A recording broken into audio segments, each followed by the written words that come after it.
Hey guys, it's Remy, and just a quick editor's note on this episode. This is the entire uncut, unedited, and uncensored version of the Reef Recapathon from 2024. This took place on December 22nd of last year. There is profanity throughout. It also appears that YouTube cut off the stream about 6 minutes before that 12-hour cap. So we're missing a little bit on the end with Julian Sprung. We want to say thank you to our Reef Therapy sponsor, Cali Kid Corals, as well. Enjoy. What's up, Reef Builders? What's back. Happening, everybody? We've not been live in a very long time, but we're going live for a very long time today. I'm here with Chris. We've got the schedule posted up. We're going to have different guests on. This is like an old school telethon. So we figured it'd be a great way to end the year.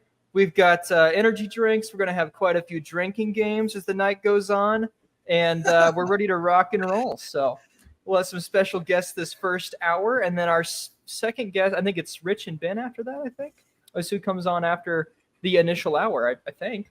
I got to double check. I don't even know the schedule. I don't even know the schedule either, man. You sent it to me. And I don't even know. Yeah. So, I'll find it here in just a second. I have it up on my phone. It is a great lineup of people on today. It's going to be a blast having a chat with everybody. I thought I had it. Where the heck did it go? I can pull it up on Facebook. But we're going to do giveaways. I've got, I think, 94 giveaway items of varying value. Some of the biggest prizes, we got a $250 gift card from Reef Chasers, $200 gift cards from Reef Nutrition. Orphic is giving away 4 of their Natura icons, the new lights they've just released. So a lot of good prizes. We're going to do winners. Remy's in the background here, so he's going to be moderating the chat. And he's also doing random wheels on everyone that entered into that giant Google form.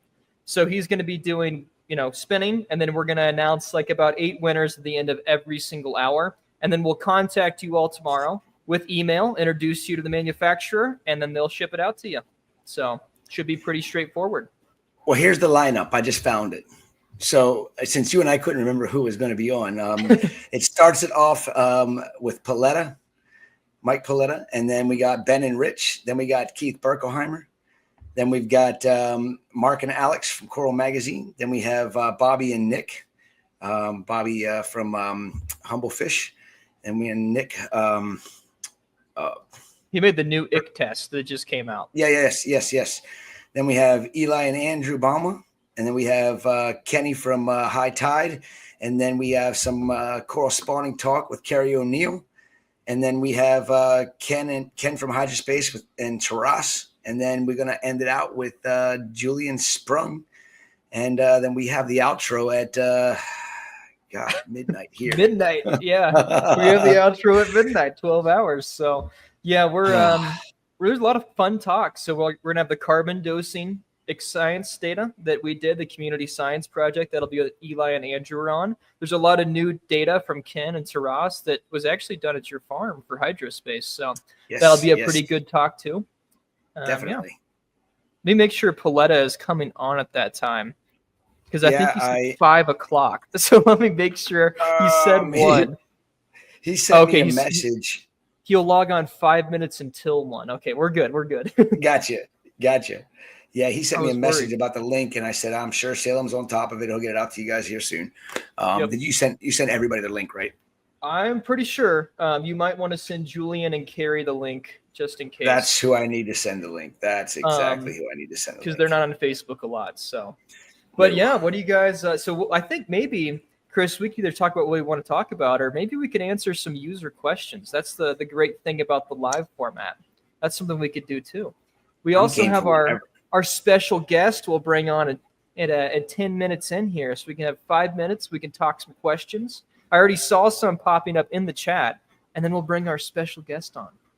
So let's see. The first question I saw was, let's see, talking about allelopathic inhibition with anemones and zoas, leathers, softies with SPS. Is there inhibition of growth in a mixed reef with SPS and other types of coral? I know that I've seen some data. So There was a data, like, so a peer-reviewed study that was published like 2 years ago about zoanthids and acropora. And zoanthids do indeed inhibit the growth of acropora. There's specific compounds they found that zoas emit that directly are antagonistic towards acros. So maybe carbon takes it out. Maybe a skimmer takes it out. Like, that's the thing, is in a system, though, it's probably being removed, right? I don't know. Oh, I mean, you break it down, when a zoanthid encroaches on something, usually whatever it encroaches upon starts to either recede or doesn't, backs away. If it's a softie or a mushroom, whatnot, I've noticed that, even mushrooms or coral morphs will start backing away. They'll move away from the zoanthids. And I mean, they have a pretty powerful toxin that's in them. So, I mean, it makes complete sense to me that, when they want to move into a space, they're going to just say, hey, get out of the way or else. Yeah, I mean, like that, and like, obviously, like most of the softies, leather, sarcophytans, we know produce tons of different compounds. Like, I think some inhibit euphilia, indirectly, I think. But I mean, it seems that carbon takes those things out. The question is, how often do you have to change it? Can ozone do it too? How do we remove it? And those are the things we don't know. So I'd say there's definitely inhibition, but is it really impacting things that much? I don't know. Hard to say. I mean, there's so much we don't know, and that's what I love about what we do. It's always learning. There's always something to be discovered, and it's going to be that way for the foreseeable future, the way I see it. And anybody that wants to work on the studies, gosh, I wish I had time to do more, because there's so much that fascinates me that I just don't have the time to do. That's why I'm doing the test tanks, man. We're going to get it rolling here. I'm excited. There's going to be a you lot of take care of it. Well, I'm right there with you, man. I'll be listening along the way and chatting along the way and figuring out some things with you. I'd love to brainstorm with you when you come up with some observations that you've seen with the new studio test tanks and all that good stuff. It's gonna be fun. Yeah, it'll be a path to get there, but I think we'll get it rolling probably by restock time. So here's a second question: how long can bacteria live without ammonia dosing in a fishless system? And I don't actually know about those strains specifically. Like, some bacteria, gram-positive ones, can form endospores. They kind of go into like a hibernative state. They can live indefinitely like that. It's like how ick can insist. I don't know if any of the nitrifiers can do that, though. I mean, I would say that if you're trying to get a system going, you definitely want to have an ammonia source of some sort. Throw pellets in there, use ammonium chloride. You definitely want to be feeding them. For sure. I mean, I'm revamping a system right now, and we just threw a bunch of boat rock in that was, sitting in a box for like a month and a half, 2 months. And we got ammonia building already from that rock, which is exactly what I wanted. The OG way to cycle a system, not this new chemical formulation for cycling a system. And within 12 hours, we had 0.5 ammonia in the system, and I only put 200 pounds of rock and 1,300 gallons of water. So, it's not bad. It's not enough, but I'll have to boost it up with some ammonium bicarbonate or some ammonium chloride just to make sure I get the extra ammonia, or my other method, which I won't mention because it seems to get to Yeah, we've talked about the ammonia stuff before. We'll probably save that for not this chat, but a little urea. Yeah, urea's fun, man. I'm telling you, I've been dosing urea in the systems here, and I did it at my systems at home, and it's like I was already dosing ammonia, and I added urea to it, and it's night and day difference. I mean, they're definitely organic. Having that, organic source, I think, is definitely important. So I want to test that long term as well. I think Paletta and Sanjay were both messing with it too, so urea might be the way. I learned a long time ago. We used to, when we imported fish at the end of every year, because of the possibilities of superbugs building in the system, we'd have 2 weeks with no business and no new shipments. We would just bleach the systems right before we went on our break. And we used to just use ammonium chloride. We get to like 4 to 8 ppm and dump some turbo start in, and boom, we thought we were good to go. And then we'd throw fish in, and all of a sudden we'd have ammonia spikes again. And I'm learning, okay, well, I guess organic ammonia, there's so many different forms of ammonia that we needed the organics as well. And once we started doing the ammonium chloride with organic ammonia, we never got that miniature cycle going on again after we added fish to the system, which was learned a lot, learned some things the hard way. You add a system that's supposedly cycled with chemicals. And then you throw 50, 60 bucks of fish in that system, and all of a sudden you got a 0.5 ammonia spike, and you go, oh shit, what am I going to do here? I just put a whole bunch of fish in here. And yeah. Yeah, I'm sure some of the families metabolize different forms of ammonia differently, more efficiently. So the question is what? I don't know. Dr. Tim probably know. That's what he studied. That was his thesis. He'd probably be the person to really know about it. But let's see. Andy Bauma's in here too, so I'm sure he would have a good answer for that. Andrew might know. Here's one that'll get you turning. Here's the drinking game starting, folks. Can you do kalkwasser with the addition of Alpha Reef in a 100-gallon system? You had some very good thoughts on this the other day, I think, that you could I'll let you take this one. I wouldn't recommend it because calcium formate is you're going to end up having some compounds forming with the addition of kalkwasser with that. And it's not a matter of if, it's a matter of when will the issues pop up. And I know people that do regular water changes, they use Alpha Reef. They don't do kalkwasser in the same, way we do it here, the ACI method. It isn't something that is added, but in a big system, because of the fact that you're not doing as large of water changes, I've found that over time, again, it's not if, it's when will these problems come about? I don't know. I can't tell you. All I can tell you, if you're doing Alpha Reef and there's nothing wrong with Alpha Reef. It's great for beginners to get a basic idea on maintaining their, a smaller system, in my opinion, is the best route to go with Alpha Reef. I don't think it's a good idea long-term on a larger system. A newer system is great, because it's something that's easy. It gets you the ability to learn your parameters. Test, always test. That's the thing that a lot of reefers don't get into the habit of doing on a regular basis.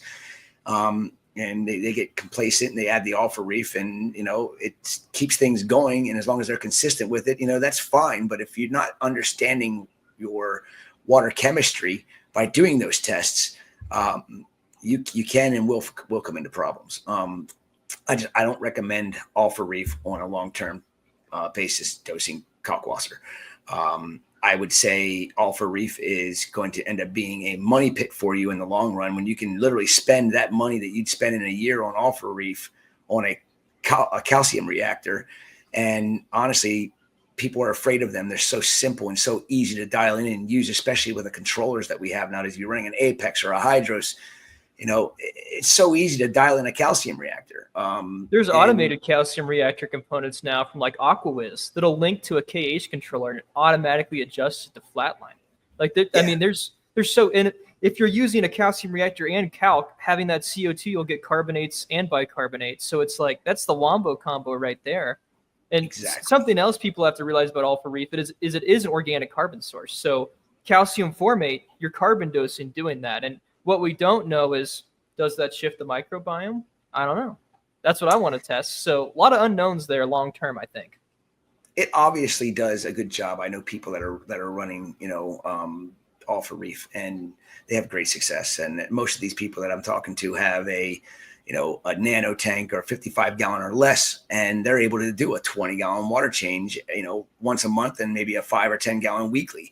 And that's going to keep all of the possibilities of what can happen at bay, but it will not keep them at bay forever. And the things that you'll notice by dosing Alpha Reef with calcium or with kalkwasser, I hear these stories about people saying your rock binds up using kalkwasser long term. I'd love to see that, because I haven't seen it yet. Mine hasn't. Within 4 years of doing it, and I haven't seen the precipitates that everybody says is going to start happening, and I haven't seen the rock being bound up. I do know that with people using, say, the Alpha Reef and kalkwasser, that their sand bed turns into a solid brick that they're not constantly stirring and churning up. That's a given. Same with somebody that's using kalkwasser and they're supplementing just straight soda ash. You're going to get a concrete brick in your sand bed. Also, I've noticed that people are saying their ball valves don't turn as easily. Well, it's sticking to the surfaces because and I'm not a scientist. I just know from talking and understanding it that, there is compounds that are formed that will cause, it's basically calcium carbonate that builds up on your pipes. And if it's near a ball valve, well, your ball valve is going to eventually stick. It's not going to move. And getting that to free up, because calcium carbonate's so insoluble in water, you got to use acid, muriatic acid or vinegar or something like that to break down the calcium carbonate. And I mean, heck, I've used screwdrivers smashing at it, trying to get the stuff off. You know, we get a calcium carbonate buildup on the bottoms of our floats for that are in our caulk vessels, because of that. It's basically the area where the CO2 interacts with the kalkwasser. And if you get that little film on the surface of your kalkwasser solution, that's just calcium carbonate. And if you collect that all and then try to redissolve it, good luck. It's you're not a big dissolve. chunk. You're gonna get stones, like it's like kidney stones in your return chamber. I had the mistake with you know, when I was doing with my other hydroxides going into my protein skimmer exhaust, the effluent coming out. I had this breather pipe, so I stuck my potassium sodium in there, and all of a sudden my protein skimmer starts overflowing. And this is after like 2 years, and I'm going, what the hell is going on? I don't always clean my equipment like I should. So the pipes coming out of the skimmer, it was over 2 years since I had cleaned them, I guess. And the amount of calcium carbonate that had built up from the splash of the drops going into the water, just over time filled up the pipe. And, you know, so it definitely happens. But I haven't seen it in like rock issues or anything like that. No, never. I think that's kind of an old wives' tale. Maybe like, I mean, clogs, back obviously. in the day, like people used calc for 10 years and it wasn't a problem. Before we go further, Julie was I'm going to add our special guest in before we go further here. We got to add him into this conversation. So everyone, welcome our special guest. He has not been on Reef Builders in quite some time, and here he is. I'm Groot. I am Groot. Remy. Remy. Oh, guys. What's going on, buddy? How are you? Do I spill the beans and say that I'm not actually this special guest? Yeah. Okay, he's not. I'll be lurking in the shadows and picking winners and all the things. So I did pick our first 7 winners that we'll get to at the end of this hour. So I'm excited about that. We've got 94 prizes, guys. 94. That's awesome. I think there's just over. I think there was like 250-ish entries at this point. Pretty good probability. Your chances are pretty good, right? Thank you to all that donated. That's amazing. Yeah. That's before we even keep rolling. Thanks for everyone that supported this, that actually came through and helped us out. And thanks for all the guests that came on. So hopefully make this a fun event. And it looks like our special guest is actually here now. So we'll add them on. Add them on. It's Windsor. How are you doing, Windsor? Good. Windsor, how are you? Good. Sorry, I'm vertical. You guys are horizontal. No, okay, we made it work. I know. I'm gonna have to hold it because I don't have a tripod. So sorry. You're looking good, girl. Shaky cam. Yeah, thanks. You too. It's good to see you both. Thank you. It's great to see you. Thanks for having me. Yeah. How's it going? Maybe you want to, Yeah, we had to have. We're gonna have Windsor on. We'll try to get Luke on. So maybe Luke will come on later. I think. I know. Maybe. Yeah.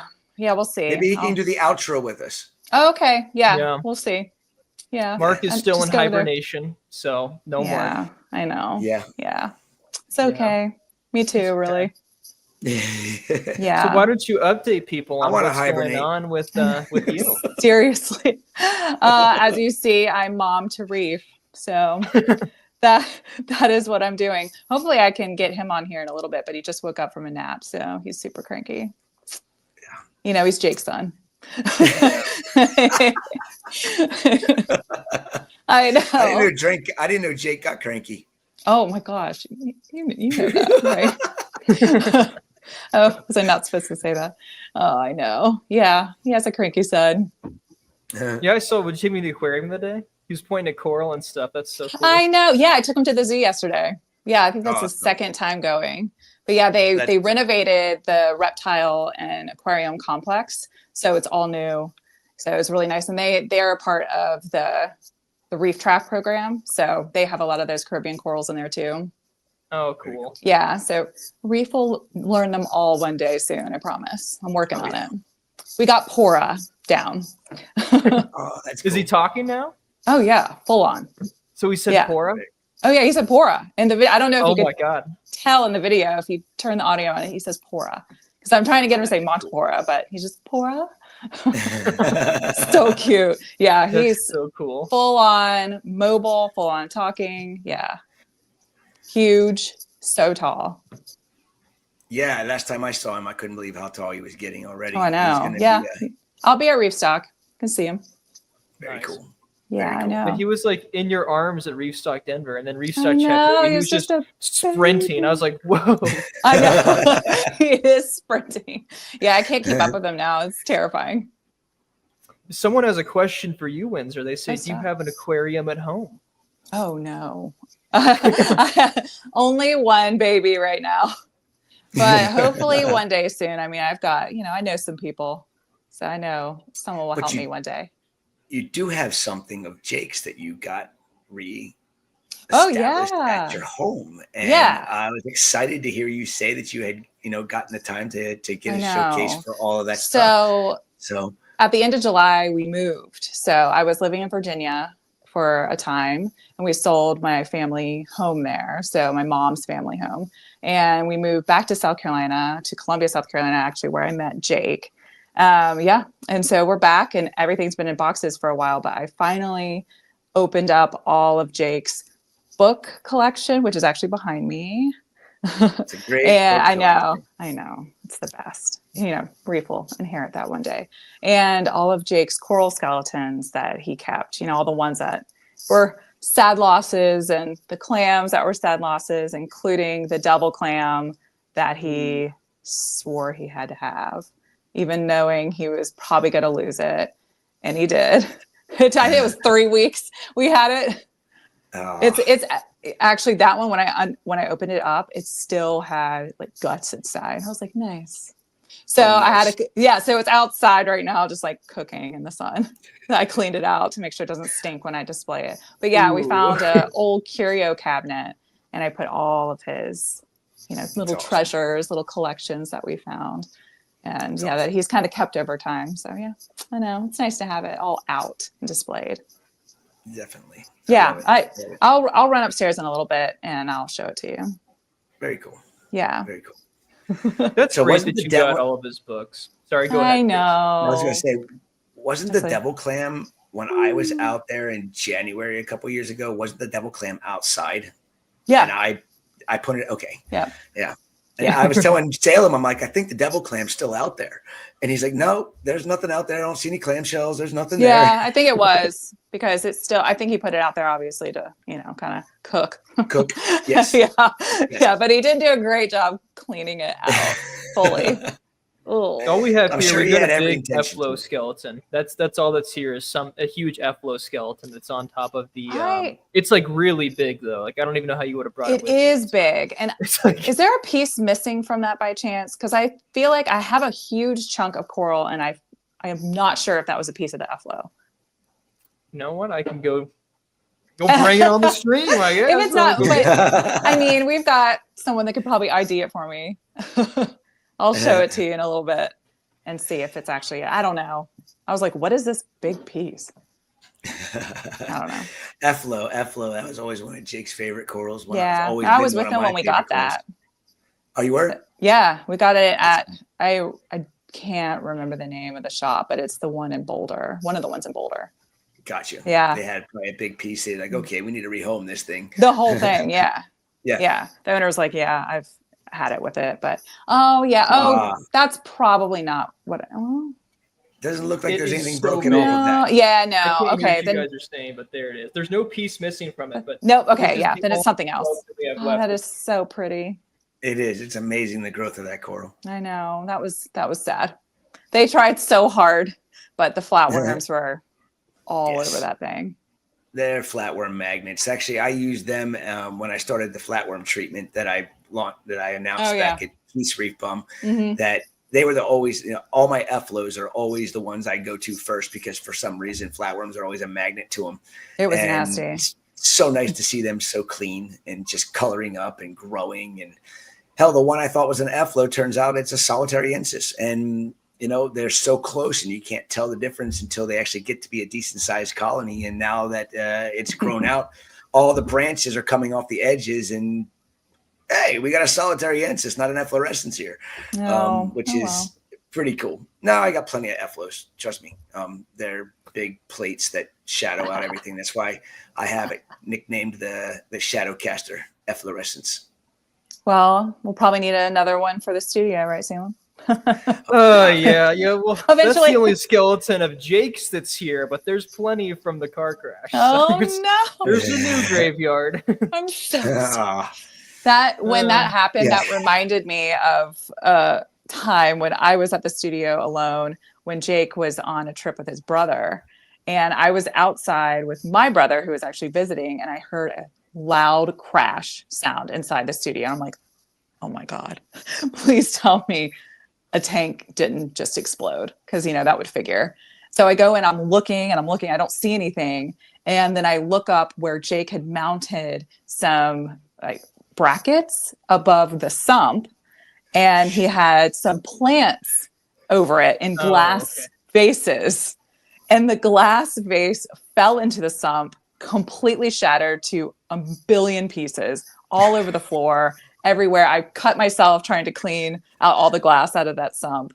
Man, every time Jake is away from the studio, something like that happens. So maybe this is his way of being like, it's time for a reset.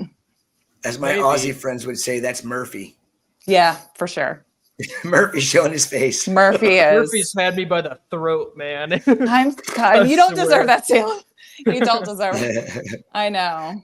I see Jim just popped on. Fans on. Up, Jim? Carney's on. Oh, yay. Hey, guys. A lot of people. Oh, there's 100 people on. Wow. I was lucky. I was I hope there's like 5 people that'll be on. That was my goal. I want to know how many people are still hanging on at the very end. We're going to have a bingo card at the end, I think. We made a drinking game bingo card. Oh, God. Oh, gosh. We never figured out all the bingo slots for that. I know we were sitting there one night. We went through a bunch of them. So Remy's here. I've got the list, and I'm going to send it to him. And Remy, your new task is to finish the drinking game bingo. Nice. She is now smiling behind the scenes. I can see his face. And he's shaking his head. He's very disappointed in us. Hey, we came up with most of them. I will be staying out of that game. Thank you. But that sounds fun.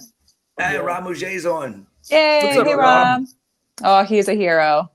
Yeah, Rob helped me so much. Yeah. Rob came in. Rob and Chris Cap and his wife. Yeah, Chris. Yeah. Everyone came in that helped. So that's awesome. I'm sure you had a huge outpouring of help. I mean, when I was out there, I couldn't believe the help that came out when I was helping Windsor, figure out what we were doing with some of those big monster pieces. And Larry was great. Jack and Gabe were great. And, Rob Mouget, Chris Cap. I mean, John Golf came. I mean, how many other people are there? There's probably people I'm missing. I actually got to hang out and talk with Ken, from Hydrospace, Yeah. At one point out there, it's actually, yes. There's a lot of really good people out in Colorado that would always come to the assistance of the studio. And you're fortunate to have that group of people still will be there for you anytime you need them, buddy. If I was close, I'd be in a car and helping you out too. But plane ride's not that easy. Oh, I know. I'm not used to this type of community, or even because Kansas is just kind of dead, honestly. There's maybe 4 or 5 people, but we're all so disparate and broken apart. So now I'm like, hello. Car crash. Please come. I'm like, all right, I'll be there in 10. I'm like, well, that's great. Thanks. Not a normal thing you hear. No, yeah. Even there's people in Golden. Oh no! Someone said, "Will the brew pub deliver throughout the day?" Oh, they already wanted to drink. Will you make it to midnight if they do? Do you have Coda on speed dial?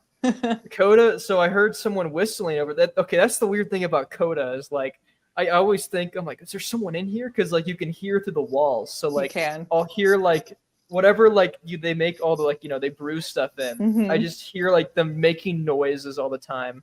I was in the bathroom and I heard a guy just whistling and sweeping. I was like, what?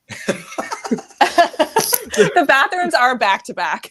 Yeah. The first kind couple of weeks uncomfortable.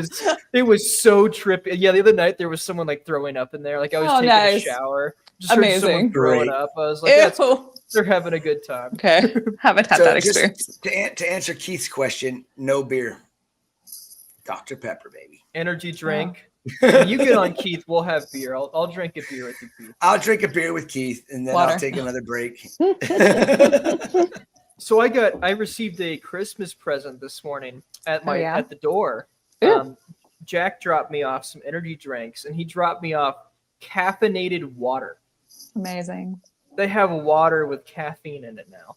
What does it taste So like? Surprising. Is it? It tastes Flavored? like water. Oh, really? It's just water with caffeine. That's it. So Oh I'm my probably going to God. bust one of those later. It's way better than energy drinks for you. I got nothing for energy, so you might see me just kind of as Uh-oh. time goes on. But He's I sleeping no, under the desk. I'll be good. I'll be good. I'm sure we'll have plenty of great conversation that I won't even think about sleep. This is a cool, I don't know where I am. This is a cool, you can't really see it, but it's a photo of Jake diving, actually snorkeling. Oh, I see it. Can you Very kind of cool. see it? Yeah. Yeah. I don't know where he was when he took that, or someone took it. Maybe I Tim bet Kelly Vincent took took it. I don't know. I was gonna say either Tim or Vincent. Oh, maybe. Yeah. Yeah. I don't know how old that photo is, but I always loved Yeah. it. And now the colors Yeah. are so beautiful. A little night snorkel. Didn't you Jake go to had been- Australia with them, Windsor? I did. Yeah. Mhm. That was a blast. What was that with what? Oh gosh, what's his name? Ultra Corals. Nick? Yep. Nick. Yep. Yeah.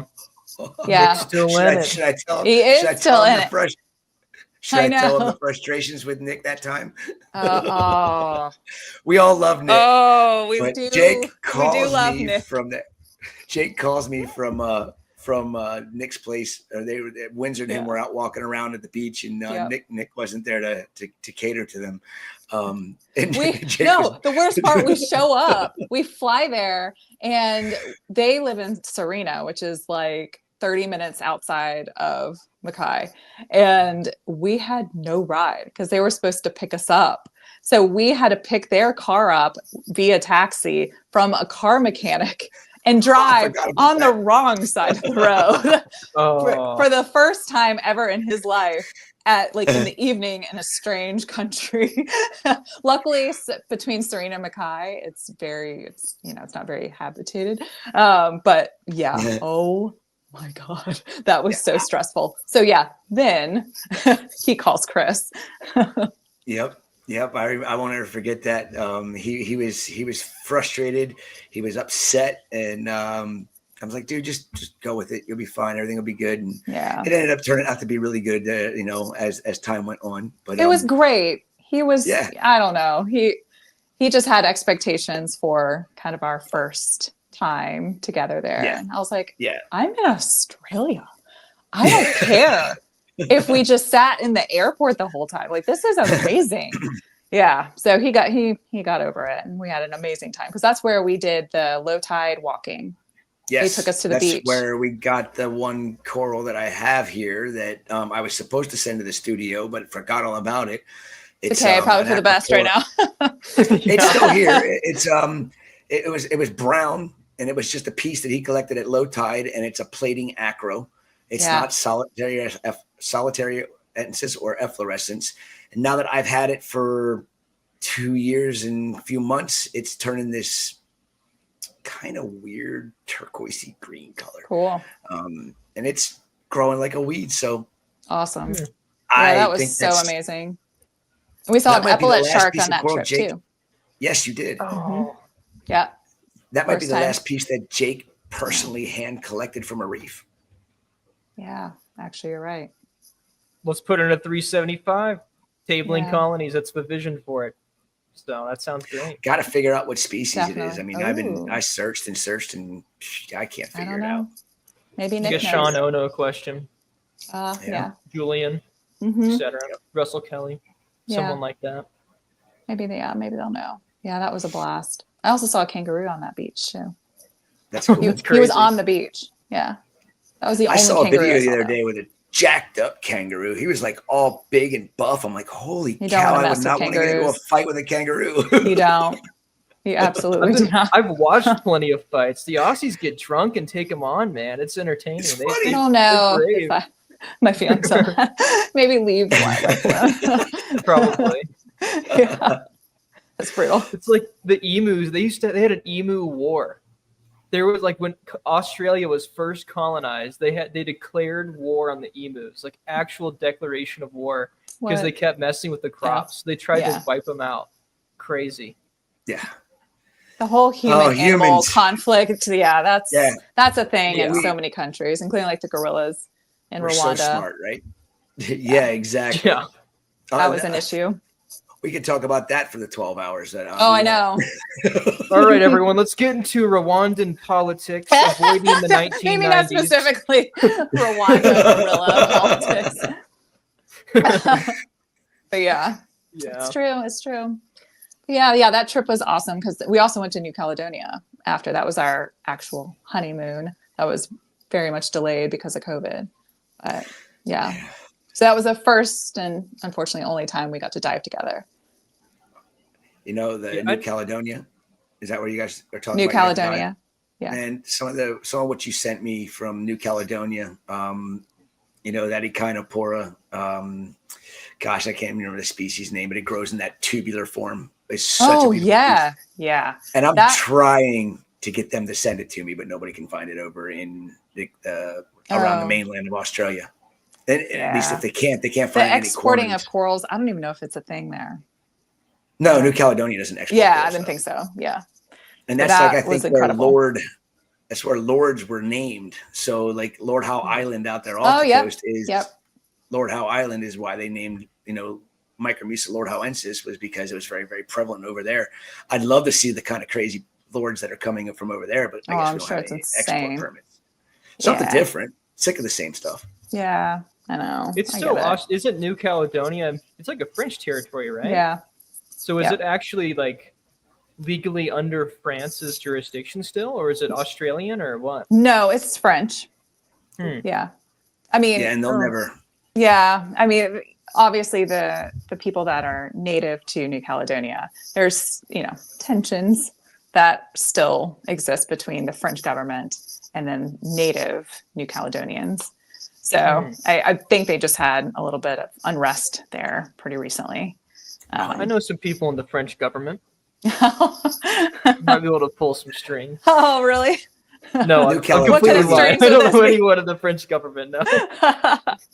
Yeah. Wasn't the New Caledonia Public Aquarium, wasn't that where that massive hidden or Cocinera excaza was? Yes. That is, oh my gosh, to see that coral in its full glory and beauty in a freaking aquarium. I couldn't believe how massive that colony was.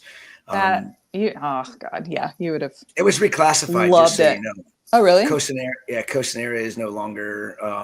It's not Cocinera excaza. It's now in. I'm pretty sure it went to Hydnophora. Oh, okay. Yeah, I could see that actually. Julian might be able to clarify that for us later on as he if we're rounds away out the show. I know, really. At midnight. Right. He'll be able to round that out for us and you know, clarify whether it's Hydnophora now or whether it's still Cocinera. I think Cocinera's only got one genus in it anymore, or one species. Yeah, when Jake saw that, he was like, "Oh, no way." I mean, the corals in there were just growing forever. Amazing. Yeah. First of all, incredibly well, but also they had been growing in those systems for a really long time. And they did a great job. Tell me that they had just like a flow through though? It wasn't like a filtration system and all that. It was like a flow through where it was constantly being water changed from. Honestly, I don't even know. I'm not sure. I can't remember. I think one of the systems or something that he was talking about had, you know, a constant flow through going through it. But Sean chimed in. Stamacora excaza. That's right. There you go. That's right. Thanks, Sean. I'm trying to keep up with all these classifications, but that's what we have time for. Hydnophora picked up some new ones too. So yeah, that trip was amazing, and I just remember going on the craziest dive with him. It was kind of a wall dive, but it had kind of shallow areas that you can kind of swim on top of, and it was different. You can go like in and out of the reef. and then down the wall and then up in these little caverns. Oh my God. I mean, I just seeing, like, I think it was Diploastria. Is that? Yeah. Diploastria helioporta. Huge. I mean, the size. Yes. The size of cars. I mean, Yes. I'm just like that, because of that trip, that became like one of my favorite corals, because I was just like, this is so incredible. And I mean, we're being followed by sea snakes, and clams are just sitting on the edges of these. Nice. Like, yeah, I'm just like, you've got to be joking.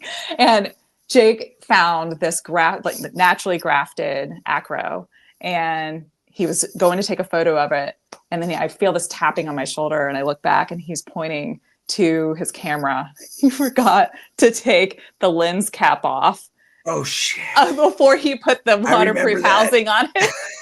He called me after that dive. Figures. And he's just like making all the expressions, like, oh. But honestly, that was probably the best dive to put the camera down, to really just take it in. Because out of all of the dives, that one was the most diverse. It had, oh God, I don't know if I'll ever have another dive like that again.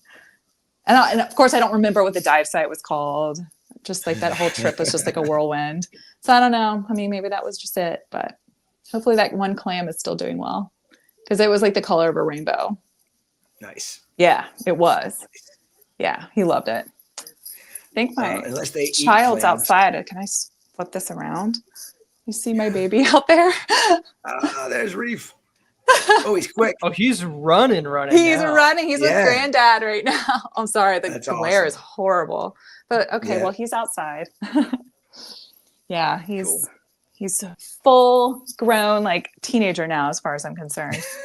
I mean, they tell you how fast it goes, but you don't even realize it until it's happening to you. Yeah. I'm just sick about it.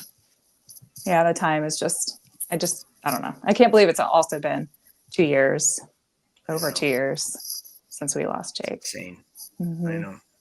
I know the day that it came about, I was like going through the day. I'm like, today's feeling really weird. And then I actually looked at the date, and I'm like, okay. So that's why things have been kind of off with me. It's just kind of, I didn't even think about the date until I looked at it, and I'm like, oh shit. Yeah. Your body remembers. Yeah. It's weird. Mm-hmm. Very weird. Very weird. Yeah. But I mean, we're, all things considered, I mean, we're doing great. We love the new house. It's nice, being back in South Carolina. We're closer to family. We've got a lot of friends here, because I worked at the zoo here. I worked at Riverbank Zoo for 11 years. So I was a zookeeper for 8 of it. And then the rest, I was on the dive team. So it's nice being back with, my zoo crew. And also being close to a zoo that I can take Reef to, which is nice. Show him the corals. Show them the aquariums, because we don't have one. That's coming. I guarantee you that. Oh, can you? When he's old enough, about 10 years old, he needs a nano tank that he can just be infatuated 10. with, so that we can do that. Simple, easy. Just do water changes, son. Once a week, do a 50% water change. Put your corals in. They'll be happy. That water change once a week. Done. Make it easy. Perfect. Make it easy for mom. Yep. Yeah. I know we'll have to get one of the pieces of the Blastos that Jake had when he had his tank here at Carolina back in the early 2000s. He said he grew it out. Oh yeah, Carney the still 90s. has that. Yes, he does. So I need to get a piece of that from you, Chris. I know you're on here. How you doing, buddy? I know. Chris is local. He can help me. There you go. Chris, you have to come and help me set up this tank for him when he's 10. So, 8.5 years, please. I'm sure Chris will be right there to help out as much as he can. And that's a very good soul right there. I like Chris a lot. Yeah, he is. All right, you hear that now, sponsors? 8.5 years. Let's get it lined up. I know. Reef needs his first Reef tank. I know. It wouldn't be right if we didn't have one. So that is true. Yeah, we'll definitely do that. But he's really into owls right now, so maybe he'll be a bird guy. Owls? He's into owls. Yeah. Bird builders. Yeah, bird builder. He just pivots completely. We're gonna have to save that one. Get that domain name. Yeah.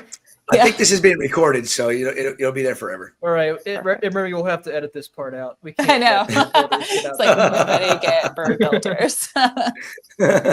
Yeah, I don't know where that came about, but he's really into owls, and he asked us to play YouTube videos of actual owls hooting.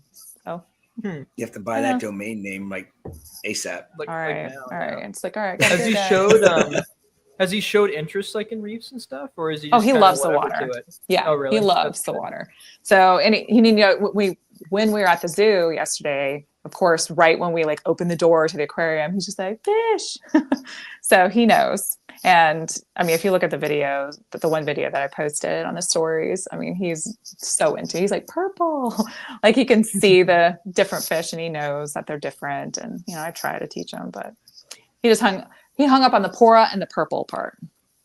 Pora. That's so cool. He said So pora. cute. Oh yeah, pora. It is Pora. Pora. So he's almost there, halfway there. That's the ending to a lot of them. There's a lot of genus that he can Yep. correlate into I that. know. Yeah, it's so cute. Coral Same. taxonomy flashcards.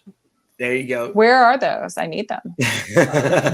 Someone I needs know. to make them. Sean Ono, we've got a job for you. Let's Oh my God, yes. That'll be Yeah, dope. the Kid's Guide to Learning Coral flashcards. Oh. Hmm. Might as well. Hmm. Kind of like. All right, we got to quit talking I about know. We need ideas all here these for great the- ideas. Everyone. Yeah, somebody's who's gonna run listening. with that. These are all getting poached. They're gone now. Yeah. It's all right. Oh. But that's a good idea. Yeah. Well, I mean, I've got all this. We got to start Yeah. somewhere. He likes the That's screen a- one. That's cool. I know. I try So not to Kevin let him knows- really play with him too much because he's at the ripping stage. He Oh. likes to, he likes to Some of those fold the are- books at the spine, and Yeah, some of those every book books he are has ancient. is ruined. Yeah, it's good. Yeah. Nice. So Yeah, he some doesn't of get to those- play some with of those Daddy's books- collection yet. Some of those books are older than I am. Oh my God, yeah. That's Some really old, Chris. I know, right? brutal. Oh my God. I mean, so they're twice your can you see age. this one? Yeah. I don't know. You probably can't see it very well on there, but yeah, got a lot of nice ones in there. Some of them are very historic. You're right. We love books around here. Yeah, we'll have to rebuild a collection here. That's I'm Yeah. not taking those. That's untouched, but we'll have to get I want to have Yeah. a little library reading section, and we're making a lounge. I We're gonna have like a area. lounge. That'll be kush. Floating Yeah, shelves, you do need. Oh, very nice. bourbon collection. Yeah. Speakers. Ooh, yeah, Halo, perfect. Xbox. Gotta have it. Speaking of Jake and books, I mean, this was Amanda's first article. I got it framed Love that. I know. I And it's, noticed that behind you. um, I knew exactly what it was. for Immortal Corals that she put Mhm. out for after Jake passed. It's That's- beautiful. I love looking at that. I still walk up to it and So just- sweet that she framed it for you. I framed it for her. Oh, that's She's right. the That's one right. who wrote That's it. right. It turned out awesome. So I mean, it did. was her first ever article written, and it had to happen to be about Jake. So I It's know. awesome. I love her for that. It's the Mhm, best. for sure. Gosh, Hi, that was Amanda, wherever you are. she'll probably join in here at some point. Nice. Oh, she should. No. I'm sure she will. Yeah. So what else is going on today? A lot. 11 more hours of fun. Pretty much. Yeah. Yeah. We'll see how the day goes. I mean, I'm sure the fact we have a new guest on every hour is going to be, keep things extremely interesting. Hey, hang on Yeah. 1 second. You're out. We might end up needing more time. It might be like we don't have enough time with. Oh my God, it's 1 going to hour. turn into 24 hours. I mean, that's what I told Chris is I could just keep going. Mhm. Probably. I mean, I've Okay, got I'll try. enough energy Need some- drinks. Probably need some cough drops after a while. My girlfriend made me Christmas cookies. I have a tin of them. I've got Yeah. everything ready to rock. I have a whole station here, so I could go for 24 hours. You're in the mothership right now. I'm in the mothership. Yeah. Nice. I mean, some of the guys, we're having a guy who made the new Icken Velvet immunoassay test on. That is and then awesome. with Humblefish, Bobby Miller is like the godfather of fish quarantine. So it's like we probably need more than an hour with that. Yes. Probably, I would say. But we'll try to make do with it. Everybody's Remi's just here. Yeah. He's gonna pop on a billion times. He said he's gonna Good. be on the whole time. Keep muting my everybody mic and on track. unmuting my mic. I know. Raj, I'm Raj, I am sure will want some spotlight because it's Raj. So I'm sure he'll try. Of course, we can have Raj. What about on. Rob? Can Rob join? Rob can join if he wants to join. Yeah, that'd be nice. Rob's who needs some spotlight. He's helped me out. Yeah, Rob's I know. been awesome. Rob is a great guy. I mean, I never really met Rob until I went out there to see Windsor 2 years ago. And is that really the first time you met Rob? That's the first time I met Rob. Yeah, Whoa. I mean, I knew who he was. Yeah, but I've never had the privilege of being able to meet him, and so glad I did because he's the best. He's awesome. He saved me. Everybody out there. I mentioned it earlier. There's so many great people out there. Rob says he's blushing. We love you, Rob. We love you, Rob. We do. Yeah. Rob and Elena, my friend Elena, I mean, out there, they saved me for sure. Mm-hmm. If I wouldn't have had Rob and Larry and you and everybody that was out there, my stress level was already up there. Oh, yeah. It would have been so that was a big job. I probably wouldn't have been able to function. Your stress level was mile high? Mile high. Good one. Yeah. It's Breckenridge high at some point. Oh, that's higher. So that's what, 2.5 miles high? Yeah, 2.5 miles high. Oh. I need to go to Breckenridge. I've never been. I can explore Colorado now. I'm excited. You can. I know now that you're there. I know. Oh my God, it's the best. I know. I miss it so much. Yeah, Breckenridge. But you do feel the difference between the altitude where you are and the altitude in Breck. Yeah, absolutely. I feel it from here to Kansas. I have to constantly drink water or I'm dehydrated. And I felt my blood getting thick. I was like, this is probably bad. I probably need to have one. If I have one beer tonight, I'll be good. I'm already a lightweight. So then I combine it with the altitude and it's over. Yeah. My metabolism's slower too. I don't get as hungry. It feels like. Oh. I don't know. Whoa. It's weird. That is weird. I know. I haven't heard that one. Yeah. So in 6 months, we're going to see Taylor. He's going to be like, he's going to blow up like a balloon. Be like, what happened, Salem? Man, my metabolism slowed down being up here in this this high altitude. And I didn't stop eating. That and the food trucks, man. The food trucks. I was going to say, that would be the food truck's fault. Oh my gosh. The food trucks at next Dakota there, it was every weekend. It's practically every multiple day. Yeah. Yeah. It's every, and they're all so good. So good. And another thing I miss. That was convenient. It's the amount of self-control I've had to exercise. The potatoes. Yeah, there's a potato food truck. It was awesome. Oh, I haven't had the potato food truck. It's a new one. He had us follow us on Instagram. It was yes. They called it Rocking Spud. It was loaded baked potatoes. Yum. Chili and everything. Love a good potato. Very cool. Very that sounds. I'll have to have that when I'm there. Hopefully it'll come. But yeah, I'll be there probably end of February. Probably be for 2 to 3 weeks. Maybe I'll hang out. Awesome. Yeah. Because Jake's brother and family are moving, so I won't. So Luke told me. Yeah, so I won't be able to see them as conveniently anymore. So I want to spend as much time, with them, and obviously Reef with his cousins as possible. Yeah. But yeah, so we'll be out there in a bit. Another super fun flight with Reef. Can't wait. Ooh. Yeah. Douglas, this is actually the last hour. We've been live streaming for 11 hours. You missed. Yeah. You missed it's actually over. That's it. Thanks for tuning in, Douglas. Aww. We got 11 to go. Oh my Lord. First one went quick. First one went quick. So the rest of these should go really quick. I guess, Remy, do you want to pop on and do giveaways, or how do you want to do this? We can do the giveaways for the first hour now, and then we can have Mr. Paletta on. First of all, transition. Happy holidays to everybody listening. Yes, happy holidays. It's great to see you, Windsor. Oh, yeah, we haven't talked in a little bit. We need. I know we need to make that a thing. What, you raising kids and stuff? It's weird. But what's your excuse? I know. My favorite thing is Salem's astonishment every time he sees Reef, because if you continue to feed kids, they grow. It's weird. Do. I'm not used to that. It's a very strange thing I'm witnessing too. Yeah, it's so big. Well, thank you, Windsor, for being on. Oh yeah. No, thanks for having Mr. me. Thanks for Tequila coming. Man himself jumped on. So Luis is on now watching. Oh, Luis made us some good. He Nice. had some guava margaritas last time. Those They are were the very good. best. Yes, they Yeah. are.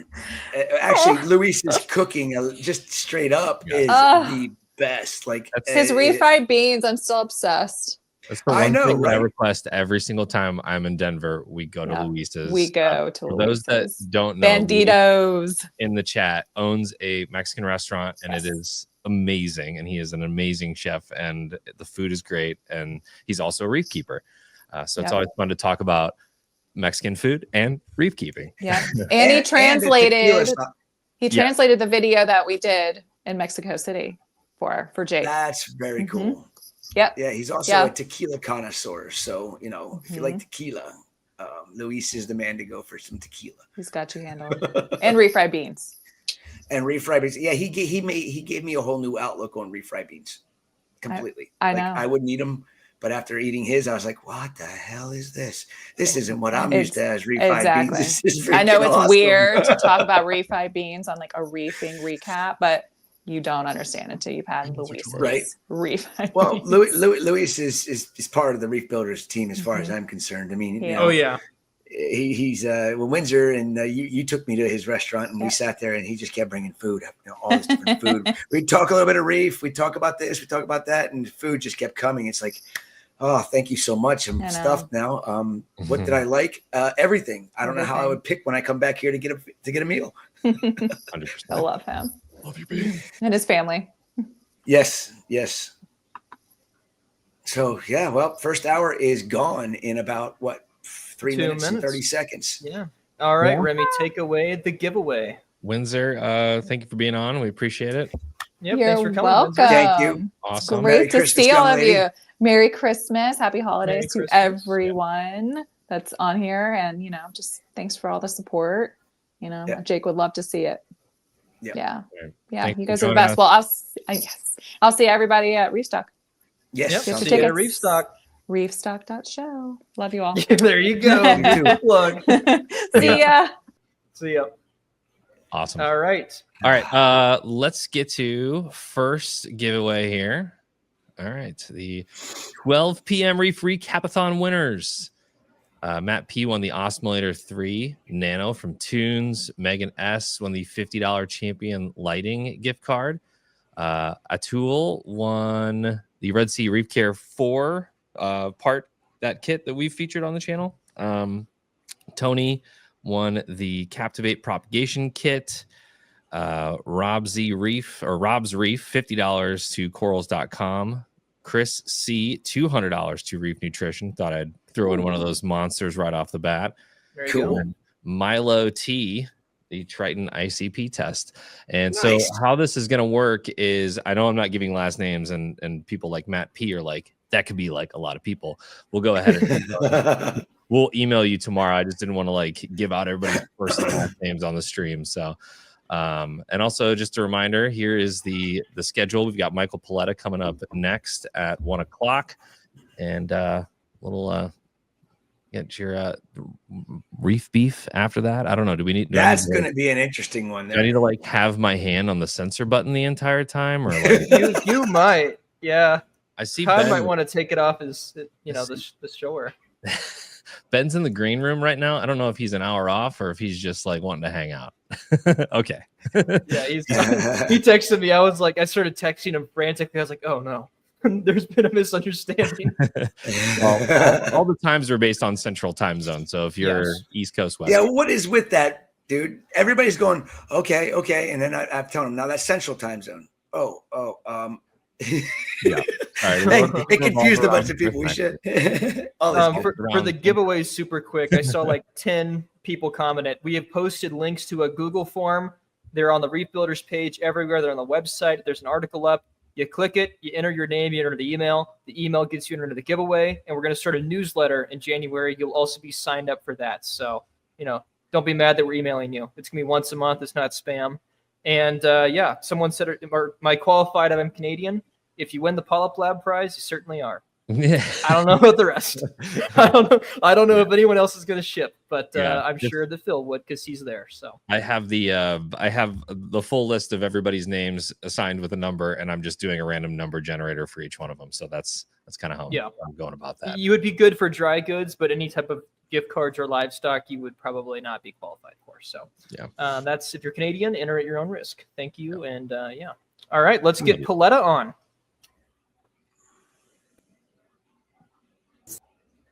Oh, I had him, and then what? Yep. There we are. What's up? How you doing? Mike? Good, gentlemen. How are you today? We're great. Happy Thanks holidays. for coming on. Happy Yeah. holidays. Happy holidays. You doing well? Oh, yeah. Everything's good. You ready for Presents Christmas? are bought and wrapped. The house is decorated. We can relax. It's Perfect. way more advanced than I am. That's for sure. I'm not even close. I've been doing this longer, so you learn to get things done, because otherwise, frantic at the last few minutes isn't good. Yeah, I keep telling myself that every single year. And then this, 6-hour thing I did on Friday popped up. And then, this thing popped up today. So I'm like, well, these are the last, they're 2 days I was going to go and get ready to go for Christmas. And well, I figured out on Monday. Be scrambling around like a crazy man and getting everything done, and maybe on Christmas Eve. That's how my cousins all operate. I don't do that anymore. Yeah. So what do you Well, want to talk about today? What do you want to talk about? I figured we'd talk about everything and anything. Well, since this is a recap, there's obviously lots to talk about that happened last year. A lot of it was good. Some of it was bad, but just a lot. I mean, like in the bad, Masna going away, Keith not doing Reef Bum anymore. The quality of fish coming in has just been incredibly poor. The number of shops and other facilities that have closed because the economy was bad. I mean, that's the bad. I mean, the good is that Andrew and Polar Reef have picked up a lot of slack, and they're doing a lot of things that we all would like to see, like doing experiments, particularly with quarantine and clams and fish. Because like I said, with the quality of stuff coming in being so bad, pretty much everybody needs to have a quarantine tank and know how to treat each individual species. And fortunately, Andrew's not keeping it as a state secret, but he's sharing it with everyone. So whenever you get in something, with the high price of everything, you can't afford to lose stuff, because obviously that's the most expensive stuff you get, is the stuff you have to replace 2 and 3 times. And I don't know about you guys, but when I get in a fish and I really like it and then I lose it, I want to get in another one just like it. Well, that gets to be try expensive. again. Go through 2 or 3 of them. So I appreciate that. What else happened good? Started using ammonia about a year ago, actually in November. I've probably talked to 300 or 400 other hobbyists that have switched over to dosing ammonia. And other than a couple of them that had high nitrates, most have seen positive results from it. My question to you with the ammonia, and I haven't had a chance. I've been wanting to talk to you and Sanjay or somebody that's been dosing it on a regular basis. My experience with dosing ammonium bicarbonate, I started off dosing ammonium chloride, and I came up with, okay, we're going to dose enough in the system for over 24 hours where it would actually make the ammonia, if it was to register, at 0.1 ppm. And I was never able to get any ammonia to show, which is perfectly fine, but it did exactly what I wanted it to do. It got my nitrates to slowly go up. I only dosed it for about 2 weeks. My nitrates went from like 4 all the way up to 15, and then I stopped dosing. And actually, no, I backed off the dosing because I already had the liquid mixed. So I backed it off by 50%. And it continued, my nitrates continued to rise. Yep. And I'm going, okay, so I backed that off by 50%, and they still continued to rise. So then I shut it down completely, and now they stayed stable now for the last 4 or 5 months. And I haven't dosed any ammonium bicarbonate in the system since, and it's still right around 12 to 15. Is that what you're experiencing, or are you continuously having to dose it to keep the nitrates? Over the first month, my nitrates gradually creeped up, and then they kind of plateaued at 10, and they have stayed 10 for 11 months. But I have also increased my ammonia dosing over that time. Initially, I was doing about 60 milliliters of the stock solution. Now I'm up to 200 milliliters a day. I'm doing And you're still at 10. No, and the nitrates have stopped, and the growth has increased. It's hard to see it because it's like looking at your kids. They never grew. Well, it's the same way when you look at your corals. I now take a picture of my tank on the 1st of every month from the exact same spots. and I can see and notice the growth much more than I used to. But more importantly, I've seen my alkalinity increase by 50% in terms of consumption after I did it for 3 months. And I also saw my calcium increase by basically around 40%. So both of those increased. Then those stopped increasing. And then I went to a couple other changes that I made in the tank, in that I went to dosing Claude's bolus system, and that reduced my amount of detritus in the tank significantly. And I also took off 13 different power heads that I had throughout the tank and went with 2 big Abyss water cannons that are directly across each other and run randomly up to 80%. And between doing those 2 things, when I do a water change now, I was taking up roughly half a pound or more dry weight of detritus. I'm now not even taking up 100 grams. So the amount of detritus that I was producing from doing soda ash, switching it over to sodium bicarbonate has been dramatic, and going with those water cannons that blow everything off. And the other interesting thing, in the last 3 months, I've seen a really large diminution in the vermitid snails in there because there's nothing for them to take up anymore. And that was, I mean, I have been battling those probably for the last 4 years off and on. Because I do feed the corals, and when you feed the corals, you tend to feed the vermitids first. So I was always having a problem with that. Now I've gone to a more targeted feeding system for feeding the corals, and with the water cannons and the sodium bicarbonate dosing, it has dramatically changed things, all for the better. Yeah, the Very Abyzzes those are awesome wave makers. I want to get some here for sure. The flow cannons or water cannons, yeah, those are great. Yeah, I mean, in a 7-foot tank, having them completely across from one another, I mean, you can watch whenever they're at 50% each and they move across one another, you can watch the corals kind of move all along the whole bottom and back walls of the tank. Where before I would accumulate detritus and grow algae and other things, since I've had those on, nothing. I mean, I can go in with a bulb baster anytime. I'm not shooting up a whole flurry of activity like I used to. Now it's clean. That's how it should be. I mean, people really underestimate flow, I think, and that's the type of flow you want to aim for, is where you don't, I mean, maybe you have a dead spot or so you can siphon out, but you really want to aim for having holistic flow across the system.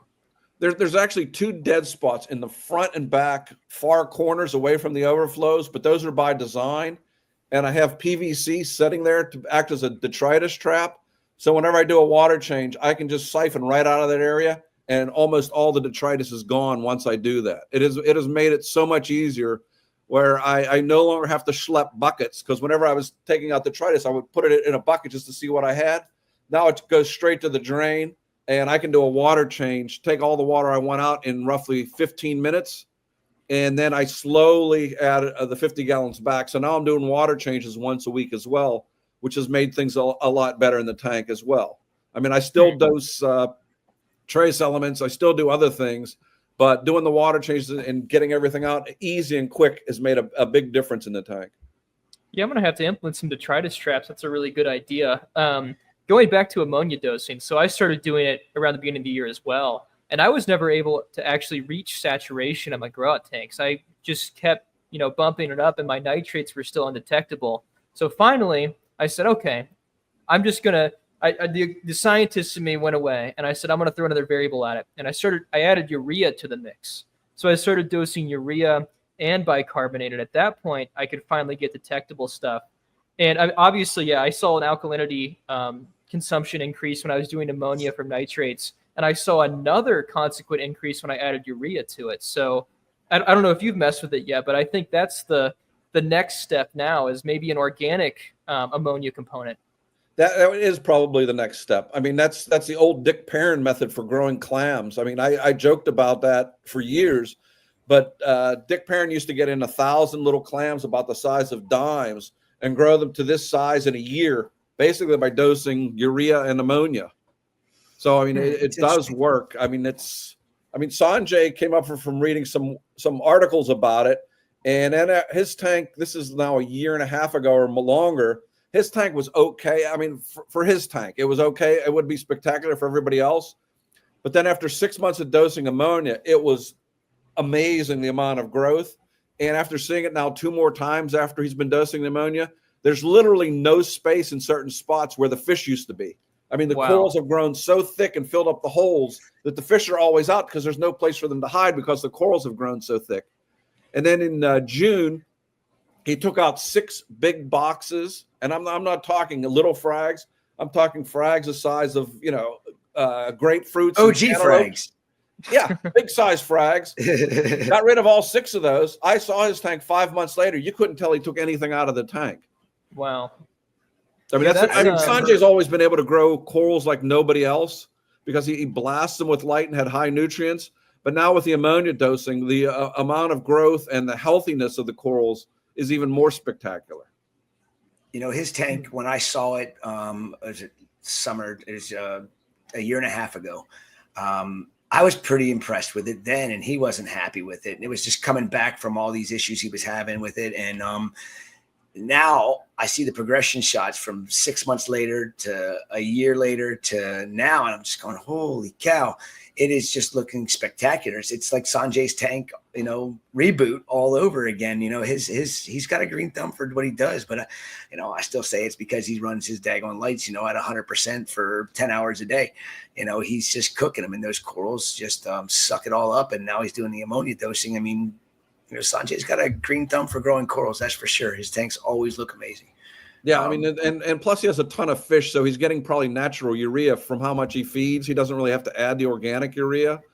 I mean, he's always had a lot of big fish, but now with the addition of the ammonia, and he's also brought 3 or 4 years ago we were there, and the tank looks spectacular. And I always test his water because we always trade frags with each other, so I always want to see what he's doing when I come home.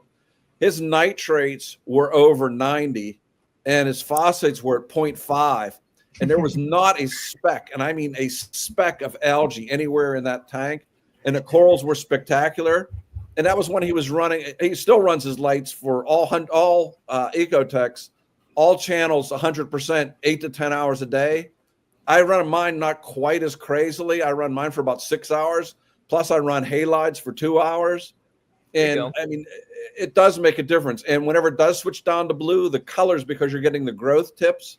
I mean, a lot of people don't understand. You're not going to get really colorful corals unless they're growing and you have colorful growth tips.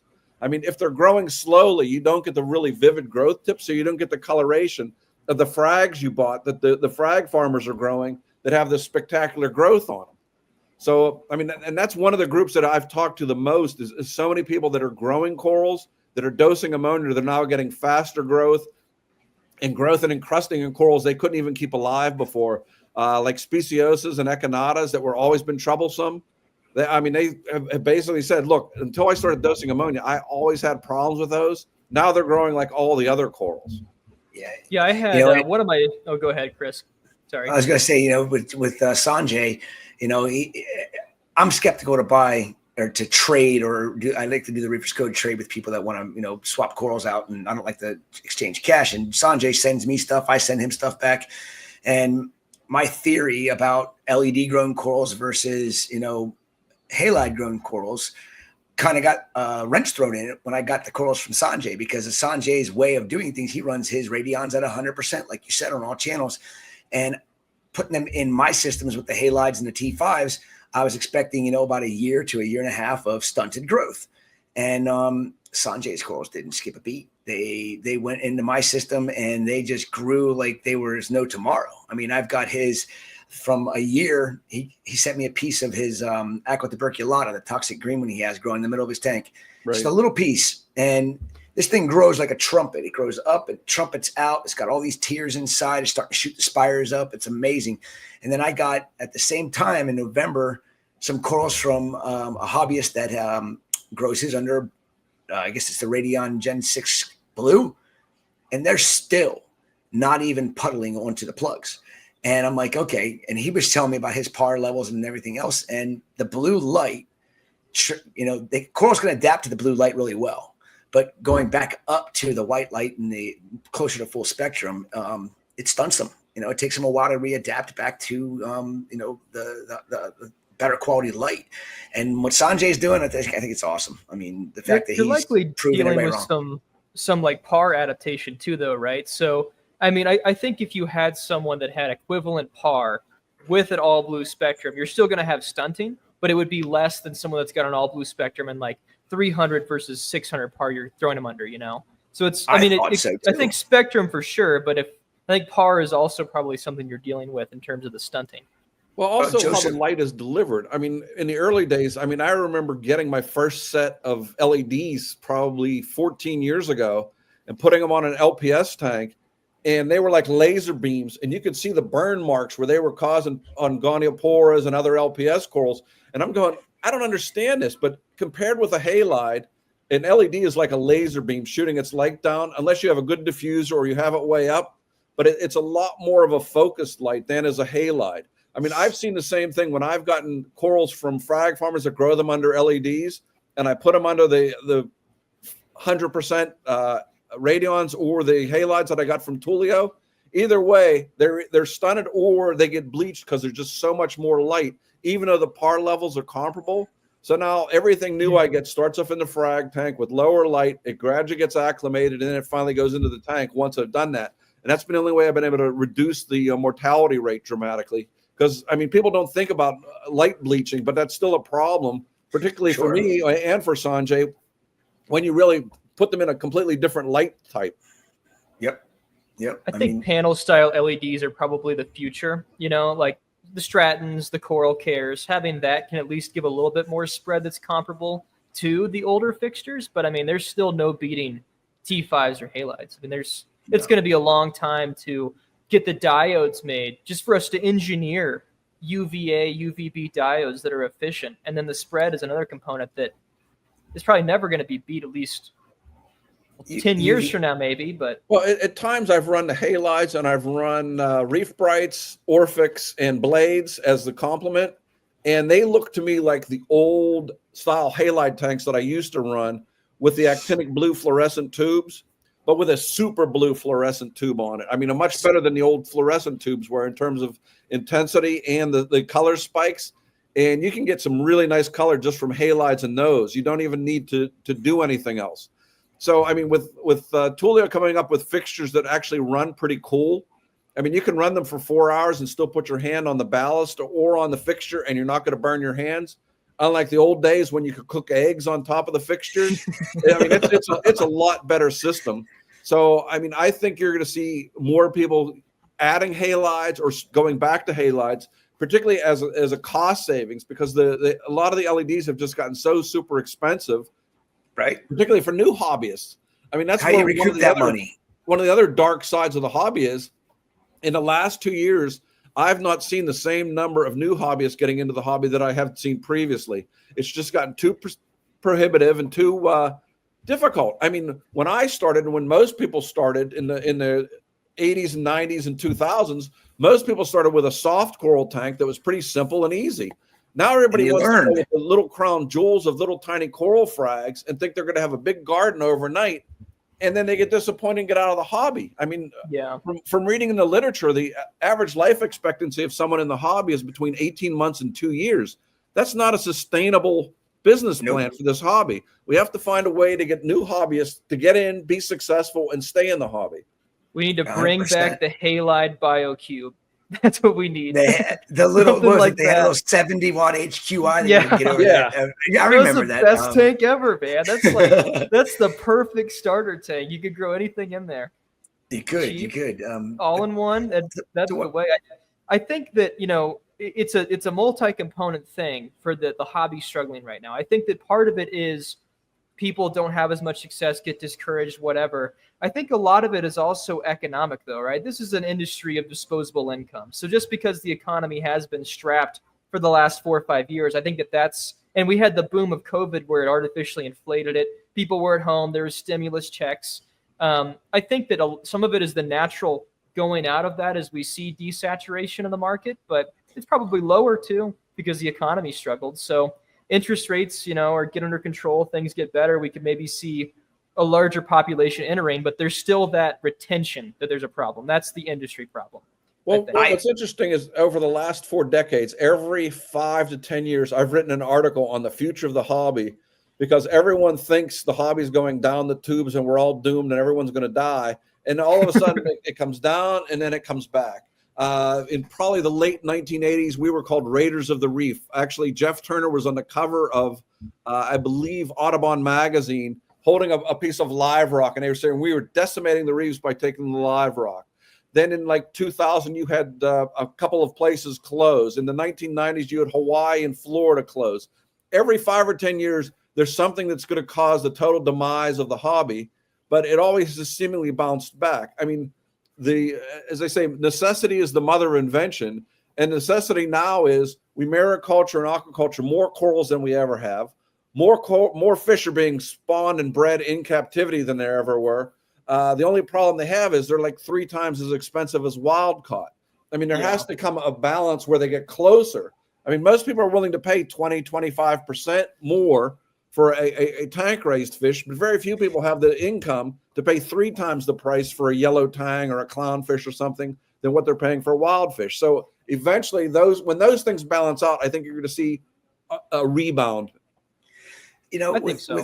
You're talking about the prices of fish and stuff like that. I mean, I remember when I was, really getting into the hobby and having my personal aquariums, and flame angels were $60, and nowadays you can go to a shop with flame angels and they're really not that much more expensive. We're talking 25 years ago. Why have they not moved with inflation per se? Why is it that everything is still so dirt cheap? Why is it that the hobby thinks that a yellow tang should still be a $30 fish in a store? These people collecting them, they deserve to be paid for their hard work to go get these things. I think it's just a matter of mentality. You gotta be willing to pay more money for something. These animals are precious to the planet, and we're fortunate enough that we are able to keep them in our aquariums. They should cost more money, in my opinion. Now, should they be $250 for a yellow tang? No.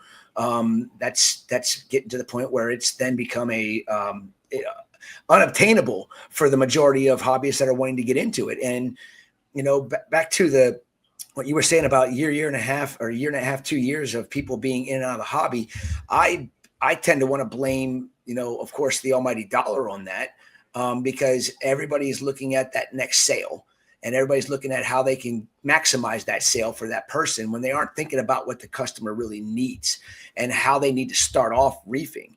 When I started off reefing, nobody told me a damn thing. I converted my African cichlid tank with an underground filter on it and dolomite as a substrate, and had 2 little power heads and an aqua-clear filter on the back with 1 T8 bulb and a 20-gallon long aquarium. And that's my first reef aquarium. And it did so well, but I learned so much about it. And I kept a lot of softies. I kept, bubble corals. I learned the parameters. I learned where I needed to be. And you don't see that these days. You see shops telling people they can be successful when the shop doesn't even know that person and how dedicated they really are going to be to it. And they sell them all this fancy equipment, and they spend, $5,000 on a 55-gallon aquarium where, you should be able to set up your first reef tank for a couple of $100, $500, less than $1,000, and learn how to maintain the animals that are simple and that are easy. Like you were talking, soft corals. You got to start off with soft corals. Don't jump right into it and go for these $1,000 boogers that you want to put in your aquarium. Guess what? It's going to be a money pit for you, and you're not going to enjoy it, and you're going to get out of it. Start off with the easy stuff, and then shops should be willing to take back all that stuff that these people were successful in growing, so that they can start off a new generation of reefers with stuff that's been in captivity for a long time. We import soft corals. We have to.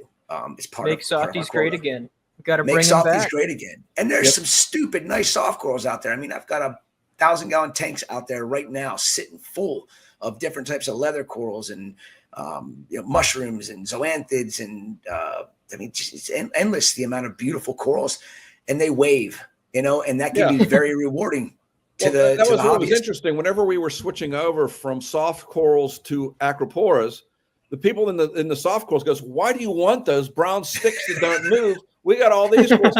And I agree with you. My sunlight tank has probably 20 different leather corals in it, and they all have different colors. I mean, there's more cool, different colored soft corals than there ever have been. And whenever they get above frag size and they start to look like something, they actually are as spectacular, at least to me, as some of the SPS corals that I've seen. The other thing I think that we neglect to understand is there is so much information and so much misinformation out there now. I mean, when you go on the internet, you could have a guy who doesn't even have a tank, who's quote unquote a guru because he knows something about something, or he wrote something 5 years ago and continues to post because he likes getting the kudos from everybody about being so brilliant. He doesn't have a tank. As Ray, my friend from Pirates Reef, says, if you don't see their tank, don't listen to them. I mean, and Ray is a good dude. Line. I love Ray. I'm glad you brought Ray up because, I'm sure you're doing, you're feeding the food that Ray told me about for aquarium flatworm treatments. It also takes care of the vermitids and the spinoid snails. Well, I've been feeding it actually to my angelfish in the tank behind because they also get dealing with things too. So, I mean, that's the other thing. A lot of saltwater people now also have freshwater planted tanks because they're easy relative to the other ones. I mean, I have 5 tanks. I don't need a 6th tank. I mean, it's just out of control. But that food does. I mean, I have given it now to 2 people that were overwhelmed with acro-eating flatworms, and they've only been using it for a couple of weeks. But in their minds, they already have seen a diminution in damage. But I mean, then Sanjay said, okay, why don't you just dose a lower amount? So that leads to the question, is it the fenben or is it the metabolites of the fenben that actually go through digestion that are helping to wipe them out? And that's why you're not getting any killing of the snails and everything else. Because that's what I want to know. Because I used the original fenbendazole to kill the daisies, sarcophilia, the stuff that is just horrid. I mean, I did everything I could to kill it. I mean, I took out the rocks and literally hit them with, I have a butane blowtorch. I hit them with that. They still came back. I mean, these things. Oh my God. Because they were apparently in the rock. I'm going to step out for 1 second. I'll be right back. You could do anything to these things. Eventually, they always came back. The only thing that ever killed them was treating the tank with fenbendazole. I mean, I wrote an article for Reef Builders about that I still get questioned about. I mean, you can't add any snails or leathers or anything else for 6 months at least afterwards, because it does kill everything. I mean, it killed the vermitids, it killed the acro-eating flatworms, it killed everything. So that was a blessing in disguise. But this new method using an incredibly low amount, and whether it's the low amount that you're doing or it's the metabolites after the fish have consumed it that still kills them. I mean, that's the question. There's no debate, though, in my mind, that it does work. I've heard a lot of good anecdote, and luckily here, there's still a ton of acro-eating flatworms in the system. So once I get dialed in after the holidays, a big video I want to do is I actually want to quantify it. So I'll do egg counts and actually do counts of them over time. And then I want to do the eDNA testing from Aquabiomics. You get a population size. And I've got 2 systems I can do it in. So one, I want to actually try low doses of fenben, not the flakes. I want to actually dose it. Right. And then I thought about the potential of throwing some fenben, like doing like an ethanol extract or something, so we could get like maybe an approximation of metabolites, then dose those. So hopefully maybe by like Q1, Q2, I'll have some data to see if we can dial this in better. I think that's the most important thing. Like the 3 of us here and everyone else that's really trying to move the hobby forward, we got to experiment with this stuff and work together, and we can get data now. That's the best thing about this. We can dial this stuff in, like ammonia dosing. We did it with that. Like ammonia dosing, and like I'm doing ICP testing every 3 weeks with the Fauna Marin test because he has so much information when you do the test. So finding what I'm getting there has dramatically improved things as well, because I've dialed in the trace elements a lot finer than I used to when I was doing one every 6 months or when there was an issue in the tank. Since I don't have to buy corals as much as I used to because I simply don't have room anymore, I'm spending my money on other things like ICP testing, different lights to play with, different pieces of equipment to play with. I mean, it's just, this is what I do for fun. So this is what I spend my money on as a hobby. I don't ski. I have my 2 sets of golf clubs, so I don't need those anymore. So, I mean, I have 200 cookbooks in my cookbook collection, so I don't really need to buy anything other than stuff I'm going to play with in the hobby. Yeah. So this is going back to the kind of economics or state of the hobby stuff. But 2 thoughts that I had that we've not discussed is, first, I think there's kind of a double-edged sword to globalization of the internet, right? So prices have increased from the exporters because you can have any guy in Indo go on Facebook and say, how much does this sell for? So they can up their prices. That's good for them. it does affect the supply chain. So that's a good and a potential bad for the market. And then I think another one is also the viability of having a local fish store with rent prices. And I think also MAP prices is a big controversy. So wholesalers, middlemen that distribute dry goods rather than working direct. I mean, there's a lot of controversy there. I think those are two things we could probably explore. Well, there's one other aspect, and that is we have also seen a diminution in the variety of corals that we're getting in. Like you said, you have a big tank of soft corals. The main corals we now see coming in, 90% are Acropora millipora, a rainbow something or other, or a tenuis. I mean, in the 90s, when Lek was bringing in corals from Fiji, there were probably 50 different species in every shipment he brought in. Now you're lucky if you see 3 or 4 different species. It's all the same stuff. And what's interesting is a lot of these corals, particularly milliporas, tend to morph towards each other under the conditions. Probably 10 years ago, Sanjay got in 7 different Acropora milliporas, put them in his tank. 6 to 9 months later, they were all the exact same color. People don't understand that. Corals change based on their conditions, and these are coming from slightly different conditions, but they will morph into something you may not really want.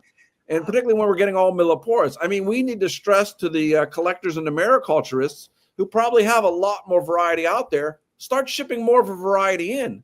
Because, I mean, I don't need another millipora tenuis. I mean, I want Moselea. Had them all. I'm right there with you, Mike. But, as an importer myself, what the frustrating part of it is, I can import, a mariculture shipment with 500 acros on it.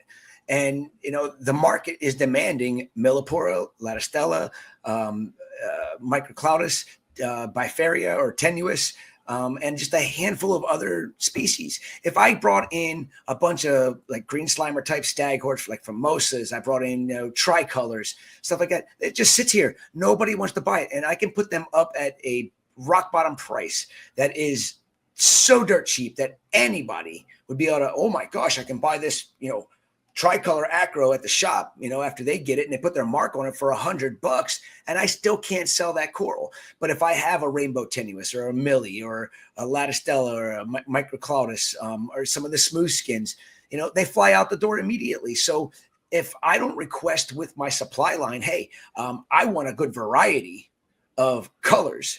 I don't want all of the main 4 species. Send me some other stuff. And unfortunately, I'm always stuck with the other stuff. And I have to basically give it away so I have the room so I can bring another shipment in. I let it stockpile for, multiple shipments. And, next thing you know, you got a whole tank full of corals that aren't desirable to the hobby. But that's, again, goes back to, marketing. Okay. Marketing is what's killing the minds of people that want to be in this industry. They look at all the marketing that's going on and they don't think for themselves. They're told what to buy. They're not looking at it for the beauty of the individual animal. I mean, Jake and I know, Mike, you do it this way. Salem, you're this way. If you see something that you like, you want to buy it. It doesn't matter if it's a trend or if it's something that's popular, if it's going to make you tons of money down the road. And that's the problem. And when people realize that they're having a hard time maintaining and keeping some of these corals that are so popular, they get discouraged after a year and a half, 2 years, and they just say, I'm not doing it anymore.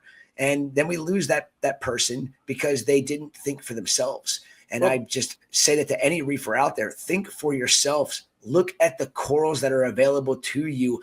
It does not have to be super popular. It doesn't have to be the tricolor coral or the quad colored tenuis or bifaria. If you like it, request it, get it, enjoy it. All this naming is don't you think a lot of the problem gets back to the internet where they see the frags of these photographed and super saturated and they think I'm going to get this and it's going to be glowing lights, versus you get in a tricolor or you get in a Bally Slimer that once it grows out, you can see it from across the room, and it's far more going to say than that tenuis you got. It doesn't look like anything unless you're this close to it. I mean, that comes, like you said, it comes down to marketing. But these people have to realize their marketing is killing the hobby rather than it's enhancing the hobby. I mean, I love all the beautiful pictures of everything. Sure, but I talked to a lot of friends in Europe, and they don't understand how we allow the frag farmers here to super saturate and then sell the pictures without calling them out. Because in Europe, if you do that, you're called out big time and you're chastised for overselling this stuff. That's why they've been in this pretty much the same for the last 40 years versus the market here goes up and down based on the whims of what are we marketing now. We need the think you're the Reef nail on the Builders head. saturation shit list. Yeah, We got to and you start need- calling people out. we got to start promoting those corals, like Mike said, that you can see from across the room. I mean, for me, I've got Vincent Chalet sent me this Acropora bifaria called the Dirty Insanity, and it is just the most ridiculous, mind-blowing colors in this coral. But when you look at that coral, you go right over top of the coral. I mean, it does not catch your eye when you're looking in the system where that coral is. What catches your eye? The toxic Florida, the Oregon tort, the immortal tort, the Cali tort, all these beautiful, brightly colored, solid colored corals that you can see literally from across the room. All of these corals that are so highly sought after nowadays, you need a macro shot to see all those colors, for one thing.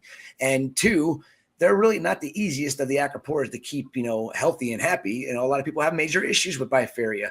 I do. I mean, it's like, I'm never going to stop because I don't fail. I will always figure things out. I always try to figure things out. That's why I love what I do. I'm always learning. When I have one doing well for a short period, for a long period of time, and all of a sudden there's a problem, why? Okay, let's move a piece of it somewhere else. Let's see what happens here. But that's what we're not seeing in this hobby anymore. We're not seeing people do trial and errors. We're not seeing people take the corals that they find appealing and putting them in their aquarium. We're seeing them find what other people promote as being appealing, and that is the death of a hobby like this, because it's just unrealistic for somebody coming into this that's never kept a coral a day in their life, to go jump right into keeping acros or into keeping an LPS coral. That's not necessarily an easy piece to keep. Like we were just mentioning it, you start with soft corals, learn your parameters. You will enjoy it so much more if you learn it and start at the bottom and work your way to the top. If you don't, it's not even, don't waste it's your not even money. just starting with SPS corals. It's starting with the most difficult SPS corals to keep. Right. I mean, Right. it makes no logical sense. I mean, if you're going to start keeping animals, you're not going to start with the rarest, most difficult of them. You're going to start with a dog or a cat before you move up to a meerkat or something else you want to keep. You're not going to start off with more difficult things that have specialized needs. You're going to start off with something like a bally slime or a tricolor, which have been coming in from Fiji for the last literally 40 years. I mean. Yeah. Okay, there's a reason they've been coming in for 40 years. They do well and they can grow and thrive, but those don't come in anymore. The other thing is with the usage of LEDs, you have to have the most colorful coral possible under there. The purples and blues, no one brings in purples and blues anymore because they're washed out under the LEDs. I mean, when I run for my 4 to 6 hours of white light, I mean, I have corals that are as blue and purple as I've ever kept in my life. And you can see them literally when you walk downstairs. I mean, the other stuff is like, eh. And then whenever it switches over to LEDs and off of the halides, I get a whole different aquarium. I mean, So I basically have two aquariums. I have a halide aquarium and I have an LED aquarium. And the two don't really mesh up. So people don't understand that. But those corals to me are more appealing. They grow faster and they're dazzling. I mean, you can literally see them across the room. Yeah, when people keep a coral like that in their aquarium at the beginning, it gives them the confidence to be able to reef. It gives them, a sense of worth when it comes to I can keep corals alive in an aquarium. And when these store owners that are setting people up for the first time, they don't give them that scenario as the way they should be doing things, and they set them up with the setup that they need for all these exotic, difficult types of corals to keep. Honestly, the failure rate is what disgusts me about it all the time, because if I was a store owner, I'd be wanting people to be residual customers for a decade, not just be here and gone. Oh shit, we're going to eventually have nobody coming in because everybody's going to talk about how difficult it is to keep a reef aquarium. And it really isn't difficult if you learn the way I learned, the way Mike learned. The basics. Nobody teaches the basics anymore. I mean, I think part of it, though, is think about what they have to sell to the customer, though, right? LEDs have been getting bluer and bluer and bluer. Finally, there's some companies that are stepping out of line and going more full spectrum.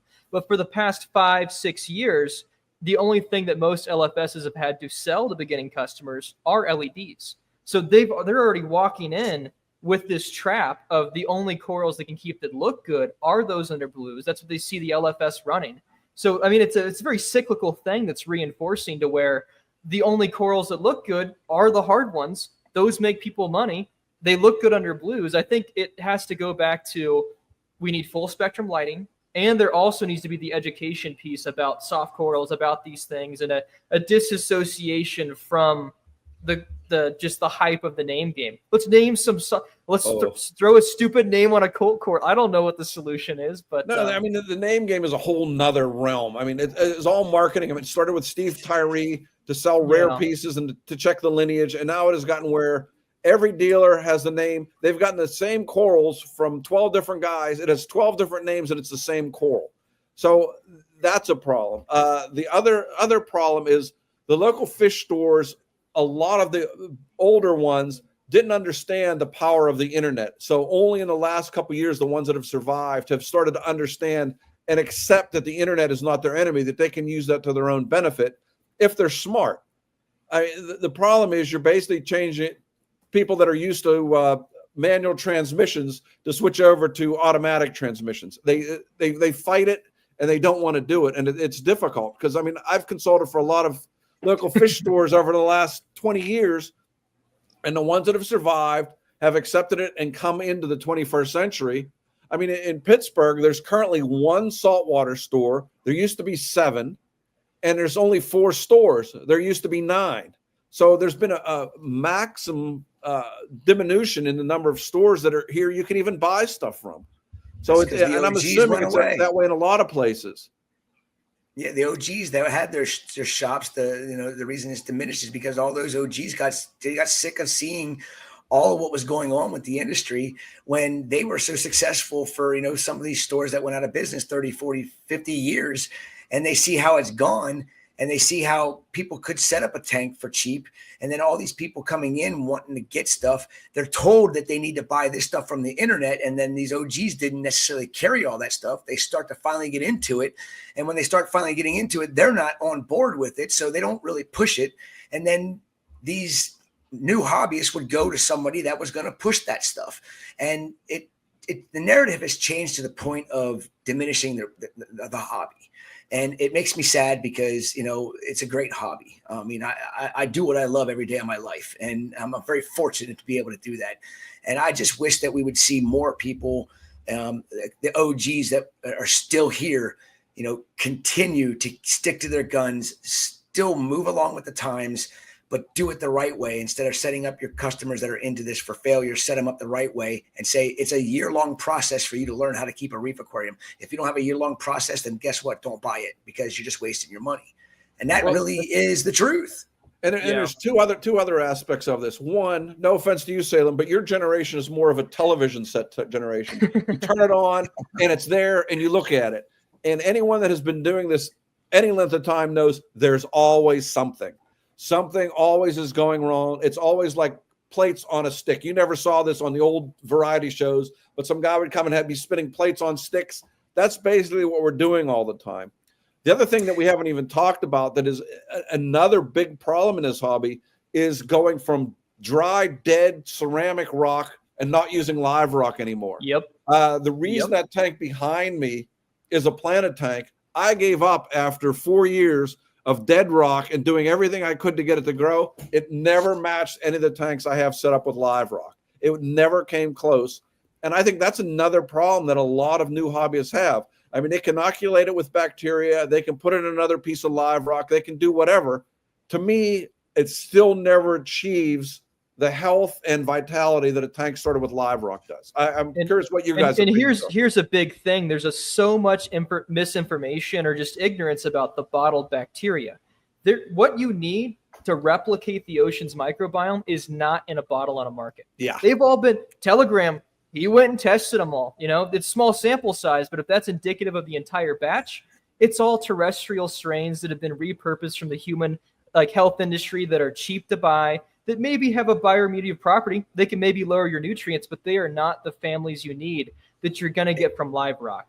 You can't replicate it. That's and the key. Everyone is just pour in XYZ. That's just a marketing gimmick or ignorance, and it's not going to replicate that. Gotta have it in the ocean. And I We wanna read know that, why I we just have- want to scream and going, okay, if this bacteria is so good, and Claude brought this to my attention, if this bacteria is so good, why do they recommend you add it every week? Bacteria in the right environment grows and takes off. Yes. If you got to add it every week, guess what? That's It a red isn't the right flag. Bacteria. It's like I was mentioning a couple weeks ago on, about boat rock. Everybody says, oh, boat rock isn't good for your system. Well, you know what? Boat rock is dead rock. It still has moisture internally. It still has microbiome in it because it is moist. It's not completely dead. It is actually the way I cycled almost every single system I ever set up in my reefing career until I set up my 50 or 4,500 gallon reef system, and I set it up with dry rock. And that has been the biggest nightmare system that I've ever had to deal with. And it has now just been swapped out, and all real rock was put back into it after I went through a cycle on about 500 pounds of boat rock, and I haven't noticed anything yet. It's only been a month, but I'm hoping to see, especially after I do a microbiome test, because I have my previous one and I'm doing another one here down the road to see what happened to the microbiome in the system by having that boat rock put into the system. And yes, corals will bring in different microbiome into your system. Each coral's got its own separate microbiome. So every time you introduce something, you're adding something new to your system, but it doesn't necessarily mean it's adding it in the balances that it needs to be, where the rock itself that came from the wild is where your balance comes from in the microbiome because it came from the ocean. And so I got four things. A lot of that. You go. Okay. So first, this is what you and I talked about to an earlier question before Michael was on. Cycling with dry rock, right? Not dry rock, live rock. You're gonna have die off if you're not curing it, whatever. And that having that natural mixture of organic and inorganic compounds, you're likely to grow more than just what you're growing from adding ammonium chloride too. So maybe the solution is you throw that piece of shrimp in to start the tank, or some pellets instead of just having ammonium chloride. That could be part of the problem too.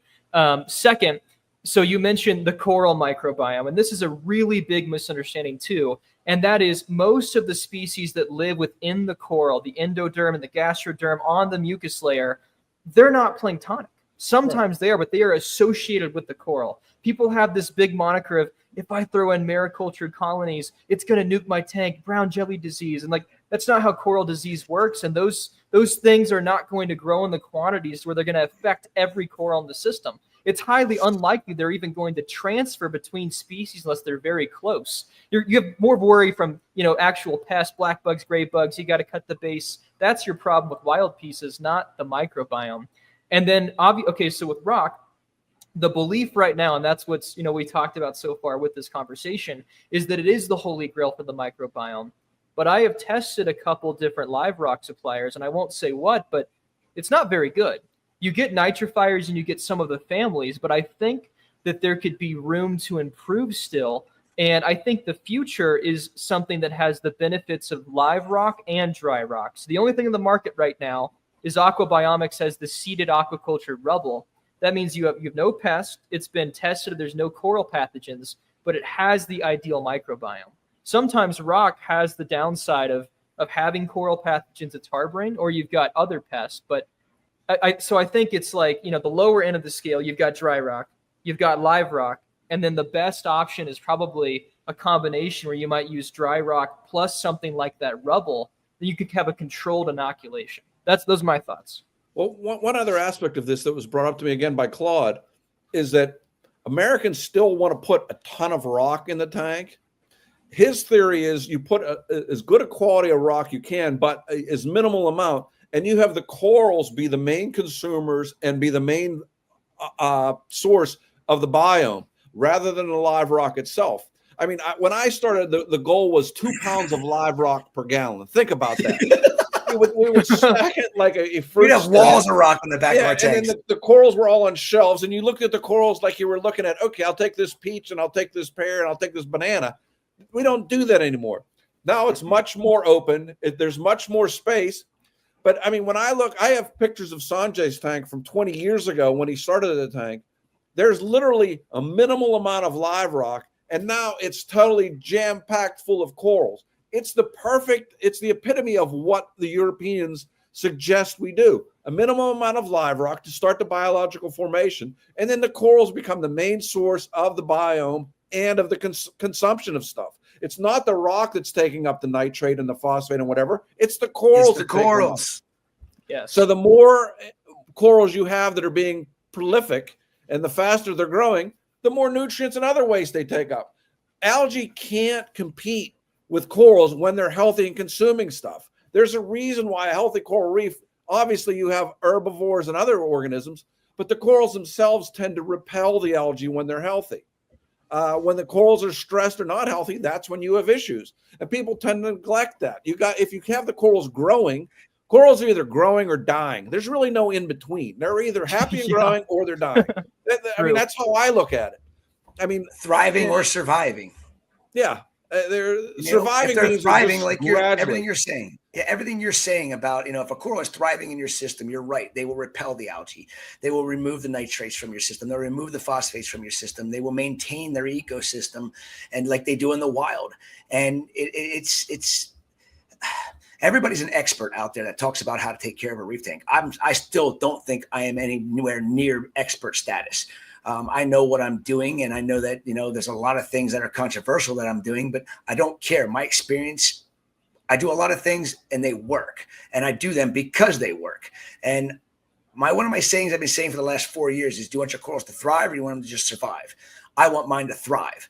Surviving corals will die. Thriving corals should not, unless something is introduced or something happens or something else. Yeah, exactly. So but even if you have pests, if your corals are thriving, they can repel most pests. I mean, Sanjay's had acro-eating flatworms in his tank for probably 10 years. Guess what? Yes, his corals survive and thrive. Why? They grow faster than the flatworms can eat them. They've evolved to produce compounds to slop them off and poison them. Like these are predators. They're there, but they don't bother anything. They don't bother anything. And that's the same way with a lot of these pests. Obviously, there are some pests like Monty-eating nudibranchs, which are, to me, those and dinoflagellates are the two kryptonites for my tank. If I have those issues, I have issues. I don't know what to do to get rid of them. Although this fenbendazole may be one of the ways to get rid of the nudibranchs. But in terms of dinoflagellates, I mean, I was literally using 5 different things at the same time, and then suddenly, poof, they disappeared after 3 months and after they killed a ton of corals. And I don't know what did it, but it took 5 different things. I mean, it took everything from hydrogen peroxide to ozone to raising my phosphates and nitrates and a couple other things I was doing. And like I said, nothing was seemingly bothering them. Then one morning I went down, and it's like, where'd they go? They were all gone. To this day, I have no idea. And I've had that happen a couple times with a couple of different pests I've had in the tank where I'm trying to manipulate it and poof, suddenly something goes away. I think that dinos, there's a large DOC component to that. And that's something that not a lot of people have considered. And that's likely part of the issue too. I mean, this is going back to the rock comment about how there used to be 2 pounds of rock per gallon. Like if you really think that you need that much like nitrifying community, just get a bioreactor, get K1 media. Like there's so much more efficient ways to do it now. I was talking, I can't remember who it was, but they were talking about trickle filters. And I'm thinking to myself, well, it was that me actually and you. might not be it. We talked about that on Keith's the last time we were on. Yes. We talked about that. We should start adding trickle filters for nitrogen production. Less live rock. And also for better oxygenation. Less live rock and also CO2 scrubbing. Yeah. When you break it all down, the trickle filter was taken away, and I always wondered why. And I was like, oh, well, they do produce a lot more nitrates. But, you think about it as time went on, I'm like, I'm thinking about putting trickle filters back on because we use such a small amount of rock in our systems nowadays. I mean, I just swapped out the rock in all my sumps. I took all the fake rock that was in there and the ancient live rock that was in there and put this new Indonesian rock in.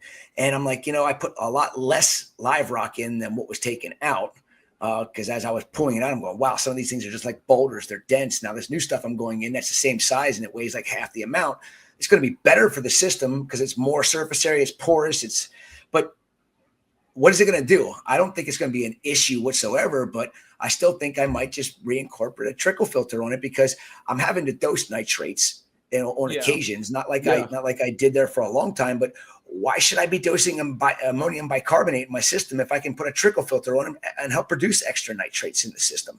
And as you know, Bob Stark pointed out, the heterotrophs are going to break down dissolved organic carbon. So you're removing Exactly. VOC, Yeah, you're producing exactly. your nitrogen. Like I was in the Bahamas this summer and we were right on the beach and there was just, like the wash zone where all of like it was like tidal zones. And I started thinking to myself, and I'm like, this is a part of the biome of reefs that we don't really mimic in our tanks, a really aerobic zone.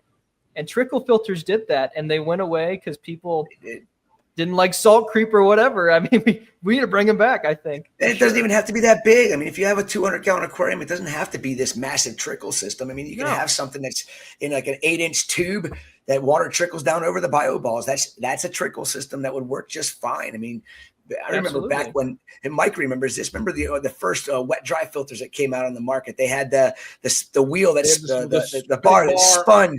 And sometimes they had the DLS material, which was horrible. Yes. It was good for the first month, and then it would be plugged up, and you'd pull it out. It was like you're taking a dead body out of the bottom of the tank. It was so bad. What I liked about the OG's trickle filters back in the day is they changed the game for people keeping fish and corals. And, what I didn't like about them, and they changed this, was you had the water coming in and it had this mechanism that spun the spray bar. It just would spin. They were a pain in the ass because in a reef environment, they would just get clogged up every few weeks, months, and they were a royal pain in the ass. And then we decided to do like we do now, and the water would just flow up and go over a porous piece of acrylic that then trickled down over the rest of the bio balls. And so simple to do, so basic. All this fancy equipment that we have nowadays. I'm not saying there's something wrong with it, but it adds more work to the system than what the OGs figured out a long time ago. That works really well. The OG way is cheaper in the last too. Conversation we had with Keith, one of the things that we brought up was, is the hobby better off because it's much more complex than when it was simple? Because in the 90s, when it was simple, a lot of us had a great deal of success. Now, as we've evolved and made it more difficult, is that necessarily better? In some regards, yes. In some regards, no. I just got a question asked about if I'm doing anything to adjust the ratio of phosphate to nitrate. We didn't even talk about this, but one of the things with nitrate, I'm a firm believer that the dose of or the ratio of nitrate to phosphate should be at least 50-1, and even better 100-1. I don't have literally any problems when it's 100-1, and it doesn't really matter what the numbers are as long as the ratio is there. So I rarely have to dose phosphate. If I have to bring my phosphate levels up to keep it in that 100-1 ratio, all I do is not rinse the mysid shrimp I'm feeding the fish. I mean, I never. There you go. I learned a long time ago. In a 600-gallon tank, I have probably 10 fish that are this big.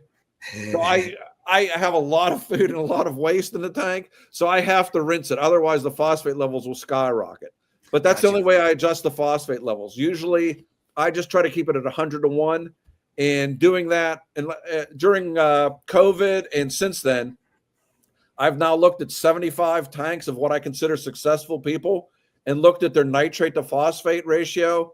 Virtually all of them had 50-1 at least, and 101, and sometimes 150-1 nitrate to phosphate. And it didn't really matter what those levels actually were. As long as the ratio was in check, they didn't have a whole lot of problems. Yeah. Well, Michael, I'm sorry to cut this short. We got a minute until the next hour. So Chris and I talked about it. We're like, an hour is not going to be enough. So I think what we do is the next time we do this, we have 2 to 3 hour slots, and we need to do this again because this is good, and it is nowhere near a conclusion of the conversation. I don't want to end it, but now that's how I don't want to end it either. So we shot ourselves. Like I said at the beginning, we have lots to talk about. There's always something. That was good.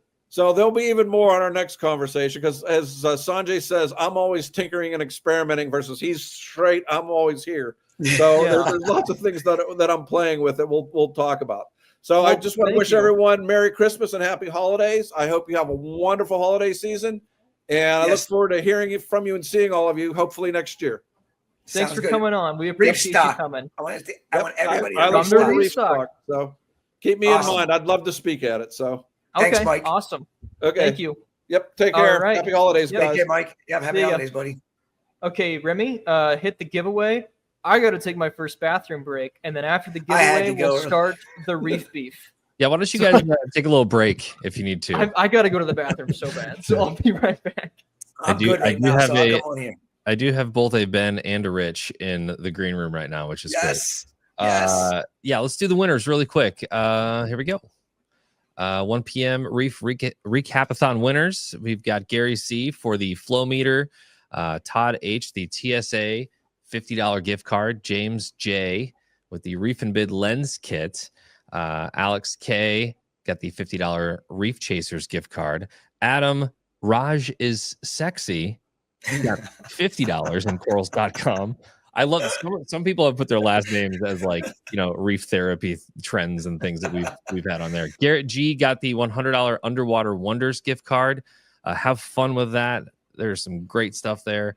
And Douglas got the 2 turbulent flow nozzles from Turbulent Aquarium Shop. So we have so many prizes, guys. I don't think that I've ever done a live where we've had over 90 prizes. So I think it's awesome. Yeah, I think your shot is shot is good. Here's the schedule. Just a reminder, we've got Rich and Ben next, and then Keith Brookleheimer from Reef Bum will be on just after them. So, and then Mark, we got a great lineup coming. I'm excited for this whole thing. It's actually going so damn quick so far. It's great. For now. It'll keep going. The conversations keep rolling. The time will fly by fast. Yeah, I feel like if you guys keep having these great conversations, I hated to turn off the Paletta talk too. I think you guys definitely. And here's the thing. Here, I know Salem at this point, and I know he's gonna be like, "What about like a 48-hour live stream? We can totally do that." Well, I was already thinking of like we might just need to do 24 and have 2 hours for each person.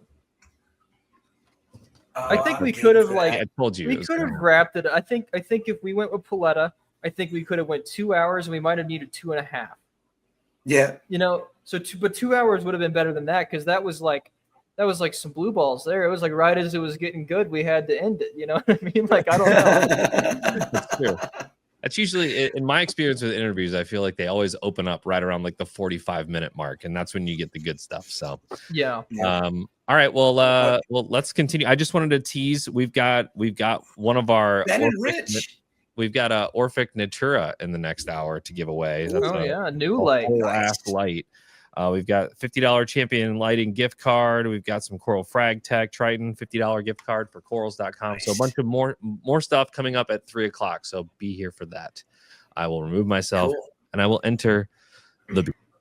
I have an idea for a topic already for the beef. I think that'll be very good. Beef in the house. Oh, yeah. Beef. Here we go. What's up, fellas? What's up, you guys? Long time no see. I haven't talked to Ben in a week, but I would imagine that we are ready to get to the 45-minute mark right now. We're gonna start off hot. Okay, sounds good to me. Do you want us not to swear ever? Todd from Champion has requested kindly that he wants to play it in his store. We don't have a mute button. Okay, so, all right. No, but people think we have to swear. We don't have to swear. But we can say stuff like F Todd. Yeah, F Todd. There we go. I agree. Todd, how's it going, Ben? Good. Hey, can I say something real quick? Because I just watched the last hour. Yeah. No, Ben, you can't say anything. So the talk of trickle filter and all that stuff. And I'm not just saying this because they're a sponsor of ours, but what I've been doing is putting those Polyp Lab Genesis blocks down in a sump, and and I've never looked back to crap in a bottle. Sorry, C in a bottle. It's too late. Already said the word.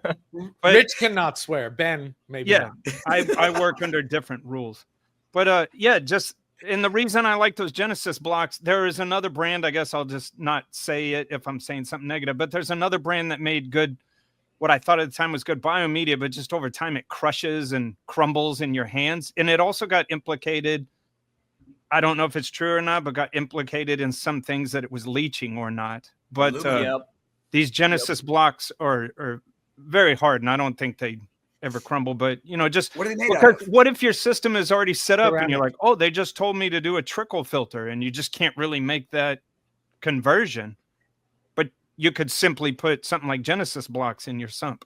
You could put a Genesis block like on the drain, like where you put filter socks, so it could just run over the block. That'd be your supplement for bio balls right there. I've thought about using them quite a bit. Phil messaged me about them, and I'll probably do a thing where I test all the different biomedias and break them up and send in an ICP to see what's made of them. But I've heard a lot of good stuff about the Genesis stuff. No leaching issues so far. Hearing of them. I had they're ceramic and they're really, really tight. So it's not like they're super porous, but they're porous enough. And I found a couple years ago when they came out, I was putting them in my lab because the turnover to the sump is not a lot, right? So I thought each body of water needs its own biofiltration as well as what it's getting from the sump. And as soon as I pulled them out of my big sump and put them in each individual tank, whoop, all the, everything went bing and was beautiful because it had that localized biofiltration. But the other thing I do is when I get a call and I'm setting up a new client tank, I just I can't like run aquabiomics test, but I know if I have them in one of my systems that's just doing great and has been doing great, I just move those over to that new system, and that's my break-in. But another thing too is in each of those sumps where I keep those in, and they even make they're not always 3D printed, but they make a Polyplab makes one where you can put them in a slot, or I just put them in the bottom of the sump. But I'll put circulation pumps in the sump, which also works good for me because Rich and I go back and forth about this, but I don't really like detritus accumulation. It just bugs me no matter what's going on with it. And so that, the circulation pumps in the sump will kick that up and make the skimmer pull it out as well. Yeah, Salem, location and a system for the biomedia would be a good study. Yeah, I can do that. It would be a stupid study, but it would be good to know because I love stupid studies. Yeah, that's why I brought it up. Everyone's got where should it go? Where's the best place for it to go? So my goal is to answer the dumbest questions. That's what I want data on. I am so in love with your new I will process. waste my time for you. That's the get me to work. So something, if you guys have topics you want to talk about, we could talk about that. But I thought a really nice one to bounce off of a topic we had in the last hour. It's something that we've talked about before. It's Michael Paletta hampered on the idea of gurus. He talked about how that might be the death knell of part of the hobby is people who pretend to know and want the stroke of the ego, and they lead people astray. So what do we think our solution is? How do we fix that? How do we fix misinformation in the hobby? Jesus God. we talk about heavy keep lifting. Talking logic. We keep talking logic and experience, and that trumps the gurus. Okay, I think experience doesn't matter though either, because you could have someone doing it 20 years and doing it wrong. There's a lot of people that have 20 years and it's what can you do? It was like y'all, the last hour that y'all were complaining about what corals are popular, and I'm not necessarily going contrary to what you're saying, but I'm just saying, a market just sort of does what it does, and you could blame it on the people making the corals. And why are these corals not popular? So I've been talking about this for 20 years, right? Experts and gurus and why you should ignore them and how you should deal with them. And, Skeptical Reef Keeping series talks about that. I think I'm in a totally different place now. I think what you do is you just keep doing you and saying what you think is right and stop trying to convince people. When you try to convince people, they get all mad at you. And so, like there was this thread with this kid who's making a 2,500 gallon tank and he's going to like glue it together himself. And, people are going, what are you doing? You're going to have a problem. He's like, I just want to do it myself. And people are like, no. And my opinion is give him room. Let him do it. Do it. Give him room. It's not our problem. You got to learn somehow. If he thinks that the pressure at the bottom of his tank is 3 pounds per square inch, which it's not, but if he thinks that and he sets up 2,500 gallon tank in his parents' basement and it explodes, friggin' awesome. At least it's a basement. I mean, it's not awesome, but everyone's got to learn their own way. So, you keep talking, thinking about it, keep saying it the way you say it, and I think it would be better if he set it up in the attic. Yeah, I agree. Yes, there you go. It goes back to what I was saying. If you don't learn the process in your own way and you're told what to do, you're going to fail. Yeah. in most cases, because being told what to do isn't the same, and that's Right. unfortunately the way this hobby has become. And it's the way a lot of the people that are getting into it, they don't like to necessarily, they want instant gratification. And they think that by being told what to do and how to do it, they're going to get that instant gratification. And the only thing they're going to get is heartache and failure and wasted money, in my opinion. Just sit back and take your tank, be patient with it, do it slow, and work on the kinks and work out the problems. Learn how the system reacts to everything you're doing to it. And don't ask advice about every little thing that's going wrong. Figure it out your damn self. Yeah. I mean, I've been against reef recipes forever. And I tried to put a talk together, Rich's Reef Recipe. And I worked on it for like a month. And at the end, the day before I gave it the first time, or the only time so far, I rewrote the whole thing. It was like, I don't have a recipe. They're terrible. They're bad ideas. I mean, there's some commonalities, right? About how we all kind of set up systems. I mean, people on the show, listening to a little bit with what you were saying with Mike. Yeah, no, nothing. We can get into that if you want to. But my main advice to people who are starting in reef tanks is get a 10, 20, 30, 40, 50 gallon tank, get an all-in-one system, and screw around with it for 6 months to a year. Test it. And learn Dose it. what do you like, what do you don't like. Test every day for everything until you learn you don't have to. All that kind of stuff. But do it on a inexpensive entry level with animals that are cultured, because you might as well hit them with a hammer, right? They're cultured. And learn it that way, and then make your next system what you really want with a little bit of experience under your belt. Every hobby has hurdles to getting into it. Some hobbies are more simplistic than others. I think our hobby is a little tricky because it involves life forms, and then therefore you could have morals about that or not. It's not painting miniatures. It's not RC cars. And you should give I was about to cuss. You should give a SHIT. You should give it, but I'm going to spell it out because, if I could speak in Braille, I would. But you should give an SHIT, but if you don't, I think you need to leave the hobby because it is livestock. And so if you're approaching it like, I'll figure out how to do this. Oops, I don't do this very well. And it's like, hey, man, pump the brakes. There's live things involved.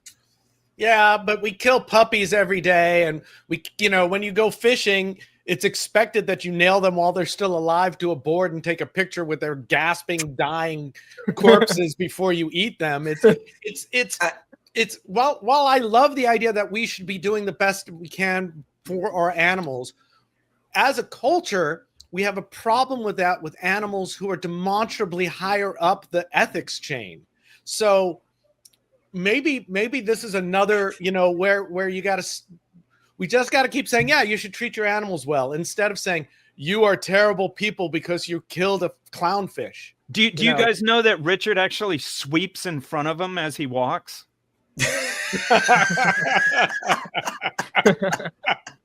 I look at a reef tank as no different than a dog or a cat. If you're going to set up a reef aquarium, don't think of it any differently than what you would think of a dog or a cat that you're going to have. You're going to have to take care of that animal. You got to do the right thing for that animal. And if you're setting it up thinking it's something that's simple and easy, I like to compare the way things are done nowadays to just keeping a goldfish. People walk into a shop and they say, oh yeah, in 3 months you can have acropores in your tank. Are you kidding me? Walk out of that shop in a heartbeat. Get away from them as far as you can, because all you're going to do is have a money pit on your hands. Yeah. If you walk into a shop and they're telling you to do the basic setups and they're saying that you need to really take your time and learn it, then stick with those people. If anybody's telling anybody that's getting into this hobby they can keep all these corals that they have in their systems in the first 3 months, they're bullshitting you, and you're going to be the one set up for failure. And you're going to leave the hobby in a year and a half. Chris, Todd hates you. No, Todd loves me because he doesn't do that. I know Todd doesn't do that. No, you used bad words. What did I do? Word. Oh, what'd you say? You didn't spell it out. What did I say? BULL SHIT. Sorry. FECT. Yeah, and now we spell I'll say BS from now on. FUCK. What I was on. I didn't say that one. I know that comes after drinking, so I'm not. Yeah, drinking. that'll be later. It's the reef beef influence. At the same Yeah. time, shut up. No. At the same time, people abandon their pets all the time, their dogs and every their day. cats. You got a real problem getting people to take their dog to the vet, right? Of course, you got the other side where people will spend $1 million, spend all of their money to save the pets. But thinking that somebody's going to take their fish to a vet. I mean, people barely are now taking reptiles to vets too, and we have vets who deal with reptiles. But no one's going to spend $500. I mean, that's not true. It's going to be the rare bird in this hobby that's going to spend $500, to get their Antheus's Popeye dealt with, or to get a gill scrape on a live fish, or, we're just yet not set up that way. I'd love it if we were, but we're not. So, how do you do all this stuff? I think, like what I said before, you just keep talking about it and saying it and doing it by example. And instead of, we can not totally demonize people, but when somebody's doing it icky, you go, yeah, that's not cool. I don't think that's cool. So, okay, I think we all agree that people need to learn by trial and error, and that's the best teacher. That's everyone that's in it for a long time had that period where they learned Get your their hands first way. wet. But you don't have to reinvent the wheel all the time. Exactly. Sure. So here's still the- take advice. Still take advice. Here's my question. Pick one person. I think it takes a really special person to have the perseverance to go through that. The hobby's grown quite a bit since the 90s, right? So Michael had the whole point about, the ebb and flow of things and all of that. Do we think it's reached a natural limit because there's only X amount of those people who would put in the work to learn and be successful? This is another thing that Richard and I push back on, because while you can make, I love that Salem's drinking water and a Red Bull at the same time. Why don't you just drink watered down Red Bull? I was mimicking Rich. It's hard to quantify what the hobby is. And when people sit there and say, I feel like there's less people in the hobby, there's not really a good way to know that. And I push back against that because you have all the different experiences. And also we live in little sequestered ponds, because if you're judging how many people are in the industry by how many people you're seeing on the forums, I'm telling you, as the guy that used to be behind the counter or the guy that does maintenance and gets phone calls, there's a huge disconnect between who's hitting what at these different stages. There's far more people in the hobby than there is on your forum, and there's far more noob horror stories than you know about. I think the hobby hit a real problem in the time of what was that show, Tanked? This is when I saw it happening. It was we're growing the hobby. At the time it was like, could you just put a little education in there so people aren't going, I'm going to set up a tank the next day, right? Like a 30-second thing, just a little bit every episode would make me so much happier. And at a Magna, he gave a speech, or he talked a little bit, and it was about, people who are getting in the hobby. And first of all, I don't know why we believed his anecdote, but second of all, some really smart people turned to me and said, well, hey, they say it's growing the hobby. And I was like, but we don't want to grow the hobby in the wrong way. Uncontrollably. It's not RC drones. It's not, it's not toys. It's living animals. It's fine when somebody buys a drone and then they go, oh my, there's a whole lot more to this than going, yoo-hoo. When people do that with a reef tank, it's a little, there are living things. And what is our hobby but the endeavor to try to take care of a complicated and fragile ecosystem, and in the entry, the entry price to get into what we're talking about is like way past, here's the amount of people any given day that are getting into the reef hobby, and here's the people that stick with it and get anywhere. This hobby is so stupid.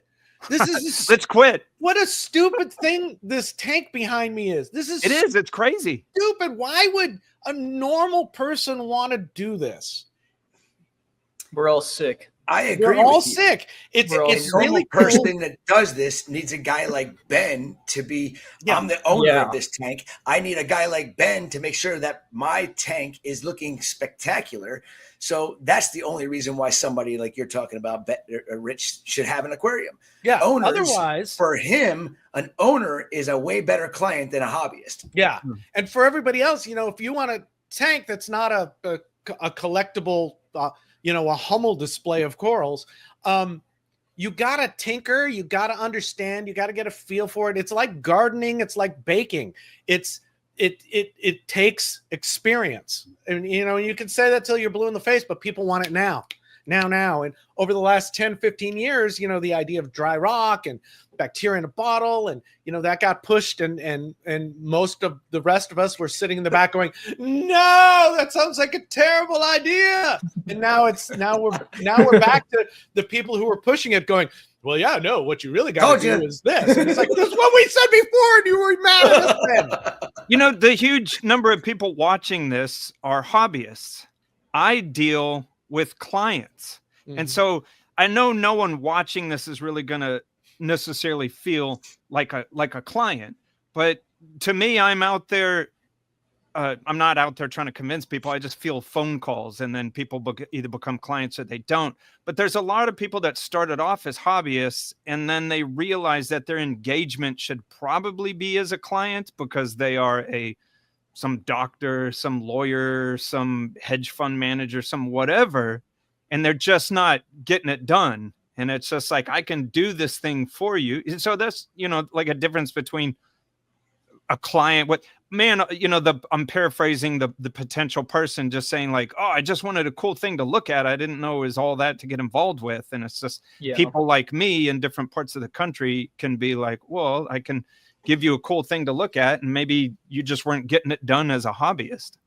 We need more. I think we need reef clubs to come back in a big way. You know, the other thing is, you know, I keep coming up with these joke things that I'll never do because I think they're a little weird, but I kind of do them.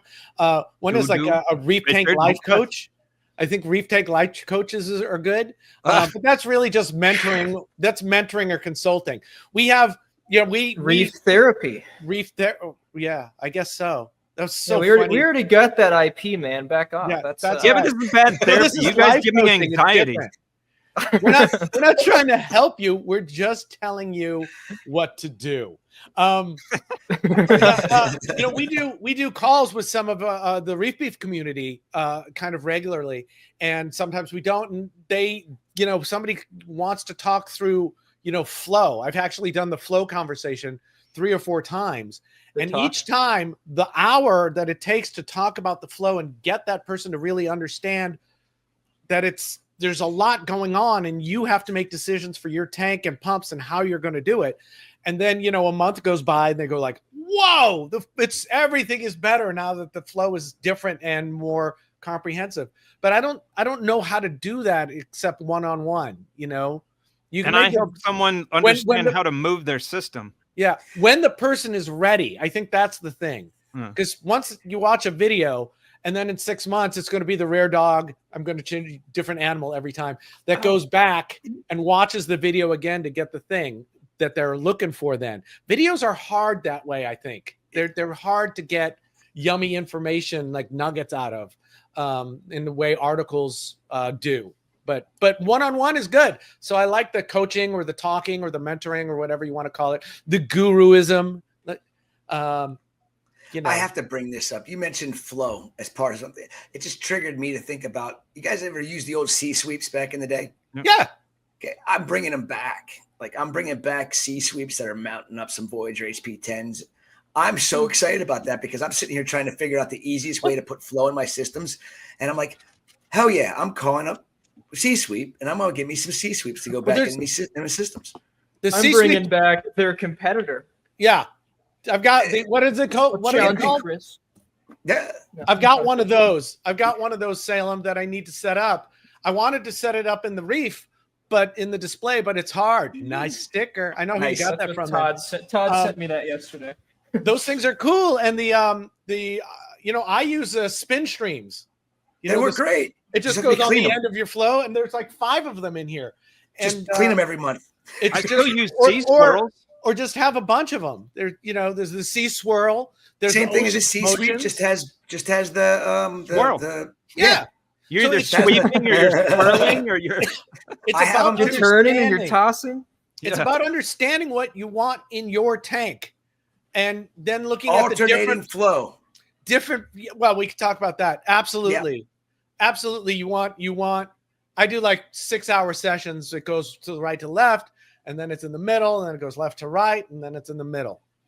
That's what I'm I do on stoked my about system. getting these things back because I know that all the water flow I've been putting in our systems, 1,000-gallon tanks. Having 4 C-sweeps, one on each corner, Yeah. one in the length of the 12-foot section, and having them just running at 90 degrees, and then in the middle of the night have 2 of them go off, and then I alternate which ones go off. So there's always some weird, odd flows going on in the system. I'm hoping it fixes some of the issues I've been having with Chris, dead spots. You know what I think we need is old school Carlson reactors, like the Hell ones in the yeah. aquarium. We got to rig up those and make them look awesome. We don't need C-sweeps; just have one of those on each side of the tank. I've thought There's about but it. you but You got to I have set no up room. that tank the right way. You Yes, set you that do. tank up wrong, it's over.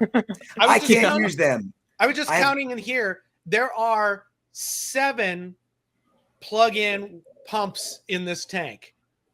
7. And then there's a closed loop in the back, a closed loop on the top, and the return is like 5 different ports, all with sea swirls, spin Yeah. streams. Spin streams. Very Flow cool. is more important than water.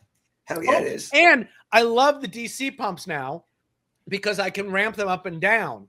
So instead of just turning it off and have the flow be different, the pump ramps down when the flow changes, and then flow is definitely changed. So You know what's horrifying? Thinking back, I've been doing this professionally since 1995, and thinking back to the late 90s. I mean, different geographical areas probably use different pumps, but in tanks we used to put like 6 or 8 like MaxiJet 1200s like buried in the rock. yeah, and then you just cut the Yes. cord when you're done.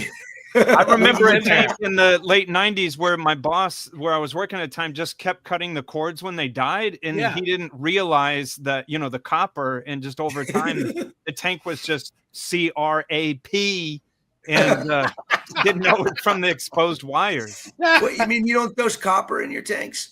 Yeah, that was how we dosed copper. But after a dozen of them, too much copper. Yeah, Right? too much. I throw a handful of pennies in, because when Yeah. I go down to the beach, I see coins in the water. Yeah. I remember that way. dosing copper one day, and a customer comes walking. He's like, "Oh, what you dosing?" I'm like, "Copper." He's like, "What do you mean? You can't put copper in a reef tank?" Sure, you can. I put a drop in every week. Or That's, nail. that's like Or nail. homeopathic copper dosing. Yeah. You I don't put do it seed anymore. oils in your reef tank? Yeah. I do I high put- Yeah, fructose right. corn syrup. That's how I carbon dose. I put bullion in my tank once. Chicken bouillon. Well, I noticed that after dosing Interceptor, there's great polyp extension, So you put beef bouillon cubes in. and it's gravy flavored. Yeah. So I thought, let's put some gravy flavor in my Gravy tank. train. You I need a don't white label recommend it as it. coral gravy. Richest coral gravy. Yeah. Hey, Chris, Reef beef coral gravy. There we go. Chris, I was also going to say, remember too, in the early, I guess it'd have been about the early 2000s when we were trying to get the internal flow of an aquarium up by doing crazy turnovers. Oh yeah. Like Yes. 20 times an hour, 30 times an hour. And then Which you had I remember micro bubbles. thinking even early on that I was like, that's not the way. Just make the turnover a certain amount and make the internal. But that's the problem. We didn't have great internal circulation. This is pre-Ecotech and Pre-wave pumps, yeah. pre-propeller driven Aqua- pumps. So Aqua Clear You know Pro 10s, right? Yeah. Yeah. There you go. You know, the first wave pumps that I ever had, this was back in the early 2000s. A friend of mine went out and bought boat propellers. yeah. Like model boat propellers, and took a Yeah. MaxiJet and extended it out and put this boat propeller on it. And he's like, "Check it out, man." He's like, "Look at the flow this thing's The- putting out." I'm the like, "Dude, first can one- you make me a couple of them?" Chris, the first ones I ever used was I think the company was named Sure Grip, and you took a pre-existing MaxiJet 1200 and they sent you a kit that turned that impeller into a Yes. propeller.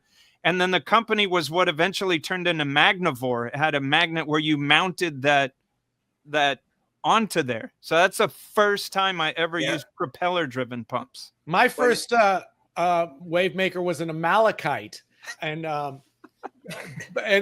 they just had a reed panel that they pushed back and forth in my tank all day. I would just use boat trolling motors.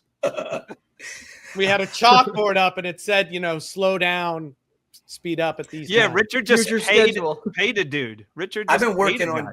I've been working on trying to figure out a way where I don't have to have any electric pumps in my systems. So I'm like, okay, what if I take an actuator and I just have this titanium rod that has a titanium flap on the bottom and it just flaps up and down. So then I'm thinking about it. I'm like, wait a minute, the wave energy will just continue to grow and grow and grow. Eventually it'll just flop right out of the aquarium. So, how are we going to figure that one out? Well, you have a second actuator that goes the inverse and they cancel each other out, PEMDAS in the middle. No, the wave energy is going to continue to still grow and it's going to offset it one way or the other. No, you think? I don't know, man. I tried it. We did it in a small tank, and it ends up just getting so nasty. You end up having to trying to figure out how you're going to do it. We got to shut this thing down every 30 minutes, so that way the wave can chill out. Overflow tank like an infinity pool. The pumps back up. You got to It's meant to go on the floor. They make those balls on a piston. There's all kinds of things. But truly, the way the pumps are now, that's the cheapest, easiest way to make a wave. They're just so good and so inexpensive. Not as that inexpensive when you break it down. Some of them are small systems. It's inexpensive. Well, everything's bigger with a big system. So where my giant tanks are expensive. That's why I'm getting C sweeps. They're relatively cheap, and so are Voyager HP10s. Yeah. Yep. I'll hook those things up. That's gonna be awesome. That's what can be so annoying to me, because I guess I'm situated to where really non-hobbyists come in and then they want a certain thing, but some people don't realize how much this can cost, especially if you're like bringing a third party, me, on board, and you're not tackling this yourself. Because I don't need to be obvious here, but like I have to make money when I'm doing this. But people are like, I want a 1,000-gallon tank, and I wanted and it's like, do you have any idea how much all this stuff costs? People have no clue about how ridiculous this can get, and it can get very ridiculous. Very ridiculous. I mean, I can attest to that. I mean, all the things we've tried and changed and redone, and this equipment that I've spent money on that I end up using for a short period of time, be like, why did I spend my money on that shit? SHIT. Wow, you are strike two. What the hell? But Richard, hey Richard, hell is bad. I can't say. All right, we drinking game. If you're carbon dosing now, every time it happens, you take a shot. That's Remy's gonna come in here and beat us all with rulers. He's done it about every time you've been on. Yep, there he is. Yep. Looks like a squirrel. Mother Superior. That was him going. Play with the stuff, right? Everybody wants everyone to tell them what to buy, right? And I get that. What's the best pump? What's the best? And it's like there is no best. There's only Zool. There's recommendations. There's only different ones, right? MP40, a Vortec has got the right place to use it. It's not on my tank. There's better solutions because of the way the cone of the flow is and the way it works. It doesn't work here. Gyre's in a different place. It all depends on what the hell you're doing. And why you're doing it. So I always try to tell people, to have a working why, at least a working why. Why are you doing that? And even if it's because Meckley told me, that's like, great. Now go figure out how to tell me what Meckley told you. But at least you've got a reason, and that's an okay reason for me. But when it's just like, Meckley said this was the best pump, it's like, that's just about, I don't want to use Meckley. Paletta said, because he's not here. Paletta said it's the best pump. It's like, screw that guy. No, but you need to understand why you think that's the best pump and what it's doing for you. That's fair enough, but that's the learning curve. In the beginning, you almost need to be told what to do, but I would encourage you to, if you're going to progress in the hobby, you need to get past that at some point. So that's why this hobby is kind of great. It's the same with every hobby, though, like the water sports that I do. You buy water stuff, sports. You play with it, not pea sports, water sports. Urea sports. You buy sports. There you go. You buy the stuff, you mess with it, and if you don't like it, you sell it and you buy something else. That's how you learn equipment. You can't learn equipment by looking at it. I heard I heard Mike say earlier, you know, or was it you? They only use 2 skimmers, and they're recommending a skimmer. You know, it's like you can't listen to someone who's only used 2 skimmers recommending a skimmer because they've only used 2 skimmers. But you can't have a feeling about that equipment yourself unless you've used a bunch of it. So, you know, I'm constantly buying little pumps and trying them out here and there and seeing which ones I like and which ones I don't like. And, you know, that's where how I you hope learn. we can go with the systemic reviews of like, oh, my headphones just came disconnected. I'll plug them back in. But like, you know, if we get our hands on every single one of the products in the market and test it and give some data, Yeah. there you go. That's a better starting place. Then you at least have, it's like you're buying a car, right? You go, and when you buy a car, unless you're Raj, you don't say, I like that one and put down the cash. Right. Like you go and you look at all the Carfax and then you figure out what you want to buy. Yeah. You need the mileage and the storage and can I fit my kids in it and the tire, whatever. You know? If you can, visualize the plume when you do those. The pump, so we could see what it's doing. Yeah, no, it needs to be better produced. Remy and I were rushed and it was terrible. We'll have better ones. No, I wasn't saying that at all. That's why it'd be good to have like better videos. I mean, this is me sort of bitching about. We might as well discuss at this point. No, complaining about like decent videos. Raj is here. Oh, I need another car. Start cussing now. Like making videos about equipment that aren't like biased because of who the sponsors are, you know? Yeah. Like, I would love to be part of that because I would be like, here's this skimmer. I like how it uses this pump, but it has this grommet here that's annoying, the blah, blah, blah. Ben and I were just talking about this last week. Ben is not up on what's going on in the world as much. Salem's doing that. We were having a conversation about feeling, and this is, I guess, more geared to those of us who are like part of the industry. It's like sometimes like if you're not paying attention to the social media aspect of the industry, like feeling like you're not plugged in. I was saying that to Richard, and Richard was sort of laughing at me because he's like, you're literally in the trenches. Like you're in the war. And then you're like, oh, I'm not in the room with the generals, so I don't feel like I'm plugged in. It's like, you're the one. Why am I using war metaphors? I certainly didn't. Yeah. Richard was like, you're in combat. Reef Stock certainly felt like D-Day last year. That's yeah. Oh, it's going to be fun with the COVID. A large beef contingent is coming again. Large beef contingent. That's what they called me in high school. The troops. A large beef. I really contingent. hope everybody watching makes their way to Restock Denver this year, you know, and Restock Chattanooga. We're going to be there. I'm going to be there. We got to make sure everybody, all the OGs, need to have that as a collaboration. Everybody meets at Restock in Denver or Chattanooga, one of the two. And keep your eyes out for another gathering is coming in June. Yes, there is. It's called Reef Retreat. The website's not out yet, but keep a look. It's only like 100 to 150 people max. So keep an eye out for that. I'm excited for that one. Yeah, for sure. What else can we talk about, Salem? Unless you want to hear Ben talk about military. Yeah, what's your beef right now? What's your beef? Back to the front. What's my beef? I didn't Let's give our beefs. Be asked for beef. Oh Lord. I don't have a beef at the moment. It's the holidays. My bride is here. My child is here. We're having a great time. So I would have a beef about the obsession of some saying like grow the hobby. I'm not uncomfortable with that. Okay. Why? So again, I've been doing this for a long time. I've devoted my life to this. This is what I do for a living. And a long time ago, I felt like, you know, I've felt the pressure of what's going on in the wild and all that sort of stuff. And this isn't a used car lot. This isn't something that you step on the gas.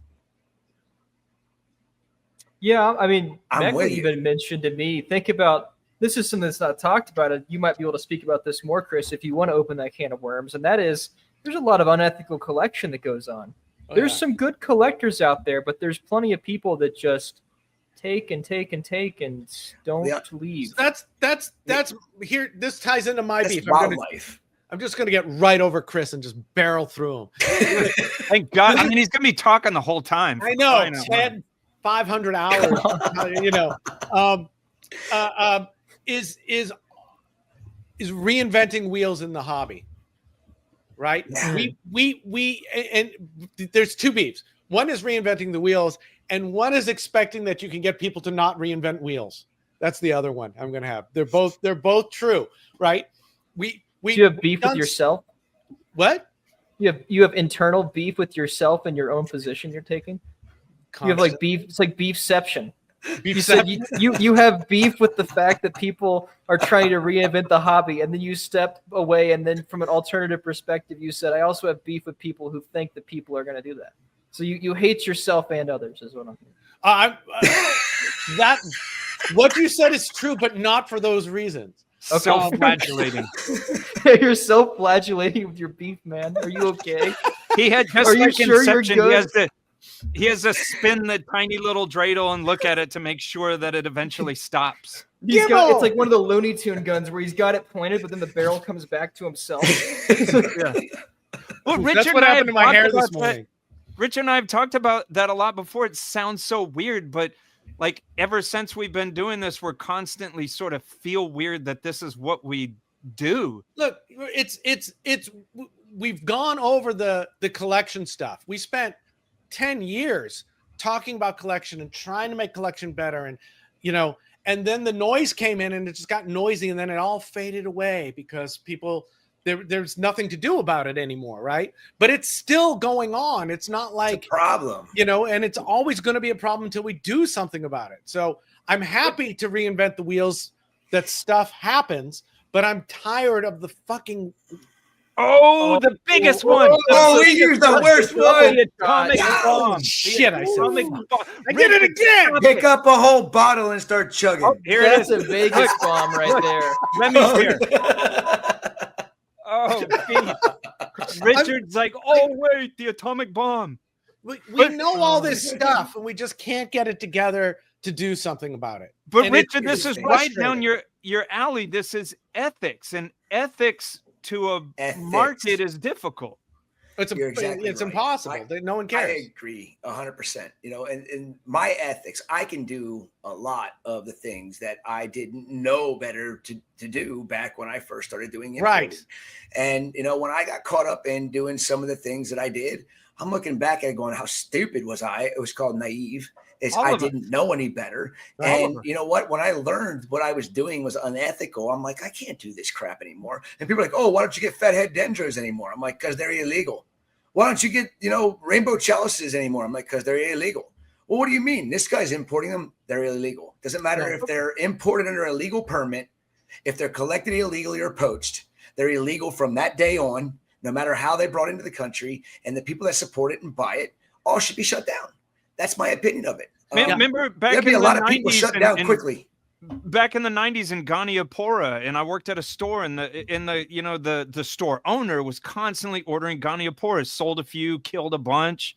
And I remember asking him, like, why do we keep getting these corals? Because I was also reading the cutting edge literature that was saying, like, oh, we don't have these figured out yet. And he's like, people love to see them. And then I'm just like, oh, well, F the ocean. Ethics. Like, it didn't make sense. It's like feather starfish and stuff like that. It's like, should that even be brought in? Still sell crinoids. Dendronephthia, man. Dendronephthia are bacteriovores. They are eating planktonic bacteria. That's not on the market. No one can keep them alive. Why are we bringing them in? Yeah, because they're gorgeous and no one gives a It does species. change. It does change over time. Certain corals ebb and flow in their popularity. But we've been saying forever, or at least some of us have been saying forever, that if we don't get it together, because I don't believe there's enough people like Chris to make. I think there's more bad players than good players, and Yes. I keep saying we're gonna. I think eventually, not only are we going to get regulated, but we probably should get regulated. Say what you want about government. Government does do some stuff that it's really hard for individuals or smaller groups to do. Now, I don't want a blanket stop of everything, right? I want somebody who wants a dendro to What be are you able to saying, say, man? You better watch your words carefully here. That's Those colors Look, never look. run. Christmas. I want people to be able to order weird stuff. I want Sure. weird stuff to come in, but I don't want weird stuff to be collected for the supermarket kind of fish store. where it just sits there and dies. I like oddball stuff, but oddball stuff collected for people who really want oddballs, and it goes right to them instead of sits in the chain until somebody buys it or it dies, or somebody buys it and then it dies. That's not good. And, unless we do something ourselves, unless we bring back something like the Marine Aquarium Council, unless we have some kind of centralized body that does best practices and certifications, it could be light certifications of import and export and stores, we're going to be the Wild West. And the longer we are the Wild West, eventually, when it comes down to regulating, my fear is that they'll just go no, because it's shut it down. It's just easier to say no than it is to differentiate between an alveopora and a goniopora. Well, We've the most already seen likely that. way. It's so complicated in so many details that the government, and I honestly, the resources. I don't blame them, because they look at it and they're like Richard said, they just say no because like, look, we're running this country, and you're like, well, the this and the that, and But I want these animals in my living room. Approve the regulation of the aquatics industry. Elon Musk is in charge of the ornamental fish. I've contacted the right people that I know from all the years I've been importing corals. I contact all the right people and tell them, okay, you guys need to start watching these areas, and I can do this. I can go in and I can order this stuff. I can bring it in, but my morals say don't do it. You can't, it's not right. And I say, I'm not trying to call people out, but we need to stop what they don't know is happening. And here's how these corals are being smuggled into the country. And if you don't go and start looking, it's horrible. If they don't start doing something about it. I carry carnation corals in my prison pocket. Single little fathead dendro up the back door. Yep. My point, what I'm trying to make is I can tell all the right people, and I still see it happening. And it makes but who me are the sad right because- people? People that care? and the government that are supposed to be regulating this stuff. Okay, the only people I know of to talk to are the people that are regulating wildlife importations, U.S. Fish and Wildlife. Yeah, okay. I know U.S. Fish and Wildlife agents up in D.C., L.A., all over the place. And I built a relationship with U.S. Fish and Wildlife. And and when they go and inspect my shipment, I say, go do it, have fun. If there's a problem, let me know. And when there's a problem, they let me know, and I help them work out the problem, and that's it. And if I have to confiscate something from me, then so be it. I'm not going to fight them. There's a double-edged sword, though, of reporting in general, right? So here's the real downside of, even if we are attempting to communicate with them now and say, look at the good players, here's the bad ones, that still makes it so they're looking at the industry, and they might still say, all right, let's just get rid of it all. So there's always that risk. Industry. This is how we end Look at things. the bird industry. Look at the reptile industry. Yeah. Bird industry was in 1994 in October. They shut it down. It's gone forever. The first pet store I ever worked at in '95. The boss had been in business since the late '60s, and he told me about the days of like selling alligators, selling monkeys. He told me about how they would duct tape birds from South America, like duct tape them and stack them in a box. Yeah. And it was just understood that some of that died. So if in a shipment of 12 parrots, you got like 4 alive, that's just how it was. Yeah. And it's not going to, I don't want government regulation. I want our industry to regulate itself, to take some responsibility for our own stuff, because anybody else is going to do how it do you enforce that? What power do we have without it's like law besides saying, they're It's bad? not this. Well, look at the U.S. ARC, right? Isn't that the reptile group? Right? The reptile group. They've got a ton of money, and they get it through donations. But we need a group of someone's to run that, and that's always the hard part, because 100%. Getting up and running is hard, and it could be voluntary. The MAC was doing pretty well with the voluntary stuff. People who cared went and got certified, and then places, people who don't know go, oh, that's certified, I should do something about. Well, I should buy that rather than the not certified one, right? So is that your hope? Is just consumer trends change over time, so the bad actors are just eventually lose enough money they get out? My hope. Aggressive approach, you call them out. That's probably not a good angle. You get sued or whatever. I mean, what I think would be an easy way to do some regulation on some illegal imports of wildlife, legally is if U.S. Fish and Wildlife understood the geographic regions that these permits come from.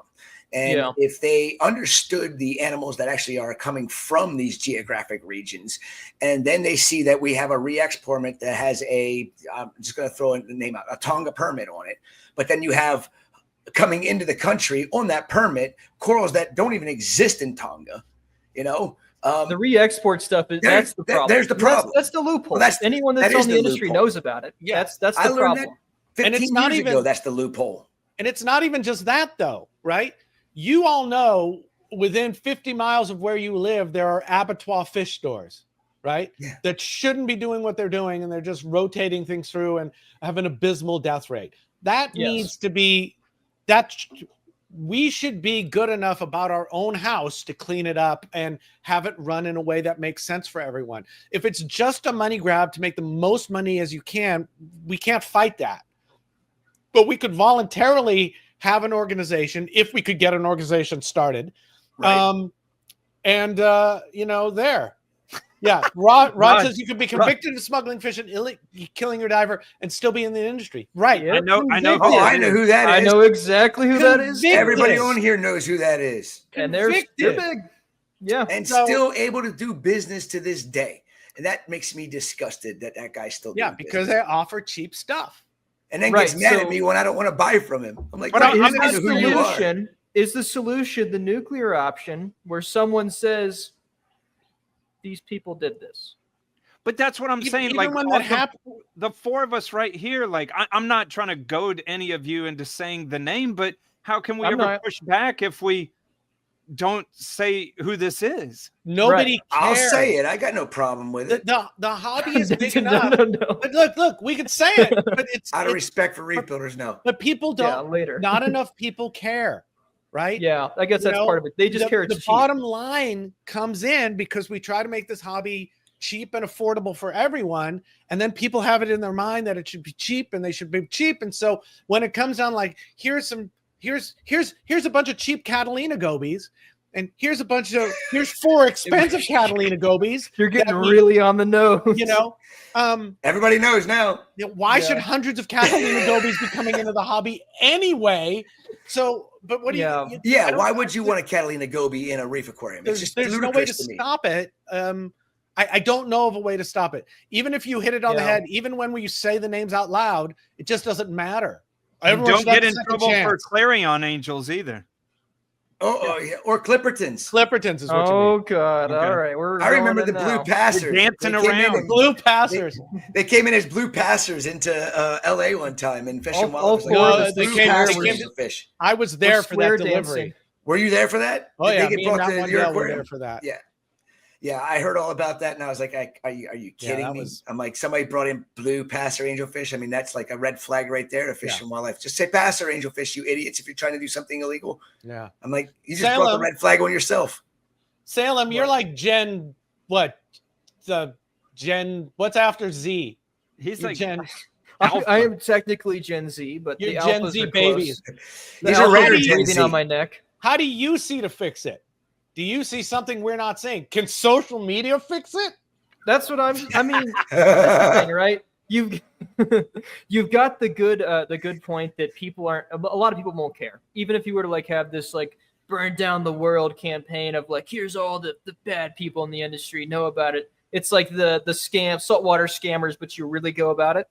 People won't care because it's still cheap. And it's never going to reach everyone. So I think that you're right that potentially a slow game of trying to shift consumer trends towards a regulated party that says these are authorized dealers. So like the only thing I can think of that's similar is like how Bobby Miller has the Humble Fish certified fish. Yeah. So right. It would be like that, but like large scale. It goes through Coral Magazine. It goes through all the LFS. It goes through every type of avenue to reach the masses in every way possible. And you have to have a network established throughout the industry where all the good players get on the same team and push it for a generation. That's probably the only way. We could even or the government regulates it.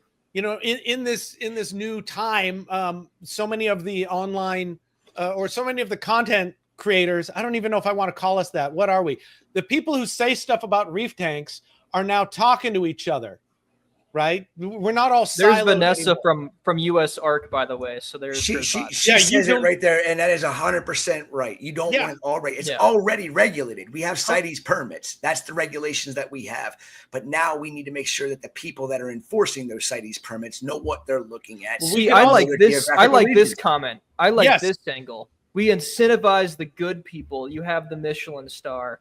Maybe that's the best route. I don't know. That's what I was going to say. Right now, with the people who are now talking to each other instead of, trying to be like siloing for viewers, we could come up with the Reef Consortium right now. We've talked about it before, Salem, and we could just start giving people, I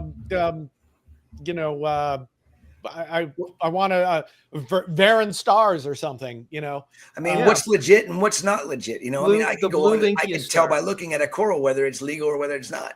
Yeah. So all right, drop some likes and some super chats if you want us to put this together. If we see $1 come through, I'm going to put the energy towards doing this. Just put a link to your bank account. I might do that later after beers. I'll say that. So there's my deal. If the people want it, they will pay us $1 right now, and the people will speak, and we will see what happens. If there is money behind it, we can also just get paid anyways. That's the litmus test. We're also already kind of doing it, right? Right. Look how much people talk about. Oh, someone sent $2. We got to do it, guys. Okay. Look how much that's all it takes. Score. Yeah, we're gonna do it. Right. Don't feed that child on another continent. Let's save this weird hobby. We need your dollars. Donate to save the country. It's like the Wikipedia pop-up. I'm gonna force this in. Say it. There, I'm done. Do it. Kenny at High Tide Aquatics is being talked about a lot in the industry because Kenny is doing it the right way. So we're already giving our we're blessing Kenny, and people are talking about it and going and buying stuff through him, and he's going to start mail ordering, and then he'll probably go out of business because that's just hard. But I don't think he will because he's too tenacious. But he is. He's fighting the good fight. We do it. Maybe we just need to do it a little more. Maybe this next year, Reef Stock and at the Reef Retreat, we'll figure out some things to do. Well, we have $7 behind us now, so I think we ought to figure it out. We should all four go up on stage and just have a beef about, the bullshit going on in the industry when it comes to, the loopholes and things that people maybe need to that's okay. We'll do a Reef Therapy live. Yes. In the name of the talk is what Richard just said. We all do it. We should just do it a little bit more. It's just called we all. Yeah, that's the title. Yeah. Reef Consortium does the industry.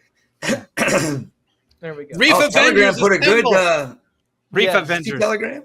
It's back. Oh, Telegram said $20. Corey sent $5. He did. Oh my god! Holy! I didn't mean to start all this. Thank you guys. Oh, there's still $2. He did. No, what's great about this Corey now, Page. Salem, is you've got that money and you don't have to do anything. Wait, how did Salem get a Ferrari? Yeah. Well, how did Raj get? Is it the title just Maserati Avengers? Yeah. Maserati? Did he get a Ferrari SUV because he does live in Colorado? Yeah. He's going to put it above his tank like a chandelier. Sure he is. Yeah, it's been 2 years. Oh my god. Okay, I guess we have 2 minutes to the giveaway. We got to do 2 hours. This went too fast. Yeah. From now on, we started getting good again at the end. Who's on next? Real quick for the discussion that we just had, it's sort of like recycling plastic, where the plastics creation industry themselves were the ones behind the campaign of, hey guys, recycle, it's all on you, and they took the onus off of themselves. And I told Chris Meckley's family this at dinner. That's what we do. It's the hobbyist should get educated. Why should the hobbyist be educated? The hobbyist is a hobbyist. They're in it for a giggle. Because their money creates the industry. But imagine you get into a hobby, and besides all this complicated CRAP that you have to get into, they're also saying like, oh, we're in trouble and you should police us. It is up to the industry to police themselves. Otherwise, we will be told what to do by governments.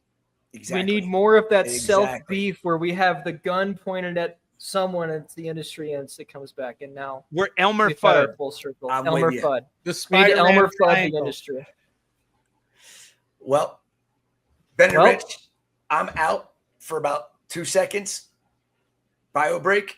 Oh, you're You gonna guys go were you, pee-pee. awesome. I enjoyed this. Chris. I want to Chris, come number on and one have or some number beef two? with you guys. Okay. Number 1 or number 2? I just want to know. All right, Remy, do you have the next giveaway ready? We'll do the giveaway of the hour, and we'll get him on.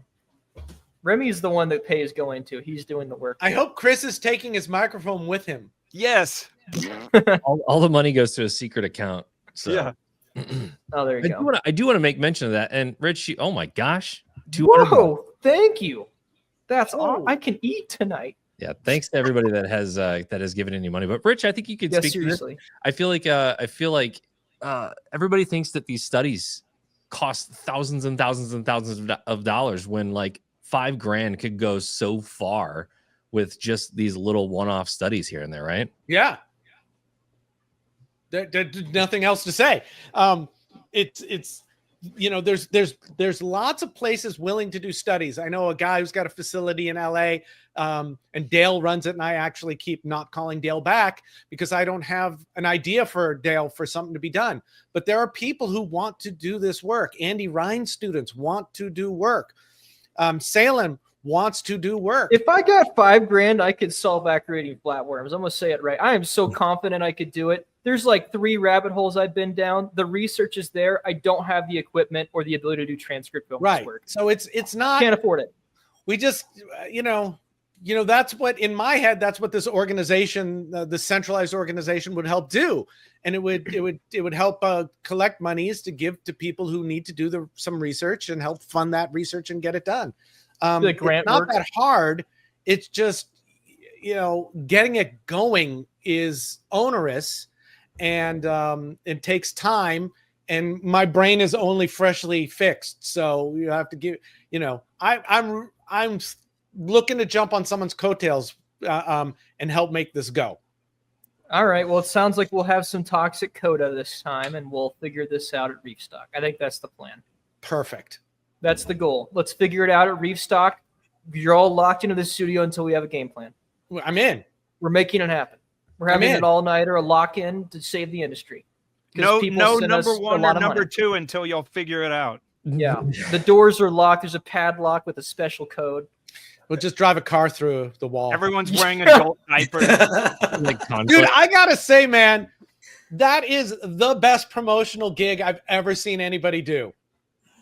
How much Remy, I did- called him. how- He said, start filming now. I said, how much did it cost to get someone to drive a car into the building? well, let's see how much money we just got sent. I think we have enough to cover our costs now. we could buy No, that- 2. That's crazy, but it's also pretty cool Wow, that you that get is to refresh crazy. the studio. I think that's actually great. I'm It's really a pain in the excited. ass, but I've I got a can't lot wait of to see it. ideas I've always wanted to do for tanks, and I can do them now. I've got a blank canvas, so I'm honestly really excited. Now that the work is over, I've got it dialed in, and I've like had a night's rest. I feel honestly really good about it. I think it'll be a good thing. and Remy, have you got the list of the next winners? I do, but I was going to let you guys go first and tell you Merry Christmas and all that. I just wanted to ask if Rich Wants Free Stuff is on your list. It is. Did you win? Is that you? No way.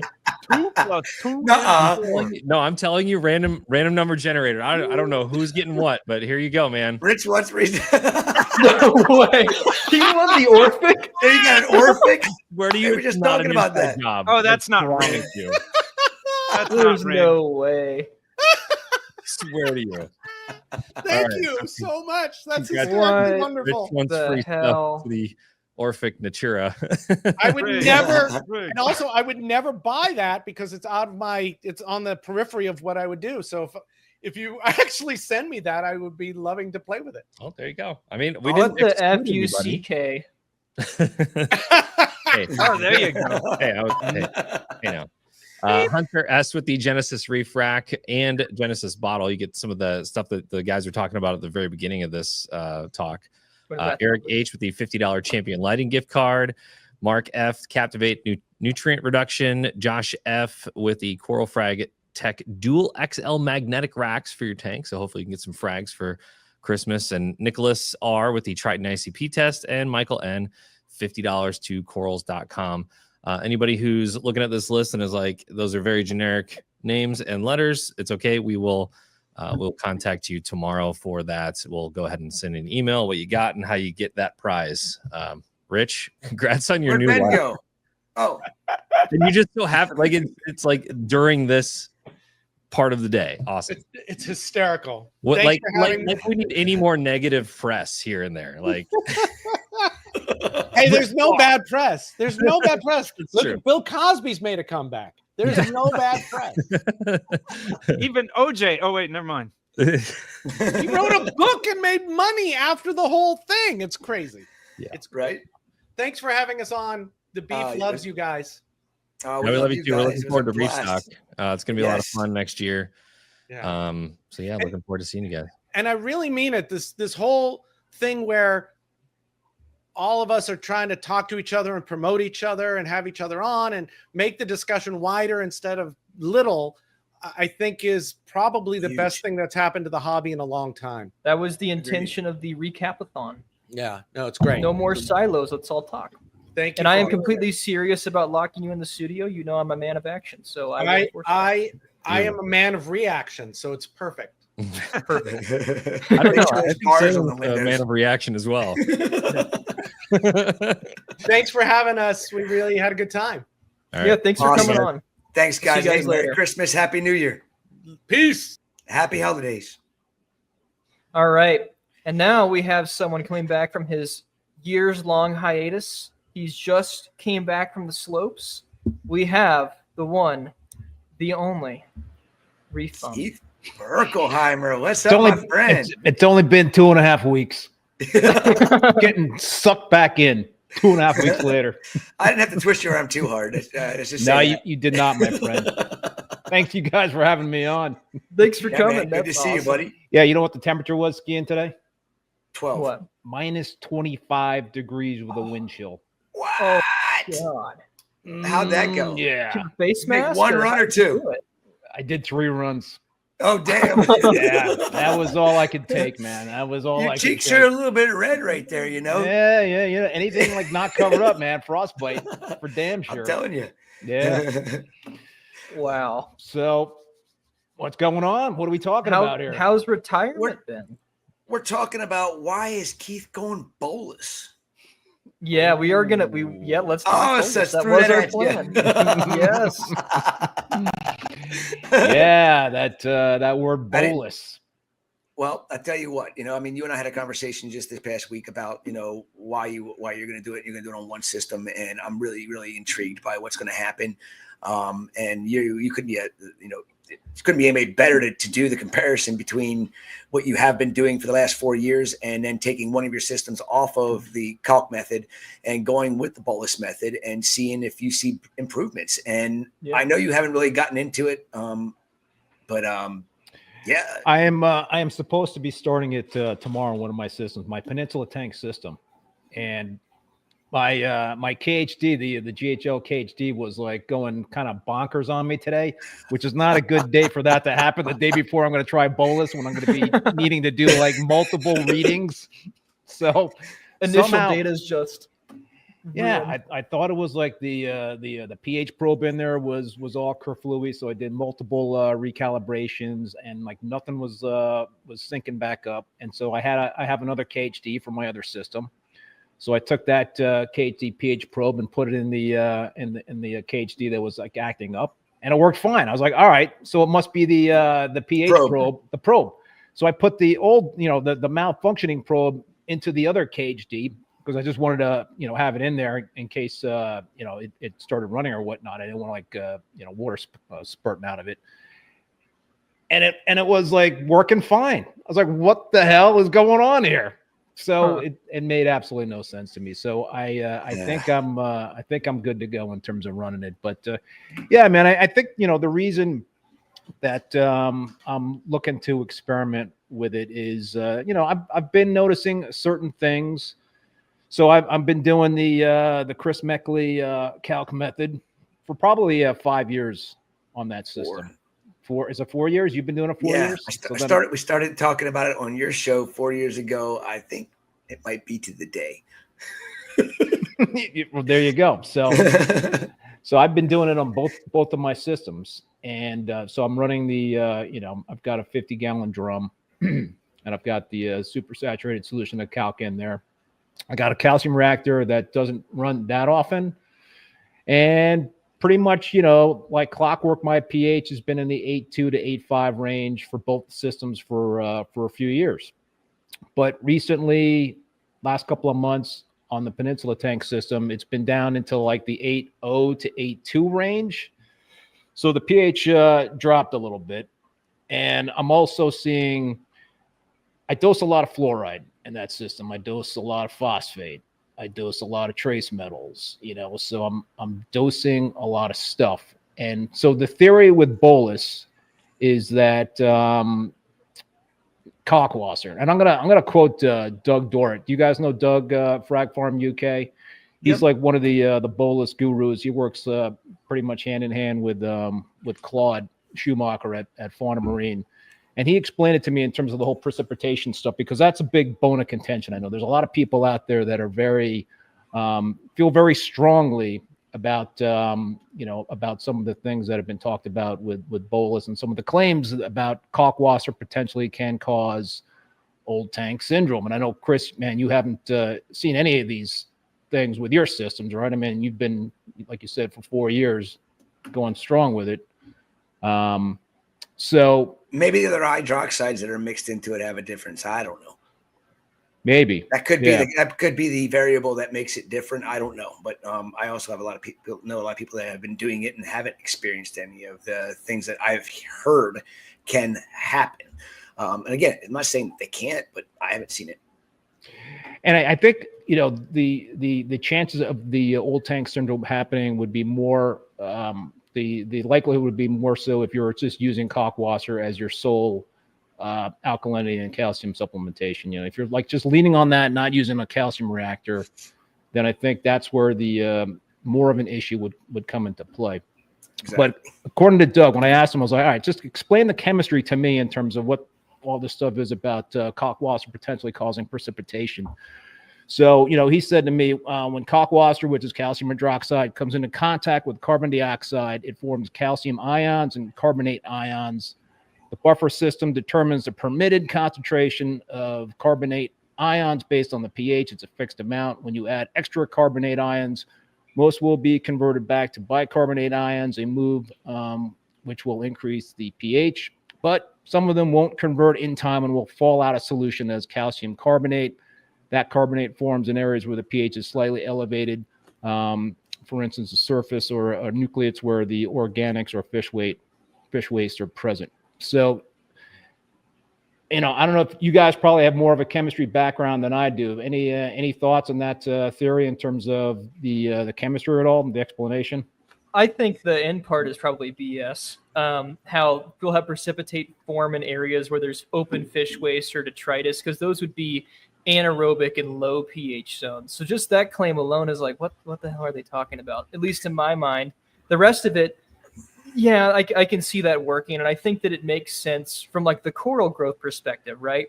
If you're going to not have available, carbonates at the time right before lights on and you dose it then, maybe you could get better growth.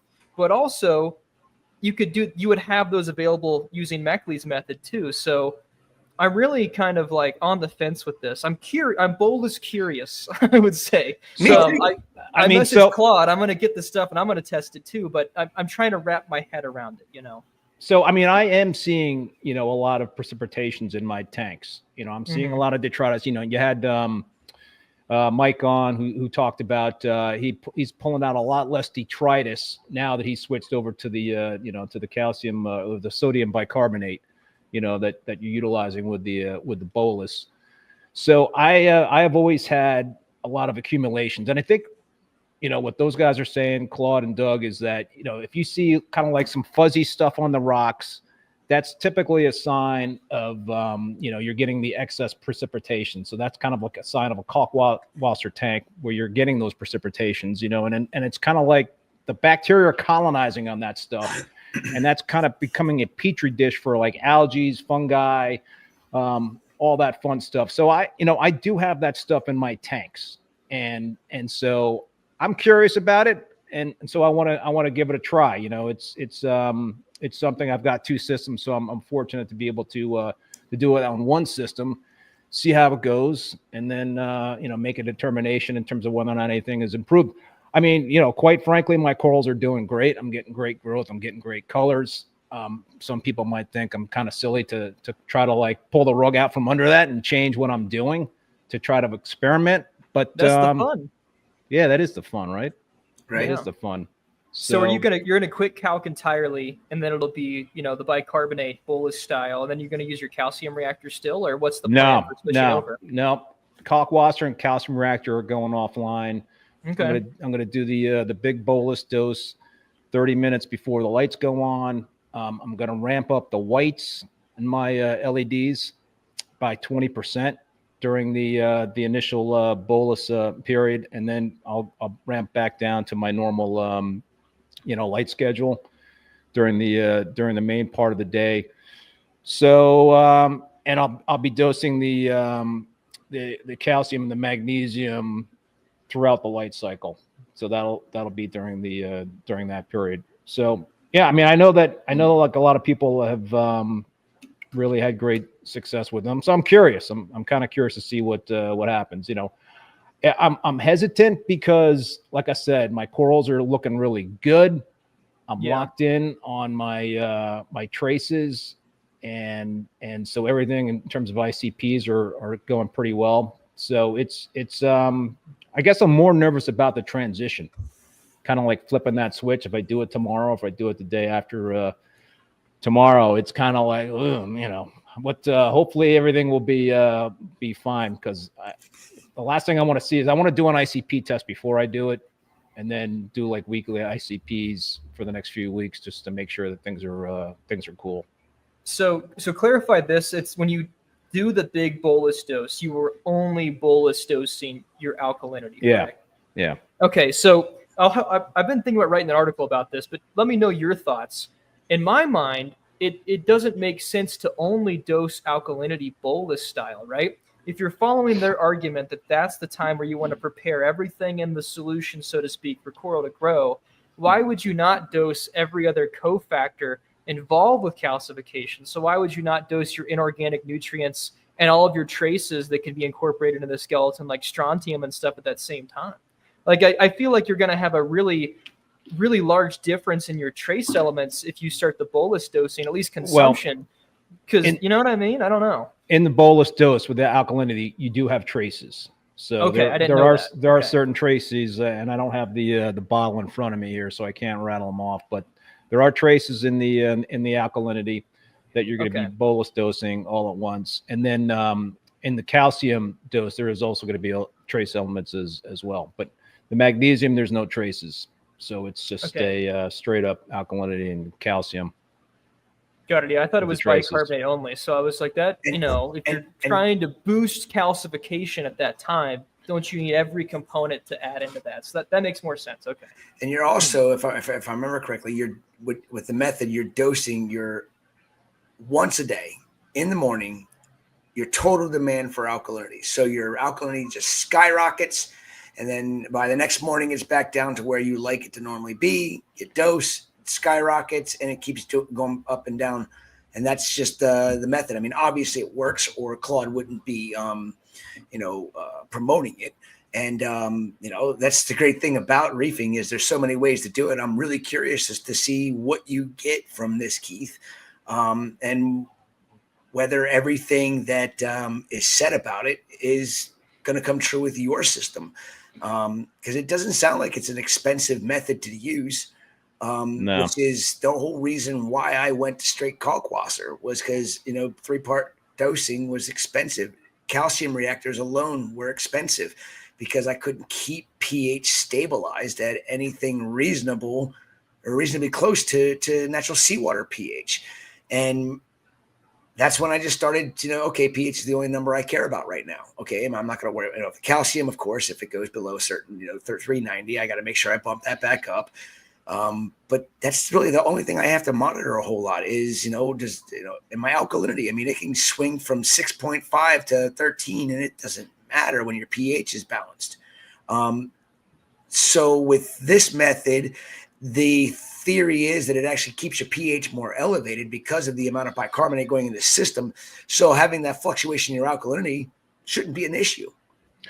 No, and after the bolus dose, the alkalinity remains very stable. I mean, it stays on a plateau for a long time after that bolus dose. So it's not like sitting there throughout the day, boom, spike up, and then gradually going down. It's a very level, stabilizing alkalinity after that bolus dose. And also, I've been told that the trace elements, also are very stable from one period to the next in terms of when you're testing them.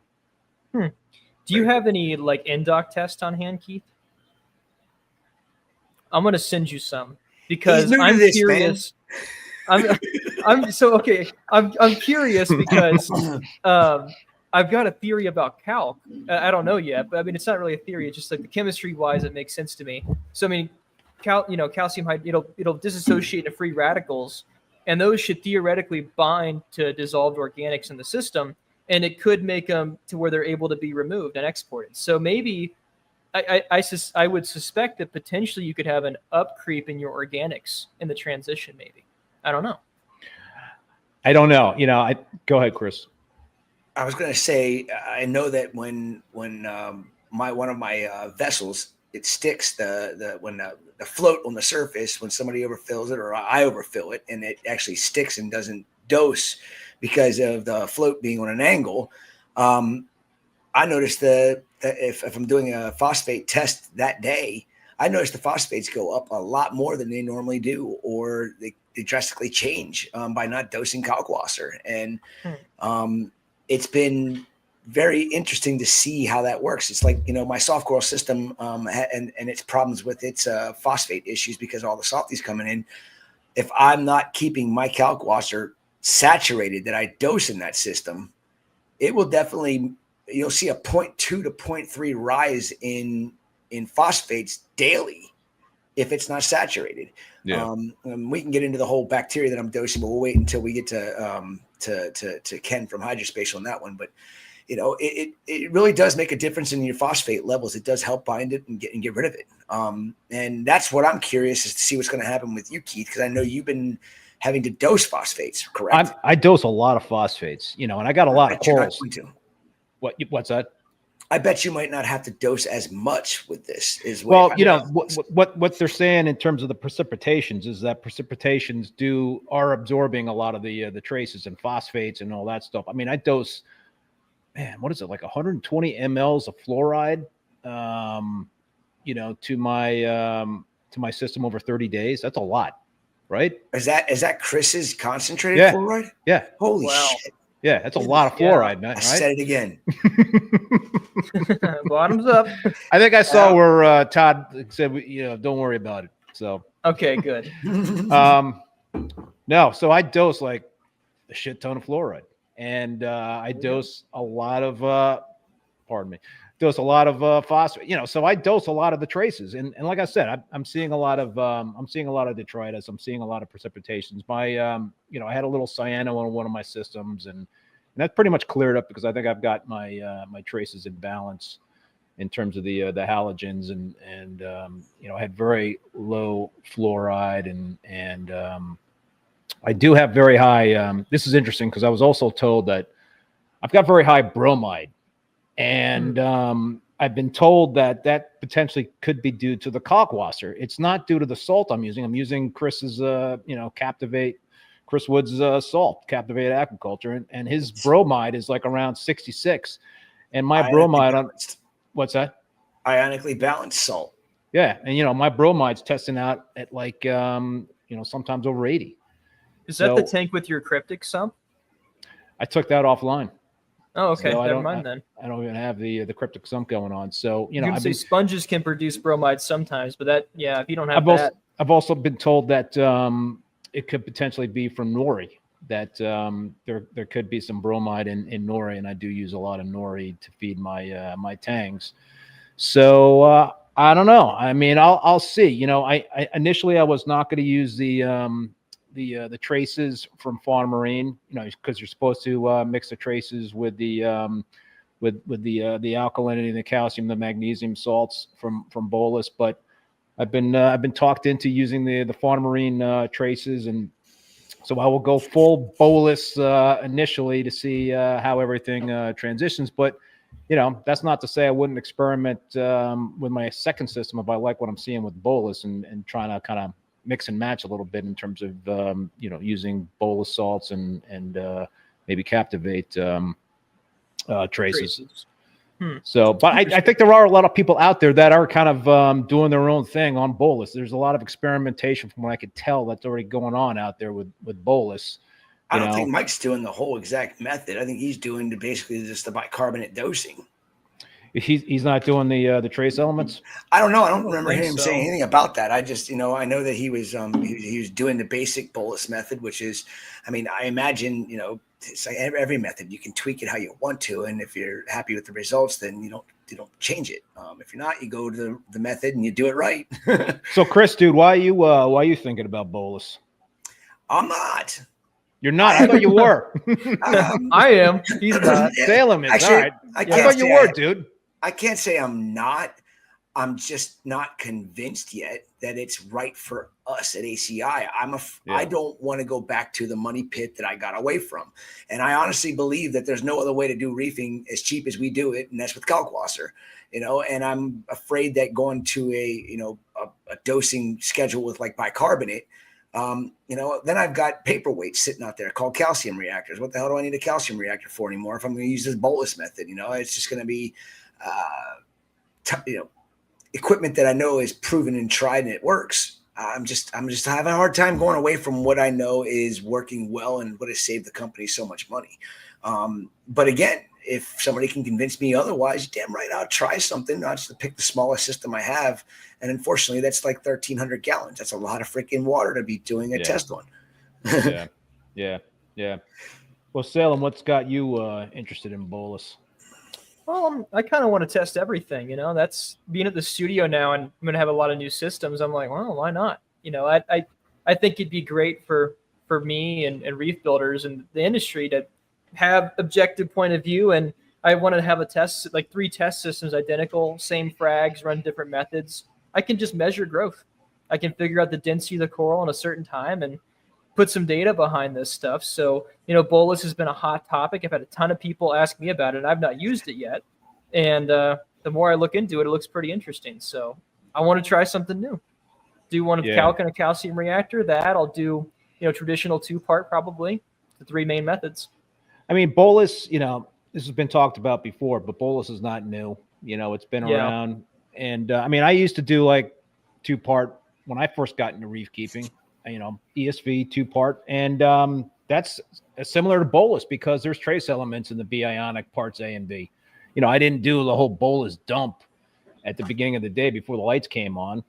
But I was using ESV 2-part, and I had a great success doing it, man. You know, I was like kicking ass. You know, it's really easy, and it's not rocket science in terms of doing the 2-part. And you know, if you got a smaller system, then that's a great way to go. I mean, but I got to a point. The reason why I switched off of the 2-part to the Meckley method of calc dosing is because I was dosing like 300 mLs of ESV 2-part, you know, each 2-part a day. Yeah. That was friggin' expensive. Exactly. You know? Well, you know, and I'm reading a comment here by Rob B's Reef. You know, and I'm sure he's referring to me by people in this stream. I have taught people how to dose Kalkwasser in their system the way we do things. And a lot of those people come back to me and say, I can't get to 8.29 pH. Well, that's okay. You know, and that's where I think that people need to understand, you know, the way we dose Kalkwasser and the way I keep my systems is for our farm. It's for our growth. It's for, you know, just complete stability of the pH. And as a hobbyist, you know, if you're achieving an 8.25 pH or 8.22 pH, and that's the max that you can get it to by dosing your evaporation in Kalkwasser, be happy with it. And I've said that hundreds of times, but so many people have not heard me say that because of the way I originally started talking about it. And as I've evolved and I've talked about it, you don't have to get to where we get the 8.29 pH. If you're dosing kalkwasser according to your pH or according to your evaporation, you're going to achieve way better reefing success than if you're not dosing kalkwasser at all, in my opinion. But that doesn't mean you can't go bolus, you can't go 2-part, you can't go just straight calcium reactor. If you want to achieve the results that we've been able to achieve, and you don't get to the 8.29 peak for the dosing to stop or commence, then be happy with 8.2 something, because during the day, your pH is still going to be a hell of a lot higher than what it would have been if you weren't dosing kalkwasser in your system. It's just go an ahead, easier sorry. way to do things. No, you're good. Yeah, I think something else that people have to be wary about when applying the Meckley method for pH, they need to have sufficient coral biomass to consume all of that alkalinity coming. Of course. Yeah. I mean, yeah. you can have it set to 8.2, but your alk is 19. You're going to hit its precipitation point, and you don't have enough coral to consume all of that coming in. But if you've got a grout system, a mature system with enough coral to where the pH or the alk can then stabilize out, that's the way to do it. It just It's like, for a biocube or something, it's probably not the way, no, I mean, I get newbies all the time messaging me. They listen to the podcast I've been on. Keith, yours is always the one that pops up. I've listened to you talking on Reef Bone about dosing kalkwasser. How old's your tank? 3 weeks. Okay, then call me in a year. Call me in 6 months. Anybody can do kalkwasser, but don't do it the method that we do it. If your tank's brand new and you have no biomass of coral inside your system, or you have a biomass of soft corals, I don't recommend you do that. I've told everybody that has contacted me directly about dosing kalkwasser. I always ask the right questions, and maybe I didn't in the beginning with mentioning all of that, but I was so excited about what we had learned and how much money the company had saved and the results that we were getting. I had to take a step back and think about it. Okay, got a lot of people trying this, and now their calcium's going to 500. Okay, you have no demand for calcium compared to the kalkwasser that you're dosing, so step it back. Just take a big step back and keep doing other methods until you get some higher demand, and then you want to start saving money, because by the time you get to that point, it's going to get expensive for you dosing 2 parts, 3 parts. It still works, it's great, but if you want to go cheaper and watch your corals thrive even more than what they already are, what we do, I know, works extremely well. Again, there's a ton of ways to reef. If you like my way, do it, but be cautious. Yeah. these are all tools. Go ahead, Keith. Sorry. Yeah. I was just going to say, another reason why I want to try bolus is because in both of my systems, my calcium tends to run high. And, so my calcium has been drifting to 450, 460, 470, 480, getting close to 500. So, and I don't want to bring down my, kalkwasser dosing, because then I think it's going to, lower my, my pH in terms of what I was achieving there and the alkalinity and all that stuff. So I think with the bolus for me, I'd be interested to see it should be easier to control that calcium level, because when you get over that 440 calcium level, that's apparently when the precipitations are going to be more prone to happening. So perhaps that is why, I'm seeing it more so in my system, is that I'm kind of falling into that, little dilemma there with the calcium that's creeping up on me. And it's tough for me to control it. I have one system, and I think I've mentioned this on every single Reef Bum episode that we did when we were talking about kalkwasser. I have one system that to this day, I can bring it up on my phone and show you the DKH of this system. It's anywhere between, I think the lowest it's been in 4 years is like 11.7. It's always in 13, 13.6, in 12.8, 12.5 DKH. Wow. And the pH is always 8.29, 8.3. The average is always around 8.3, 8.31. The calcium in that system is always between 450, 480, and it's gotten all the way up to as much as 500. And a 1360 KH and a 500 calcium level, why am I not seeing any precipitations just blowing snow out of my return pipes? I've never seen it. What's your magnesium at? Magnesium is usually in that system. It's 1350 to 1450. Okay. mean, It all could be even depends. just a 1450 mag, you know. I mean, that's your regulator there for that. Maybe you could keep it from precipitating out. Very well. Something that I think that we should talk about that people have danced around forever is the correlation between faster growth, higher alk, and coloration. So people I've heard of always there's this trade-off that's like a belief of if you have higher alk, you'll have worse coloration but faster growth. In my experience, I've never really had dampening to the coloration. I've just had faster growth, 10, 12 DKH. If the pH is stable, You know, I don't know. if the pH is stable in the system, alkalinity, from my experience, is not a number to chase. Yeah. To worry about it. I mean, I've had my alkalinity dip all the way down to like 6.2. And because I forgot to check my CO2 bottles on a Friday before I left. And, you know, as I've gotten older and I've had these apexes longer, I get complacent. I don't look at them every single day anymore. And I remember coming in on a Monday morning and going, holy shit, the DKH is at 6.2. And go back, change out the CO2 bottle, knew exactly what the problem was. And then in 3 hours, 4 hours, when the next test comes through, it's bumped up to 7. And then by the end of the day, we're back up to 8.3.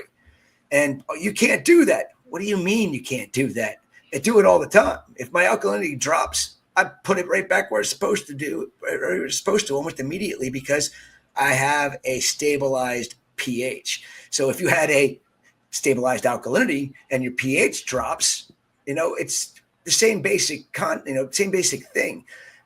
Keeping them stable is always good, but you're not going to have to worry about, you know, if you're having a good stabilized pH, alkalinity fluctuating up and down. Hell, I think it's sometimes minor fluctuating 1 to 2 DKH a day. And the corals don't care. I just look at them. I agree with that. I'm happy.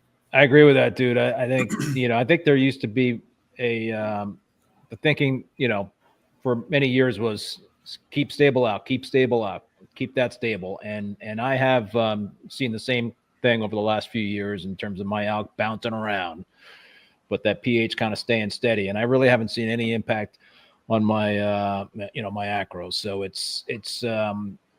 I agree with that. I mean, yeah, alkalinity is a measure of the buffering capacity of pH of the system. Like if your pH is stable, people, I think really overthink alk when it is just a pH issue. So what are your thoughts on magnesium? I've always ran my magnesium higher. I've ran like 15.5 is what I run my magnesium at. And that's based on the belief that it's kind of this chemical regulator for alkalinity and calcium. And maybe there could be more stability because of that. That's my bullshit, like whatever thought story chemistry there. I don't have anything behind that. It's just something I thought of. I don't know. What do you think there, Keith? Right now I don't dose it, and my magnesium is like in the 1350 to 1400 range on both systems. So I'm happy with that. And so I don't really touch it. I know people do dose, go high on the magnesium if they're trying to like fight certain algae like bryopsis and that sort of thing. But I think that's also a slippery slope. You can kind of get in some dangerous territory.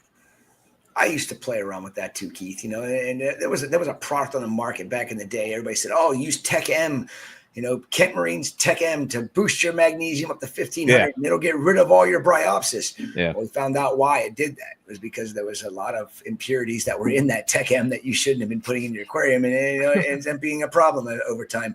But magnesium, I keep in certain systems that have a lot of Montes in. I like to keep it in the 1450, 1500 range.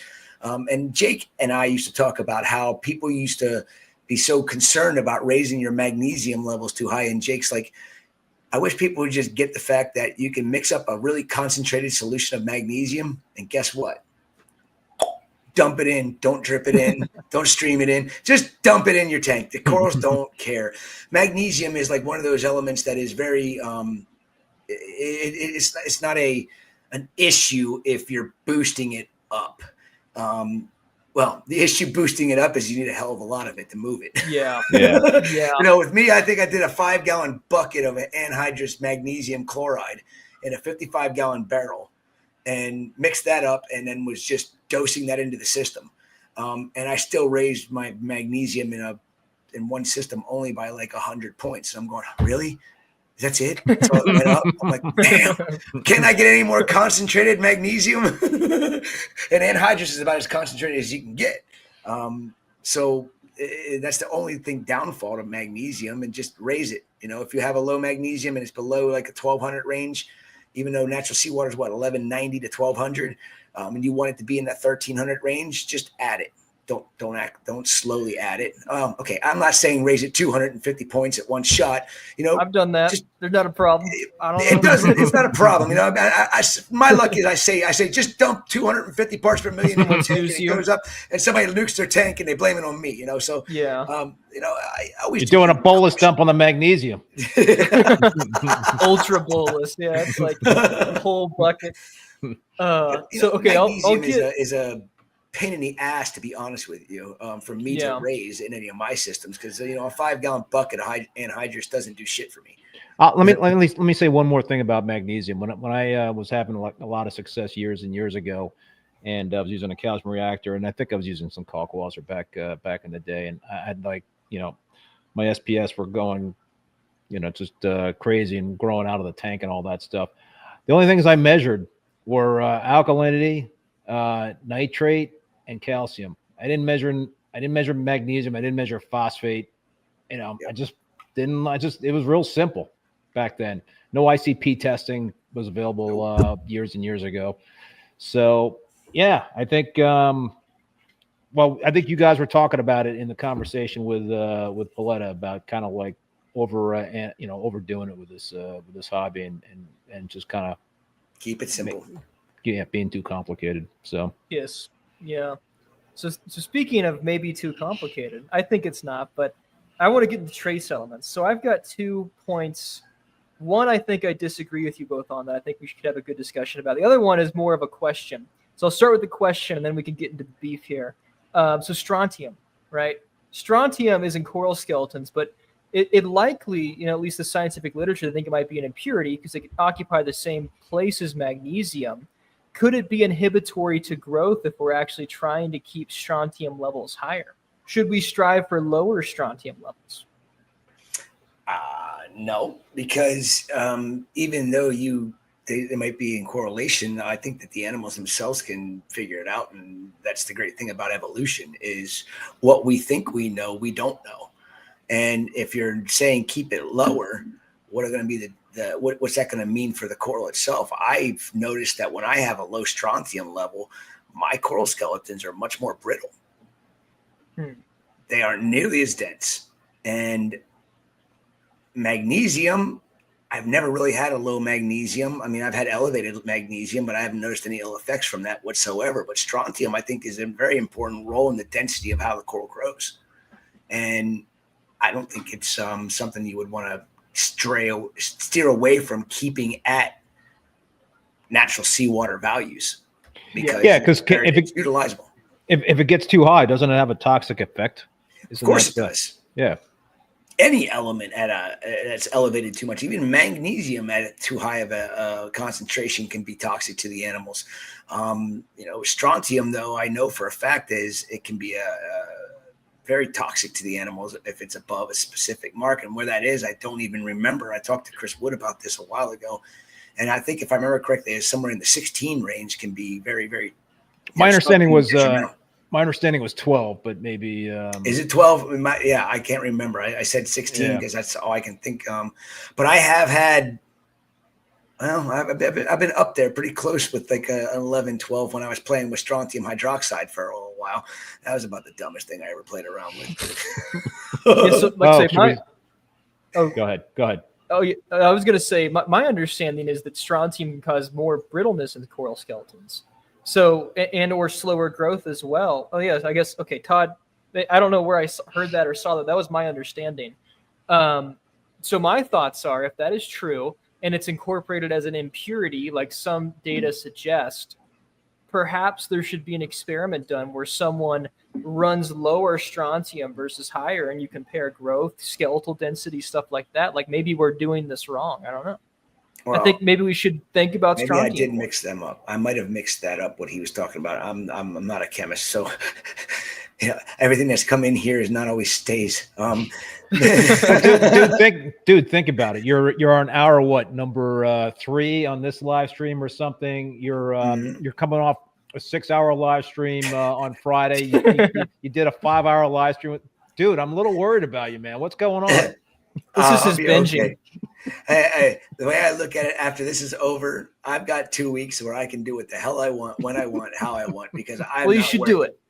it. You should mess around with low strontium and get back to us. I'm curious. No, I'll wait until the new year. I can get back into it then. I gotta actually just, I gotta take a step back and chill.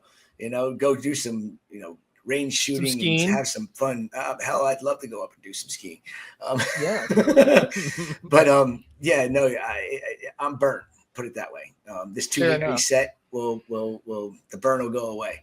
I'm having fun though, so a lot of good people chatting with us in the past few days. That's all that matters.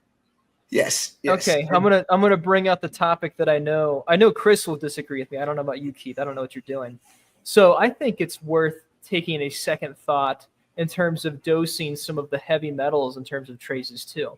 So while I understand that copper, aluminum, etc., are found at low concentrations in natural seawater, as far as I have seen, there is zero peer-reviewed evidence that suggests that they are utilized by the coral. So that begs the question, obviously, that over time, all of us have tracked consumption of these elements, dosing them. Are they being consumed by the rock? Rock can absorb it. What are they being consumed by? And is it worthwhile to dose them? I don't know, man. Keith go. I'll let Keith do this one first, and then I'll light sail him up. I don't know, man. You'll light them up. You can't convince me, man. Your experience alone is not going to sway me on this shit. I'm dosing. Go ahead. I'm dosing zinc, copper, nickel, molybdenum, vanadium. So I'm dosing. What else did I miss? One I missed.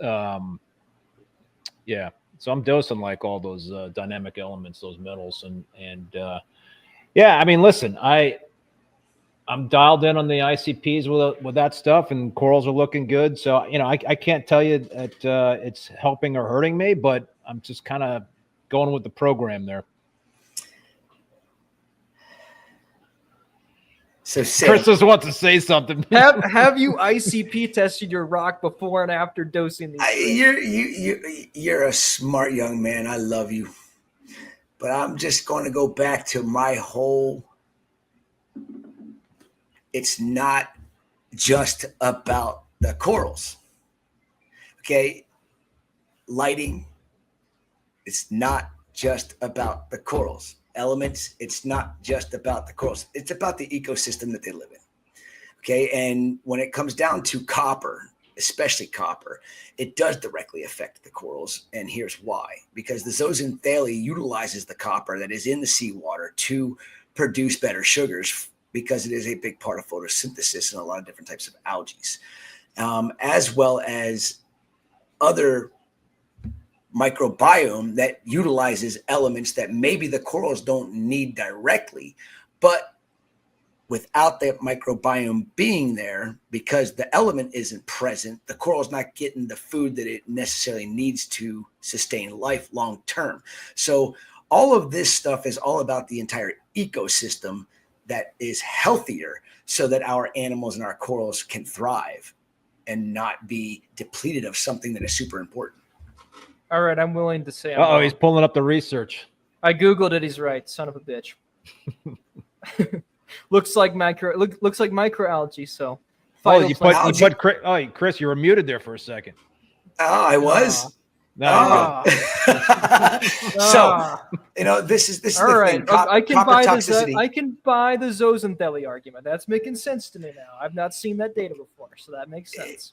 It's utilized in all algae that are it's like one of the things that we found with everybody that was bashing algae scrubbers there for all this time, and people still do bash them, and I think they're ludicrous for doing it because they just don't understand. I'm gonna tell you you're ludicrous for not bashing them. I'll debate you on that. We can do that later.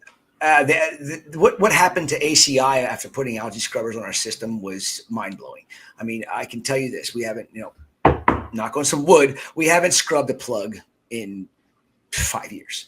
And I used to scrub plugs continuously. We had such a problem with nuisance algae growing on the frag plugs themselves. And now I grow all that BS. BS, I call it myself. We grow all that BS in the scrubber itself. And one of the things that I noticed when I learned that how important all of the minor and trace elements are in the system was when the reactor itself, the turf scrubber, was growing the algae, but it was not doing its job. It still was not, it all of a sudden stopped removing the phosphates, removing the amount of nitrates that it had done for 5 months. And I had gone water changeless. So I wasn't doing water changes, or if I was, they were very infrequent. So the scrubbers, the algae growing in the scrubbers just depleted the minor and trace elements in the system. And Chris said to me, he's like, so what are we going to do? I'm like, well, we got to figure out a supplement that we can add for the turf scrubbers to continue them to do to help aid them in doing their job properly. He's like, I'd start off by putting a drop of copper in your system. And I'm like, what? This was back, years ago. So I took his advice, and I took one drop was treating, I think, 2,300 gallons to therapeutic levels of copper in the system. So I put the one drop in, and I would do that every single day. And that's when I started doing more and more testing. I started sending ICPs off, and this is before Gene from Reef Labs was there. And, I tried to get my copper level to show on an ICP test at right around, 2 parts per billion. I didn't want to go to the full 9 parts per billion because I just was not comfortable. Now I laugh at it because I'll go drop, oh shit, I actually put 2 drops in. Who cares? It'll be okay. The algae will eat it up. The corals will thank me for it because they're getting better food. But that was a huge step for me as to how to continue to make our ecosystem thrive and not just survive and be there. And I started playing around with all the other minor and trace elements and the differences that we saw in especially Gonioporas by getting vanadium in there and manganese and iron. The copper alone was one thing, and then a lot of iron dosing was another thing. And iron, there's a ton of literature behind that, right? That iron, manganese, potassium, that all makes sense to me. It's just, I guess, actually I've not thought about it in reference to, I didn't know it was utilized by microalgae. So do you guys I'll yield on that. Do you guys dose iron? I stopped. I dose iron. Yeah. I stopped. Dose a ton of iron. I stopped. Oh, really? It. Yeah, because I never see any. Nothing ever registers on an ICP. That's okay. Well, that means that's a ton of consumption. You got to keep dosing it up. Yeah. Keep it going in, because now whatever's been utilizing it's going to eventually disappear. And as important as the organisms are that need the iron are for your ecosystem, if you cut it out completely, eventually they're going to go away, which then will in turn cause an imbalance in something else. Because a lot of times the organisms that are utilizing one particular element utilize more than one of those elements. And I can tell when my vanadium and my manganese are low in the system that I keep the majority of my Gonioporas in. I can just look at my Gonies and say, okay, I got to go get some manganese and just give it a squirt, And even though I'm dosing it 24/7, it gets to the point where there's more uptake than what's being put in, and every once in a while, that little extra boost of vanadium and an extra boost of manganese is just like, okay, we're back to normal. The Gonies are happy again. And what is the reasoning behind that? I don't know. That's way beyond my pay grade. I don't think have the money or time to sit there and test it rapidly. Like I talked to Shane Danger, and he was talking about how a lot of the Australian Gonies are found like right at river mouths. So there's a lot of red clay. So there's natural deposits of that's just continually dumping. But I mean, yeah, manganese, iron, iodine are ones that are really hard to keep detectable, at least like in my systems where I farm coral, because they're consumed so rapidly. I was told by Claude at Farm Marine, when I was having cyano issues and what have you, he was like, you know what? Stop dosing cobalt, stop dosing manganese, stop dosing iron. You're over fertilizing your tank. You're dosing too much stuff. So I would just back it down. He told me to just ratchet it down to nothing, in terms of those elements. So I that's what I've been doing, so my everything has been fine except the iron. I get zeros on the iron. I do all the time. Yeah. I was bumping mine up. And Chris's iron was 1 drop per 2,300 gallons, got you to natural seawater levels of iron. So for me, perfect, 1 drop. Well, when I was noticing that it still was undetectable, I've been just adding more and more and more over the years. I was at the point where I was adding, I think, 90 mils or 100 mils of his iron. Holy mackerel, dude. No, in my monthly concoction. Yeah. So when I'm adding 100 makes more mLs, sense. but you break that down. If you're only It's a supposed lot. to put a drop a day in, here I am putting mils per day in when you break it down. Yeah. 3 mils per day, which is what on an average a mil is 20 drops, right? So I'm adding enough.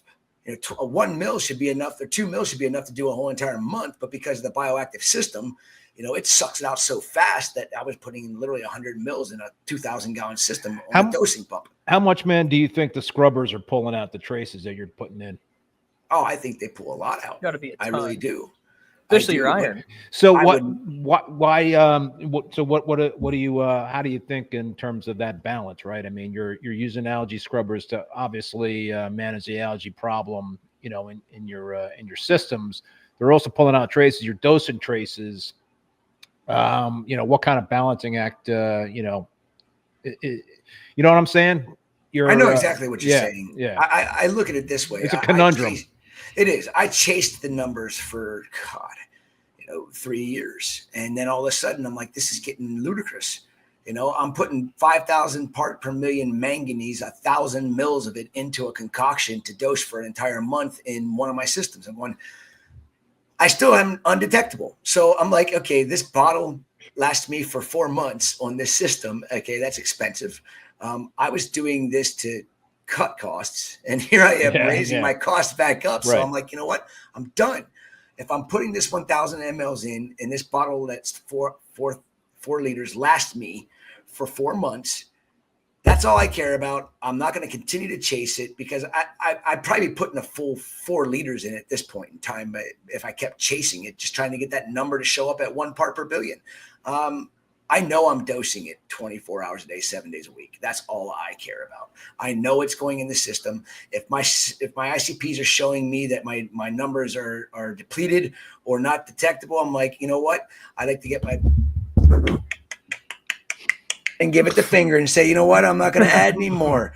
I can't keep chasing what I'm never going to be able to fix. Right. It's an ecosystem in a box. It's not the ocean. The ocean has a continuous supply of all of these things being dumped into them from the natural environment around it.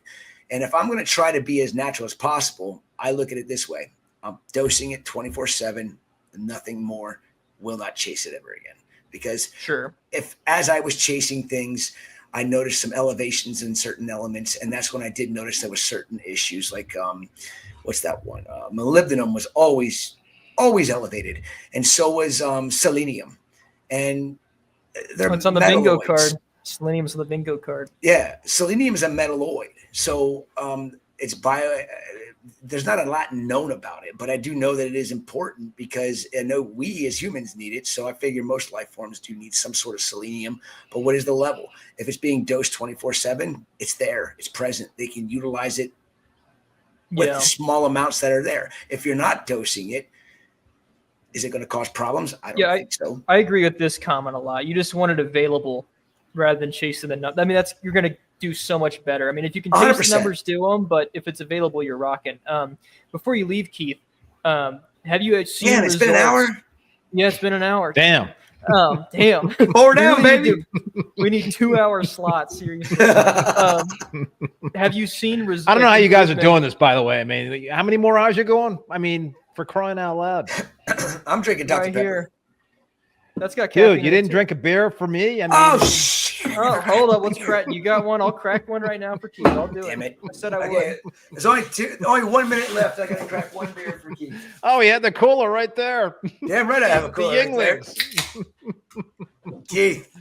Cheers, brother. Cheers, brother. Yeah. Cheers, Salem. Salem, man. Right. Cheers. Thank you, guys, for having me on. Have you seen results in your cyano since stopping those traces?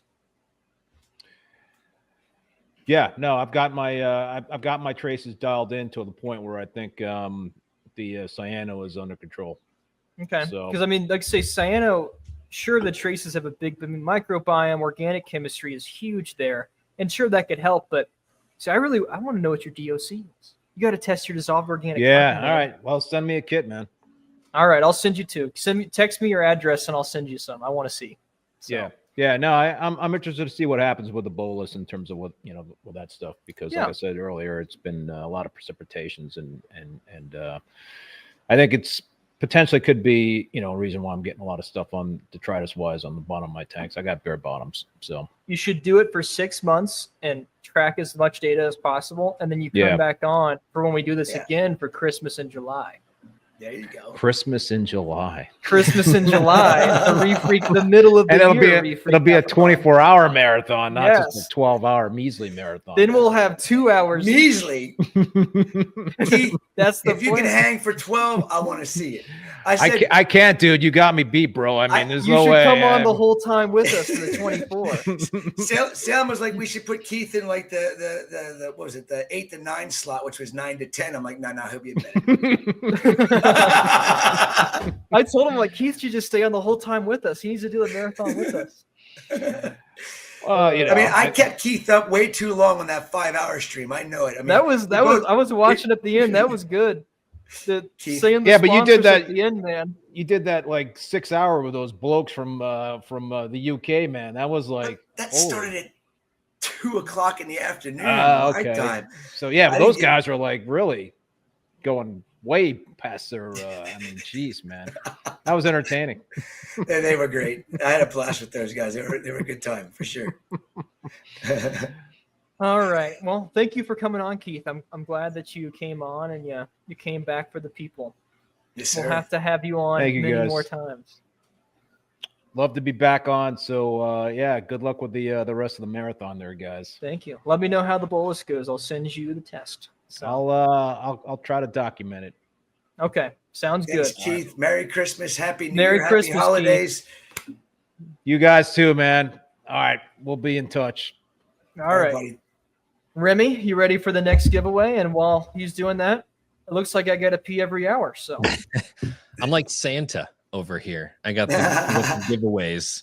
It was so funny. I went upstairs to get a snack, and my wife was like, "Are you cleaning the basement?" And I was like, "Because we have company coming over tomorrow."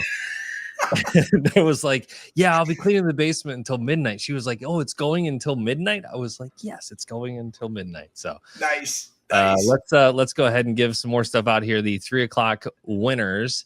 Jim G got the Reef and Bid lens kit. Peter Y with the Ocean Sea Pacific Wave Maker. That's that really cool new kind of sea swirl thing that they were talking about early on in the podcast or in the live stream, I guess. That's from Champion. Sandy B has the Captivate Miner and Trace Element kit. Bob D, $50 to Reef Chasers. James W with $100 to Marco Rock. Oliver V with $50 to corals.com. And Chris H got a $100 PNW Customs gift card. So you can go get some frag racks and all the things that Harley makes. Maybe get yourself one of those mini reef tanks. Those are always cool. I wasn't too keen on what Harley was doing until I really started watching how he was doing things and how cool those little tanks are. I mean, they're like that perfect little office tank, 32-ounce tank. Okay, how simple is that to take care of? I mean, if you can't do a 32-ounce water change every 3, 4, 5 days, don't reef. Yep. Exactly. Just a reminder of the schedule here. We've got Mark Levinson coming up here next. Oh, Mark and Alex. Those.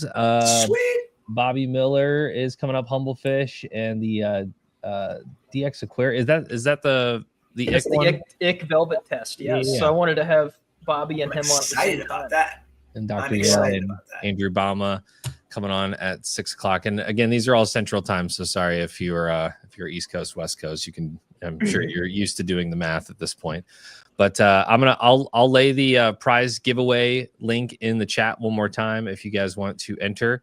We've got some big prizes still. We've got more lights. We've got a whole Focustronic, I believe. No, we have a Dosatronic. Dosatronic. We've got a bunch of free coral to give away as well. So make sure to Yes, Bob Purcell asked if you're doing a giveaway every hour. Yes, Yes, there is every a lot hour. of giveaways. every hour. And shout out to the 150 plus people that we've had on since the very start of this. Thank you guys for hanging out. I have this feeling that we might dip around dinner time, but everybody's going to come back after that's over because I'm kind of holding out on a lot of these big. The beers will be out then. That's Remy. Have you been working on the bingo card? I sent names. I'm completely serious about that. Yeah. So far, I had to have a sip with Keith, but I'm putting it back. Yeah, I'm gonna take one more sip, and we gotta hold off. I have hydroxide, OA, selenium, etc. Kalkwasser, pH, and Sanjay. Put mycobacteria. Sanjay's a good one. The amount of times you guys said Sanjay with Mike Paletta was too many to count. Put like deep sand bed or something. I don't know. Like Pelagibacter. I don't know. Rhodosudomonas. Just put some goofy shit like that. That's excuse my language. Here's what my dinner is. People are asking for skipping dinner. I brought me some Uncrustables. I've not ate today. I got cookies my girlfriend baked me. So I made cookies last night. I should have brought a whole bunch of them over. That'd been great. Yeah. I always miss it. I always miss the cuss word. I never change it. We can either that or I cuss. Oh, did Chris cuss too? I love when Chris doesn't know when he cusses. But... It's just subliminal. All right, I'm gonna get out of here. You guys can introduce me. We're adding Mark. All right, goodbye, Ray. Mr. Levinson, how are you doing? Mark Levinson, what's up? We're 2 minutes early. I wanted to start at 4:08.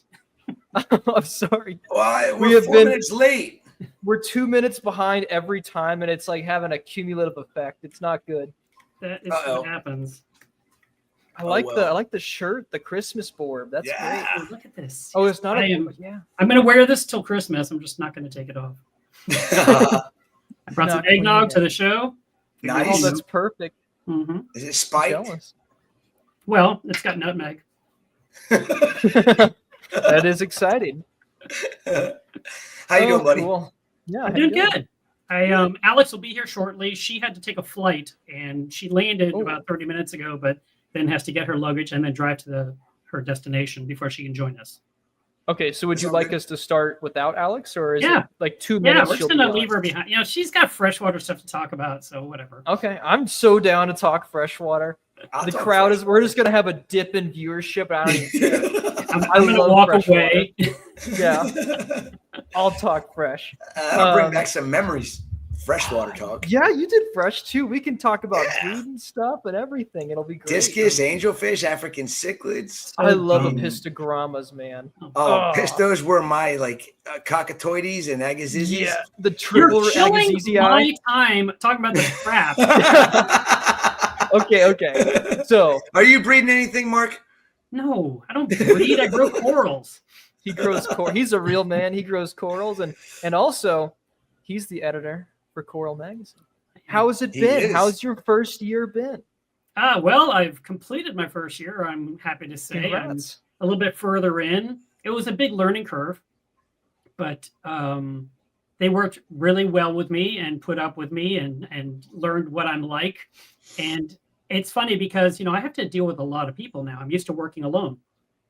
And the specific team I had to work with, of course, all the editorial staff. But then I also have to work with the layout staff. And the layout people said, we really want to hate you, but you're so nice.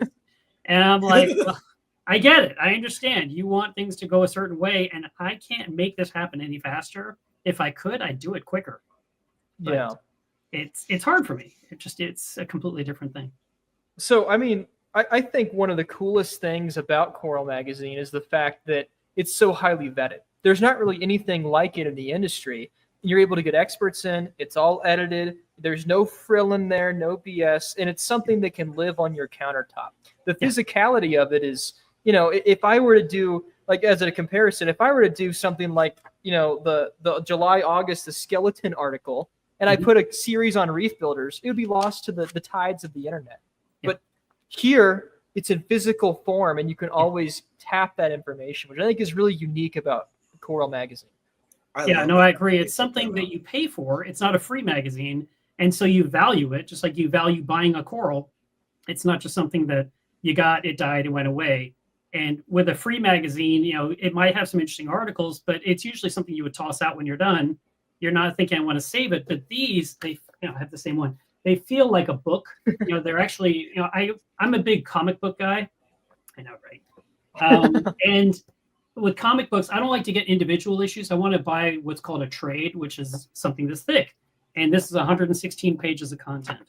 And we proof every single spot. I mean, none of the pages are ignored by anyone. There's about 8 or 9 people that pour over the magazine before it goes to press, including Chris's wife. Amanda is always, she's like, what do you think about how this is worded? I'm like, I don't know. You're the better editor than, like, I'm not an editor. And then she's like, and I'm like, well, no. You got to switch this around. You got to do this. She has, I'm sure when she gets back, when she sends you back her edits, you're just like, oh my God. Yeah. Amanda and her commas and her edits. And you know what?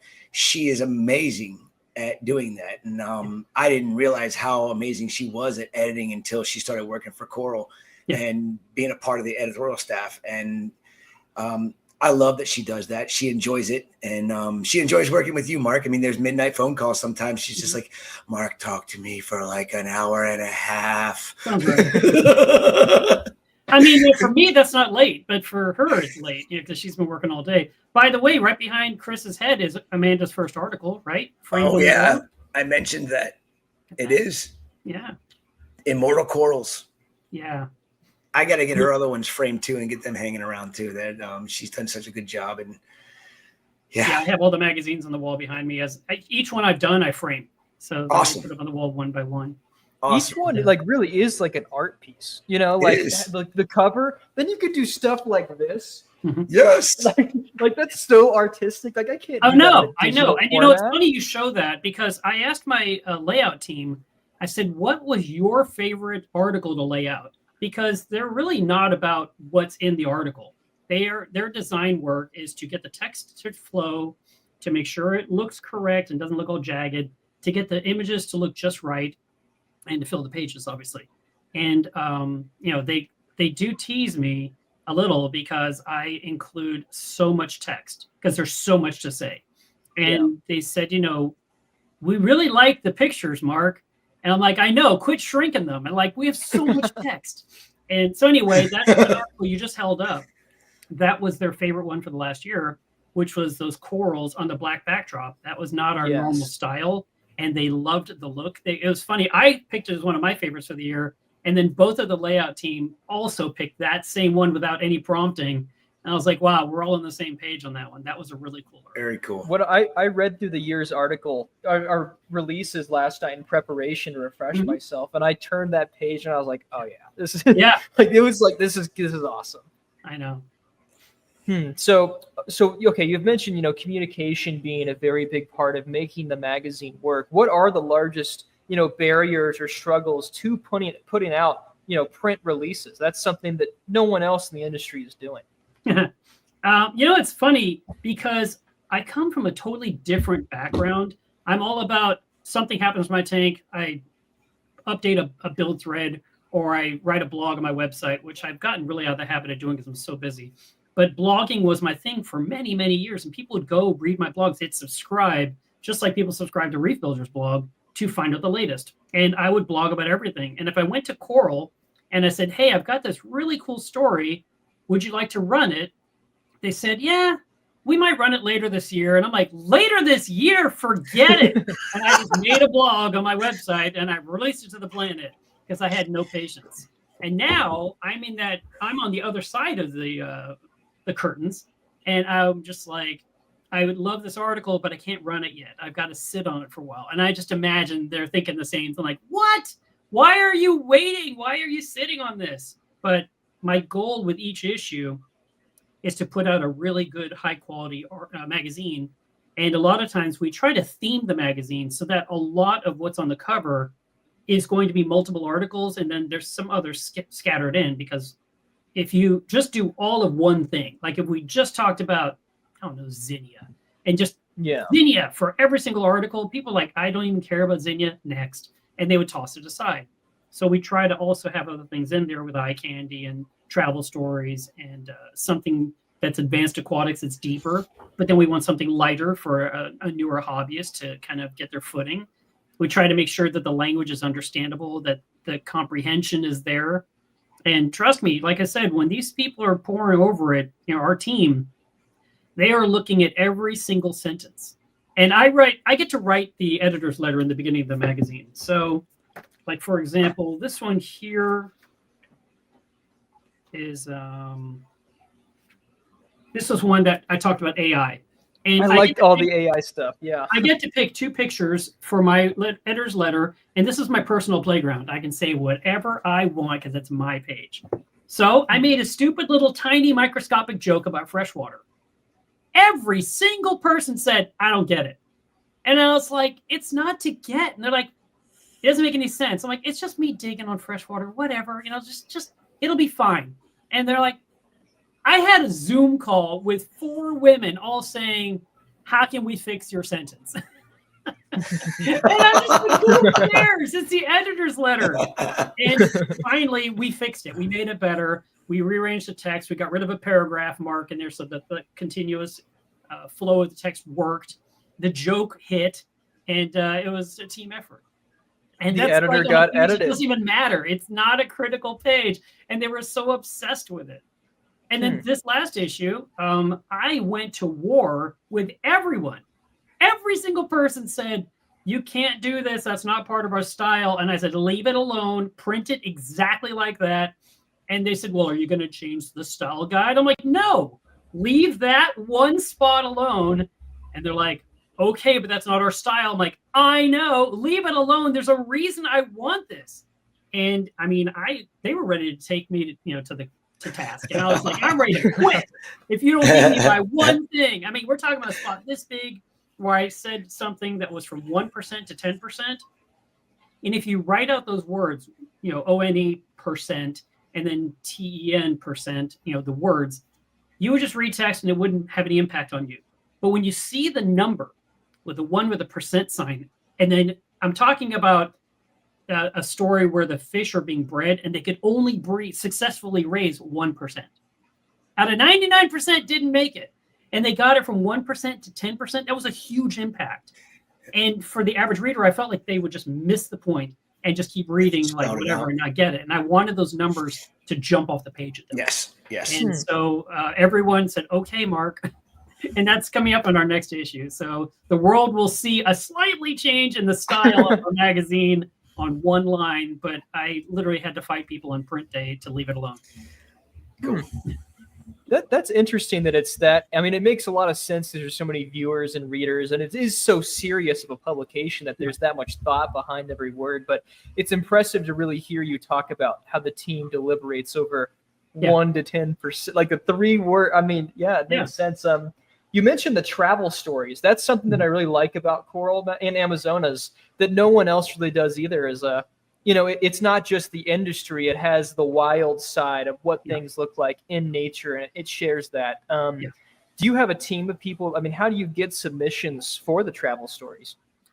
So a lot of our content starts off in Germany. So there's a German publication called Koralle, which means coral, and so that magazine comes out every 2 months as well.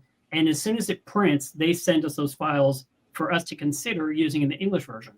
And so we license that. We have the rights to whatever's in their magazine could possibly be used in the English edition. However, when we go through it, we decide what we like and what we don't. And then we'll go with the best of the material, and we will also use our own material. So a lot of times, the travel story was something that appeared in the German article from an author over in Germany or some European country, and then it'll be translated into English, and then we'll go ahead and lay it out and update the text to make sure everything makes sense. And we're at all the spots where it says meters, we're going to change it to feet, and all that kind of stuff happens. And we want to make sure that the locations are correct, the captions are accurate, that there's no mistakes. And I love the travel stories. I love stuff about scuba diving, and the more scuba I could cram in the magazine, I would do it. But I'm only allowed so many pages every issue, and I keep asking for more paper, and they won't do it. So in terms of translation, are you utilizing like Google Translate, or do you have someone that speaks German, on staff? I know that a lot of the softwares can have errors with translation. Yeah, no, we have an actual translator that works for Amazonas and for Coral. And She has been doing it for a long time. Her name is Mary, and she lives in England. So she gets the German magazine sent to England. She translates it into English, and then it's sent over here to the US. And then we look at it, and she uses terminology, because she translated, but she's British. And so she uses words we would never say in America. And I'm like, what is this word? What is using this word? And so I'll look it up. I'm like, and it'll say in Google, this is the way you'd use this in England, but this is how you would write it in America. Maybe it would be a word like, I don't know, like the word colossal has 2 L's and in England only has 1, or there's sometimes even that translation is something we have to overcome as well. And the other thing is that when we do get an article that's been translated and we're trying to edit it to make sure it's correct and, make the information make sense, I also endeavor as an editor to maintain the tone of the author. I don't want to suddenly start injecting sentences the way Mark Levinson would speak. I don't want to start putting in sentences the way Matt Peterson would, because you've got a guy who you almost as you're reading it, you're hearing a German accent, even if they're speaking in English.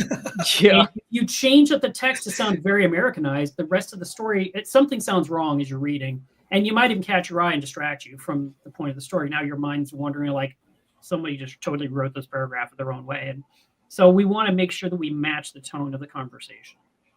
So I think a big question that a lot of people have about Coral that I've heard is, how is it still around? Think about, like, speaking of Remy, radio, right? Radio is definitely on its way out for other forms of media. And I think a lot of people consider traditional press as, the newspaper, for instance, going out of fashion for digital media. How is Coral able to stay relevant in a digital world? Well, I think that Coral has been digital for probably the last 10 years as well. We have people that subscribe only to the digital version, but I personally like to have the hard copies. And I have a mountain of them behind me. My whole library, I have almost every issue since it came out, like 20 years ago. And I've been a subscriber since a long, long time ago. I would get excited when you went to Macna and they gave you a free copy. And I was like, ooh, I got one early because it hadn't come in my mailbox yet.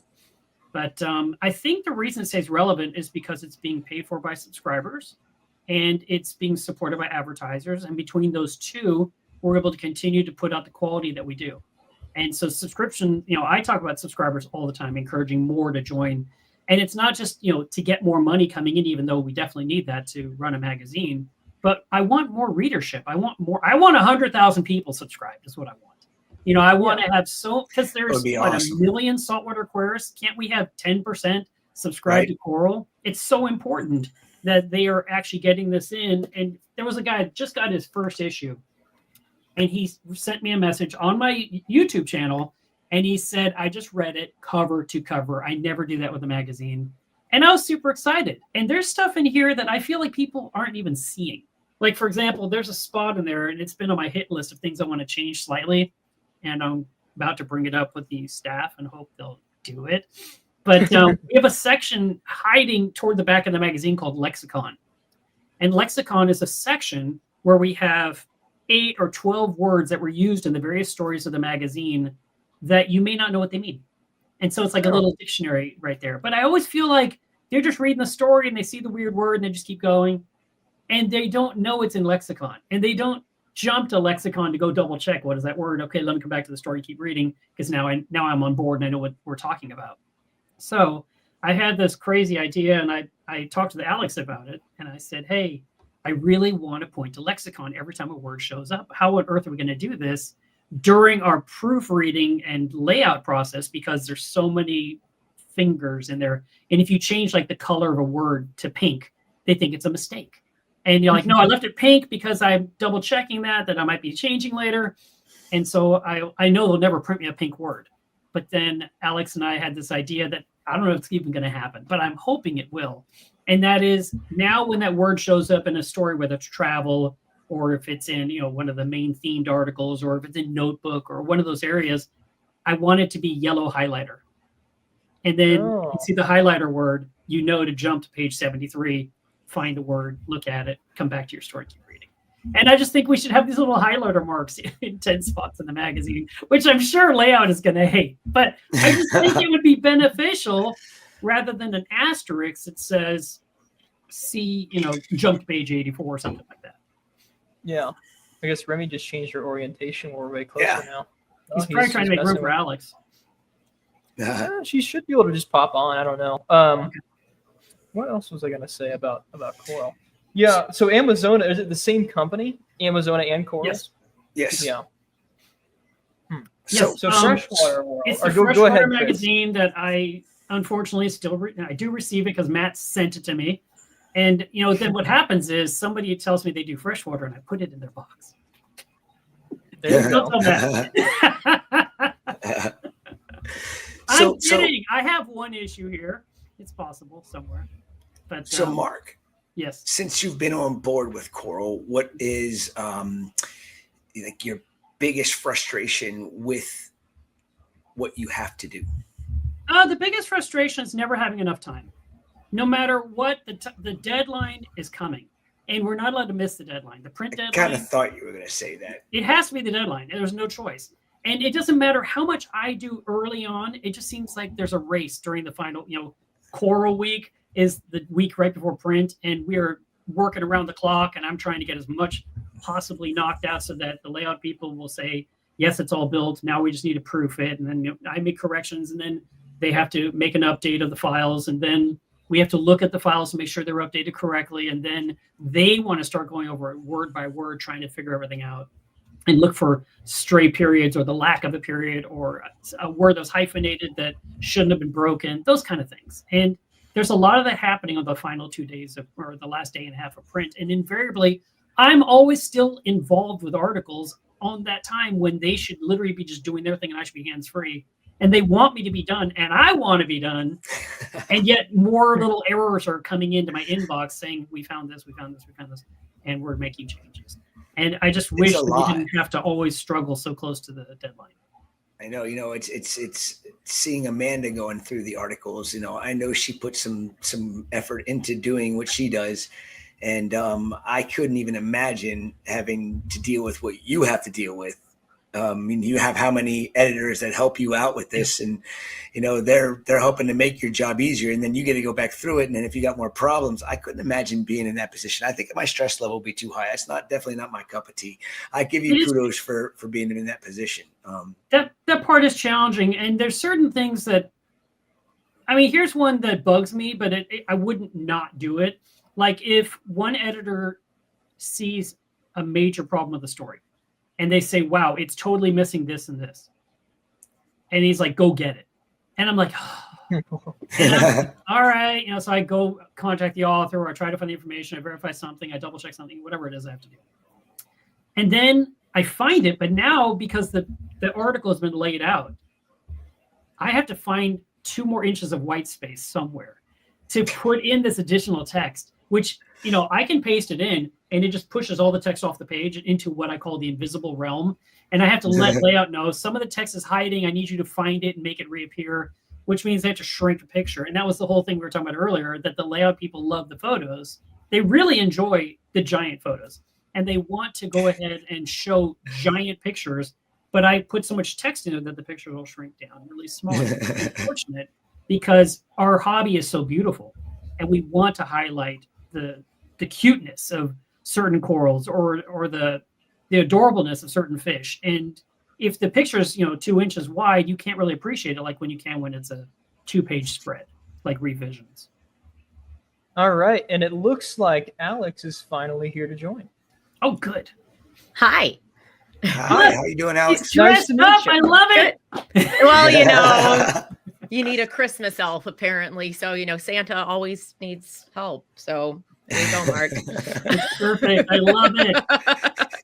Yep. So a lot of people know Mark. Why don't you introduce yourself and your background, Alex? Sure. So I live at the North Pole. No, I'm just kidding. So, hi, my name's Alex Rose. I've been in the industry a really long time, kept tanks since I was a little kid, and now get to show other people tanks, which is exciting. So I've been with Coral for the last year, with Amazonas for the last 2.5 years, and worked for some other magazines as well. Pretty much my whole life is centered around underwater things. I'm an underwater photographer and an environmental journalist. So I do a lot of scuba, a lot of travel, a lot of underwater photos, and now get to do stuff with the Coral team. So yeah, that's my deal. Awesome. So I think one question that is on my mind, I've got kind of a vision for what I want reef builders to do in terms of good in the industry. What do you all hope you can accomplish with Coral Magazine and Amazonas going forward? Well, I mean, I think it's always the same, right? Like there's so much content out there, and a lot of content is not necessarily a bad thing, but just because it exists doesn't mean that it's correct or that it's right or that it is even useful, right? So there's a lot of sifting through information that needs to happen. And when you've got a print publication, the amount of resources that you pour into making sure that the content that you print is truthful, is accurate, is helpful for people is pretty high compared to a lot of other kinds of media. So we hope that our dedication to making sure that the content that we produce is the best that we can, it translates to success for people out there, and that we provide them with information that isn't just super easy to find with a quick Google search, and that we actually provide value sort of as a legacy publication for both of them, that can last into the future for people. And their references, like we print them to be more like a book than, like a quick magazine that you might thumb through and then be like, well, that was fun. I mean, like these are things that we hope folks like to hang on to, and see the value in them as much as we do. Yeah. I think Amazonas is really unique because there's not really a lot of talk in the freshwater world. There's not really any media that I'm aware of. So as I say, I'm a big freshwater fan. So half the audience is probably about. Don't let Mark hear you say that. He's gonna freak out. Like the neon tetra one. I had no idea the history of like all of the neon. Get out of here, Mark. Get out of here with your colors. I'll go freshwater time. Keep your colors out of this. This is just as colorful. Show me your brown fish, Alex. I will show you brown fish all day, Mark. What I like about Coral Magazine, yes, look at the quality of the magazine from Amazonas and from Coral Magazine. The fact that, when I was a kid, my mom or my grandparents had every National Geographic magazine that they ever got in, stacks and stacks and stacks of them. And I would hope that people would take the Coral and Amazonas magazines and keep those stacks of, and keep them in the archives. I mean, you can still go to a public library. Maybe they don't have them anymore, but you should be able to get any National Geographic issue that was ever put out because they should have it in their archives. Yeah. And, yes, we can do it digitally nowadays, but there's still nothing like putting that in your hand and paging through it. I'm guilty of not looking at the magazines enough, even though I have a stack of them over here, a stack of them down there, Amazonas at home. I've never been one to sit down and read a magazine, but actually I've gotten into some articles, and especially in the Amazonas, the last issue with the pipefish. My mind was going like this, going, what the heck is that? I never knew there was such a beautiful pipefish living in fresh water. I'm like, why did I know about this? They're incredible. I would have never known about that if it wouldn't have been for Amazonas coming to the house. That's great. That's so fun. I mean, this is one of the reasons we love doing this. And freshwater in particular, it's kind of a funny distinction with the fresh and the salt, because like most people who are into anything water related, they always gravitate towards saltwater. Because I mean, it's very visually appealing right off the bat, even if you know absolutely nothing about fish. Like if you see a female guppy versus seeing, like a female anthias, you're not going to be like, oh yeah, that chubby little brown one, that's the one that I want to know more about. Obviously, I understand. Yes. Mark, I'm not trying to deny reality here. I'm just saying, okay? So like, I get that. So like, it's a very visually appealing thing to want to know more about, right? So it tends to mean that the folks who want to know more in-depth things about aquariums and about fish in general take longer sometimes to get there, like because they just automatically go, oh, color, pretty. And that's fine. There's nothing wrong with that. But that means that a lot of not just the fish that are freshwater components, but their habitats get ignored. And you see that in conservation constantly. And whether we're talking about huge freshwater fish like sturgeon or tiny stuff like a little Mexican split fin, like they just get ignored. And a lot of these species only live in one, sometimes two river systems. And if we're not paying attention to those, and if hobbyists aren't interested in keeping those fish alive in their home aquariums, a lot of these fish don't have a chance out there because, if a river system gets polluted and they have nowhere to live anymore, we need people who want to keep those silly little brown fish in their basement or in their room because we can put them back later. Like once it's fixed, we can put them back. And that's a really important thing to be able to do. The pupfish found in the Death Valley. I mean, nobody even knows about that fish. You know what? I actually forgot about that fish until I saw something. I don't know if it was Amazonas that put it out or what. A while ago, yeah, we did a desert hole pupfish starty like years ago. Yeah, I forgot all about that little guy. And there's only like 30 or 40 of them left living in the wild because it's only one little. Yes, that is so cool. But yeah, I mean, you know, there's so much that we don't even know, and so much is probably already gone because of us, you know, humans. But you know, having it in print, you know, and having Amazonas and having Coral put all this stuff out there, you know, more awareness that we have, and that's where I look at Amazonas and Coral magazine as keeping the awareness of what we are so fortunate to be able to have and enjoy in a hobby. And it should never be taken for granted. And, you know, unfortunately it is in a lot of cases, but, you know, it's just great to see and read articles. I mean, I put my foot in my mouth and I'm doing an article. Oh, you are? Yes. What? I'm not going to say what it's about. Mark, should I tell him what it's about?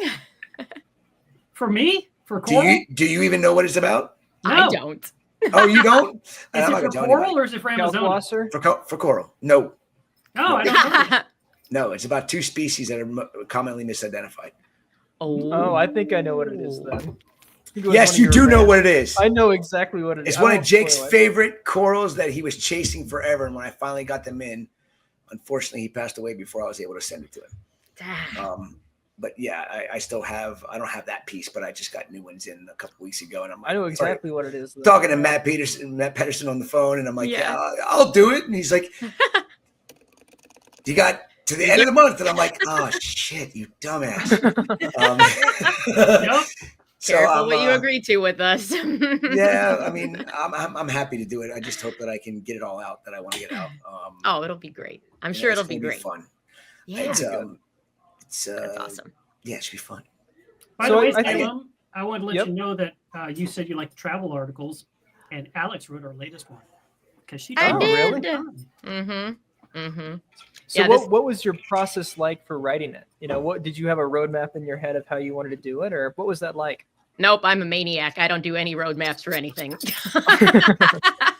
So you wing it? It's more fun that way. Yeah.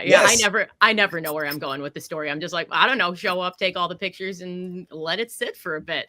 So this most recent travel piece was about diving in Seychelles. So Seychelles are not an easy place to get to. They're smack in the middle of the Indian Ocean between Madagascar and East Africa.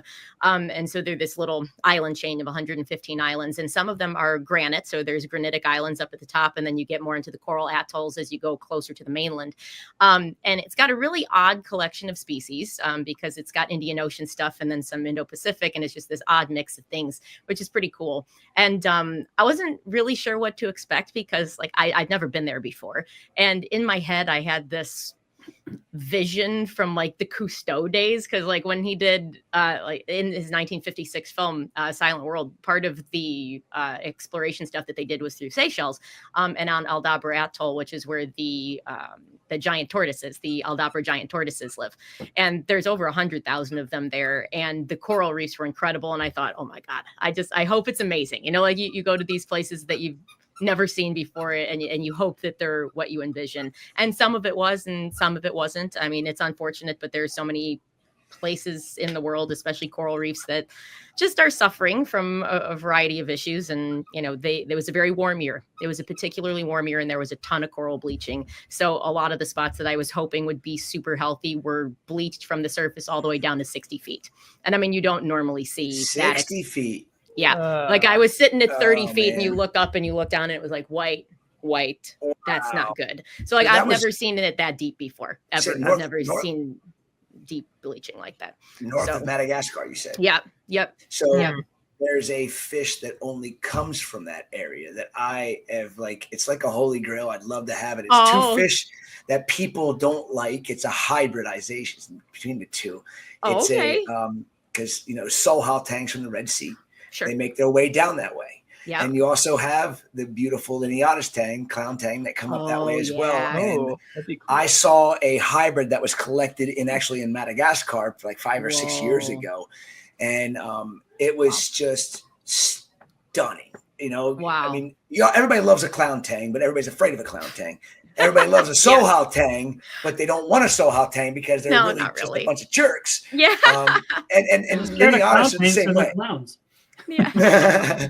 Clown tangs are just unfortunately when they're collected and as juveniles is the only way to get them. Sure. They don't handle the process of going through what needs to be done for export, and there's juveniles, so they need to be fed daily. They're pickers like crazy, and they go too long without food. By the time we get them, you got to really baby them. I've got one that's about this big. He's 4 years old. Wow. Stunning fish. Now I just wish I could figure out how to crossbreed a Sohao and a clown tang, but nobody's done any of that stuff yet, so. Talk to Sounds like you got Biota. your work cut out for you. Yeah, not happening here. Probably not. No. Well, So Pretty dope. go ahead. Sorry. Oh, no, Nope. go ahead. We were talking. I was going to shift topics again. Yeah, sure. We had just touched on it. How people tend to have a bias for things that are more aesthetically accessible or preferred, right? Yeah. People like the story about the giant pandas or the anthias compared sure. to sturgeon, which are getting destroyed by the caviar trade or whatever type of conservation event. Yep. So when you all approach a story about something that is less aesthetically desirable to the general populace, what are your strategies for getting someone to accept that it's important for conservation? So, like for me, I come from a biology background, so I love nerding out on the weird little things about any animal that you're just like, what? How strange. And I think if you can find a cool hook, no matter what, like all of us, if you're still keeping fish and you're still loving keeping aquariums and you're an adult, you're a nerd at heart, and that's a great thing. And you should just embrace that. And I do. So anytime I can find just a cool hook about an animal that's just an interesting thing so that we're not constantly beating people over the head with bad news. Because I mean, like, if you're being honest, there's bad news to be had everywhere, and we just don't need to hear about it constantly. And if you want people to care, that's not where to start. Don't start with the bad news. We never start with the bad news. So find something cool to talk about. I know. Whatever. Everyone can approach things how they want to, but I'm not trying to interrupt you here, but the whole thing with the bad news which was really frustrating for me, and I stood up and was screaming at the end of Chasing Corals. Oh, screaming at it because here we are. Was it 5 years later? The Australian Marine Institute of Science there's more coral diversity on the Great Barrier Reef than in recorded history. Yeah. Why isn't Chasing Corals redoing let's and talk doing about a follow-up? Let's talk about the good things that are happening, not just the bad things. Yeah. That's it's very true. Well, no, I had one thing where I think it was that 2015, 2016 or 14, 15 Great Barrier Reef. Yeah, the 16, 15 teaching event that was really bad. And I mean, it was really bad. Like a lot of coral definitely died, but I mean, a lot of it came back too, which was great. But I remember reading an article, I don't know, probably a month into it. The title was Obituary for the Great Barrier Reef. And I was like, nope. No. No, that is naive. Such the wrong approach. And like, why say things like that? I mean, like, I get that it's a good headline and it's going to make people, oh gosh, wow, I better read that. That's so sad. I'm like, well, yeah, you should read about it, but not because it's sad. Exactly. Like there is bad stuff happening. Yes, a lot of coral did die, but the place isn't dead. And if you go out there telling people that it's gone, why would they care to save it? What's there left to save then? And it's just totally the wrong approach. And we also have to look at the fact that not everyone reads a story. No, they read a headline and they'll flip the page. That's right. Or they'll see a headline and they'll make a comment without even clicking through to the article online. Yes. And like, for example, my friend Jesse lives on Maui, and Lahaina had the huge fire over a year ago. Yeah. And everyone thinks, okay, Maui's no longer there. It's ruins. There's nothing left. It's like, no, Lahaina is one little tiny town on the island of Maui. All of Maui is fine except for this one tourist spot that got literally melted off the earth. It's gone. Yeah, there's nothing there. It's quite bad. But everything else is there. And yet she said we can't even get tourists to come to the entire island because they think there is no island because they're not investigating further. Yeah, I mean, it's a component of journalistic integrity. I mean, a lot of people just want the views, want the cash from the views. That's how Yeah. That's the modern market around journalism. So Right. I think that very few are willing to put aside the money to do honest work, which shows Yeah. both sides of the issue of saying, yeah, there are some significant issues with the DDAM model, with bleaching, with all of these things that threaten the Absolutely. reefs, but also there is still time to act. You know, it's And either that's yes, it's black and white, you know. Yeah. Well, and this Dr. Sylvia Earle, who's like my hero, she's an oceanographer. She's 89 years old now. And she always is getting asked things like, well, where's your favorite place to dive? And her answer is always the same. And it's anywhere 50 years ago.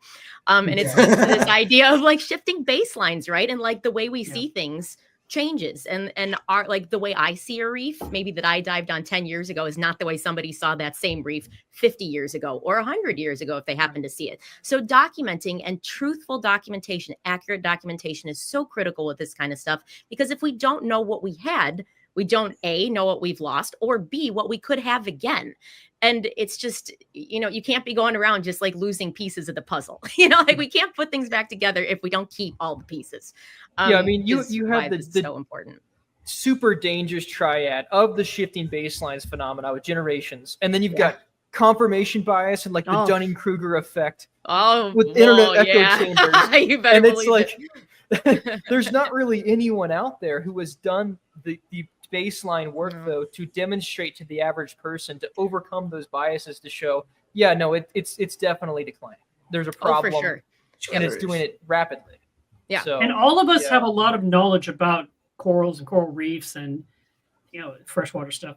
And the fact is that as we're doing these articles, we're learning more things that we didn't know before. We literally don't. And like, I'll learn about something, like you talked about the Great Barrier Reef had a big loss, and now there's a bunch of coral cover. Well, I went and talked to Ron Shemek, Dr. Ron, and I said to him, hey, we've got this story going on. I want to verify something with you. And he immediately latched on that one statement saying, that is super misleading about there's more coral cover. Because he said, it's not the same coral cover. That's true. There's more of something else that has taken over. It's basically evolution. And like an SPS coral might be completely gone from that area now. It's just wiped out forever. And some new algae got stronger and is taking up that space, or sponges are now taking this. And so there's a reef and it's pretty. There's a lot of life, but it's not, like Alex said, it's not the life that was there 20 years ago or 40 or 50 years ago. Yeah. And it's a concerning thing that this transition is happening, that we're losing some really key colonies or species. And the void is being filled with, let's call them subspecies, less interesting, less exciting, less dynamic. Yeah, and I'd things have to do go. change. I'd have to go back and look. I can't remember exactly when. I think it was in March of 22 or 23 was when that report was put out that it was more coral diversity since the bleaching event had happened than what there ever was. So that means a lot to me, saying, okay, you know, we keep saying about how, you know, when the reefs bleach, they're gone. Now, it just proves the point that that's a bunch of BS, and that coral reefs will always be here, and we will be gone before the corals are all gone. Well, I think it's a question to what capacity. I do too. I don't want to live in a world with no coral reefs. I hear you. Well, the Earth is going to get pissed off at us at some point and kick us off of here somehow. That's for sure. We're doing a good job with the poking. I'll say that. Exactly. Well, and the thing is, of course, with like a Great Barrier Reef or anything that's like an Indo-Pacific, there are a lot more species to pull from, right? Like the diversity just in the region is much greater than, let's say, the Caribbean. So like Caribbean corals, there are just far less of them to pull from. So like when we do major damage, like, gosh, what was it last year? There was water that was 101 degrees in Florida. I mean, there are no corals that are going to make it through a bathtub. Like there's just like, there are limits, right? You know, and especially when you don't have that same kind of species diversity, where you're talking about 150 species instead of 600 or 700 species. It's just what's going to fill in is not the same. So, I'm thankful that the Barrier Reef has a little bit more of a chance, but gosh, the Florida reefs and just like the Caribbean in general it's kind of a depressing place to dive. Honestly, it's a bummer. I was there this summer, and I don't know what, I had an optimistic mindset of, wow, it's going to be awesome. I went in and it's just like, sponges and macroalgae and, skeletons. But I mean, it's concerning, right, Chris? Like you say that coral will always be around. And I think that in some capacity that may be true in some very niche environments, but it's a very concerning thing that all of this is accelerating. Yes, corals can survive bleaching events, but depending on other environmental factors that contribute to that, eventually someday there will be enough decline where there will not be recovery. And that's what's the problem. I agree with you. Well, and like a place that's a really good example that I'm always like, gosh, we need to figure this out is I've been diving in Cuba several times. And Cuba's got this beautiful protected area along the southern coast called Gardens of the Queen. And when you think about it, I mean, the ocean's all connected, right? It's not that they don't experience heat events. They do. There are extremely warm waters, but there are still gigantic and very shallow stands of elkhorn acropora all over the place. I mean, like huge, the way it used to look all over the Caribbean. And they're in the same ocean, right? The difference is the protections around it. And there are less people in the water. Obviously, that's not a good thing for the country that there's no tourism, but it is a good thing for the reefs. And that's not to say that, oh, well, we just have to stop tourism. No. Just we have to be smart about where we do tourism and having limits on things. And sometimes stuff that's as simple as sunscreen. I mean, it's not something that we think about a lot, but most of our run-of-the-mill sunscreens are actually quite toxic to corals, especially coral larvae. And that's becoming more and more known. But again, as always, then you run into the greenwashing ones that are like, oh, well, it's reef safe because it doesn't have oxybenzone. And you're like, yes, but you've got 10 other things that are exactly the same. They're like, yeah, well, nobody did the studies on it, so haha. No, we're not winning with an attitude like that. Everybody's losing. And there are companies that are doing a great job and that have literally done the research and are continuing to do the research, but more of it just needs to be out there. And of course, it's a hard one because you just don't want to legislate the heck out of it, because then what happens is people rebel just because you told them not to do that. And it's like, so what's the right education model? You know, like what's the right way to teach people about this? Yeah, that's my concern about the whole thing. Is it already too late? I mean, you know, we keep talking about how we can fix what human beings have done to this planet.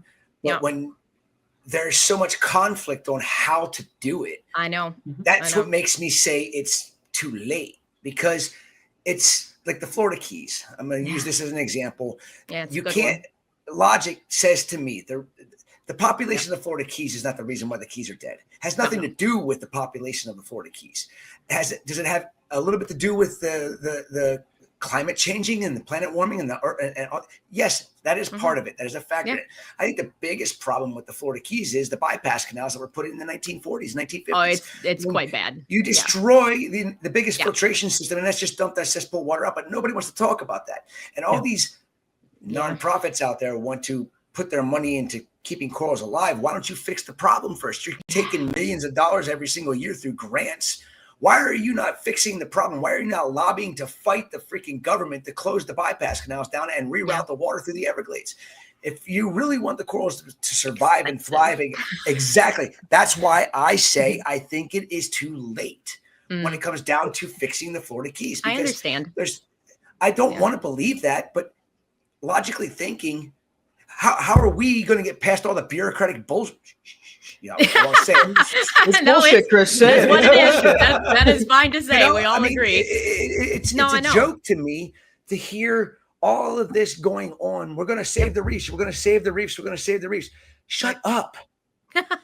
You can't outplant fix stuff. the problem first. Right. Yeah. Before you say you're going to save the reefs. That's saving the reefs is fixing the root to the problem. And nobody's willing to go to bat. And nobody's willing to do it. So it's all grant money in vain, in my opinion. And people can hate me for saying that. I don't care. But that's just logic. A lot of it is. And I mean, I guess for me anyway, I hope that enough of that money is going towards keeping corals alive in captive scenarios, especially these things that are not going to exist in the Caribbean and not very long if we don't clean our act up. But if we don't have those repositories of species, then we don't even have a chance.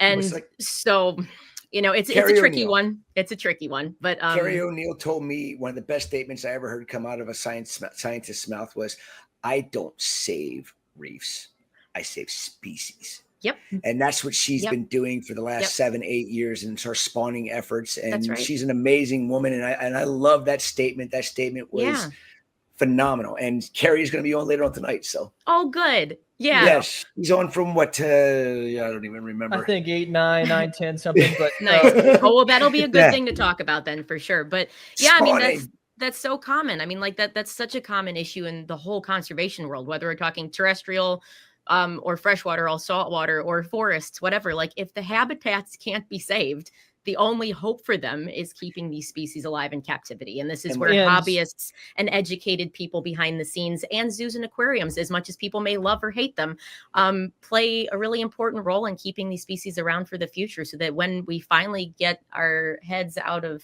our back ends at some point, Yes. perhaps we'll have the species to repopulate. And if we're not doing the research behind the scenes, then it can't happen. So Logic says to me that government shouldn't have any say if the facts are there.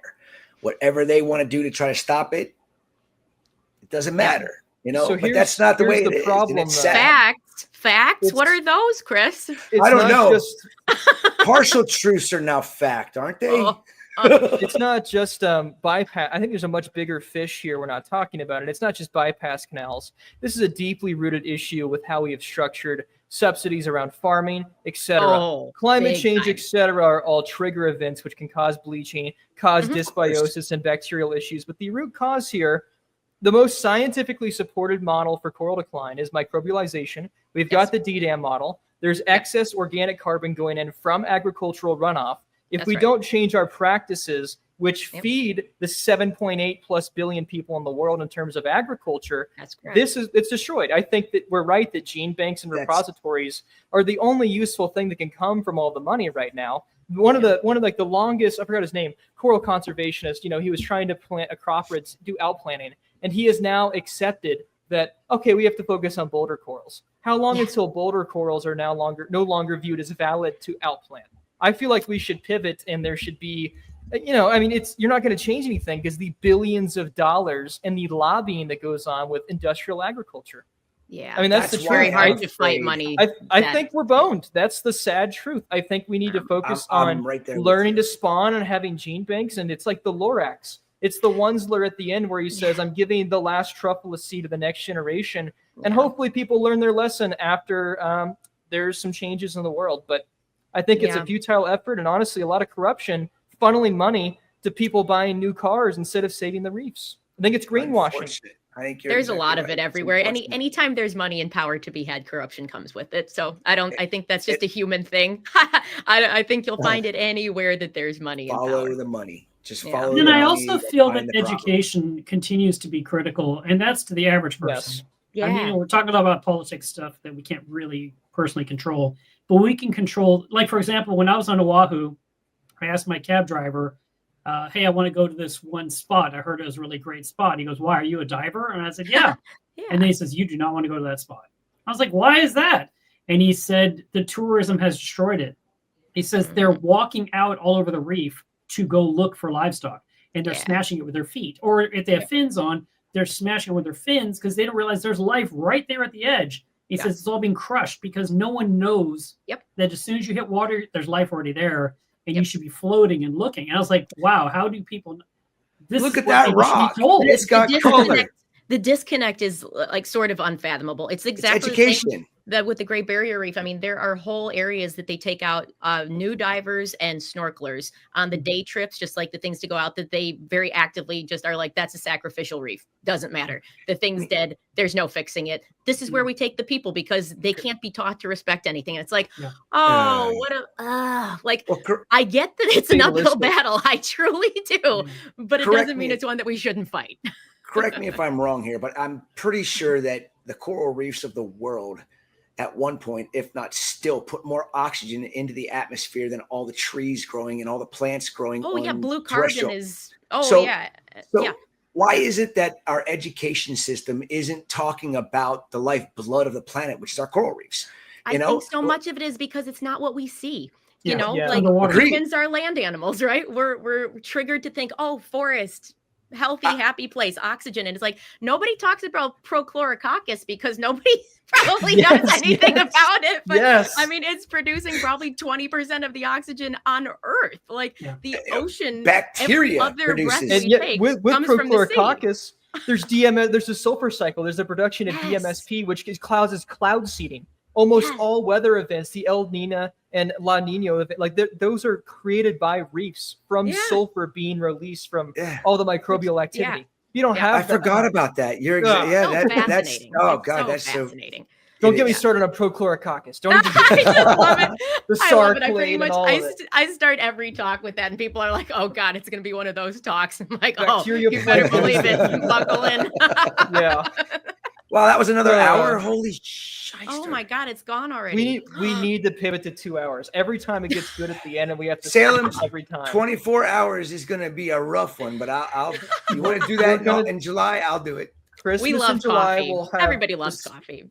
I've got caffeinated water is what I got today. So yeah, we'll do a 24-hour and we'll have 2 hours on. 2 hours with each guest. With each guest. Or guests. Yeah. I appreciate you all coming on. I'm sorry that I have been so soon. Oh, no, you're right. Thanks for having us. No, thanks for having us on. And make sure you give the link to all your audience. Subscribe to Coral. Yes.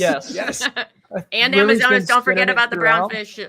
Yes. Thank you guys for coming on. I'm going to go take my break. I will. Be I got to go again as well. But Alex, it was nice to chat. Yeah, officially. Mark, Yeah, it was always great. great to chat. You guys are both awesome, and keep doing what you're doing. We love you guys. Merry Christmas, Happy New Year, Happy Holidays. Thank you. And wish us luck for the next 5 hours because we still got. You guys have a good live stream. You can do it. No, we still have 7. Oh shit, we still have 7. We got 6 a lot hours more, to go. man. We got 7 hours to go. You've got it. But yeah, nice I to don't. meet you, Alex. Thanks for coming, Mark. Thank you guys. Happy holidays and Thank you subscribe very to much. Coral You and too. Amazonas, everyone. All Bye, right, guys. See ya. Remy, are you ready for the next giveaways? And Chris, Hey, Remy, I'll be right back. Bathroom. All right, I'll do giveaways while you guys, give away something else to the environment. All right, so our 4 p.m. Reef Recapathon winners. We have Cassidy L with the Tunes Nano Stream 6075, Darwin P with a $50 TSA gift card, Top Shelf Aquatics, Jesse M with a Coral Magazine digital subscription. So we just had a good talk with those guys. Andrew H is getting the Coral Magazine print subscription. Ben C, you got 3 frags from Vibrant sent to the LFS of your choice. So we'll have to work that out because Vibrant is wholesale only. So wherever your local fish store is, they'll arrange for pickup there. Justin B, you got the Red Sea 4-part reef care. And Stephen B, you got a Triton ICP NDOC test plus an ICP test as well. So congratulations to the winners. Again, we will be emailing everybody tomorrow. So I know there could be a lot of Ben C's and Justin B's in the pool of people who entered, but we will whittle that down and make sure that you guys get emails tomorrow and the proper people are informed so that you guys can actually take those prizes away. All right, so it's just me. What do you want to talk about? No, I'm just kidding. Real quick, schedule. Let's do schedule real quick. It's 5 o'clock here Central Time, so we've got Humblefish and DX Aquaria coming on today. We're talking about the Ick and Marine Velvet test that we just did an article on. Also, Dr. Eli Meyer and Dr. Andrew Bama will be on just after that. Excited to give away some of those tests. We have a bunch more to give away, guys. The Orphic Natura, we're going to give away another one of those next hour. $100 Cali Kid Corals gift card, $100 to Biota. We have so many fish and coral gift cards, Salem. So many. I got 94 prizes lined up. So I know it was very impressive. Salem called me about this a week ago, and he's like, "I want to do a 12-hour live stream with Chris Mackley," and I was like, "How are we going to do And then he comes back today, and he's like, "I got 94 prizes for you." Oh my gosh, okay, well there we go. Shout out to Alex, who I feel like if she wants to pivot careers, she could be a voiceover artist. She has a great voice. She could just read things, and I would listen. So shout out to Alex. That was a fun talk. I'm excited for the rest of the talks. As soon as Chris gets back, we'll have on our next guest. You are right, though. I think we do need 2-hour time slots. I don't know who's sticking around for 24 hours to watch the whole thing, Well, but we've had 150 people for 5 straight. So yeah, I mean, we might be surprised. if you've been here since noon, Comment. Let us know. W's in the chat. Say the word. Yeah, W. I just put a W. I was gonna say like pineapple or some like safe word thing, but that's fine. Pineapple means something entirely different. It certainly does. Sean wants unsolicited life advice. Sean Hale or Sean Ono? Sean, that's very, very different responses for both. Here's what I'll tell you, Sean. Everything changes at 40. Yeah. Perspective, your body, everything. Remy told me not to have kids, Sean. Dude, told me he absolutely resents the family life. He wishes he could change his everything. He really is, I love it. Those are his private thoughts. I've added them. Look at all the W's in the chat. Yeah. Wow. If you want us to do this again, I think Mackley and I will likely require some pizzas delivered to us, probably around 2 hours more from here. So I'm okay with Uncrustables. You know what? I was trying to get pizza paid for me, Chris, but that's fine. That's okay. If people want to donate, like $2 super chats, we can add those all up and we get you a pizza sent to the. That'd be fantastic. Yeah, that'd be good. The chat has to decide the flavor by vote, though. I'll eat whatever weird combination they decide for me. Get ready for anchovies. It's coming. I like anchovies on pizza. That's welcome. Okay. All right. Let's real quick housekeeping note for me. I have to go pick up dinner for my family. So you guys are on your own for 30 minutes. Okay. I think we're okay. All right. All right. Okay, so you're me. Okay, let's have the next guest on. So we have Bobby Miller, the man, the myth, the legend from Humblefish, the quarantine god. We have Nick, I don't know how to pronounce his last name, which seems to be Italian, which I'll ask him when he gets on. And he is leading a new effort to have immunoassay testing for ick and velvet. So let's talk quarantine, the future of it, and what's going to happen in the industry. Great to have you both. Thanks for coming on. How you doing, Bobby? How you doing, Nick? Yeah, thanks for having me. Yeah, thanks for having me. Nick, how do you pronounce your last name now that I know? It's Gianasca. You are totally on the nose with the Italian. Okay, Gianasca. Okay, perfect. Yeah, so I think let's get this started. So, Nick, why don't you introduce yourself and let people know what you're doing for people who have not seen the news? Yeah, absolutely. So, my name, of course, is Nick Gianasca. I'm leading a new company called DX Aquaria. Our focus here is on infectious disease detection within aquatic environments. So namely, right now, our flagship model product is going to be an ick and velvet test. This is going to be a 1-hour test to be able to delineate active infections, to see whether whatever you're seeing on your fish in your reef tank or elsewhere, right, is one of those 2 diseases. It could be both. Doesn't happen very often, but in that case, it allows the user to get a response on that infection and figure out how to go forward. There are so many diseases that present similarly, whether it's brook, whether it's viral infections, mucosal plugs, things like that, that show up on the exterior of fish, and then it gets people freaked out, right? We've talked already. I've tuned in for most of the live stream, so this is my W in the chat. But beyond that, there's so many things that get people worried about their reef tanks, about the hobby, about the amount of money that they're putting into it, the time they're putting into it. And when you see infectious diseases on fish, that's a whole world out there.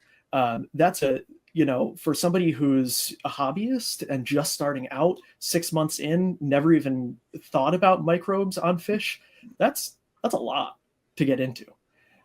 So the goal here is to essentially simplify, right? Simplify the detection methods so that there's a few less reef to reef posts with blurry pictures of fish that have a little bit of white stuff on them. And then beyond that, how do we get things a little more confident in how hobbyists and professionals are treating their fish? So long-winded answer. I'm trying to, keep things a little more confident for the hobbyist. So I know the beta tested model, you're looking for active infection, but the final product that you hope to have out on the market is the plan to be able to test for any presence in the water column at all, active or not. Yes. So in the future, I do plan to take the test that currently exists and make it more sensitive. Right now, the test, it's really hard to find what I'm going to call clinical samples. I come from a background in human infectious disease diagnostics, so I'm super keen on making sure that things are actually what they say they are, right? If you're going to the doctor and you're getting a PCR test for COVID, are they actually picking up COVID? Are they picking up the flu, right? There's so many things going on. Being specific and being, precise in what you're detecting is really key in this. So I am planning to make it more sensitive, but like I said, with the lack of clinical samples on my end, I can tell you from a lab analytical perspective, it is sensitive. You never know, right? You need the sample size, you need to test it. Exactly. And so, as you alluded to, that's why I'm going into essentially a beta testing model, right? So anyone is welcome to sign up at our website, dxaquaria.com. It's also in the Reef Builders article. So you can check that out as well. You're welcome to sign up to be considered to be a beta tester. I'm looking for a wide range of people. I'm trying to get, anyone from somebody who has a 20-gallon tank all the way up to people who have thousands of gallons, in a system, to make sure that this test is actually doing what I think it does, what analytically it says it does. And then also, I'm not trying to sell things that don't do what they're supposed to, right? So by increasing the sample size, getting people to participate, that's going to be key in the success of this. Sure.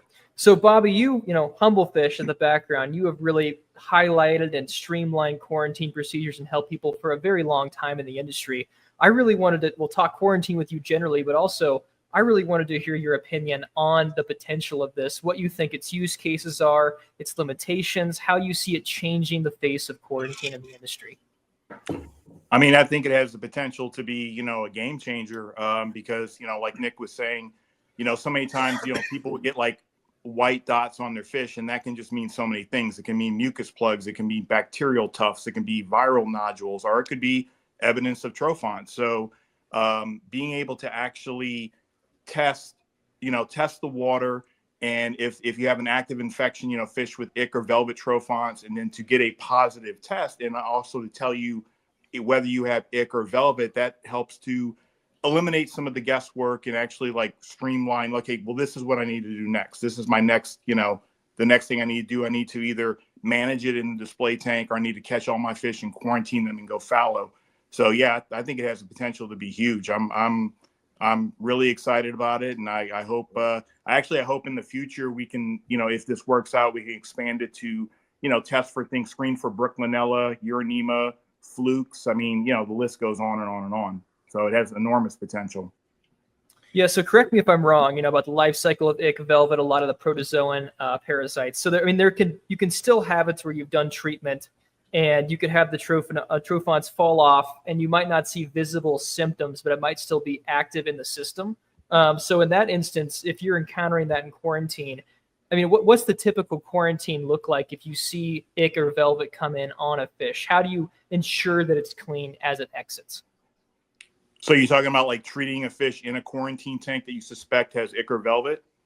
Like I would say, okay, so let's say you get a fish in, it displays visible symptoms of ick and velvet. You may have confirmed it with skin scrapes or not, etc. And you see a recession of visible symptoms. How do you know that fish is clean to leave quarantine with current practices? I mean, the only way to actually be sure is to do like skin scrapes or gill clippings, like a biopsy, and then examine that under a microscope to, and even that's not 100%. Because, I mean, you can take a skin scrape from a certain area, and if trophons aren't active there, I mean, you're going to see nothing. So there is no way to be 100% sure that a fish, is ick or velvet free. Like I said, skin scraping or gill clippings are probably the best you can do. Yeah, so I mean, part of the conversation I wanted to highlight now with the new testing is, in my mind, that's one of the largest limitations with current quarantine practices is even if you have a biopsy of some sort, you can never confirm or deny if there is, actually a presence of that pathogen still on the animal. So, I mean, my hope is if Nick can develop this to be sensitive enough, if we have eDNA testing, essentially, that can be a really good confirmational tool to where, I mean, you have the Humble Fish guaranteed vendors. It could be another area of, what's a good word for that? Having a check in terms of quality for the fish, I suppose. Yeah. Another way to verify that the fish is clean. So what I Yes. currently tell people to do is like, don't ever take the fish directly out of quarantine, you know, in medications and put it in your display tank. I always tell people to use an observation tank for ideally a month, but, you know, 2 to 4 weeks, something like that. And I mean, I tell people, look, put the fish in observation after you've run, you know, the fish through chemoprophylaxis, and then actually like sit there every single day, watch the fish, have dinner with the fish, if you will. And, you know, you're not just looking for, you know, visible physical symptoms, but I mean, if you've been doing this long enough, you can kind of tell, you know, if a fish, you know, shakes their head, scratches. I mean, there's other like behavioral symptoms. You can tell something isn't quite right and maybe you need to retreat the fish. But I mean, at the current time, that's the best you can do is run the fish through observation post quarantine to be sure the fish is clean before placing it in your display tank. Awesome. It looks like we actually have one of the Humble Fish verified vendors here, Mr. Kenny Lane from What's up, Wayne. Kenny? I can't talk today. High Tide Aquatics, Oakland. How you doing, Kenny? What's up? How are you? Can you hear me? Yep, we can hear you. You're looking good. Sounding great. Cool. Yeah, so something I wanted to, Kenny said he could pop on, so I thought it'd be a cool conversation to kind of talk about what it means to be a Humble Fish certified vendor, what that process looks like, and then we could talk about what you actually do for quarantine hands-on at your shop, Kenny. Well, Bobby, thank you, Bobby. He gave me all my insight on everything that comes to QT and fish. Recognizing diseases from the start is hard to do because I literally get all my fish and they go right into medications. I don't do skin scrapes or gill scrapes. That's going to be another caveat that I'm going to get into later. Everything gets prophylactically treated, internally treated from the get-go. So me and Nick talked about doing beta testing, and he asked how often I see velvet show up. I don't see it show up, but I know it's there. But I can do pre-test QT and see if there's positive things, and then I could do post-testing and see if there's negative things. So Bobby's method is, so I do a 14-day therapeutic copper level, 10 days of formalin dosing. They get 2 doses of praziquantel, sometimes 3, and they get praziquantel and metronidazole in their foods twice a day. So do you continue Metro after the 2-week period and all, or do you just assume that, you know, because of the Prazi and Metro for that long, I mean everything for that long, that you've got most of the internal and external parasites at that time? So the Metro and the Prazi gets internally through their foods, just strictly for internal bacterial infections, internal parasites. So I mean, a lot of people don't do it, you know, the Humble Fish way. A lot of people have an observation tank. They'll let symptoms manifest first. What are your thoughts on the pros of doing prophylactic treatment over having an observation period? Well, I do an observation period for 2 to 3 weeks before fish go to sale. But from a home hobbyist standpoint, man, like tank transfer method, dude. Yeah. You do not have to give fish chemotherapy if you're doing tank transfer method. And if you're a home hobbyist and you're bringing in 2 fish at a time, tank transfer method, it's easy. And there's no chemicals involved. Yeah. So do you think the tank transfer would be the best route for people that are starting the quarantine process, Bobby? Or what are your opinions on the easiest or kind of catch-all methods that people could employ who are wanting to buy their own fish? So I'm a big advocate, like Kenny said, of tank transfer method for home hobbyists, especially if you're only quarantining 1 or 2 fish at a time, you know, something that you can manage in like, say, like a 10-gallon or a 20-gallon tank. I actually developed, so tank transfer method is transferring the fish every 72 hours for 12 days. I developed 2 other methods versions of tank transfer method. One is transferring the fish every 36 hours, which also takes care of marine velvet disease. Or the latest one, which I think is actually the easiest to do, is you transfer the fish every 72 hours for 12 days. But during two of those transfers 6 days apart, you give the fish a 150 parts per million hydrogen peroxide bath. And what that does is that spacing that bath out, that knocks off velvet and Brooklynella. So instead of only treating for, tank transfer method only treated ick, now by utilizing hydrogen peroxide, you're treating for 3 different things.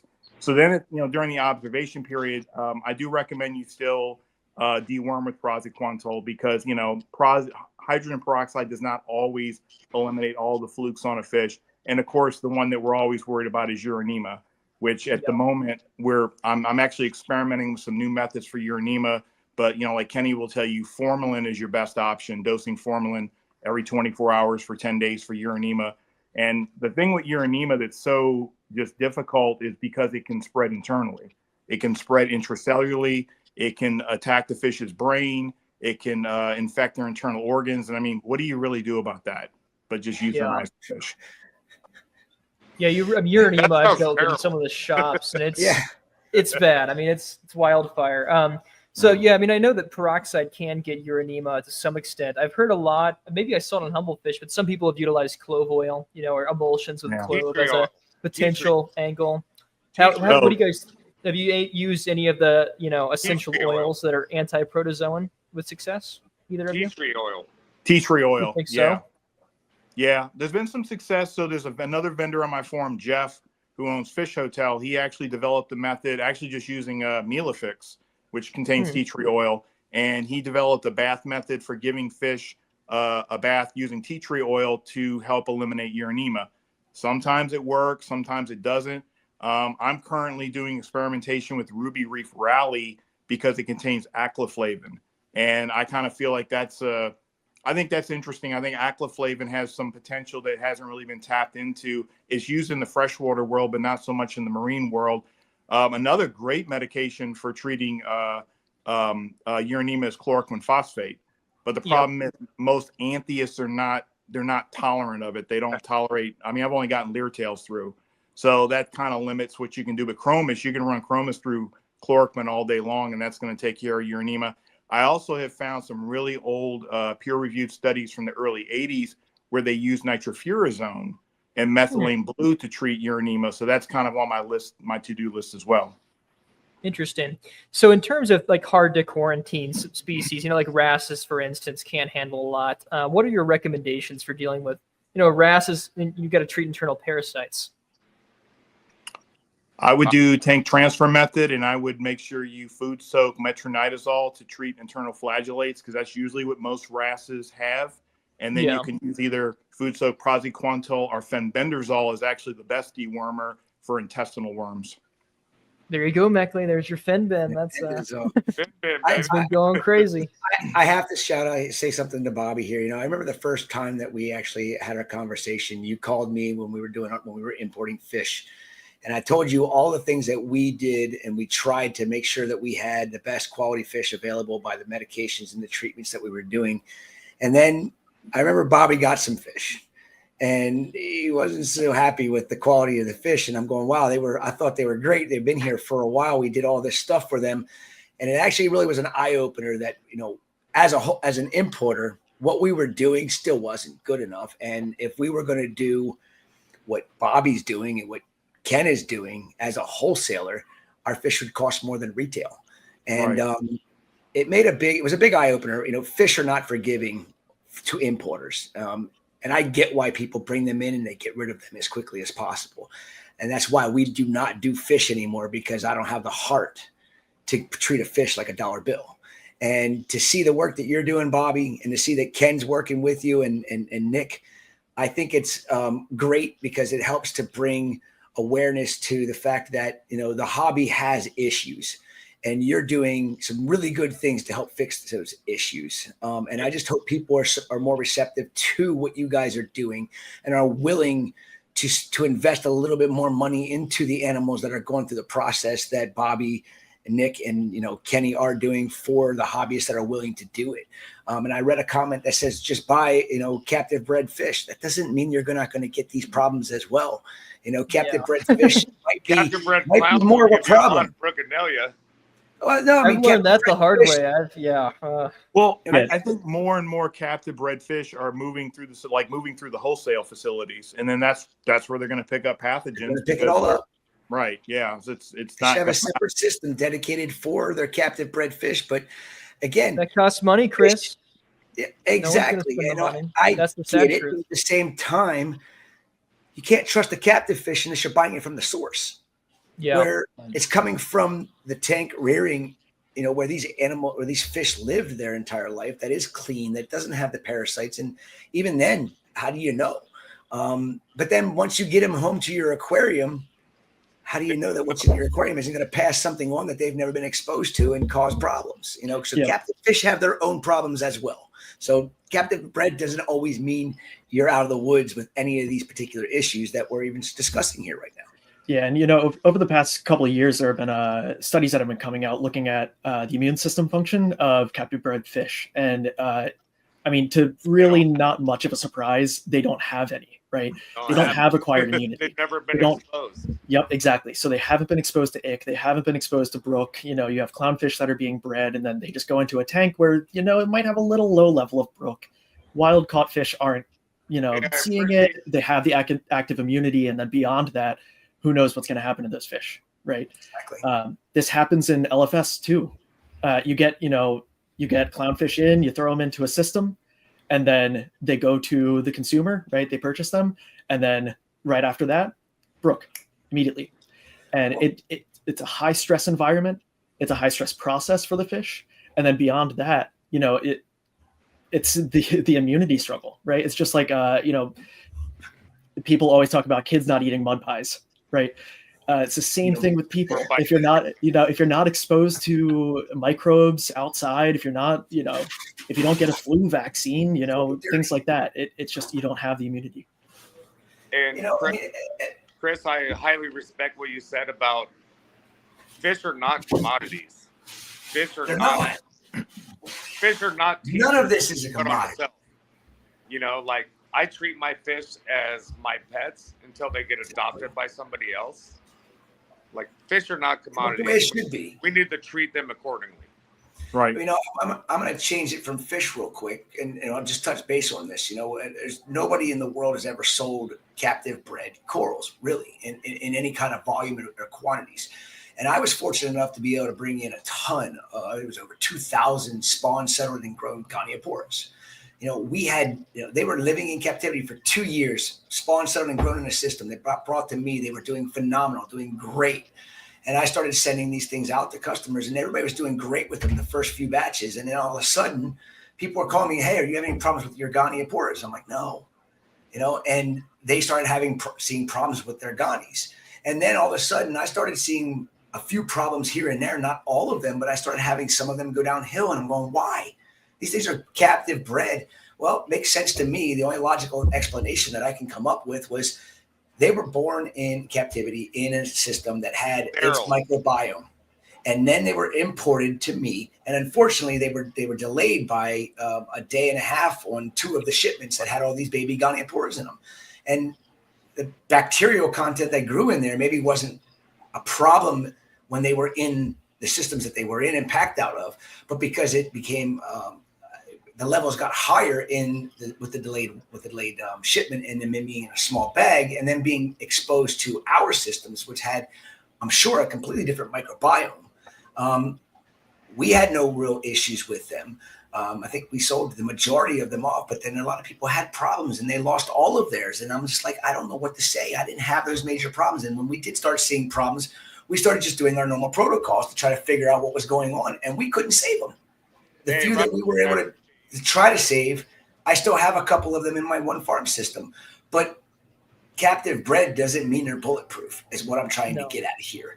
And, you know, the more we understand about, you know, bacteria and viruses and this and that, you know, the better we're going to be. And there's a lot we still have to learn, especially about captive bred fish and the imported stuff.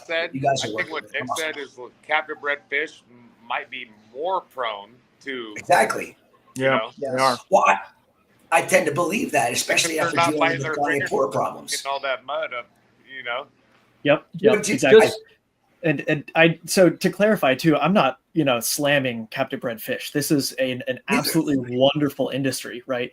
And it's something that needs to be pushed forward. Now, the question becomes, how do we address that, right? Because we could talk about all the problems A to Z all the way across the board. And so what might this look like? Does this look like vaccines for fish, right? Something silly where, you know, people are like, oh no, what are you talking about, right? You know, if we heat killed Uranema and then put it into a tank and saw what happened, does that give it acquired immunity? Does that allow fish to, you know, survive infection? Things like that. These are the solution. You could make it into food. You could have you could heat kill Uranema, freeze dry it, pop it into food. You could do that with all the pathogens. I bet you could maybe have something. I mean, probiotics are a great angle that's been being explored. Obviously, it's huge in commercial fisheries. Bacillus subtilis can be uptaken by most fish's microbiome, and that's the cheapest microbe ever. It's in half the bottle of bacteria already in the market. Throw it in the food with the fish. I mean, it might have some inhibitory effect against Vibrio, but you know, I don't know. To what the OG vaccines were. I mean, the vaccines from way back when it's all basically a dead or a dormant version, you know, virus that's being injected into the body so that the blood, you know, the white cells, you know, attack it. Yep. You know, it's basically the same type of thing, but instead of injecting it, we're going to just pour it into our systems. I think that's a great idea. That's the first I've heard of something like that. And I think that's something that needs to be looked into, because that could be an easier way of maintaining, especially, you know, the people that are breeding the fish. They could be automatically doing this from the time they're growing up before they're selling them, you know, feeding this or giving this to them and exposing this to them. And maybe it will make them a stronger animal down the road. I like where you're going with that. That's pretty freaking cool. I think the best angle would definitely be coming out with was delivered. You know, to have it just in the water column, maybe not. But if you actually have it in a pouch, if you can, you know, if you actually can have the antigen survive the freeze drying process where the immune system can recognize them, then it makes sense to me to just throw it in some food, and that's what you feed them. They're constantly getting a dose of it. Then you wouldn't have to have a booster that way. There's your booster every time they eat. You can also use like any disease management tool for those purposes. So UV sterilizer, ozone, diatom filter, oxidator. So basically what you're doing is you're taking the pathogens and you're basically like reducing the parasite load in the tank by using the disease management tool. Eventually, as the fish, their immune system gets more familiar with it, they're going to build up resistance, immunity. So, I mean, you can use, like I said, UV sterilizer, ozone, oxidator. I mean, I know a lot of people that are actually taking like pool grade diatom filters and coating those filters with like diatomaceous earth to capture pathogens to just, you know, reduce the parasite load in the tank. It makes sense. I mean, that makes a lot of sense. Two random points that are jumping around. So I want to corroborate Meckley's theory on his Ghani's, because I looked at a bunch of the samples and it was just standard jelly. Normal types of pathogenic you see in the system. Yeah, philaster, and there was some Vibrio, and the standard polymicrobial mess that it always is. I've seen in 100 samples, so it was nothing rare and unique to anyone that wants to claim they had some weird pathogen and they died. It's like, I think it's an immunity thing. And then the other thing, this is another thing we talked about. At the end of the day, if you're buying cultured fish, the cost is likely very similar to quarantine fish, and everything we've talked about. Right. You're likely to have a hardier fish if they came from the wild because of that active immunity. So the most common argument, you know, for quarantine fish are too expensive. They're the same cost as cultured fish, and there's likely a benefit to that process. I mean, it doesn't really make a lot of sense to me on paper of why you wouldn't buy a quarantine fish in that way. Well, and another thing with the quarantine vendors like Kenny is like he's taking all the risk. So he gets the fish in from the wholesaler. He's running it through the quarantine protocol. You know, if that fish dies, then it's on him. You don't pay any money. I can't tell you how many people on my forum, and look, quarantine is like anything else. I mean, it just takes experience to get better at it. They want to do the right thing, but they're just not proficient at quarantining. So especially early on, they're killing all kind of fish in quarantine because they just don't know what they're doing yet, because it's going to take time to you know, sharpen their quarantine skills.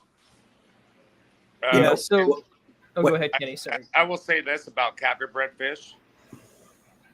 I quarantine every captive bred fish that comes in, because one of my first goes with captive bred vendors, they were like, do not quarantine these fish. They do not need it. And then I had Bruxellia race through my system. Right. And never again, I will treat everything that comes in. It doesn't matter what it is, captive bred or not. little teeny tiny clowns, little teeny tiny mandarin gobies. They're going through my protocol and they make it through. Yeah. And then they're tougher after. They're tougher after, for sure. I have a hard question to get answered, and I don't even know how how this can be fixed.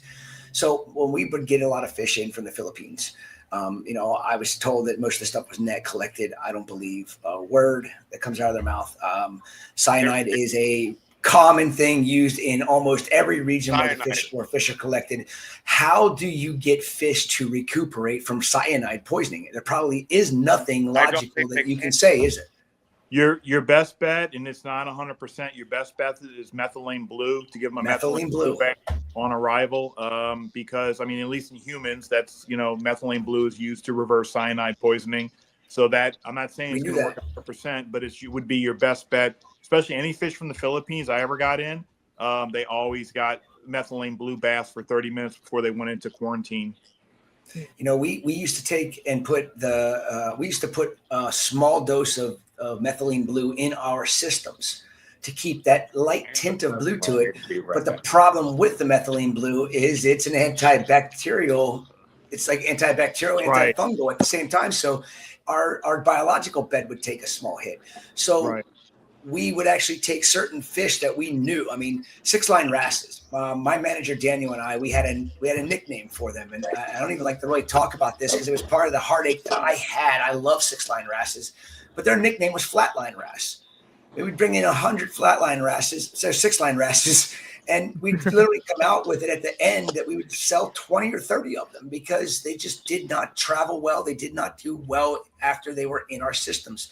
And then I see all these fish that people are buying, and I know that they were basically transshipped. They were brought in, they were tanked, they were put back in a bag the next day, and they were shipped out. Oh man, 6-line wrasses die for us as well. That's because the ones that we ship out were always, people were like, dude, your 6-lines do extremely well. Well, I wish I could get more of them to live, and I got to the point where we stopped even buying 6-line wrasses because I couldn't deal with the heartache of 70, 60, 70, 80% of them not making it past, even 3, 4, 5, 6 days of being in our system, even with all the things that we were trying to do to try to make it better. And it just was, I did it for 10 years. We imported fish for 10 years and my heartache I'm done. I can't do this anymore. I'm sticking to corals because corals are forgiving. I'm not. Corals are man. Fish aren't. Fish are tough. They're a lot harder than corals. That's for sure. Yes, absolutely. They are. And if you're going to get a good quality, healthy fish, like something from what you're doing, Bobby, and what you're doing, Ken and Nick, people need to be willing to pay the money for something. I mean, you can buy a copper band butterfly 4 times before you get one that's good. Well, what's better to buy one that's quarantined? You're going to spend less money on a fish that's quarantined than if you buy 4 separate copper bands to maybe find one of them that's going to live for you. And then is it going to live for years or is it going to die in 6 months because there were still underlying problems with it? If you want a 100% success rate on copper band butterflies, buy them from Australia. But you're Australia. Yes, that. Mm-hmm. You are, but rightfully so because they do it right over there. They don't collect anything unless it's with a net, and that's why their fish are way more expensive than you can get them in any other region of the world. I think copper band butterflies are probably the most lost fish in this industry. Yeah. See, I have a valley supplier that I still buy copper bands from. And if I need copper bands because I want to put them in my fish systems or somebody wants copper bands, and I normally don't do this, but I can get a box of copper bands sent to me because I have somebody that reauctions them in LA. I really have awesome success with my valley supplier from for copper band butterflies. We didn't really lose very many of the copper bands that we got in from that supplier. Why was it different than the ones we got from the Philippines? I don't know. How you guys doing? Good. I was just happier that we saw good success and we stopped buying copper bands from anybody but that particular valley supplier. Chris, I need a box of copper bands. Second, I have okay. So something I've seen that I've not heard a lot of people talk about, like the Aquabiomics databases came back, the 18S one for eukaryote, and a lot of people have been having active myxozoan infections in their fish. Have you all had any experience treating, myxozoans? What's the typical protocol for that? Myxozoans. See, that's a new they're cnidarians. They're crazy.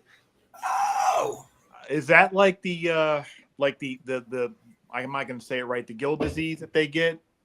Yeah, it's typically in the gills. I mean, so they're like they're a cnidarian, so like a coral or a jellyfish. They're microscopic and they have a parasitic life cycle. So it's a lot in the gills often. I think maybe it was like Fiji stuff is where it was coming from. Hydrogen peroxide. Yeah, hydrogen peroxide. Yeah. That hydrogen peroxide bath, that especially the 150 ppm bath. I mean, it knocks a lot of stuff off. And then if you do it twice, it's kind of a security blanket that you're doing it again 6 days later. I've actually been on my forum. I didn't develop it, but there's a lady who developed a in-tank peroxide regimen for people to just like, look, I can't quarantine. I've got Velvet, whatever in my tank. And they're dosing low dose peroxide into the tank over like a 45-day period. And that's worked on that as well. Also metronidazole.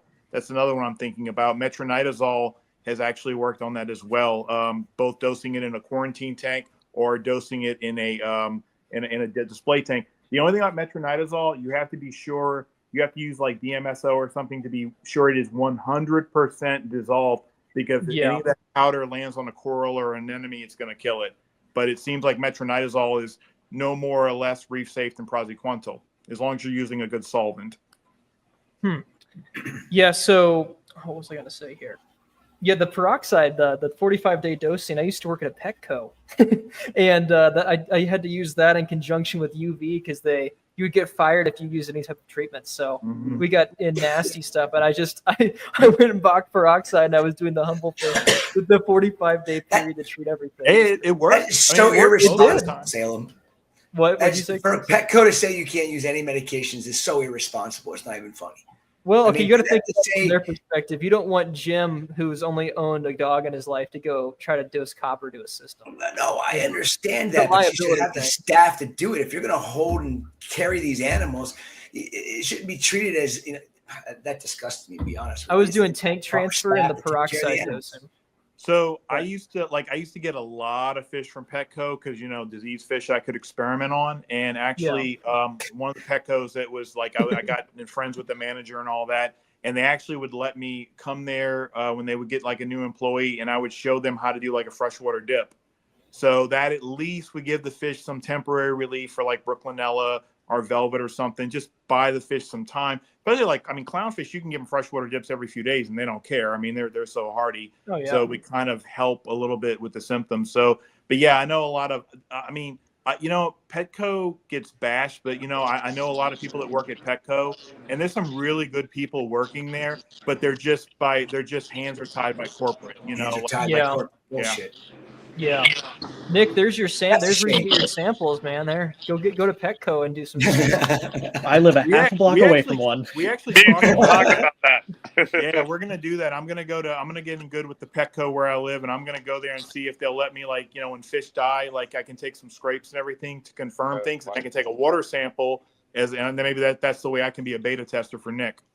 Well, yes. Let's have an email chain because I actually know some people inside, and we might be able to arrange something bigger, to be honest. So, okay, after this, let's do an email chain. Yeah. Nick, you said that. Oh, here you go. Go ahead. No, I'm sorry. I just wanted to because I don't want to Nick. I want Nick to get some time here. I saw somebody in the chat. I think it was Alyssa asked, "Can you explain to everyone exactly how the test works, step by step?" Yeah, absolutely. So the entire process takes less than an hour. So starting from there, right? There's two current ways that you can sample essentially the fish, right, or the system.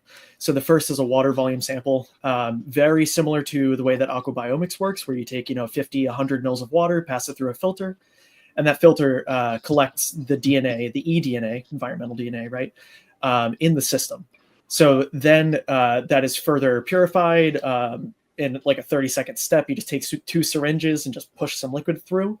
And then from there, it goes into a reaction mix. And this mix is very, very similar to PCR. It amplifies DNA exponentially. So even if there's one piece of DNA that belongs to what we're trying to detect, and it goes into the system, that turns into billions and trillions of pieces of DNA. So from there, then it's very much like a COVID test. So that DNA is then checked on, a very small test. I actually have one here. So that is just one of the small tests. You have a couple of lines where it's a control line at the top to make sure the test works. And And then you have your analysis lines just below. And you can see it's a super tiny test, takes 10 minutes at that step. And so all in all, the idea, like I said before, is to make it super accessible, right? I talked a little bit about water sampling, which is probably the easiest way to get a sample, but the most accurate way is going to be something closer to a skin scrape or a skin swab, something like that. I plan to provide a swab in the kit and have it be optional so that somebody, if they are able to isolate that fish and, it's not a wrasse, right? That's going to be under the sand bed and giving you a hell of a time to catch. Then, in that case, you can just swab it and then express that swab and then test that as if you were testing the tank. So the idea, like I said, keeps things simple, keep it accessible, and keep it on site, right? I commend Eli for what he has done with aquabiomics. He has kind of been the pioneer for eDNA in this industry, right? And it's been really awesome to see how the industry has been responding to Eli's testing. So taking that a step further and bringing it to the user, bringing it to somebody who either can't afford it, can't send it out, can't wait the amount of time, because let's face it, if you have a disease in the tank, time is of the essence. If you're able to do it in an hour instead of, shipping it out and seeing, the report come back later, it really increases the odds of less complications for the animal at large. So, Nick, because it is eDNA based and not, typical antigen like how PCR, other immunoassay tests would be, I believe you talked to me about how there's the potential for other types of DNA targets in the future. I think that Velvet and Ick is an amazing start, and this is going to be groundbreaking in the industry. But I'm going to have a bet that it's going to go well. If you do look at expanding, Bobby and Kenny, what do you think the best? What do you think the holy grail of test would be? What fish pathogen would you like to see on a handheld test like this? What do you think? I mean, ideally, like, we talking all of them, or we're just talking about one in particular? I'd like to see Ick, Velvet, Brook, Uranema, Flukes. I think the screen for bacterial pathogens might be asking a bit much, because there's so many different, species of pathogenic bacteria. But to me, it's always the big four: Ick, Velvet, Brook, Uranema, and then, I guess 5 flukes, also, which are monogenians. Also, tubularians can cause in tangs. It's called black ick. That would be another good one. So I guess there's 6 that would be great if eventually we could get to that point where the test kit would work on all 6 of those. There you go. It's the API Master Fish Disease Kit there. Exactly. We have it all in one. That would be awesome. That would be awesome. That would be a game changer. And not just for you could get to the point, not just for hobbyists, but for wholesale facilities, for local fish stores. Public aquariums, I'm sure, would be very interested in something like that. So I think it's great. Yeah. It's something that could just give peace of mind to people. That this isn't a cheap industry, a cheap hobby to be in, and just spending a little bit of money on something like this to ensure that the possibilities of you having something like this. I thank you guys for even coming up with something like this. I never would have thought that we'd had something like this coming available to us, and here it is. I think it's freaking awesome. Nick, do you see these same tests coming out for maybe Uranema and Brookenalia? Yeah, so Uranema is currently in the works, and if not, actually pretty much ready to go. But awesome. with the beta testing, I want to make sure that the process, the whole workflow, everything that's written, the directions are all user friendly, right? Because a product is really only as good as its product experience. If you have something that requires 25 separate steps and each one, 1 drop versus 2 drops, completely different experience, then no fun. It's nobody. People lost. Exactly, and it's not going to be good. Nobody's going to use it. It's not going to catch on. It's not going to be anything that's useful, really. So, like I said, the beta testing is going to be huge for revealing those pieces, and that's kind of why I wanted to do it in the first place. This is an industry near and dear to my heart. I've been, a part of it for years and years. Worked at an LFS for a couple of years. And one of my first experiences with disease was I had a trio of engineer gobies, and these three were my favorite fish. And all three of them ended up with some kind of white mucus on the outside of them. Still have no idea what it was to this day. No clue. And all three of them passed, and not a single other fish in my tank was sick. Huh. Interesting. And I have never seen it since. Engineer gobies are tough. Yep. I know. And they get huge. They are fun fish, but they will get big and just. Oh yeah. I Oh, love yeah. them. Yeah, we see my- these little itty bitty ones that they come in. Everybody loves them, and then by the time they're full grown, they're like, Yeah, you know, when they get 12 Yeah. inches and destroy your bed, rockworm. You're like the worm from Doom. They're crazy. No, they are Oh, yeah. swimmers. Screamers, yeah. Yeah. So, Nick, I'll let you address this. I'll put you in the hot seat. So the one common thing I've heard about this, could be like kind of looked at the room temp amplification and all of the existing technology, and there have been some concerns about the potential accuracy of this and the concern of false positives coming through. Could you address what you believe the accuracy will theoretically be? Yeah. So analytically, I don't want to say 100%. I would say probably 90 to 95% no false positives yet. Now, these are contrived samples that I have made in my lab, quote unquote. It's my basement. I feel you. Yeah. And so Gotta with start that, yeah, absolutely. And so with that, it's me sampling my own tank, adding in something that might, produce a positive result, and checking it at the end and seeing what it looks like, right? And again, that's what beta testing is for, to double check my work, my confidence, what I've put into it. I've been doing this for 9 months, just developing these two targets and trying to make sure that what's happening in essentially my basement and moving that to others and seeing how that goes. That's really going to be key. And so with the technology as it is, there is the potential for false positives, and that's going to be anything along the line. And I'm not going to be somebody who's saying it's flawless. There's no flaws to the test. But just like COVID, exactly. So Yeah. what I'm recommending to beta testers and what I'm recommending to folks that purchase the test in the end is going to be essentially taking the test as is, taking the data from it, and then confirming by PCR. So what does that look like? It maybe looks like sending a sample to Eli, getting an aquabiomics report, right? There is absolutely space in this industry for all of that to thrive, and taking something that's very quick and dirty, and then taking the results from that, whether it's a false positive, false negative, correct answer, right? And then moving that to something way more analytical, which is way up Eli's street, right? And something that's already been proven out. It's really about taking that and moving it forward, right? So, Nick, this is where I really appreciate what you're doing, because if a home hobbyist does have velvet in their tank, they cannot wait for an aquabiomics test to come back. No. With the positive. No. Too late. Because those fish are gone in 3 days, dude. So I still have a popsicle. It's got to velvet. Go ahead.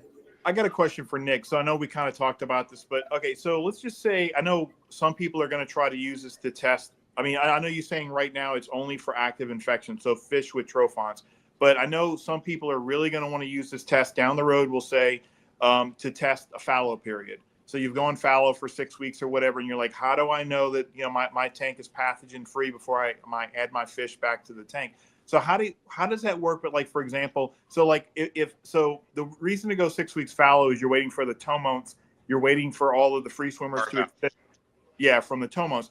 How long would you say in theory does a tank, after all the tomones should have ruptured, that there's no more DNA in the water from, because the tomones are still there, they're dead, but how much longer do you think people would have to wait after a 6 week fallow period before the tomones will just giving off any more DNA in the water?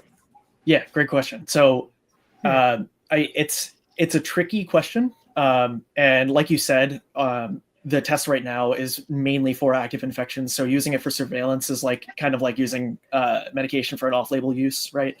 So with that, I can't say one way or another if it's going to work without testing it, right?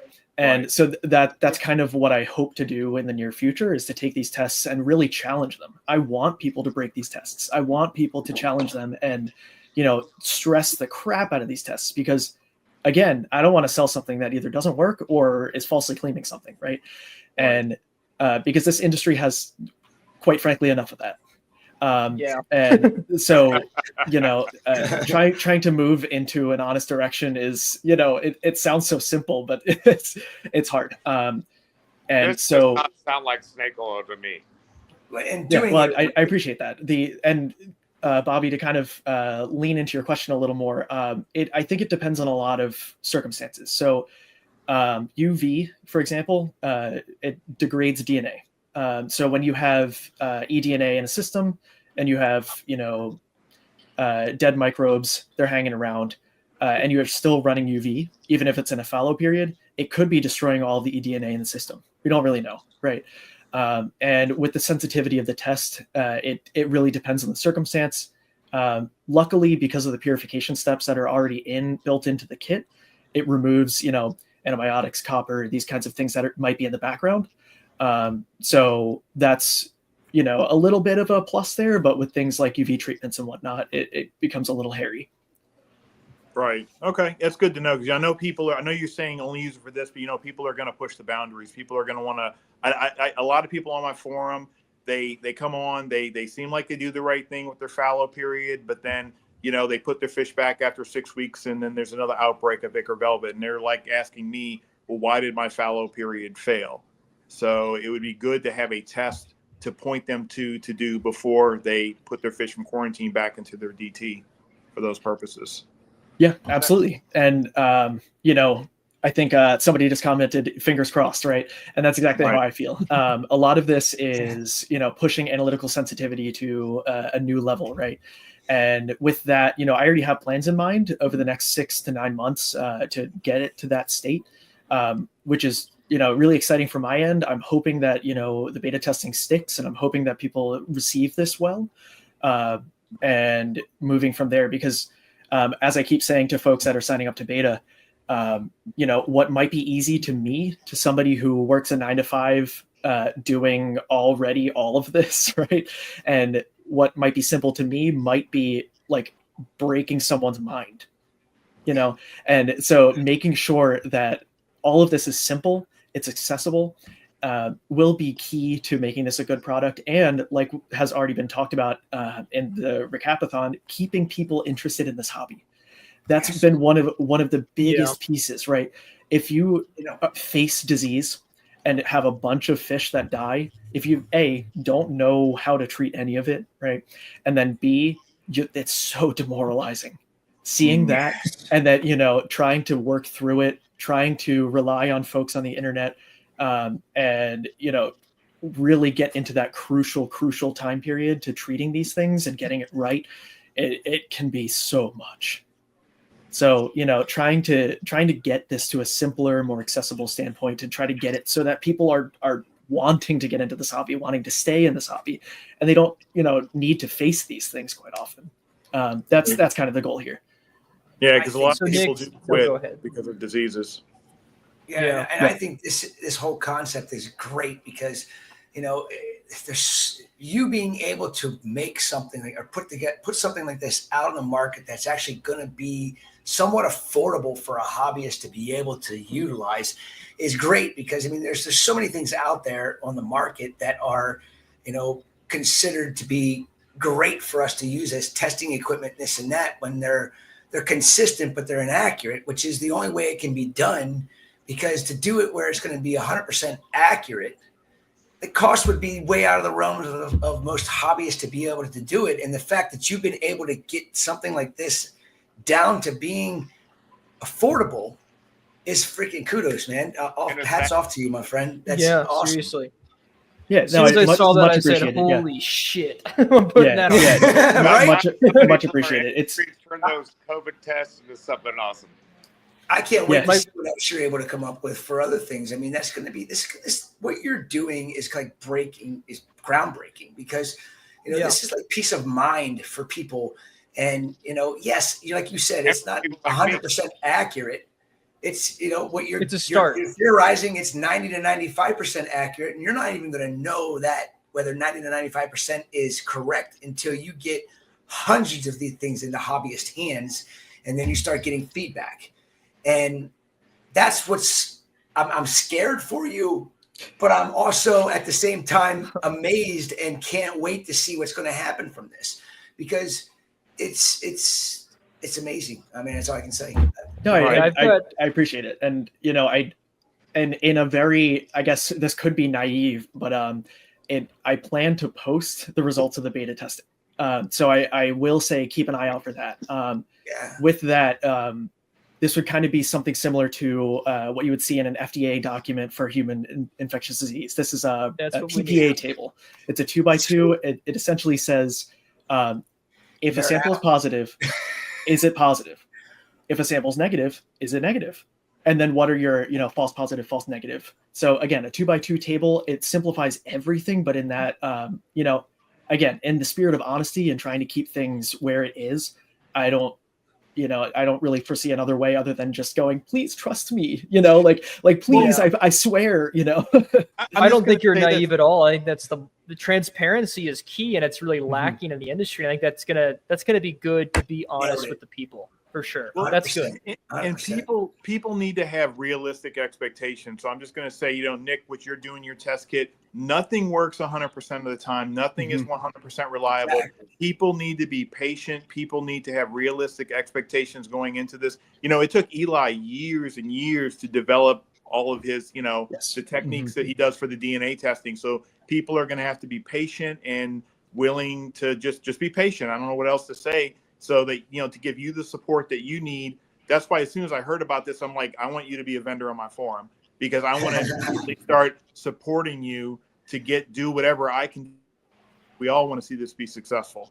Absolutely. Yeah, that's why I reached out to you first day I saw it. I mean, we all want to support you. So whatever way you need support, let us know. And I think about anyone in the industry would be willing to put. I never, you know, I'm the same background as you, molecular biology. And when I learned about, you know, immunoassay testing and such, I'm like, wow, that'd be badass to have for the industry. But that was not my specialty. I had no idea how to make it happen. And forever I've wanted to see it. So it was like some wet dream seeing the post up of everything. I was like, oh my God, this is perfect. This is what we need. So I think, and Salem, thank you for connecting me with Nick. I'm sure me, Nick, and Bobby are going to have some conversations and really work this thing out, man. I think this is the future. I'm excited to hear what's going to happen. Yeah. No, thank you. I encourage folks to sign up for the beta. I saw that it was posted in the chat. I think Salem, you did that. Thank you. And then beyond that, reach out. Right, I'm on Facebook as well. You can reach out on you know, the contact form on the website. Please talk to me. Talk to me about your challenges, what you might face, what you think this test may or may not do. I'm trying to make this, you know, as versatile and accessible as possible. So I think two things as we part here. So first, do you have a speculative timeline for release and any ideas on retail pricing? And then second, there is this question for Bobby and Kenny, which has been asked several times, which I'll let you all tackle, and then we'll do the giveaway and move on to the next guest. So, yeah. So to talk a little bit about timeline and retail price. So timeline wise, beta is going to be launching February, March-ish. So within that period, tests would be sent to folks. They would try it out. I'm planning to do 250 tests to get like a good smattering of folks. Beyond that, from there, folks are going to be requested to give feedback on the test itself. So in other words, you know, did it give the result? Beyond that, how did the process feel, right? And whatnot. That's going to take, you know, another month or two to address that feedback, try to, you know, make sure things are actually working the way that they should post feedback. I'm expecting sometime between June and August of next year, of 2025, for a product launch. Retail price right now, looking at about $40 for the kit. Again, in the spirit of accessibility, the hope is, you know, it's a single-use test, right? It's a one-time test. You buy it, you use it, you toss it. So it's hard to, you know, set a price point, make sure that things are cost, $40, you know, $40. Yep, 40. Losing all your fish in your tank. Yep. That's a no-brainer, man. Yep. So, I mean, like I said, in the spirit of accessibility, having worked in biotech, I'm not here to overcharge, right? I'm not here to, put a huge monetary amount on this and try to make bank on it. The idea is to, take it, keep it accessible, keep it, easy to use, right? I think that's a great way to look at it, and you can't cut yourself short because of all the work you're putting into it. But I think that if this really takes off, that the volume that you're going to be moving is going to be beneficial to you, and you will be compensated for your efforts. And I think that's where it needs to be. And I love your outlook on that as well. It's not a money grab. It's I want to make sure this shit is right. And I want to make sure that people are getting something that's going to work. And you know what? If I can make a living doing it, great. I think that's awesome. Yeah, I would love to quit my 9-to-5. Just saying, and focus on this. It's been a lot of fun, but it is exhausting coming home at 6 p.m. and then going to my basement and spending another 4 hours doing the same thing to try to make this work. So, you have an addiction. Oh yeah. Hey, and that's what makes you. That's what's going to make you a player is your passion. The fact that you have passion, you have desire, and you're not out for a money grab. That's what's going to make you successful. And kudos to you. And I'm excited to see what you have to come in the future. I'm excited to see what's going to happen with this. I think it's going to be great. Yeah, absolutely. Yep. All right, and then for Bobby and Kenny, is there an answer to this mystery tetra disease question? So Bobby's going to have to answer that. I haven't done freshwater fish since I was little. Yeah, I'm really not good on freshwater diseases. I focus all my time and energy on marine pathogens. I think it was one of the guys, Vince, that's on my forum. He actually does freshwater diseases. I think he said it's a bacterial pathogen. And I know, at least for freshwater, if this helps at all, I know 90% of the time, if it's in freshwater, it's a gram-positive bacteria that causes disease, and in marine, it's gram-negative 90% of the time that causes disease. So I would think antibiotics such as erythromycin would be a good one. Treat gram-positive bacteria for freshwater fish. Interesting. See, I learned something. Well, all right. Yeah. Thank you for coming on, guys. I appreciated you all, being on. Yes, I wish we could have more time to talk, but Meckley and I scheduled this in a terrible way. We'll talk to you in a little while, Kenny. Go We'll take see care you of your soon, people. Kenny. And I will see you guys in like 50 minutes. All right, sounds good. Okay, sounds All good. right. And then All right. Remy can do the giveaway for this section. But happy holidays to you guys, and thanks for coming on. And we'll see you soon. Yeah, happy holidays. Thanks for having me. Thanks for having us on. I'll send you guys an email, and we'll talk after. So, see you guys. All Thank right. you. See you. All right, Remy, roll the giveaway. I'm going for my 19th bathroom break, and then we will have Eli and Andrew on, and we will talk microbiome. Is it time? Are we rocking it? Okay. I've already busted this. Danger zone. It was after 6, so I decided to crack that one out. The one I cracked. It's 5 o'clock somewhere. It's 5 o'clock here. It's 5 so. o'clock. All right, let's get to the All right. 5 o'clock Get rolling, Remy. winners. Okay, we got another Orphic to give away this hour. So Chris H, congratulations on the Orphic Natura Light. Eric R gets a $100 Cali Kid Corals gift card. Joanne V gets the Captivate Minor and Trace kit. Christopher C with a $100 gift card to Biota. Eugene B with a Coral Frag Tech rack. That's a 2-pack.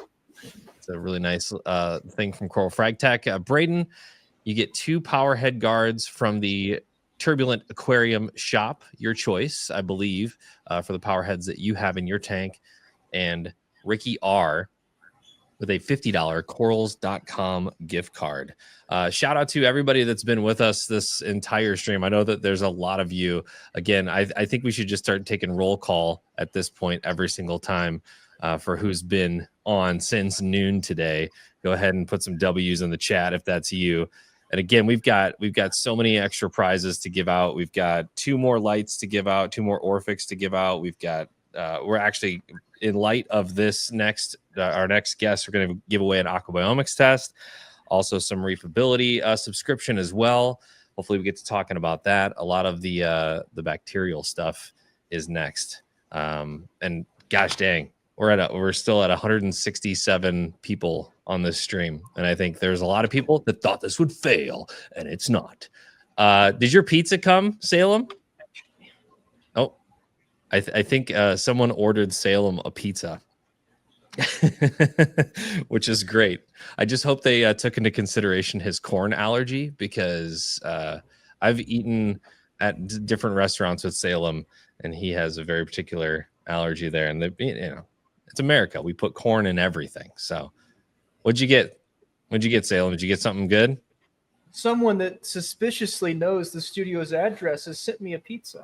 I guess we did get doxxed last week. Good things came from it, huh?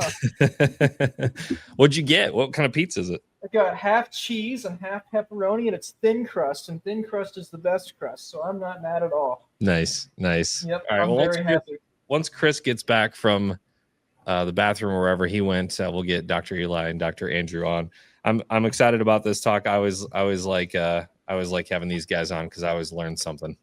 We're talking cool stuff that Andrew's not talked about publicly that much that we're going to announce right now, and he's on the spot about it. And then we're going to talk about the carbon dosing study, and we're doing a lot more microbiome stuff. Yeah, I think a lot of people are excited to hear if there's any kind of result from the community science project that we did with carbon dosing. So we sent out a bunch of different carbon sources to hobbyists and had them test throughout to see if any particular bacterial families proliferated during that time. So, all right, Chris, you can't hear me yet. What? Chris, do you have headphone hair? And in the DJ world, you'd always see DJs walk around with like an indentation in their hair. Yeah. My God. Myself some wings. Oh man, my ears are hurting. I got these Dumbo ears, and my ears definitely hurt. Okay. All right, you guys ready? Our cumulative delay time is adding up. We're 10 minutes late already. Jesus, Julian's gonna have a 30-minute cutoff. All right. Yep, right. We're ready. Let's rock and roll. We would need a full hour outro, so you're good. All right, I'm gonna remove myself. Full hour outro. We can. Okay. Actually, we might take it longer, right? All right. Welcoming Dr. Andrew Bauma, Eli Meyer. Andy Bauma.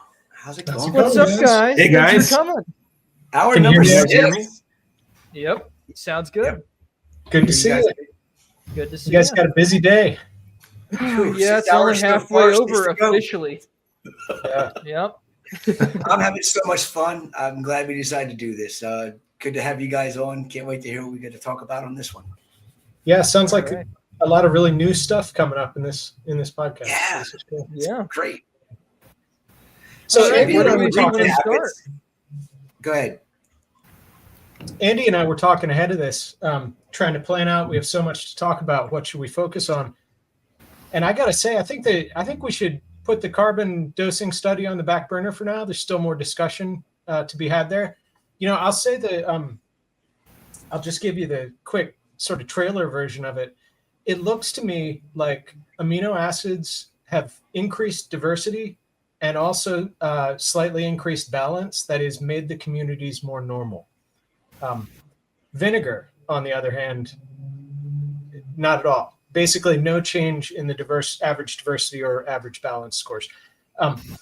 But yeah, this is preliminary. We've got more work to do, and frankly, I suspect we may end up repeating the experiment because we've come up with some issues that we may want to refine and get kind of a cleaner data set. But I'm sure there will be some data coming out of this. Just a question of digging through it and figuring out, what's the part of the experiment that really worked well, and we can say something about it. Yeah, there was a lot of interesting data with the aminos on the inorganic side. It looked like it might have corresponded with lower nitrogen as well as lower organic carbon as well, at least in 2 of the participants. So there could be a potential trend there. I'd have to see the microbiome. Maybe it increased the population of heterotrophs or something, and they consume the organic carbon. There's a lot we got to look at, but we'll move on to other topics because there's a lot we have to look at. But I promise that the carbon dosing data is coming. The community will see those data. It's just a question of figuring out, do we want to rerun part of it to get a better picture? Probably. But what else do you want to talk about? Let's hear it.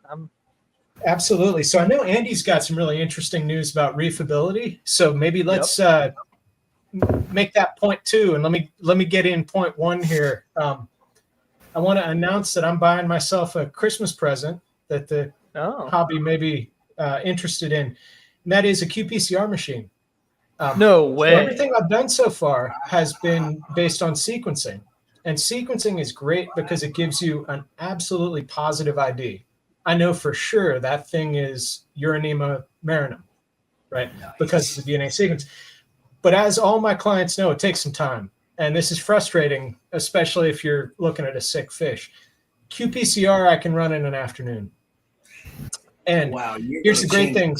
Great thing, I don't have to develop these assays. Actually, there's already published assays for velvet, ick, and one of the ciliates that causes uranema.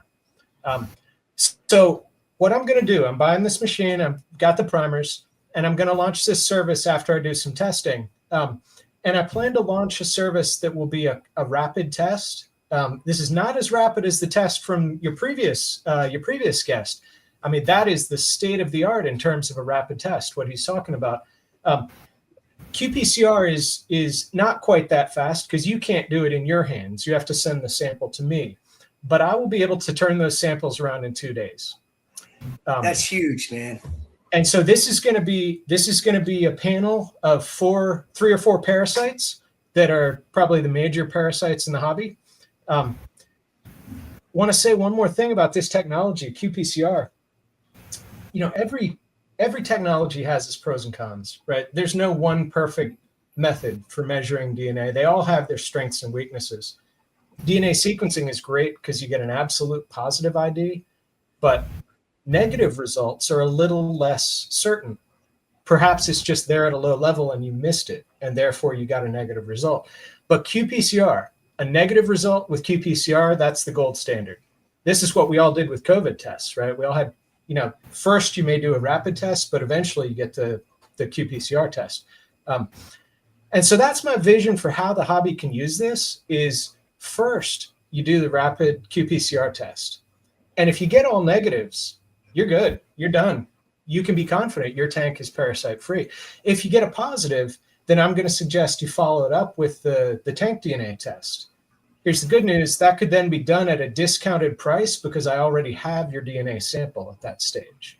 Do you see what I mean? So I envision this as kind of a two-step process. You do the qPCR to get a negative result, but if you find something, go in for an absolute positive ID with DNA sequencing. So I'll have the machine in January. I hope to launch the service sometime maybe mid-2025, but really until I get grinding up some samples and running them on the machine, I can't make more specific promises than that. I'm going to be sending you samples of every single coral we have on the farm so we can DNA sequence everything so we can make sure that we know what we have. I was going to say, I'm about to spend half my paycheck with you now that I hear that. I've been dreaming of a QP. I got like 30 experimental designs that rely on qPCR. Yeah, cool. Oh, my God. Yeah, so awesome. So just to jump in for a second here, provide a little bit of a little context for this. This qPCR stuff is proven technology, right? This has been around for a while, so it shouldn't take Eli too long to get this worked out. Right. And Eli happens to be the world's expert on the DNA sequences of these parasites in aquariums. So he's the right person to develop this assay. Right. So I have lots of confidence that he'll make it work. And the other interesting thing to kind of touch on what Chris just mentioned with coral pathogens, he can do the same thing for a panel of coral pathogens, right? Archobacter, the Vibrios, all the Vibrios that cause coral disease, again, with a 2-day turnaround. And so that could be really useful. Yeah. That's awesome. Yeah. My plan is absolutely to start by focusing just on this panel of parasites that I talked to you about. But yeah, qPCR, the platform is incredibly versatile. Name the target, and in principle, an assay can be developed for any target. Of course, in practice, it can be challenging. Some targets may be really tricky. And so right now, I'm just promising the ones where somebody's already done that hard work and developed the assays. And I just have to do the relatively easy stuff of getting it working in my hands. Andy said some kind words about my expertise there. I'm not sure if I'd want to say say it so strongly about my own expertise. But here's what I will say, man, I've got a great set of samples. I've got 100 samples in the freezer from aquariums all over the country, right? And I already know this one has this parasite, this one doesn't have this parasite in it. And so I have this incredible resource in my hands already to develop, or really to fine tune these assays. So I'm optimistic. I've developed dozens of qPCR assays in the past and published them for gene expression studies. So I'm not, I don't think I'm overpromising when I say that this should go pretty fast. Yeah. Well, Eli, I said you were the world's expert, but you don't have a lot of competition. You're like the only guy. Yeah, there you go. That's a very good point. Fair. Yeah. But I like how he's a humble guy about it. You know, he's like, you know what? No. That's you're good at what you do. I mean, thank you. And that says, you know, volumes. I mean, I've sent in tests, you know, to you, and I can't wait to send some of my newer tests in since I stopped using UV sterilizers. I can't wait to see what the microbiome is, as well as since we've removed the live rock from the one system. Removed the fake rock. I'm going to give it 6 months after putting live rock in to see how much that improved my biodiversity in that system. That's going to be huge. But I don't know if it's going to be really a accurate testing since I'm not using the UV anymore. I'm sure we'll find maybe some species that were not showing up before. I'm sure that we'll see some species that are going to be very beneficial for the systems with putting real live rock back in the systems. Yeah, that's great. I look forward to seeing them. Sounds like we can expect a lot of changes. Yeah. Andy, I have to apologize to you. You've been talking to me about this DNA testing, and I've been so damn busy. And I want to. It's on the back of my head all the time about DNA testing my corals and then DNA testing against, you know, what the lineage of the corals were. Yeah. I think that's going to be something that, you know, I mean, I don't think anybody. Well, let's talk about that next. I think we should too. Eli and I wanted to talk about that. So Eli, go ahead and tell go ahead and tell Chris what you sent him. Yeah. Sure. Yeah. Let's jump into it. So Chris, sorry. We've been talking about this for a while, but we've all been busy. I just got around to sending you the sampling supplies this week. So here's the goal. You know, the vision is that you could test any coral frag and tell you, is this a real Walt Disney or is this somebody just calling it Walt Disney? And I'm just pulling a name out of the air. There, obviously, you know, we could develop the same thing for any of the fancy, you know, high-end named corals. We want to start with Walt Disney because you said you have these samples, so that's where we're starting. I got a couple of them I want to send out to you. That's great. I look forward to this. So I've sent you instructions. I've sent you, you know, sampling supplies. It's going to be super easy. The goal here is just break off the smallest piece of coral you can. If you can grab a single corallite and snap it off, cool. Easy. Just a tiny 1 millimeter piece of coral tissue, and we're good to go. Here's what I'm going to do. SPS are easy. The SPS are going to be the easy ones. When it comes to LPS, that's where it's going to be a little bit more difficult to be able to get DNA sequencing done on them. Yeah, you start sampling some torches or something. That's going to. But that's actually not going to be too bad either, because I can actually take a scraping off the skeleton. Because a lot of times when the torches come in, their tissue isn't running down the stem very much. But our aquaculture torch, the flesh band is long on an aquacultured coral. So to take a truly aquacultured coral and just take a small scraping of that flesh band, it's not going to kill the polyp. It's just going to, you know, stress it out for a couple of days until it heals. But you should be able to get plenty of DNA out of a little scraping off the side of that skeleton. So certain LPS are going to be easy to do. Any SPS is going to be simple to do. When you talk about like fleshy corals, like a Bauer Banki or a Homophilia australis or an Acanthophilia, then I'm going to be like, I don't know if I want to scrape this coral because I don't know if I'm going to kill it or not by taking that little bit of sample off of it.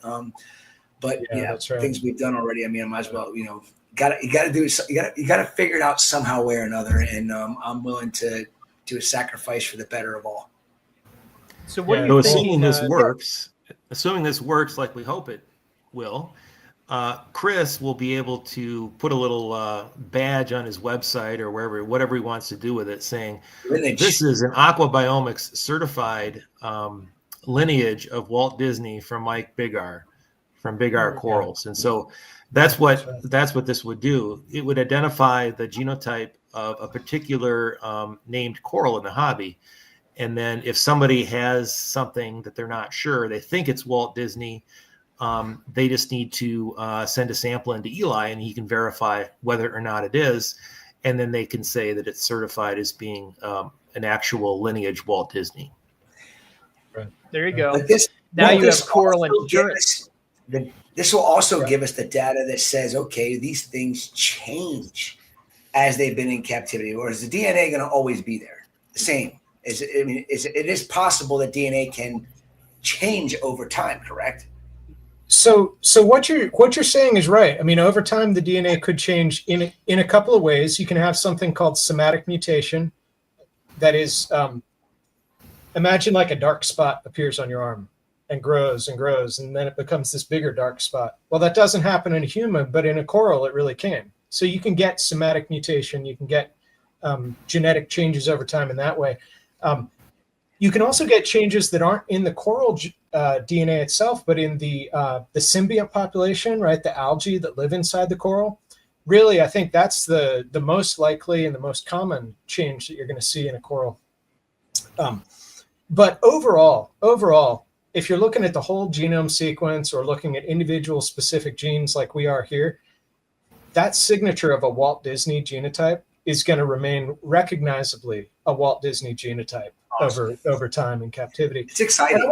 I want to kind of back out. You know, we're all talking about this, and I think we've had conversations in the past about it, but maybe the audience hasn't. So let me back out a bit and say we're using DNA sequencing here, but we're not sequencing the bacteria like we do in our microbiome test, and we're not sequencing the eDNA floating around in the water like we do in our tank DNA test. What we're proposing here is to collect DNA from a coral itself, ask a question about that individual chunk of coral. And the DNA sequencing we're doing, we're going to target specific genes that are useful for this purpose. So different genes than we use in the microbiome or tank DNA tests.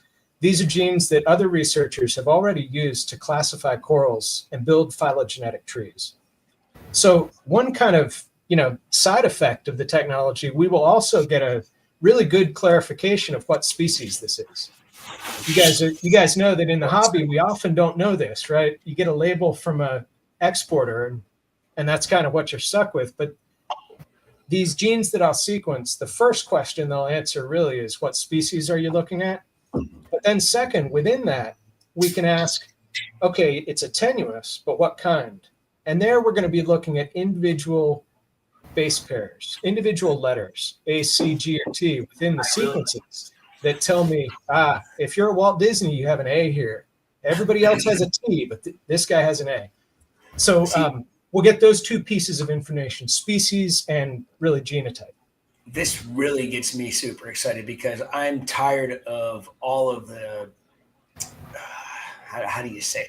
Okay, I have on the farm what are considered Fimbrophilia para-ancora. And there's 9 that I know are not the same as what I know of as Fimbrophilia para-ancora. Their skeletal growth is different. Their polyps are different.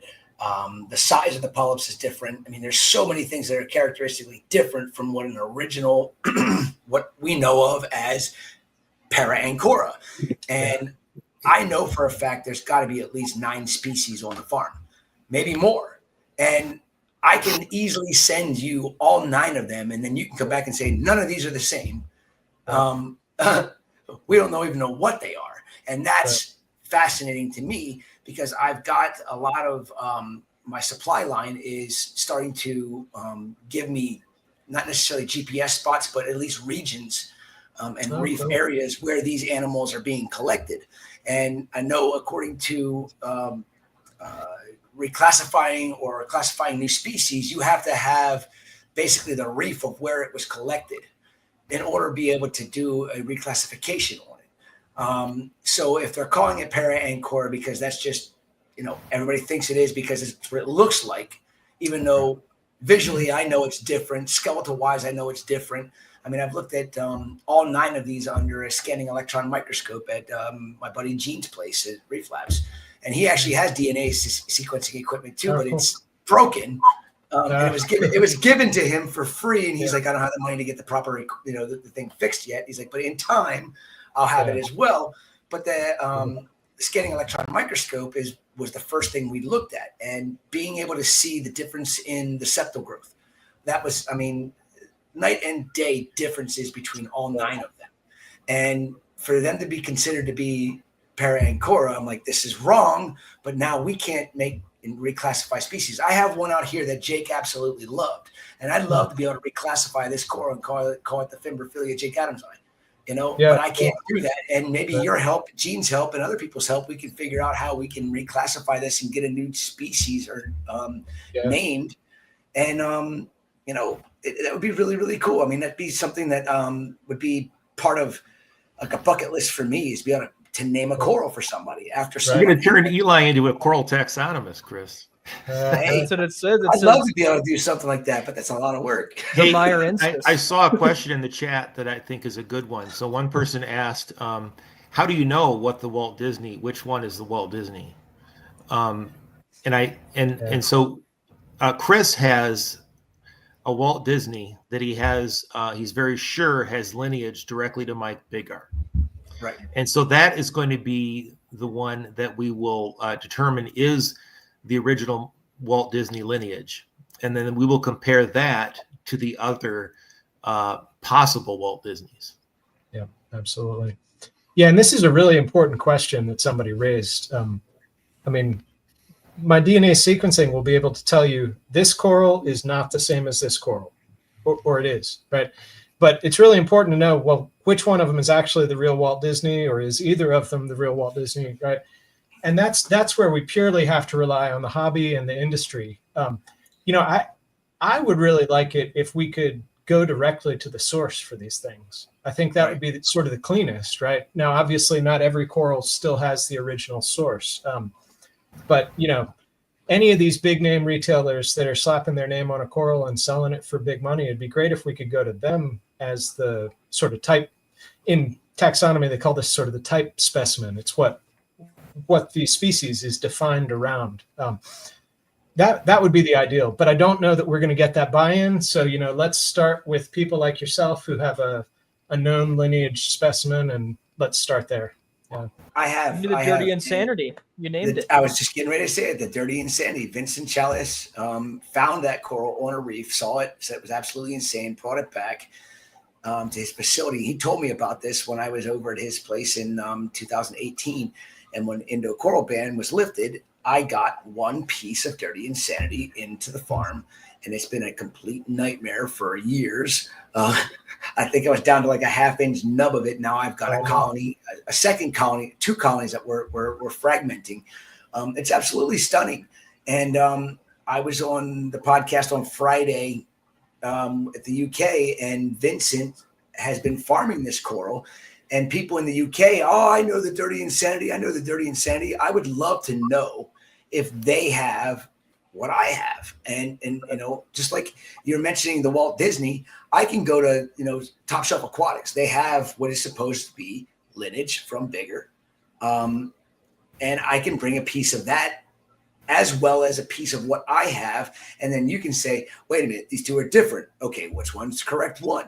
That's what's going to stink about it. But also, you also have to take into consideration that a lot of these pieces and these rainbow type tenuis and a lot of these corals are coming in from mariculture farms. Now, we all know that not all mariculture is real true mariculture. And the ones that are truly mariculturing, somebody like Vincent Chalice over in Bali, I know that all of his corals are truly mariculture because he's got these massive mother colonies that they take and break down every 3 to 6 months, and they make, and they regrow and they keep cutting those down. But a lot of them are wild pieces put in, but they might look similar to the Walt Disney, but they still put the Walt Disney name on it when they're shipping them over. And that's like, don't put your names on your corals because they're wild chopped up pieces and thrown on a plug, and we're getting maricultures. But from places that truly farm, like Vincent's place, that is, I'm sure there's a ton of stuff that's coming in that is lineage strictly to Vincent's farm, and Vincent should get the credit for that kind of stuff.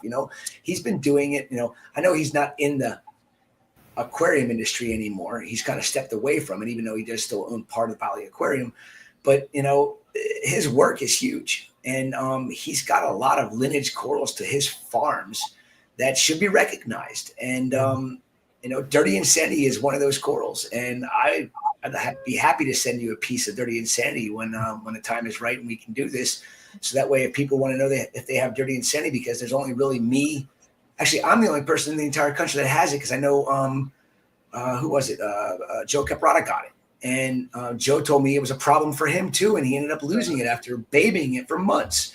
Mm-hmm. And I almost lost mine in the beginning, and then Ian hit, and I did lose all but like a half inch of it, and now that half inch has grown back, and I've now got 2 colonies of it. So the only other people in the country that have it are maybe the 50 to 75 frags that I've sold off of that coral, wow, in the last 9 months. So there's like maybe 75 or 60, 75 frags of it available or out there in the entire country, which is pretty cool. So I hope nobody decides to pawn off Dirty Insanity in the next year, because I call that BS, because it takes longer than a year to grow a coral from a frag this big into something you can frag again. I just got an Americultured acro. I'm calling it the Dirty Insanity, Chris. Nice. Chris, you can send it to me. You can send it to me, and I'll take a sample for Eli. There you go. Hey, we got to get something put together to send out to you anyhow. So we can talk after the new year. Let's do some Reefers Code trading. I like the code trading idea. So Eli, is it using what's the gene target? Are you doing 18S and you're just comparing individual base pairs using alignment tools, or what's the So for this kind of approach, you have to get down to identifying a species or an individual genotype. You really have to go with multiple loci, that is multiple genes. So we will include 18S in the mix because we have so much data on it already, and it actually does resolve corals to some extent. I will also use CO1. It's a mitochondrial gene widely used for kind of animal-specific barcoding, they call it. Sequence all the DNA, figure out what animals are in the mix. The third one, I'm pretty sure I'm going to go with ND4. This is the most widely used one. The primers are readily available.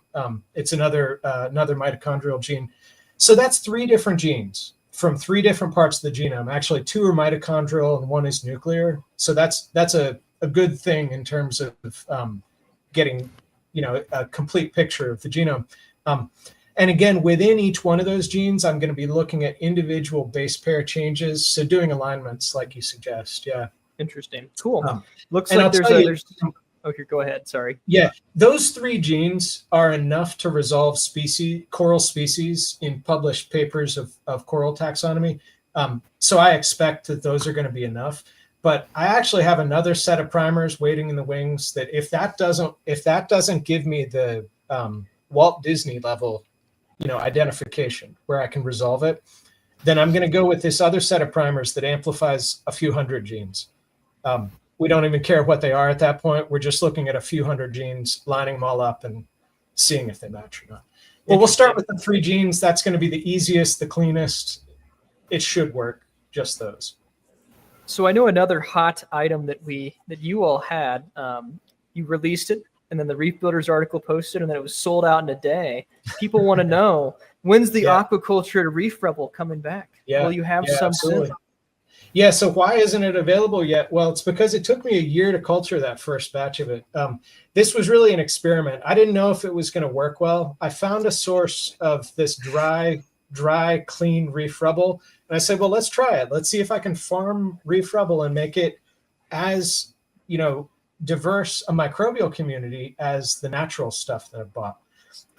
And so I had this growing in my greenhouse for a year, and I kept looking at it every few months, and man, it was still like bone white.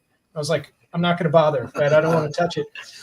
Honestly, a year had gone by. I had no other sand or rubble to sell that month. So I said, well, let's go ahead and test it this month.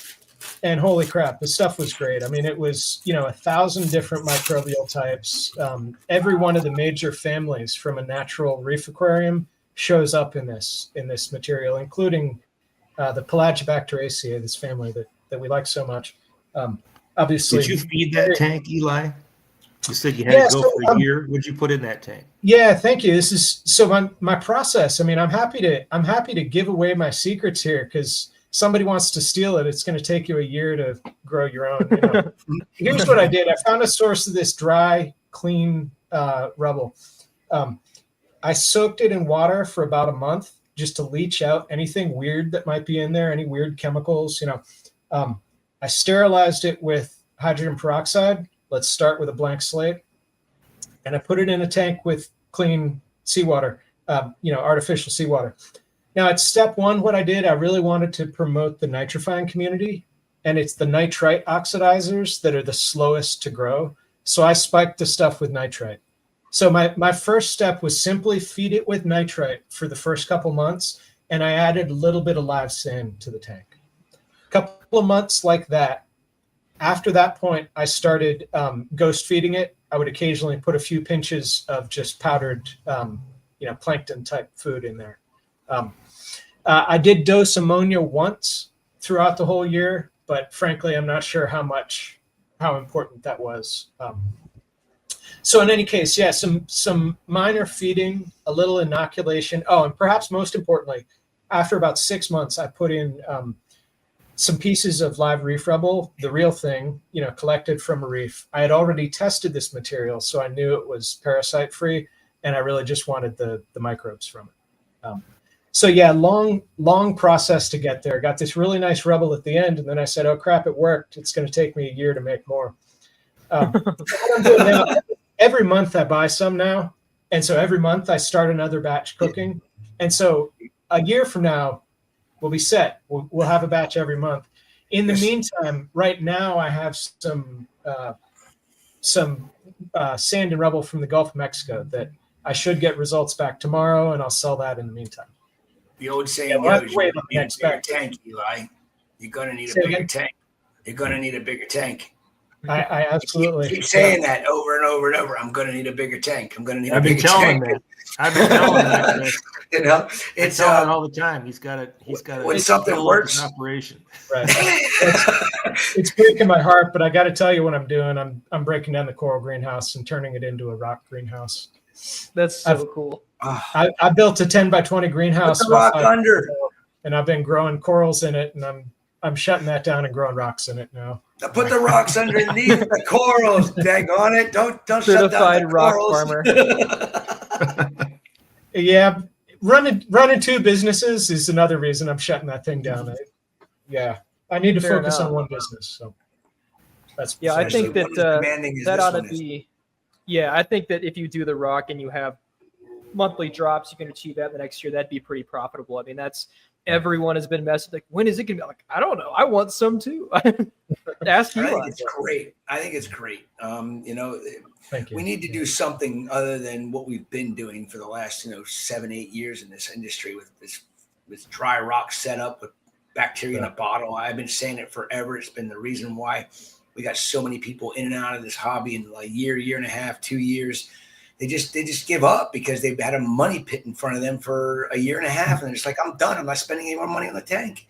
It shouldn't be that way. And Chris, they'll sample their tank with an aquabiomics microbiome test after a year and a half after setting up their tank with dry rock, and it will look like my tank did after about 2 months. It doesn't look anything like a mature community. No. So it's tough to do that with dry rock without using live material. I made the mistake of using dry rock to set up my last reef system, my big 4,500 gallon farm system, and it's been a freaking nightmare ever since. And that's why I just started ripping the fake rock out and throwing real live rock in. And I just bleached the system just because I got sick of it, and I'm revamping it. And I just took boat rock. That stuff's been in the box for like 3 months. It's nasty. It stunk when I opened it up. I shoved it in the tank, and the ammonia level went to, I think it was 0.5 ppm. 12 hours later, I'm like, there we go. The cycle started like we used to do, and I'm feeling much better about that system being revamped with boat rock than I am with ever using dry rock in some bottled bacteria or whatever. I mean, they used to use ammonium chloride or ammonium bicarbonate to get the ammonia level up, and then use bottle bacteria to bring it back down. And you just don't get the diversity that you need, that you're going to get out of real rock. Even boat rock's going to have more biodiversity in it than anything you can do in a bottle. Yeah. Absolutely. Yeah. And so I have a question for Salem. No. Salem. Throughout the day, can you think of all the different kinds of data that you've talked about? Just in this little segment right here, we've talked about microbiome data, eDNA data. I imagine you've throughout the day have talked about ICP and NDOC and right, all kinds of data. Wouldn't it be nice, Salem, if you could bring all those data together in one place? Well, see, that would be the best thing ever, I think, because I talked about months ago, I'm like, wow, we should start a database. And that's too much work for me. It'd be great if there was just someone that could do all of the work for you of compiling that data and telling you what it meant. Yeah. Wouldn't that be the best thing for the industry? We were having that conversation a few days ago on the phone. I suggested that to Salem, and there was silence for about 15 seconds. And I was like, what happened to Salem? And then he's like, yes. So anyway, drum roll. I've been working since the summer with some developers working on a new app for the reefing hobby that's called Reefability. It's an AI-powered app. It uses AI to basically learn the parameters of your tank, and it organizes microbiome data, eDNA data, chemistry. You enter your own chemistry parameters, or you can get those from your controller readouts. You can enter ICP and NDOC. Basically, it's really cool, smart technology. So you just upload a PDF of your report, and the AI analyzes it. And it was the nice thing that it does for some of these complex data sets, like Eli's microbiome data sets, is that it pulls out what are the actionable, important results. So what does this mean for my tank right now? What should I do based on this? And so it's an app that stores your data. It also analyzes your light and flow. It has a pest identifier, a smart pest identifier. So you take a picture of a new pest that you have in the tank, you describe it, and then the AI will tell you what it is and what you potentially do about it. And then it logs it as having been present in your system. It analyzes your nutrient ratios, your nitrate to phosphate ratios. It also tabulates all your livestock. And so you could use the AI to, it assesses whether your livestock potentially are compatible or not. And if you add something new to the tank, whether or not you might have problems. And then you can do an AI analysis of all those parameters together, and it will provide recommendations about your tank, or you can do it separately about microbiome, about chemistry, about your light and your flow, about your nutrients, your pest situation. And it's really a holistic approach to managing your reef tank. And the whole thing runs around this Reefer AI, it's called. You open the app and tap on the screen, and it says, how can I help you? And you can ask it a question about your reef tank. And it's similar to ChatGPT in many ways, except it's AI that knows your reef tank. So it knows all of your data that you've logged. It knows what animals you have in your tank. It knows the size of your system. It knows all of those things and can answer questions specifically about your tank and provide you with forecasts for what might happen, if trends continue the way they're going. I think it's going to be pretty cool. Did you say, Andy? Yeah. Did you say it's really analyzing an image of a pest? Like you take a little picture of a flatworm and it... Yeah. Take a picture. I think you can also describe it. So one limiting thing is it's hard to take pictures of some of the pests we have on our reef, organisms. But I've been playing around with it, taking pictures of cyano and hair algae and It's for the most part, if the blue light is, the blue light effect isn't too bad. It's been pretty good at analyzing that. Yeah, it's cool. It's all come together after 6 months or so of working on it. And we're actually ready to launch the open beta phase of the project tomorrow. And so if folks listening are interested in being part of the open beta, you go to reefability.com and you can sign up for the open beta. Yeah, so Remy just put it in there in the chat, reefability.com, and you can go there and sign up for the open beta.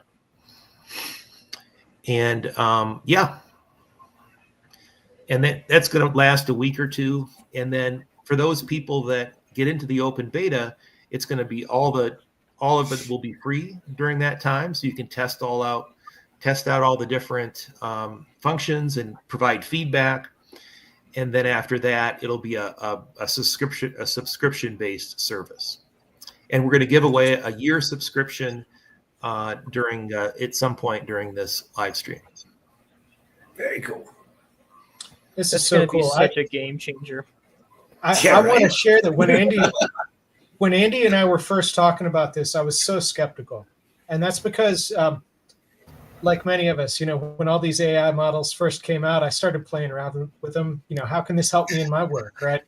And I started trying to ask, well, can it summarize for me the effects of various bacterial families in the tank? That'd be wonderful.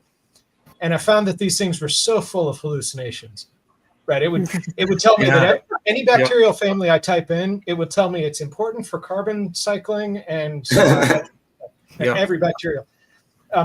And so I was skeptical at first, but Andy's been telling me, well, tell them what you told me about sort of dealing with those hallucination issues.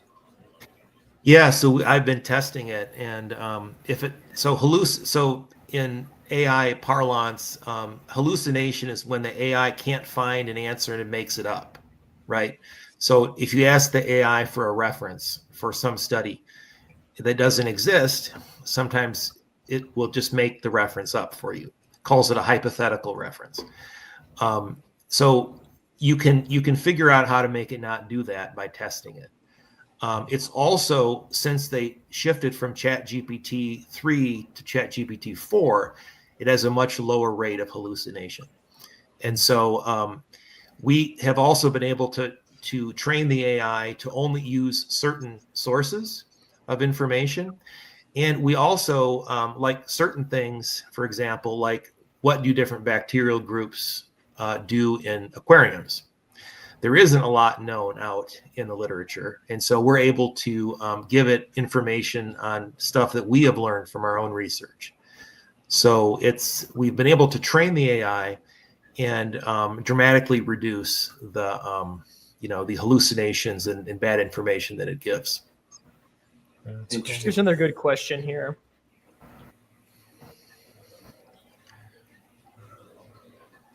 I think I saw somebody ask how much it's going to be. It's going to be, it's going to be $100 for a year. And if you get a year subscription, then you can go the first week for free before you get billed. So you can play around with it and see whether you like it or not and cancel before you get charged. Or if you pay monthly, it'll be $9.99 a month. Here's another one right here.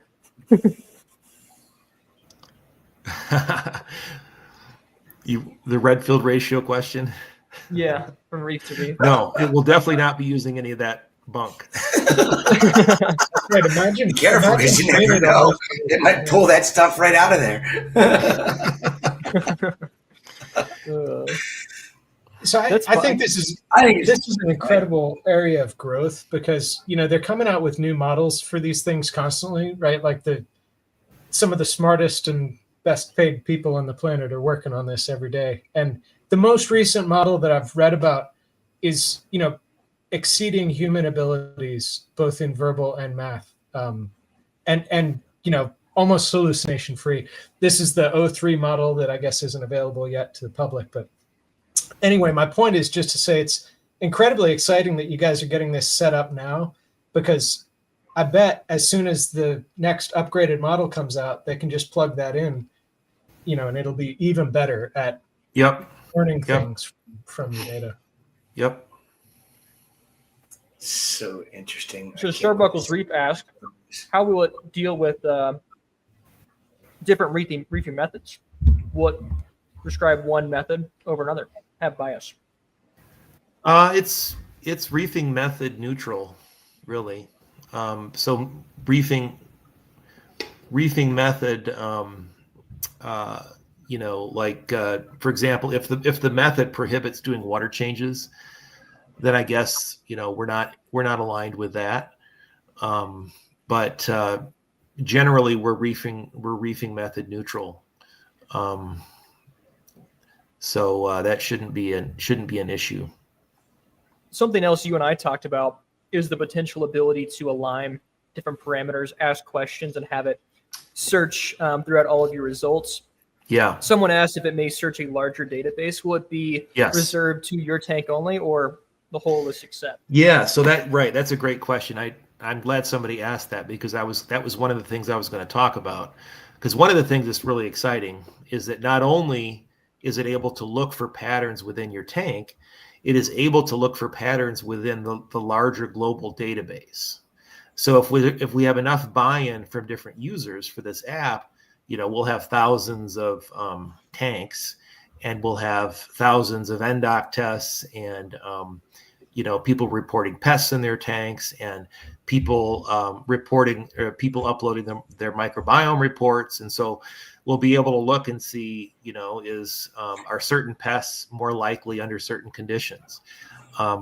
As I gave this example the other day in a different discussion, I've lowered my dissolved organic carbon, and since I've done that in my system, I've seen less of an issue with cyanobacteria.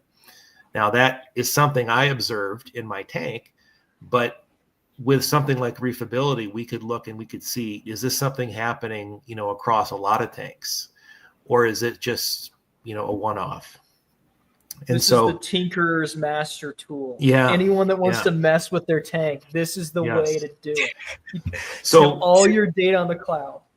This will just get better and better and better as time goes on, because of more and more and more people getting involved with it. It's going to be freaking awesome. I think it's awesome. That's great. And so I don't like AI, but I like it for this. Starbuckles Reef asked another question: how we're testing, Doc? So we're not testing anything. We just analyze data from other tests. So we will analyze your PDF from Aquabiomics for eDNA or for microbiome. We'll analyze your ICP PDF or your NDOC PDF. So we're not doing the tests. We're just analyzing the data and aggregating the data. That's going to be so nice. I just want I'll pay you $1 billion. I want the master access to just go through and ask all the questions and look at the graphs and stuff. I just be like, you got $1 billion to spare? Correlate with. No, I don't have anything to spare. No, I think it's going to be like in 5-10 years time, even sooner, if it continues to build out database wise, we'll probably be able to answer.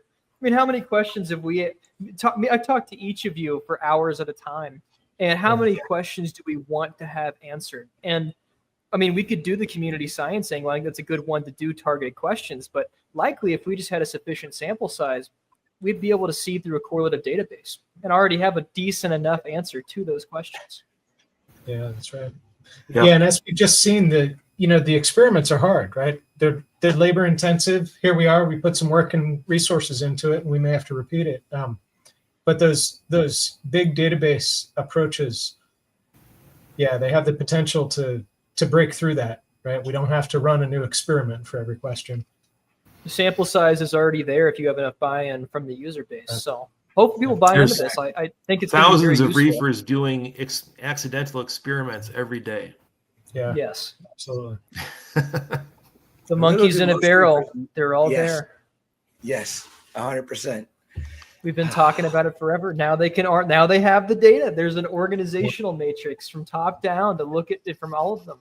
Instead of we try to organize it and it takes 9 months to get people to send their samples in, and then human error. It's funny, Chris, you were expressing, you don't like AI, but you do for this. I have the same kind of mixed feelings.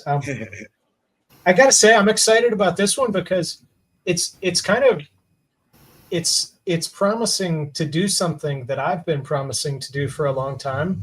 And wouldn't it be great if we can get the machine to do it so I don't have to? And that is, I keep saying as our database grows, we're going to learn more from it.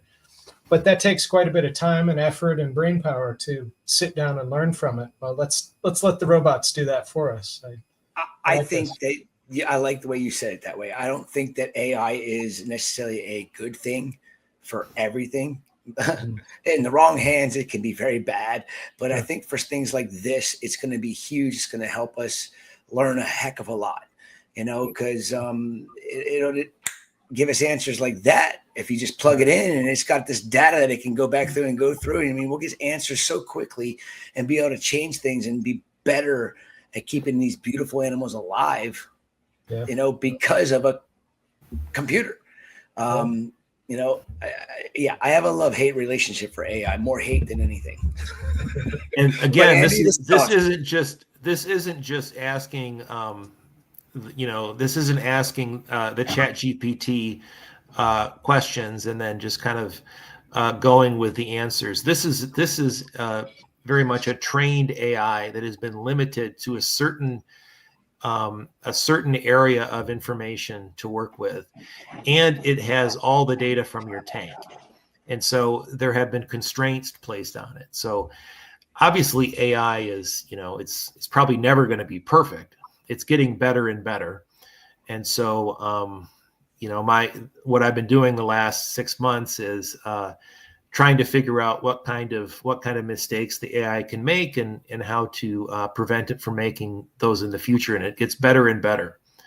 So, of course, with any recommendation, you need to double check before you make anything, and generally keep the reefers motto that you don't make fast changes in reef keeping, right? Right. Besides buying more coral. Besides buying more coral, that's right. Raj asked about patience earlier. You can't buy patience. It's definitely not something that's possible, and you just have to learn it. And that's what you have to be, a patient person if you're a reefer. And AI might help speed that up a little bit with what you're talking about. I think this could help with more success. And that's been the topic of today that's been brought up several times, which is how do we get more buy-in and longevity with users in the industry? And the barriers to entry we've identified, are cost and how difficult it is and how easy it is to be demoralized through failing. And this is certainly something that I think can help overcome that failure rate quite a bit and help it so people are much more successful. Yeah, but failure is still a good thing. I mean, if you don't fail at something, especially reefing, you're not learning. They've automated failure. The AI has done it for you, Chris. Yeah, it can tell you where you don't have to go wrong. It's still not going to be We've perfect. automated pulling yourself bootstraps now. It's a crazy world. Look at that. Right. Well, I think what I'm seeing with all these new approaches, whether it's the testing in your previous guest or my testing or the AI that Andy is talking about, it's eliminating so much of the unknowns, and that's what I think is one of the great frustrations for new reefers. Certainly has been for me.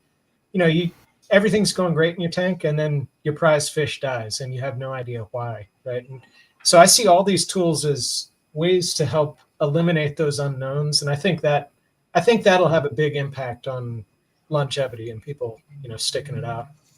For sure. Yeah, here's the top comment. These were my thoughts. This is the new guru that's much more likely to be right than the random guy in a Facebook group or on Reef to Reef. That's if you want to ask someone a question, this is the entity to ask. This is the Reef Sage. It's a great tool for beginners. I mean, if I would have had this kind of tool when I first started out, it would have been a big help. Yeah. Think how far ahead you'd be already. And there's a bunch of stuff that is going to also be available in the app. For example, you can use it to go. There's already a couple vendors that have corals available for sale within the app, so you can click on a little link, Go find livestock, go find equipment. You can also click on a link that says go find an industry professional, and people can sign up to be aquarium professionals within the app. And so if you want a physical person who is in your area to come and diagnose your problems in person, provided there's somebody who's signed up within your area, that's also facilitated by the app. Well, I have Tonganoxie, Kansas covered. Yeah, here's the best one. Matthew, based on the data we've seen, the answer is we don't know. A shot of vodka with me or not. Yeah. It won't hurt. Let's put it that way. We don't know, man. I don't know. The inorganic data we got's wacky. I don't know. One of the users fell out. We'll have to look at vodka more in the future. So I never had have any more success dosing vodka in an aquarium. I used to dose like literally, I'd go through almost a fifth on my systems, weekly. on yourself. What? No, when I had just my coral systems on, in the beginnings of ACI being at the farm, I would literally go through a fifth of vodka dosing my systems on a weekly basis. And I'm like, I didn't see a big thing, so I stopped. There you go. Well, yeah, we'll have more on the carbon dosing study soon. We got to look at the data. We might, do it later for a longer period of time to get clearer data.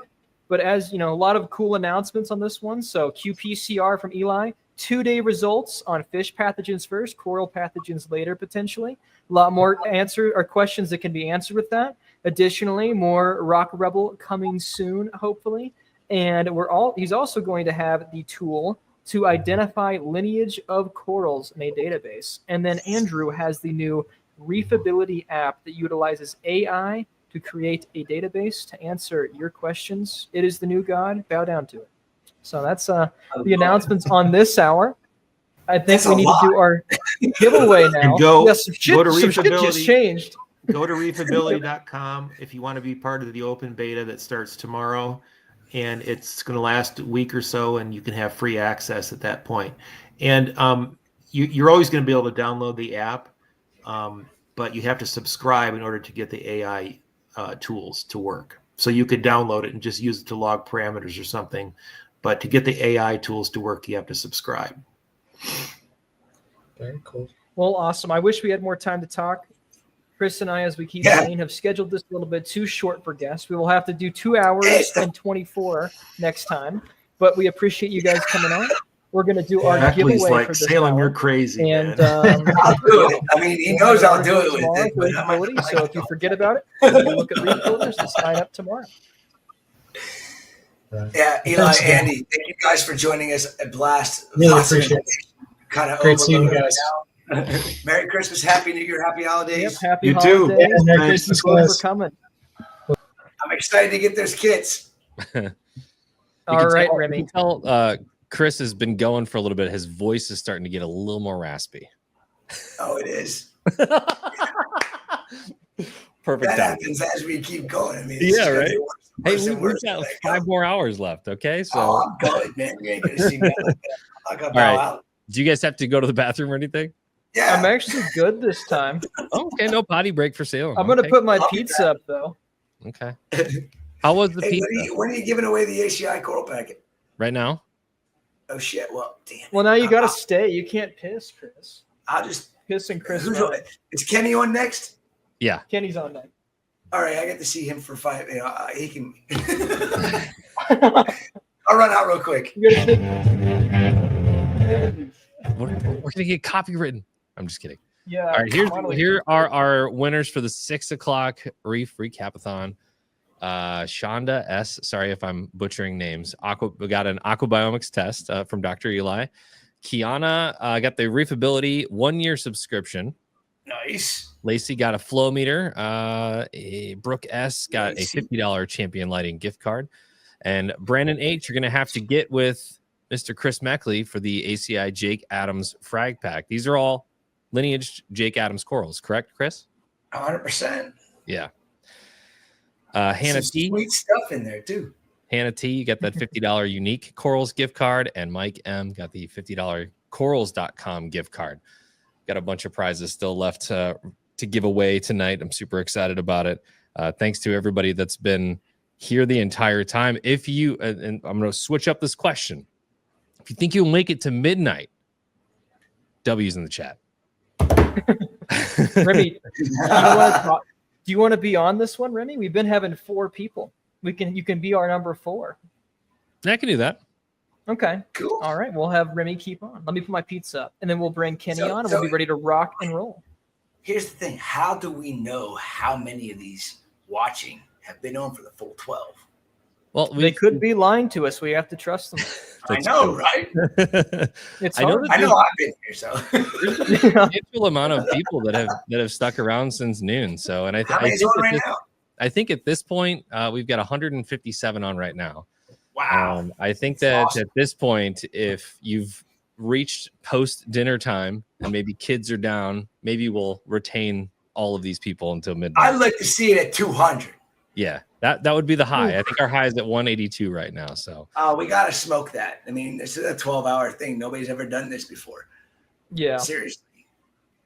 Yeah. With this many guests and this many prizes? No way. No way. This many guests, this many prizes. Is that who's on now? Is Kenny's on next, right? Yep. Are you ready? Whoa. Yeah, bring Kenny on. I got to check the pH is bring spiked in Kenny one of on. these water boxes. Let me check this shit real quick. All I right, think here it's the comes Probes Kenny. bubbles. Check your CO2 meter, dog. Check your CO2 meter. What's up, Chris? What's going on, Kenny? What's happening? Hey. So I'm Enjoying sorry it? earlier. I was helping customers walking around the shop, but You don't have to apologize, my friend. I knew you were coming on just to pop in to say hey with Bobby on, and I figured, it's you're closed right now, right? yeah. So Shop's closed, so you're golden. cheers. Perfect. Hey, yep. Oh, we cheers. doing all right. Time. Cheers, Remy, what do everybody. you have? A black screen? That's perfect. I have a black Hold it up. screen. I love how Yeah. Remy's back set looks kind of like mine. Cheers. You wouldn't want me to go out in the farm, so I had a back set because it'd be so Good. noisy you wouldn't even hear me. Can you guys see Remy? He's black on my. It's just a black screen on my end. Remy, smile. Now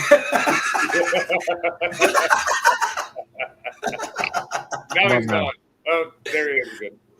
See, he's a Salem? black screen for me. That's All all right, right. I'm bowing out for That's okay. just a couple minutes. Go get your bio Okay. break. Yes. What's up, Salem? What's up? How you doing, Kenny? Good, man. How are you? I'm kind of getting tired. I'm not gonna lie. You better crack open one of those other caffeinated waters.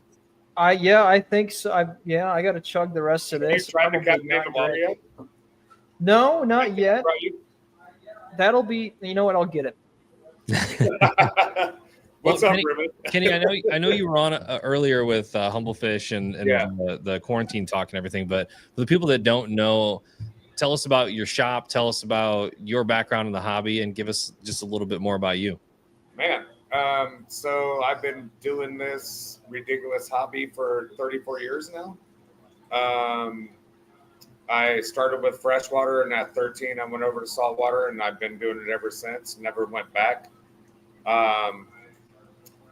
I've been a tattoo artist for 18 years, and I stopped tattooing to open up this store because I felt like retailers were not doing the due diligence for end users. Education aspect of it. This is not an easy hobby. And if you can find somebody that will help educate you along the way, that goes a long way, man. Especially like I treat everybody with the utmost respect, and I work with them step by step by step of the whole cycling process and educating them along the way, especially with the quarantine aspect of fish and the potential risks that you could have introducing non-quarantine fish.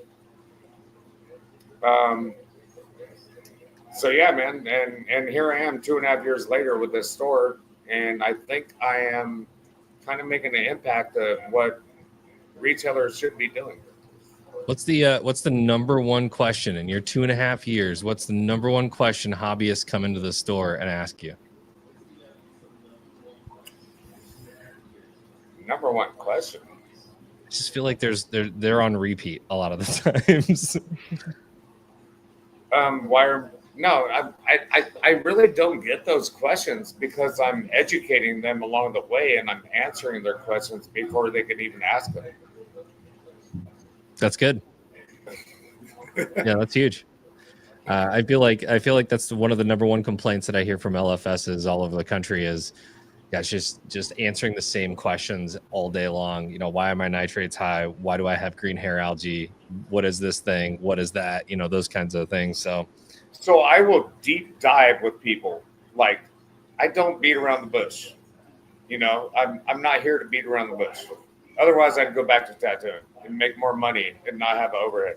But I will deep dive with people and figure out what is the real problem in your reef tank.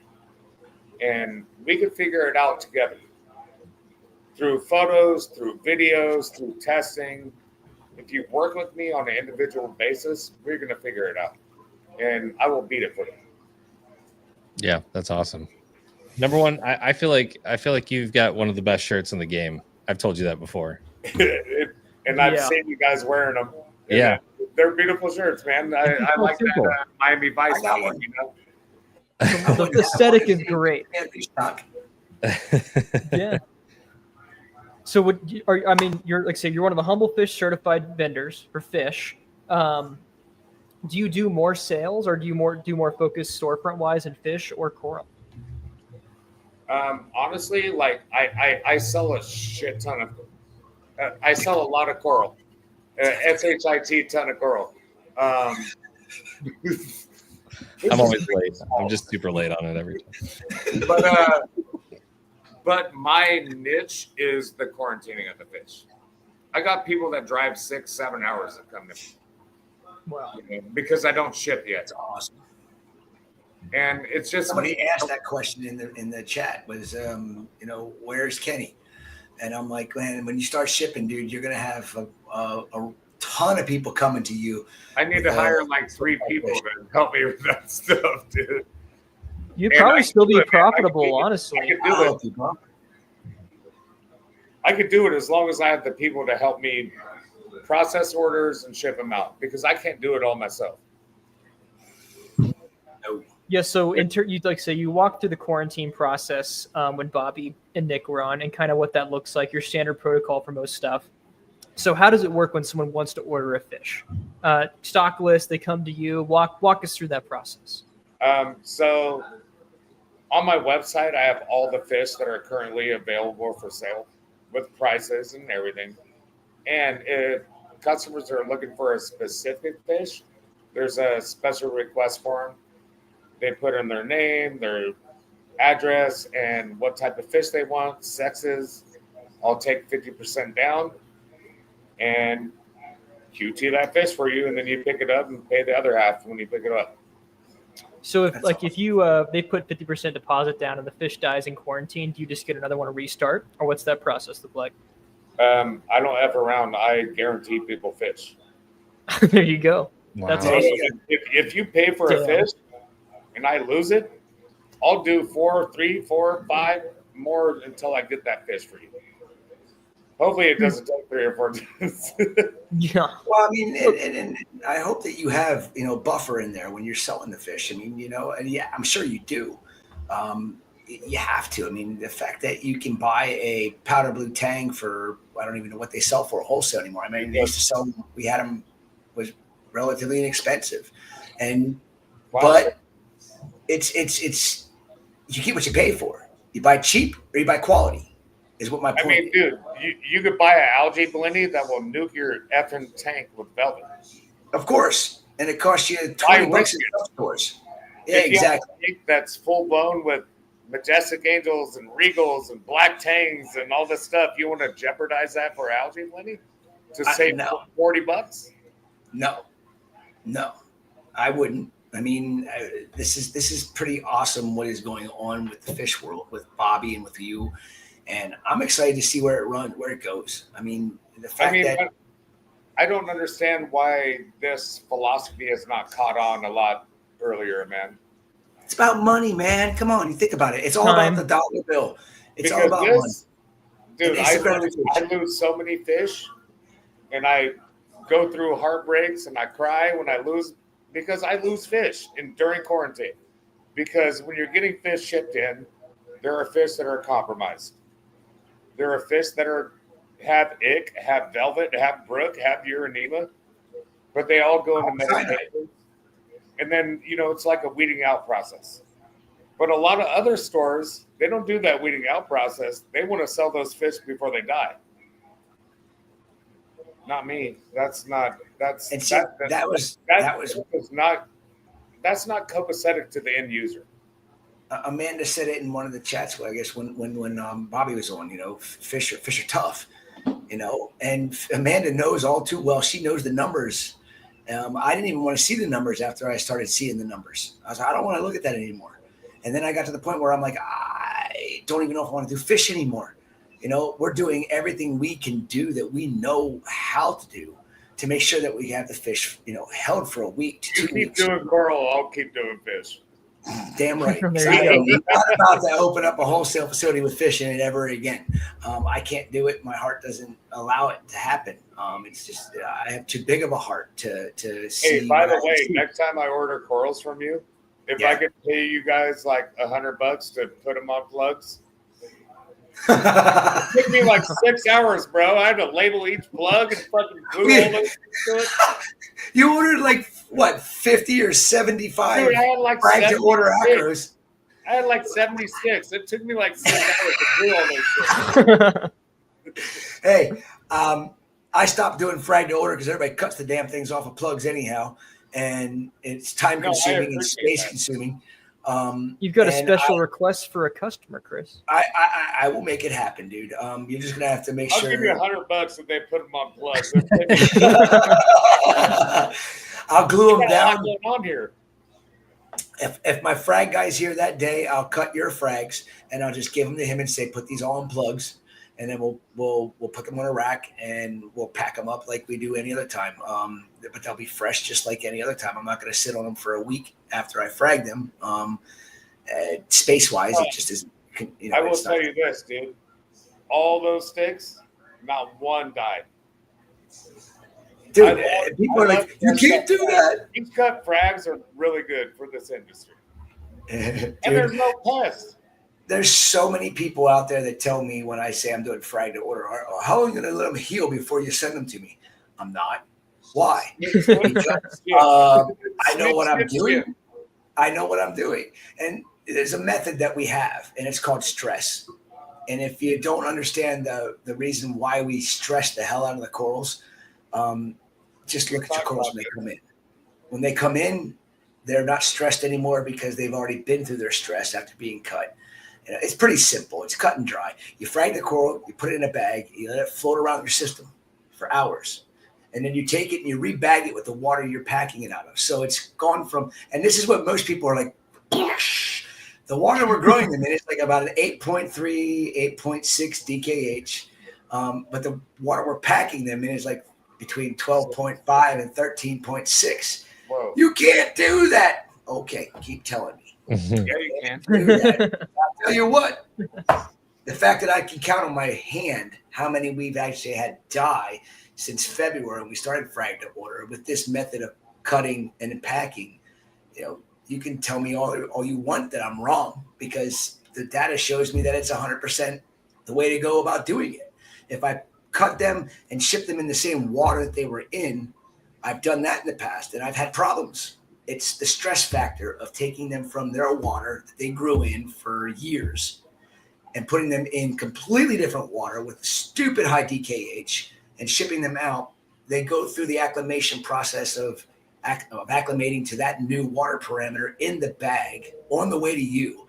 And how many of those things that you got were polyped out and just like, oh my God, it's like a Wookiee. Dude, the Pandora speciosus.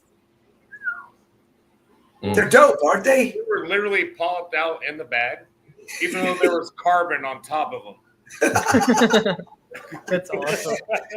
And that coral never shows its polyps. Like I can go back and look at that coral right now. That's a beautiful coral, man. They're gorgeous, and nobody buys it. And my colonies are literally like this big. Let me ask you, what are your takes on like making speciosus happy? a pain in the ass. Dude, sorry. Are we filtering? Remy, Yeah, you that are the wasn't- regulator here. That wasn't too bad. Speciosas, it's actually not even speciosa anymore. It's Petone. Taxonomy. That's how I feel. Acropora Petune is what speciosa now is. And a lot of what these guys are bringing in that they're calling speciosas aren't even Petunes. They're not. It's not accurate. There's so many corals that look like Acropora speciosa, but there's also a lot of other acroporas that are very similar. And if you're seeing a frag, you can't tell the difference. You got to see the colony, you got to see the growth, you got to see all. There's a lot you have to see before you can actually determine whether it's a speciosa / Petune. Low light, highlight. I cook mine. They're getting like, I got one growing on. Dude, I got one. The one that you got yours off of is growing underneath 250 watt 10Ks, and it's about 750 par cooking that bastard. So another common misconception: smooth skins. They can handle some light. You know, I don't care what anybody All coral says. can adapt. Yeah, exactly. You know, and I got that coral from Vincent. I think I got it in 2020, right about the same time I got the Dirty Insanity, and he told me where he was growing it. Actually, I saw. I wasn't. Oh, actually, no, I didn't see his deep water farm, but it was in probably like 60 feet of water. So I know that the light that it was getting was not super intense because I saw I know the region, and it's kind of silty depending on the time of year, and depending on the currents that are flowing. So I got it in. I put it directly under the meadow halides. You know, after I kept it for a little while in fairly low light, and then I put it into adapt or die. Todd said it right. You know, that's exactly how it goes, man. Okay, we're going to talk about light acclimation. It's the stupidest thing I've ever heard in my life. Light acclimation.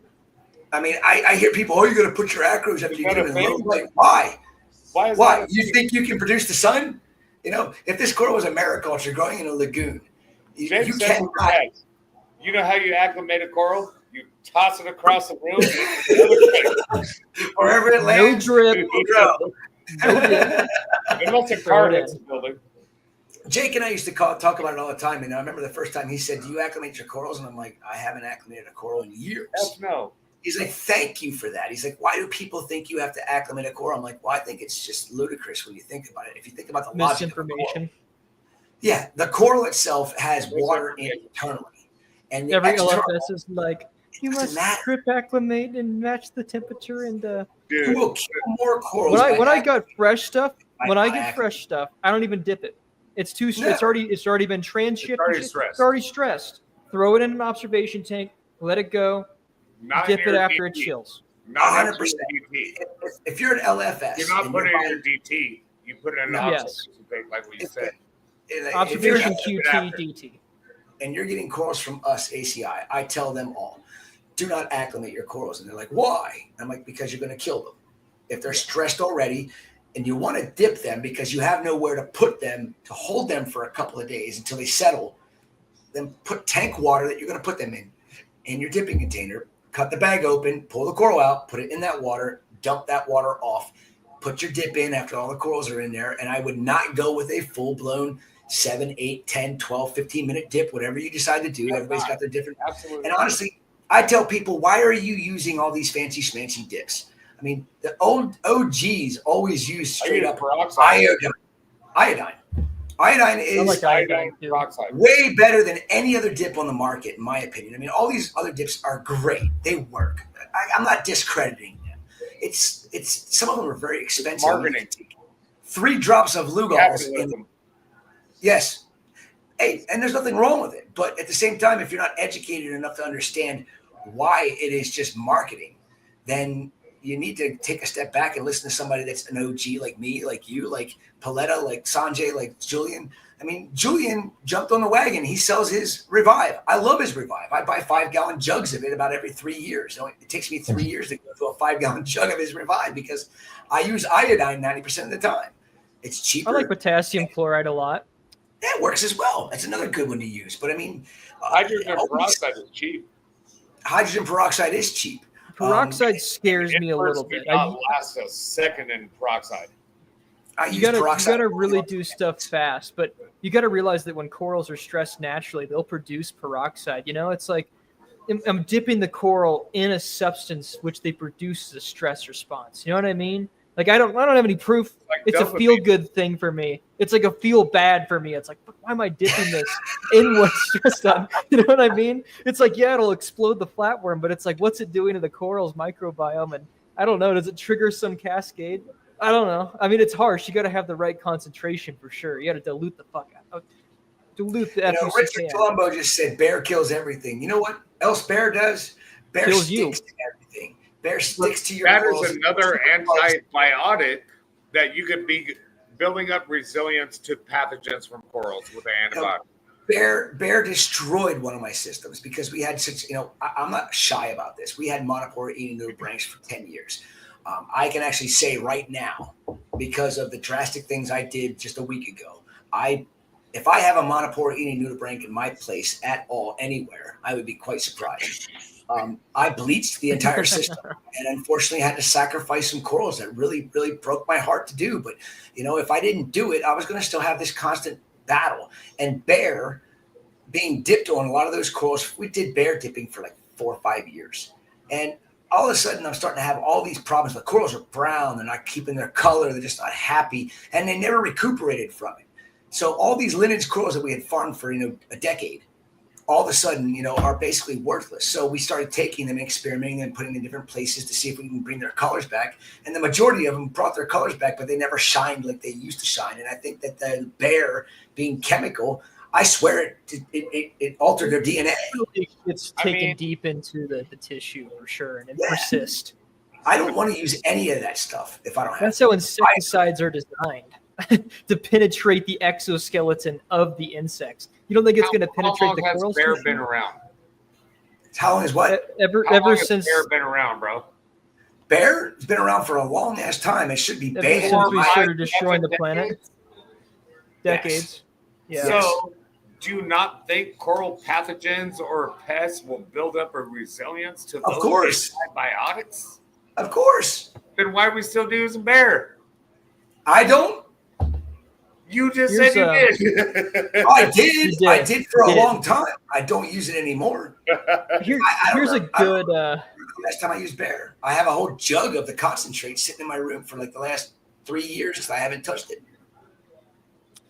Reef Keeper says potassium chloride, gentle or harsh? I always thought it was gentle. Heard someone the other day say it was harsh. Thoughts, fellas? My thoughts are depends on the concentration of the coral, right? You're gonna I've seen concentrations that'll kill some protozoan parasites in peer-reviewed papers that are gonna nuke about everything besides Euphilia and zoanthids and softies. And then you can do just a tiny little dash of reef primer, and even smooth skins can get through it. So it really depends on how much you're using, how long, and what coral. The most sensitive thing you're gonna dip is likely gonna be something like a smooth skinning, the deep water acros. For whatever reason, I've never had luck with gonnies or like Plerogyra, like bubble corals with potassium chloride. I don't know. They just always seem to be really Euphyllias as well. Yeah, they get the mucus. Did Salem just ask a question and answer a question? He said thoughts. He said thoughts, and I gave my thoughts first. Sorry. You two give your thoughts. I have to say, passionate about potassium chloride. Potassium chloride is probably one of the cheapest dips that will take care of a majority of the different types of pests that we have that we see on corals. I say it's not as harsh as bear. It's mild when it comes to a dip. If you're talking about the chemicals that are being used, if you're using got it on your arm before, you got it on your skin. Or potassium chloride. Oh yeah, I've gotten. Come on, bristle worm wound, potassium chloride. The worst thing to get on your arm is magnesium chloride anhydrous when it bubbles up and lands on your arm, and you get bubbles that are like this big, and you're like, "Ow!" Yeah, there's the hydroxide. Your hair. That's why I like doing peroxide dips, man. Yeah, I see that as being silent majority. I've never I told you, I don't know. other than Vietnam zoos. I've only ever seen good things from results with hydrogen peroxide when I had Vietnam zoos and they get that white fungus on them. It was the only thing that I found that kept the white fungus from actually forming.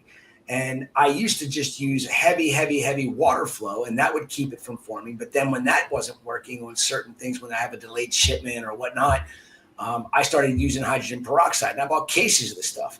And I would literally put an entire bottle of hydrogen peroxide in a 5-gallon dipping container and let them sit there for 15 to 20 minutes, and then shake the crap out of them and then put them into the system. Oh, no, just shake the hell out of them. That white fungus on Zoa is a bitch. I cultured it actually. You can't fix it. Yeah, so I did I isolated it and cultured it.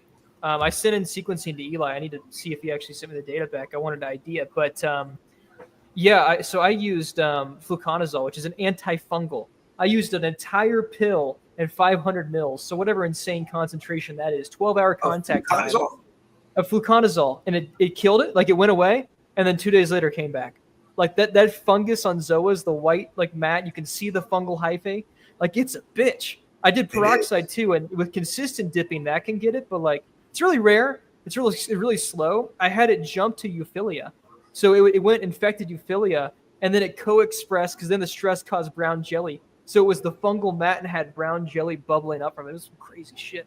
That was when I was messing with stuff in the university. But yeah, it's Chris. I know you F with a lot of acanthos and cynarinas and stuff. So I've seen like major bacterial infections, and you know how they get it from the inside out?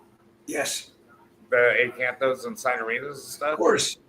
I will take a dip of peroxide and iodine in a little baster and put it into their mouth and slowly squeeze it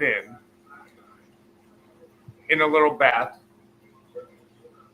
I've seen dramatic effects from that because cynarinas just get that, like they get a little bit of sand inside of them. Maybe a diamond goby spits some shit on them and then it goes inside. I've seen the treating the bacterial infection from the inside out like really helps. I was talking to a guy.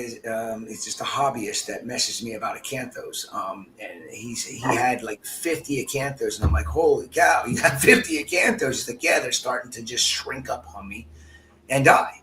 And I told him, no, it had nothing to do with that. It was a bacterial infection. I told him what to do, and I have a regimen for all acanthophilias that are issues, as well as it works for blastos and gonis and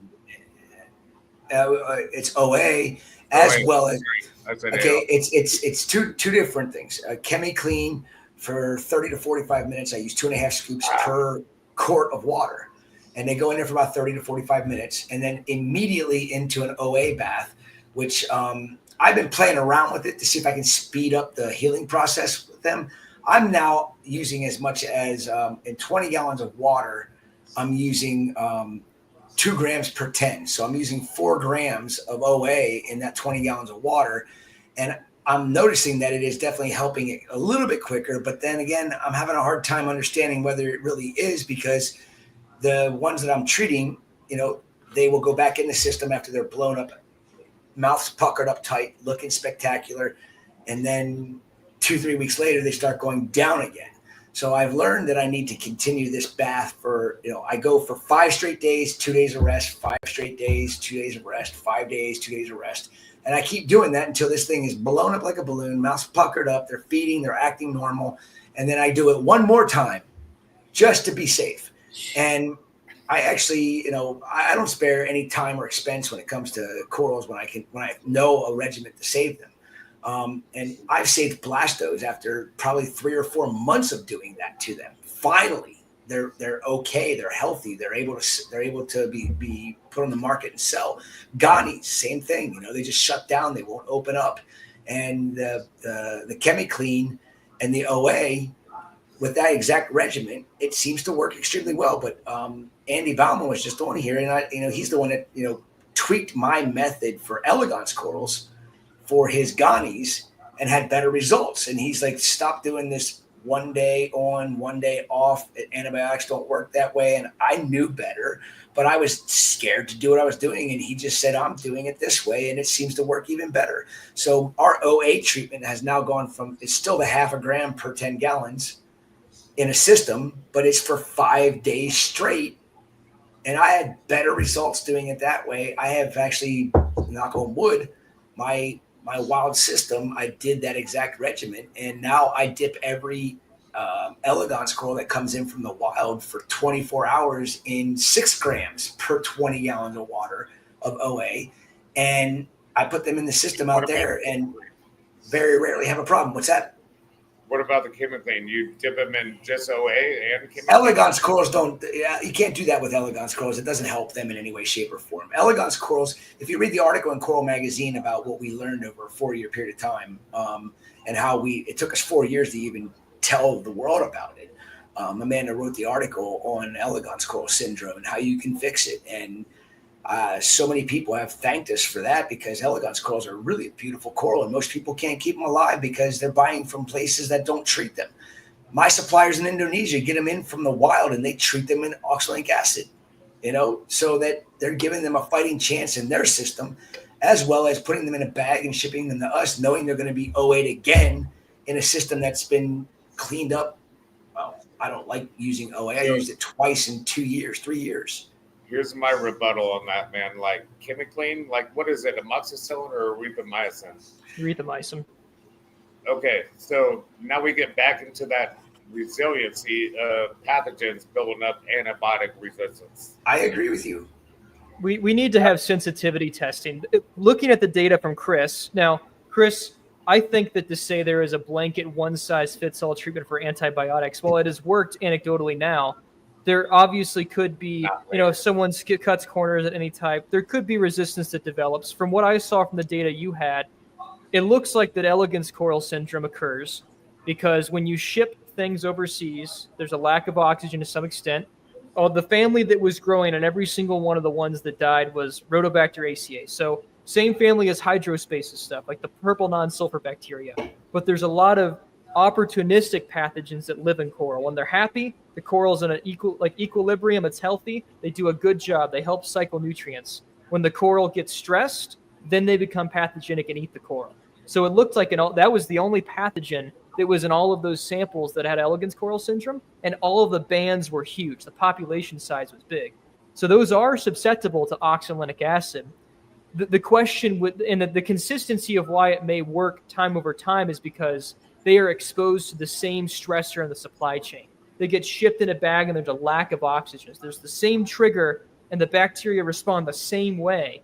So I think you have just been lucky for why the protocol works because you have the same supplier, the same conditions, and it makes sense there'd be the same manifestation of the disease. Multiple suppliers. Oh, okay. Well, so I mean, same thing though, right? They're being shipped overseas. I think it could be a different, I'm trying to think of how to phrase this. Like, let's say you have an elegance, or let's not say an elegance, right? Like, let's say you have an acantho and someone has it in their system and they've had it tanked for 8 months and it gets sick. While OA may resolve the infection, the chain of events which cause that pathogenic event may be different. We know without testing. I agree. So that's where the danger comes in, I think. I don't like antibiotics.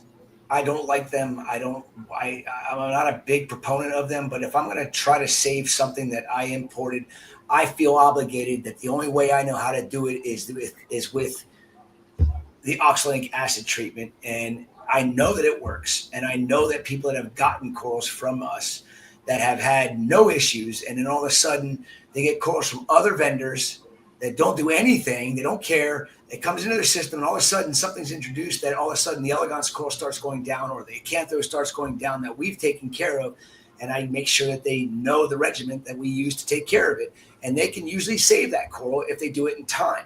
And that's the problem with the industry. When you have people that don't care, there's going to be shit passing through continuously. When you have people that do care, we do it the right way, those people that are buying from nonchalant vendors are going to be getting all kinds of pathogens and things introduced into their system because of unhealthy systems or just the fact of and the lack of caring about the animal itself and treating it like a dollar bill. Yes. I mean, ultimately, what we need is either a sufficiently large sample size to where we have sampled, 100 corals that have been imported, and we have like the AI thing that Andrew had plus Eli's qPCR would be a great way to do this. Would be you sample 100 elegants that come in from different suppliers, you take pictures of how they progress, and you let AI correlate the microbiome to the physical symptoms, and then you see, is there a standard protocol we can dial in even better than OA? And then you could culture them, do sensitivity testing, and really dial it in. Because right now, this is in its infancy. This is something that can be much more refined, and you have a general protocol. And so one reason that I think OA is better than Cipro, erythromycin, amoxicillin is, like you've said this plenty of times, Chris, is it's not used in human medicine, right? Exactly. So to continually use even chemically, erythromycin is used in human medicine to a small extent. And you're in small doses. I don't know. That's not good. I said that doesn't make sense to me using human antibiotics on corals. I agree with you. I completely agree with you. Let me ask you this. You got a good education and understanding of all these things. What do you think about peroxide and iodine dipping?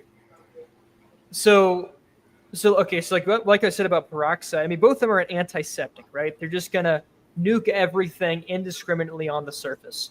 Now, the coral completely, I think for fish, it can be good, right? For like hydrogen peroxide, all of that makes sense. Kill flukes, etc. But coral, I mean, you have to think that corals are such simplistic animals, right? They are completely reliant on their microbial community. And if you wipe it clean with antibiotics or an antiseptic, corals have the ability to take up more bacteria from their environment. Another important thing to know is that corals don't have the same bacteria all the time. It's a very fluid thing.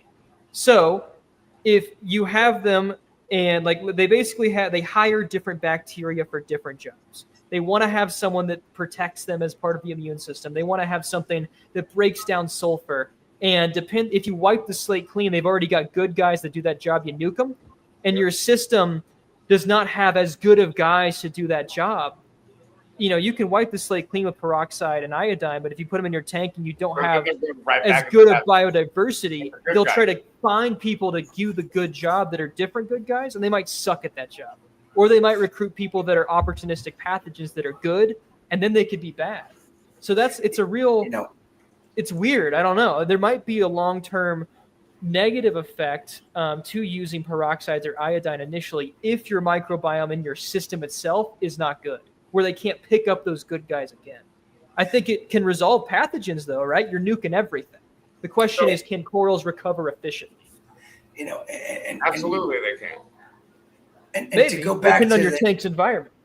To go back to the you're taking them out of this bath and putting them back into that biological bloom of love. But you got to think, why did they get sick in that environment in the first place?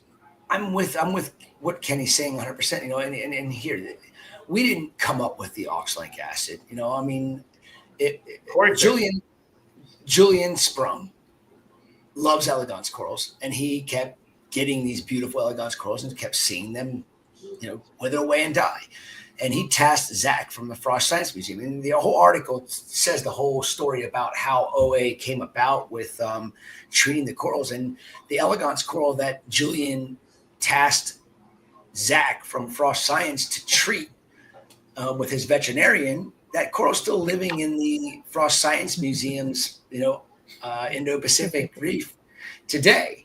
And, that says a lot, is the fact that, what their research did worked, because, if that elegance wouldn't be alive today. And if Julian and Zach wouldn't have passed that information on to us, we wouldn't have done some tweaking to the method and how it was being done. And we wouldn't be able to save elegance corals today. And we wouldn't have customers that are super happy and confident buying an elegance coral from us, and you talk about, your hydrogen peroxide and iodine. I've never played with the hydrogen peroxide side of it. I know iodine is my go-to dip. I mean, it only makes sense. It's an anesthetic. I mean, what did we used to get put on our cuts? My mom might come home and have a cut on my arm. On that shit? Have you ever had peroxide mercurochrome? You're exactly right, Kenny. So I'm not opposed to giving it a try. What kind of concentrations are you doing? And don't tell me a freaking squirt like you did the other day. A glug. I will show you. Glug. Okay, so here's the thing, right? I'm open to being wrong. I think this is another thing. We got the Reef Builders Studio. We got ACI Aquaculture. We got High Tide Aquatics Oakland. We had the people on, just the very last guest, that can test the microbiome for us. Why don't we all test it on some coral? We can actually answer these questions, which is what's great about the hobby now. We don't have to talk in circles. We can dial it in. There. That's weird. And back to what you were saying about literally like this. 100 elegance corals. There you go. There's your squirt. And how many gallons is that? So, squirt per.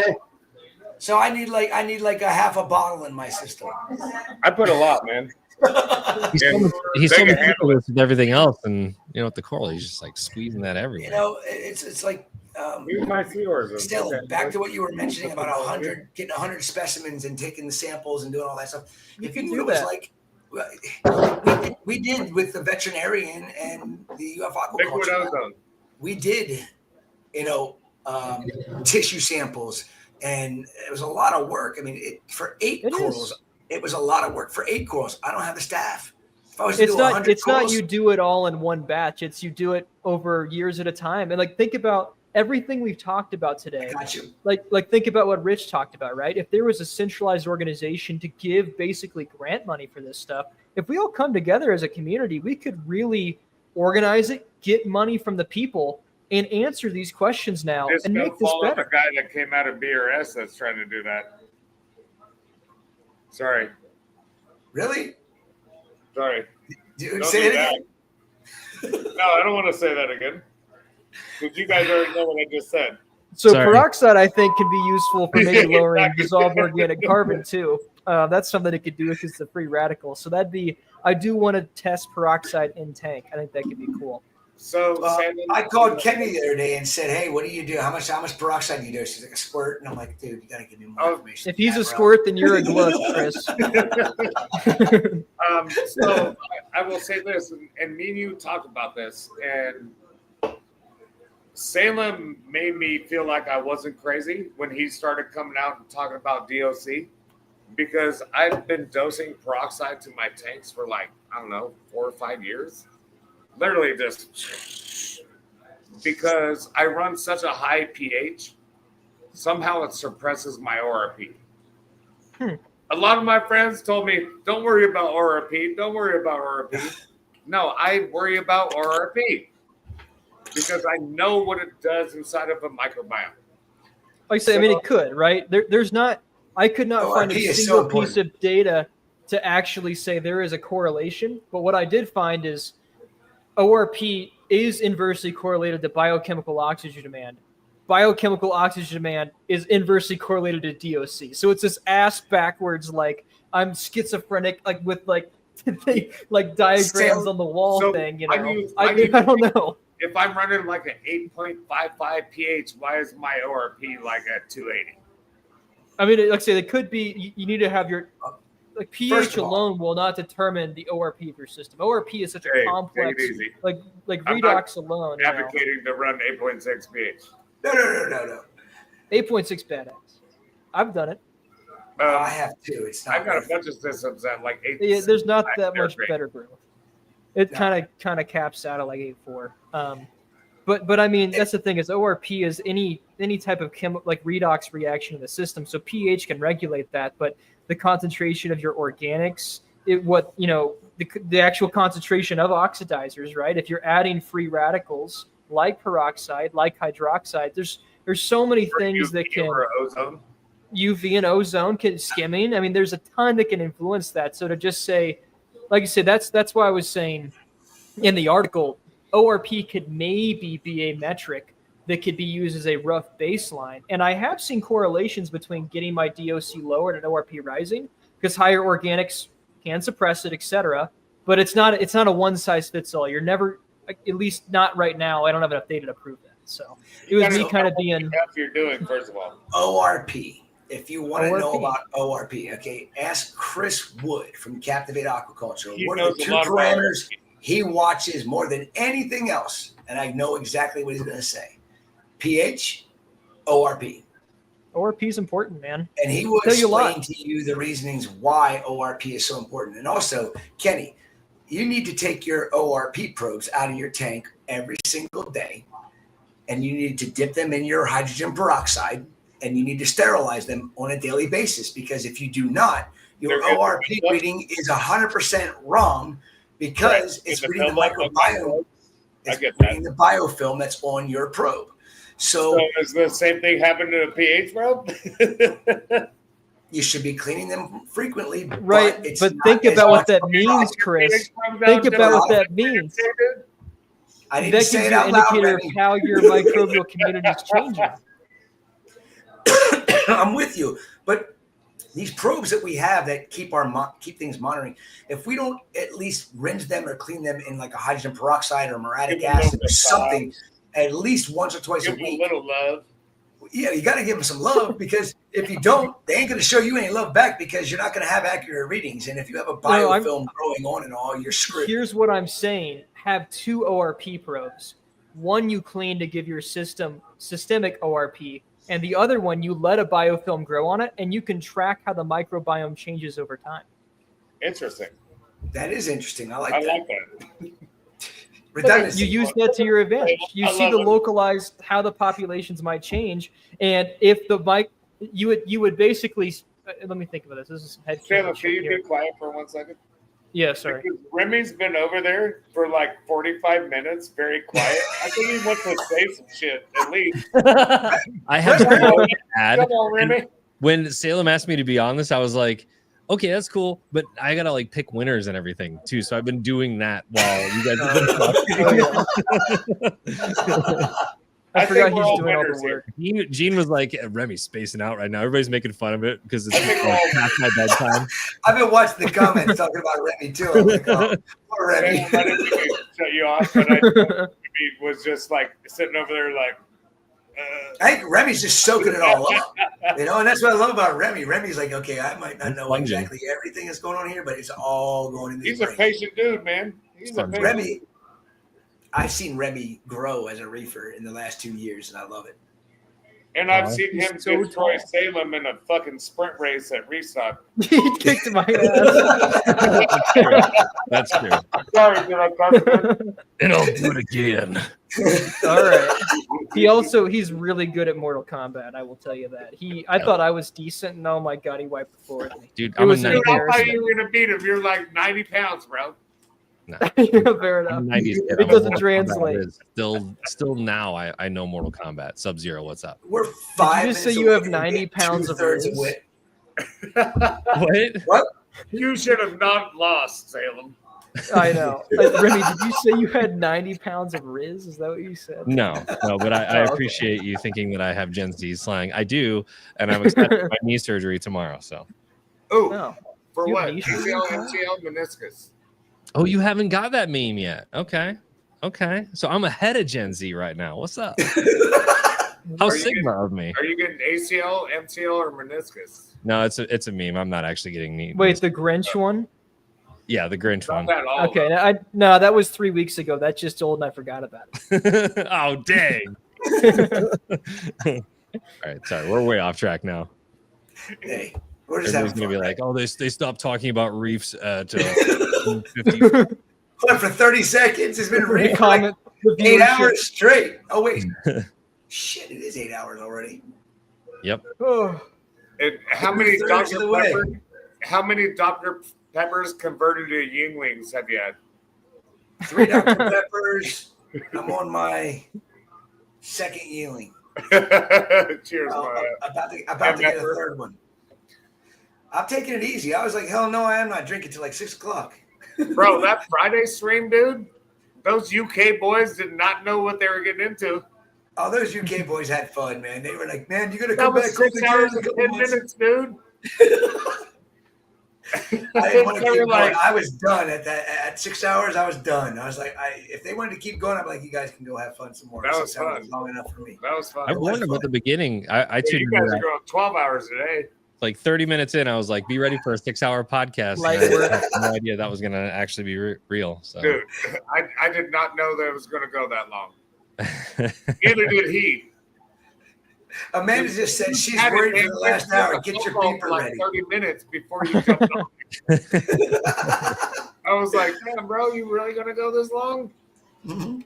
Kenny, do you just do local for fish sales, or do you ship at all? Okay, so I've been only giving to my locale, which is embedded in my core, and I'm going to stick with my locale. But second week of January,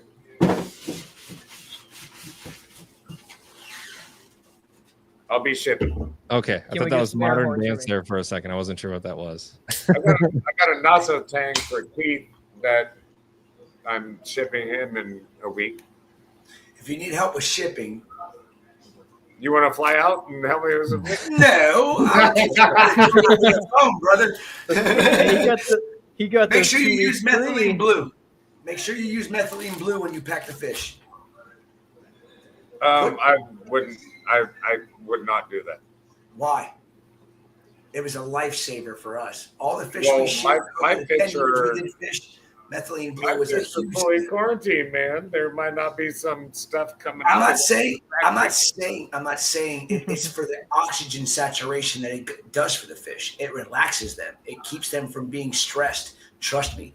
Wrasses, So it's like giving a fish a beer on their flight. it's like giving them a sedative, basically. You know, imagine being more relaxed because your oxygen, your blood's saturated with oxygen. That's what It's an methylene oxy. blue does to a fish. Trust me. Wow. I hate shipping. drops- man. I do too. And I had to learn the hard way how to ship fish. Do you know how many fish we lost with shipping in the beginning? And then we started using methylene blue, and every fish that got put into a bag and oxed up and shipped out, and our losses went way down. Who was the one talking about the parrots earlier? The parrots? Who was that? Was Ben, I think. Same thing, dude. They're like, no, I don't want to emancipate these fishes on their way to their new home. But it's not a bad thing when you're saturating their blood with oxygen. Ask Bobby. Ask It's Bobby. like if we go on a plane flight and take a volume or something. No. Or whatever those are called, Xanax or something. Yeah. No, not fish at all. Xanax. It's not like it's the relaxation comes from them not having to breathe and work as hard because That their sounds like body Xanax, Chris. saturates. Whatever. Okay, I'm telling you, put methylene blue in the bag. I promise you won't regret it. Damn it! All right. New Reef No, dude, Builders article seriously, out just a Tuesday. slight Methylene tint blue of blue. fish Xanax. Like a little hint, like if you're drinking like I'm not blue talking raspberry about- Kool-Aid. I'm not Curacao talking- blue. I'm not talking about Remy sweatshirt blue. I'm talking about like I'm talking about Salem's Eyes blue. yeah, just a top Yeah, blue eyes. sky blue. Oh, they're hazel. They're green. or Sky something? blue. They're like kind of gray. I don't even know. A very, very slight tint of blue. So even if you put like, I don't know, A squirt of blue. How big's the fish? There's that's the best comment. A squirt of blue. How big's a squirt? How big is that squirt? How big is the fish? How big's the fish? First of all, so that determines how big the bag, and that So determines if how the much fish is water this big, you give them a big squirt. If the fish is this big, just give them a little squirt. drop. A squirt to a glug. There's a spectrum there. You got to figure out based on the size of the fish. I mean, we would literally have the guys. They were sitting there, and every bag that got, every fish that got bagged, they would put, depending on the size. A 6-inch bag got like 3 drops of methylene blue. An 8-inch bag got 5 drops of methylene blue. A 10-inch got like 6 or 8 drops of methylene blue. And also, depending on what fish it was, a wrasse got a little extra. So if it was 3 drops in a small bag, we'd put 4 drops in just because it would relax the fish because it would saturate their blood with oxygen. That's So what you would methylene say that a blue wrasse, instead of a squirt, it would get a big squirt. It gets a gullet. No, Gullet. God, don't do squirts. Squirts a little too It much. gets a gullet. Drops. Drops. A big drop. Therapeutic. Not Therapeutic big drop. So the only reason I don't think I want to do that is I put these fish through enough medication, bro. This isn't That's fair medication, enough. though. That's a Methylene blue is not a medication. I'm telling Does you, it alter my your experience. senses? My experience. Does it alter your senses? That's a medication. Methylene blue doesn't alter your senses. Does it alter your senses? You said it puts them in a. Okay, here's the reason why. That's a would you be more relaxed if you had more oxygen in your blood, or are you going?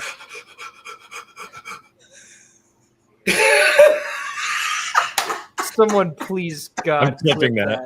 Yeah, there you go. I mean, think about it. Their gills are flapping like a mile a minute. When you put the methylene blue in their water, as they're freaking respirating like crazy, you'll see the respiration calm down, and that's only because there's more oxygen in their blood.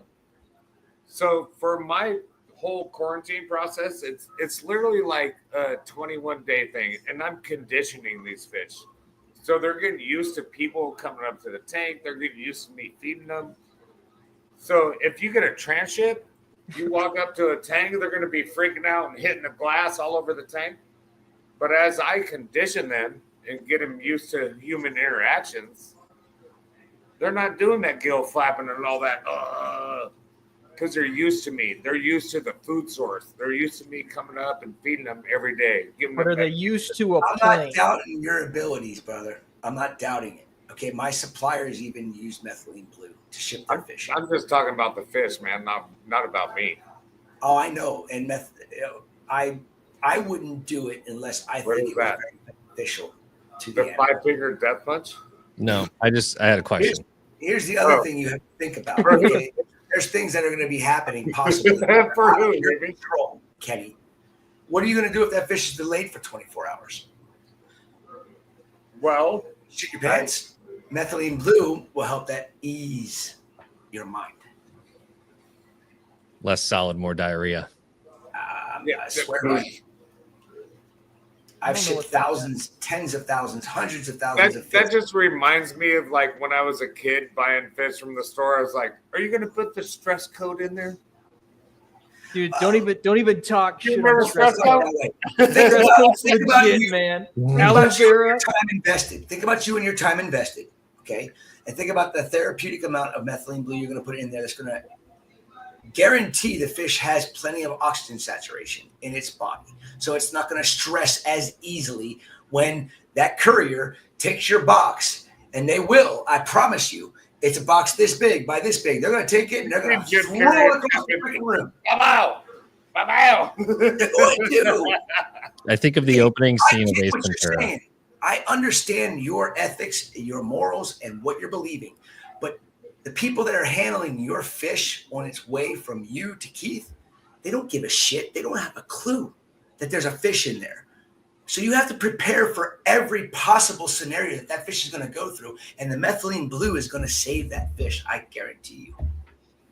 All right. Thank you, Chris. We Let me have a question, Salem, before. Yeah, my question was it's 8:05, unfortunately, Central Time here. So Do I got to get that? you got to Do I got to shut that out? Kenny, it was great, bro. It was a great hour. Fun, yeah. I love you too, all bro. you guys, man. Love Yeah, all dude. you. Thank you guys Thanks for for coming doing on, what you man. do. Salem, keep up the good fight. Remy, you already know what you do, man. And Chris, we'll talk a little bit, bro. We'll be talking probably afterwards. You're getting that phone call about methylene blue. Ask Bobby about it. Maybe I will. If he tells me, then maybe I should listen. It's not gonna hurt the fish. It's only gonna benefit. I promise you. Okay. Love you guys. We got to see ya. Peace. Thanks for coming on. Merry Christmas. Happy holidays. Happy All holidays. right. Christmas. Bang, Let bang. us do All right. That was Kenny. the giveaways for the Kenny hour. was awesome. That was fun. All right, let's do. If you guys need a potty break, Yeah, let's yeah. go ahead and do the 7 p.m. winners. And Carrie O'Neill is standing by, and she's. Oh, doing she's her. on. Sweet. Yeah. All right, I'm excited for this. Gary's next. All right, guys, let's get to some prizes for the 7 o'clock hour. Kirk C got the Tunes Care Magnet 0222.15. Madi, Genesis Rock Rack, and Bottle Kit. So you get the whole kit that the Reef Beef guys were talking about earlier. Ryan, you get the $50 TSA gift card. Elliot C, Reef and Bid shirt. We got a t-shirt for you coming. Clark M, the Captivate Nutrition Pack. Corey P, a $100 Reef Chasers gift card. And Lauren C., you got the $50 to corals.com. Just a reminder of the schedule here. We've got Carrie O'Neill on the way. Kenneth Weirgardner and Taras Pleskin will be on at 9 o'clock talking all things bacteria. That should be a fun conversation. And closing out the night as far as guests go will be Julian Sprung of Two Little Fishies. So we've got plenty of prizes left, a lot of prizes to come. So very excited for that. Thank you for joining us tonight. Seriously, it's been this is I guess I say tonight, but this all started at noon today. I don't know if some of you are new here, at least over the past couple hours. Salem, and he just called me out of the blue about a week ago. He's like, I just got off the phone with Chris Meckley, and we want to do a 12-hour live stream. How do you feel about that? And I was like, like during Christmas holiday and everything. And he said, yeah, we want to do that like before the end of the year. We'll get a whole bunch of prizes and we'll blow it out. It'll be fun. And I was like, okay. So I have to say, shout out to Salem for the idea. Shout out to Chris Meckley. All of our guests today have been awesome, and that will continue. Everybody who has been here since noon today, oh my gosh, thank you so much. W's in the chat if you've been here since noon. I think we've covered so many great topics today, and every conversation I've taken something away. I hope you guys have too, of how to better myself as a hobbyist. I mean, this is the true inside of the hobby, I think, with all these great people who, are all over the speaking circuit. I mean, we talked to Dr. Andrew Bauma, who's got a new app that contains AI that can help you be a better reef keeper. We talked about ammonia dosing with Michael Paletta. We're watching Chris Meckley, eat an Uncrustable right now. I mean, this is just fascinating stuff, I think. What flavor is your Uncrustable, Chris? Is it strawberry or is it grape? It is strawberry. I had two raspberries earlier. Now I'm on my third Uncrustable. Very nice. Very nice. What, for a quick sustenance snack. What's been your favorite talk today? Have you learned anything? Because I know that you're a big proponent. You always said that. I'm always learning. What is there something that sticks out in your mind? Oh my gosh. I don't know where to begin. I mean, so much. I mean, the entire thing has just been fun, and there's a lot going through my head. And how can I pick just one thing? Yeah, no, I got you. That was a point blank kind of question, and I apologize for that. there's so much information that has to be downloaded on the brain today. Andy Bauman's thing really stick with me. The whole fact that you can AI can help you with your aquarium, that's going to be pretty cool. And the fact that Eli is going to be using DNA sequencing and going to be able to get us lineage and tell what people have lineage, that's huge. I don't know. I mean, there's so much. I'm gonna have to rewatch it to remember everything. It's all there. It's just a matter of pulling it out. That's just the way I work, unfortunately. No, I love it. All right, Salem's back. I'm gonna dip out on this conversation because I want to listen to this one. It's gonna be a good one, Carrie. All right, you guys ready? Excited. Yep, we're ready. Rock and roll. Hey guys. Carrie, hello, nice Carrie. Nice to meet you, Salem. Heard a lot about you from Chris. Awesome. Good It's to the see you queen. again, Chris. Good to see you again too. The queen of coral spawning right here in our presence. If you have questions about how to rear and spawn corals, this is the woman to talk to. She has taught me so much. I'm grateful to know her. It was awesome for her to come here yesterday. She got to see our babies that we've been growing now that are going to be a year old at I can't remember what date exactly, in January. Very early January. Yeah. Yes. It's so much fun working with you. I just feel grateful that I've been able to work with you. I can't believe we lived so damn close for all these years and never got the chance to meet up. I know, and now we talk all the time, and I drive over there all the time. It's great. It's like half an hour away. We're like, how did this not happen for so many years? Right. I love the fact that you're my wife as well. She's been. I knocked over my mic. Which knocked over the beer can. There was some sort of can involved until that. It's only Go two, Looney just so you Tunes all know. It's only moment. 2 so far. All right. For those that don't know you, Carrie, why don't you go ahead and introduce yourself and what you do? Sure. Hi, everyone. I'm Carrie O'Neill. I am the director and senior scientist of the Coral Conservation Program at the Florida Aquarium. And I've been working with aquariums since 1999 professionally. Started at the National Aquarium in Baltimore as an aquarist. Began taking care of reef tanks at home pretty much at the same time I started my internships at National Aquarium. So it's been about 25 years. And I first got involved in coral spawning in 2008 with a group called Secor, you may be familiar with. And then I've been working spawning Atlantic corals at the Florida Aquarium for about 8 years now. We had our first official successful spawn in 2019. So it's been 5 years, and now we've spawned 14 different species. And I just did some math today for a report. Actually, we released 9,000 and 9,600 sexual recruits or corals raised from spawning events back to partners to be put back in the ocean in 2024. So that was our highest number yet.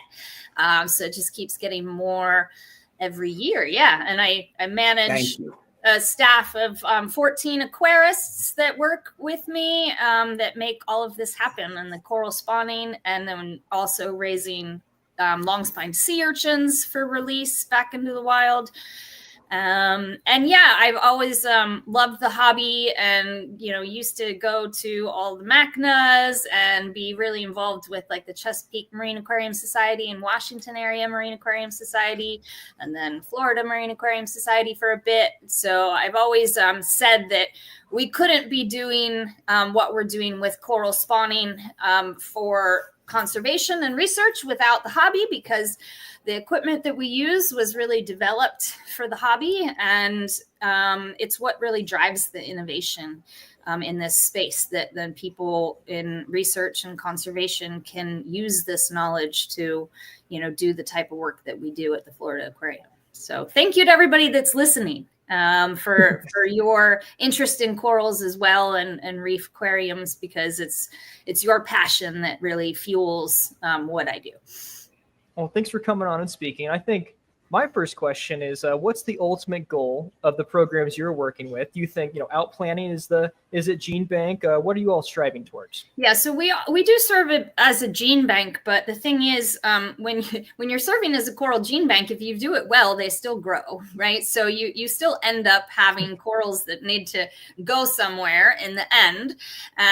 So most coral gene banks will also end up outplanting corals. I work with corals that are native to Florida, so they can't legally be sold.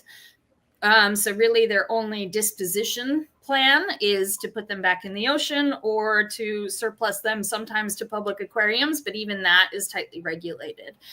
So we decided, though, that, yeah, gene banking is great and is very important. However, Florida's corals are really suffering from what we call Ali effects. So that means there's so few parent colonies left that when they spawn, they aren't successfully fertilizing and then recruiting and making the next generation, like recruiting into the population. So we decided back in 2017 that we really wanted to be spawning these corals in the aquarium based on Jamie Craig's work.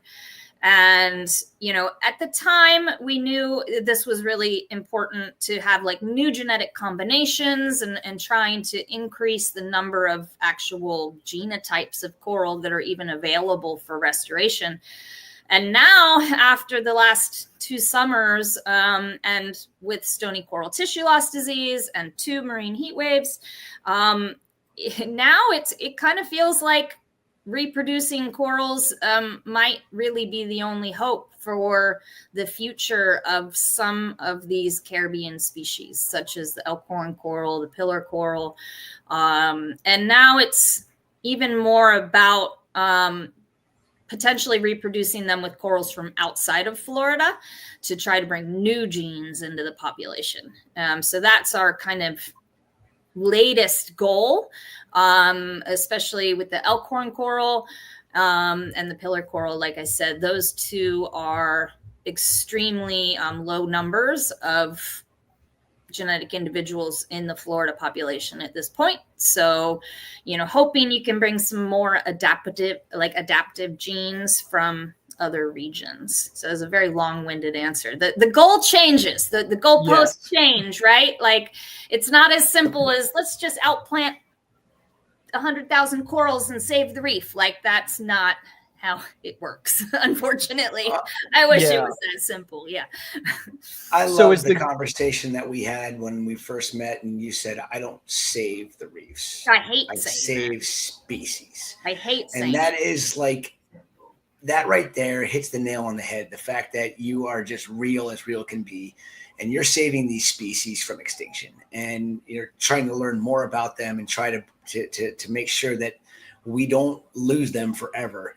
And I have to thank you personally, because, and I said it to you many times, but publicly I'm going to say it, thank you for all the work you do and all that you've learned. And thank you for helping teach Amanda and I here at ACI some things. We still have a ton to learn, and I can't wait to see what's going to happen in the future for what you're doing and what we're going to be able to do with your help. Well, I think it's good for the hobby too. Like, thank you for saying that, Chris. But I always want to educate people in the hobby and in the industry, because I do think it's a useful technique, to spawn some species and raise them. It can take collecting pressures off of species that are being over harvested or even being pushed to being harvested illegally and imported illegally. I think there's a big place for captive spawning and rearing in the hobby. So I always more than happy to chat about spawning and share information. That's why we had to have you on here. Yeah. We're going to talk all things spawning, all things conservation. So that was the goal. So which route do you want to go down, Chris? You have a preference, or Carrie? I'm going to ask her. Spawning, I'm going to ask her a question that I think I already know the answer to. What's the hardest species you ever worked with? Oh, from like a spawning perspective. Well, it's just pillar coral. Like, actually, never mind. I don't even need to say. Like, it's just pillar coral. Yeah.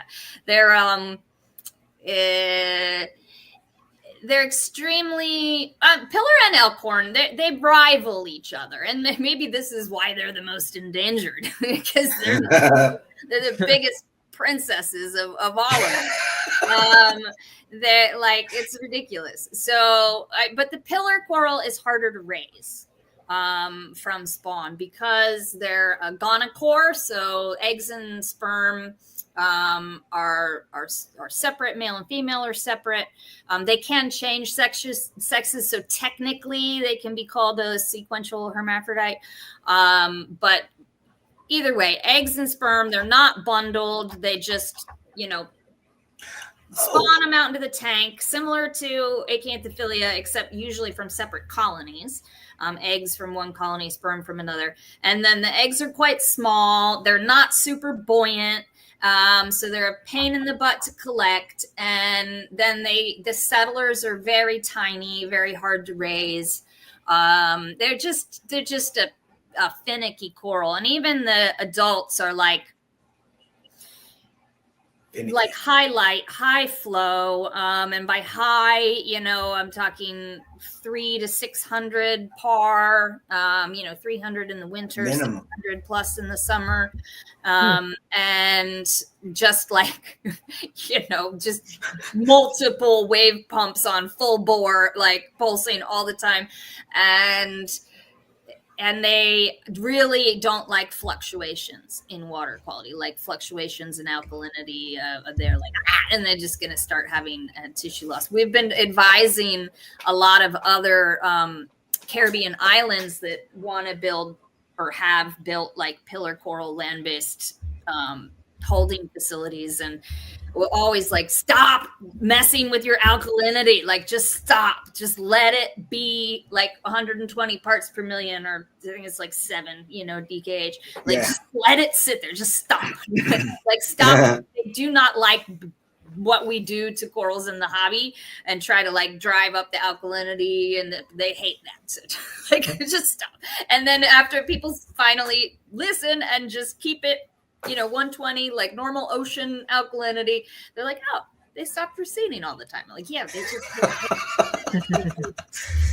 yeah.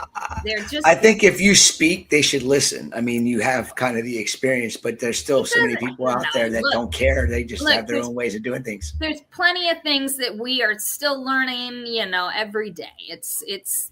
That's what's awesome about this field, is we're always learning something new. And there's so many different opinions, and you can have 10 different ways to do the same thing and be successful, because there's so many variables, right? Like, any tank has thousands of variables, and just because I have this one variable this one way doesn't necessarily mean it's the only way. So I tend to tell everybody to like take everything with a grain of salt and just pay attention to your corals and let them tell you what's working or not. Yeah. That's exactly what everybody needs to understand. And you hit the nail on the head. Observe your corals. Your corals will tell you if they're happy or not.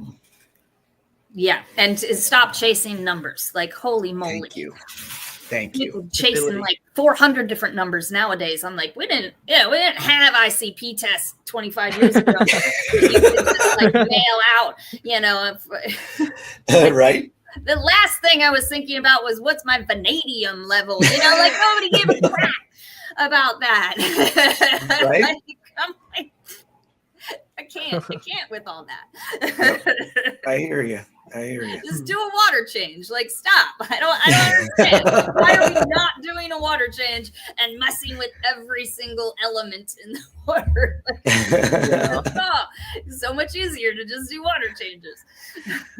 Yeah. Seriously, yeah. So a bit more of like a technical or spawning site question. Whenever you all are trying to do settlements, do you use a generic settling tile, or do you have different surfaces? Like, I know the biofilm can inhibit settling signals a lot. Have you manipulated that at all? Or there's such a loaded question. So corals, there's so much research on this. The settlement substrate thing, like, it kind of blows my mind. And so yes, there's certain constituents of the biofilm that can inhibit settlement, but yet the biofilm itself is also what releases the chemicals that promote settlement. So probably the best research, I think, shows it's actually like the bacteria that lives in association with certain types of CCA that release the chemical cues that promote settlement. But that's really hard to like, okay, let's culture just this specific type of CCA so we get this specific type of bacteria that releases the specific chemical cue. So what we tend to do is just put a bunch of ceramic tiles in our sumps, let the biofilm and CCA grow all over them. We love to use smooth tiles. Now, corals love to settle in nooks and crannies and grooves. That's what they love. However, nooks and crannies and grooves suck afterwards for cleaning. Because you got to sit there, and now all the algae and everything else loves to settle in there too. And detritus gets in there and can like smother all the baby corals. So we settle on completely smooth ceramic tiles that have been soaked. We soak them for a long time in RO to like potentially bleach things. And they do leach things, like, that's for sure. But we try to soak them for like a week or two and then rinse them off a bunch. Then they're in our sumps conditioning for like 3 to 6 months before spawning. So they get a nice biofilm on them. And then we'll take chips of CCA from other rocks. And we kind of know now what the good CCA looks like.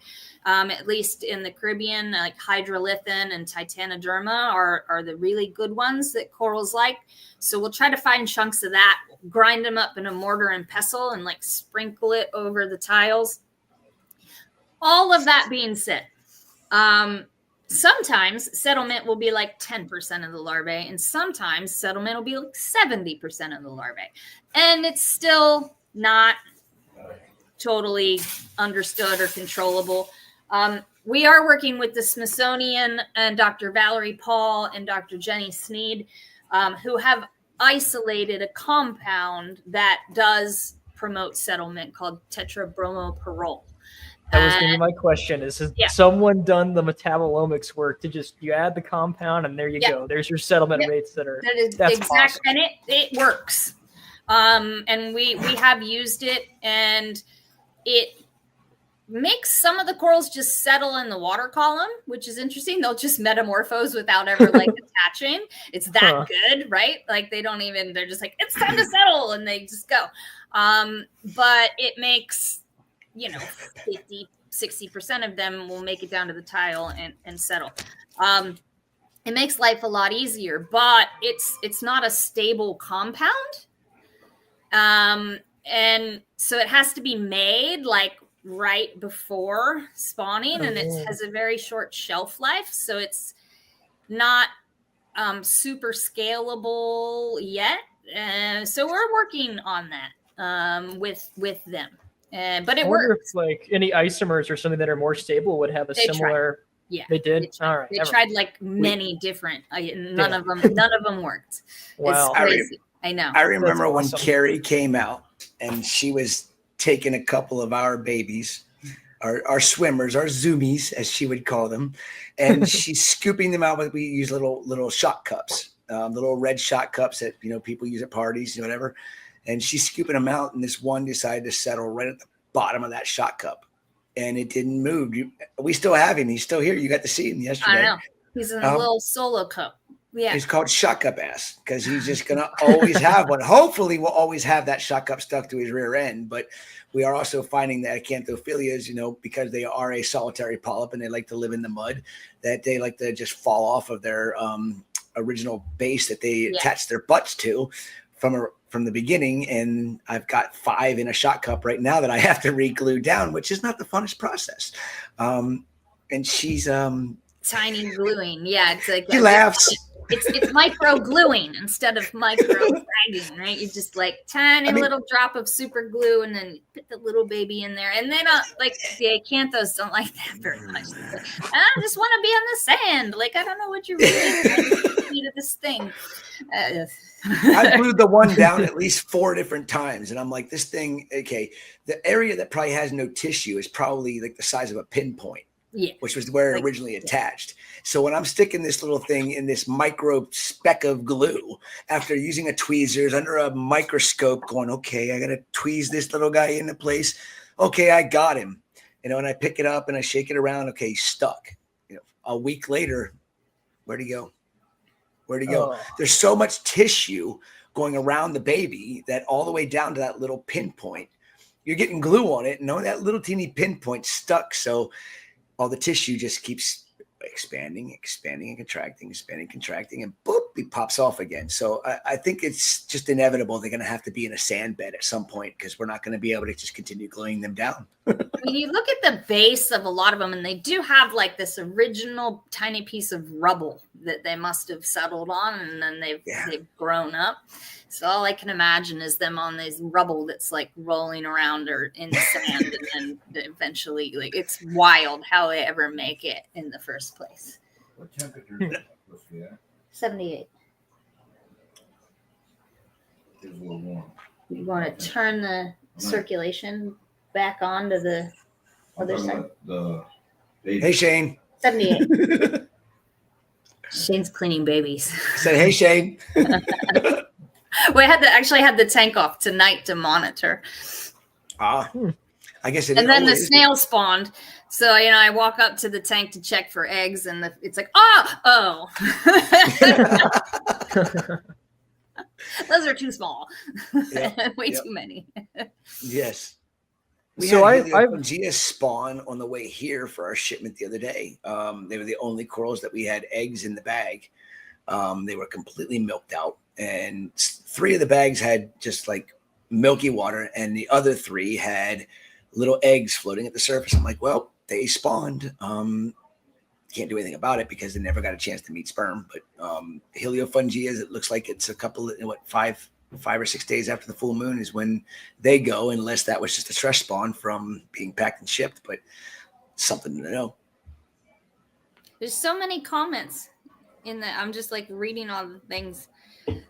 But to Alex, Acropora palmata like usually spawns once, sometimes twice a year. So last year it was after the July full moon and the August full moon. Cool. And they are annoyingly not synchronized. Like they spawned anywhere from what we call +0, which is the day of the full moon, to +18, which is 18 days after the full moon. And I don't, Acropora palmata sucks. Like, hold on one second. I gotta go turn the spawning tank back on because it's a long story.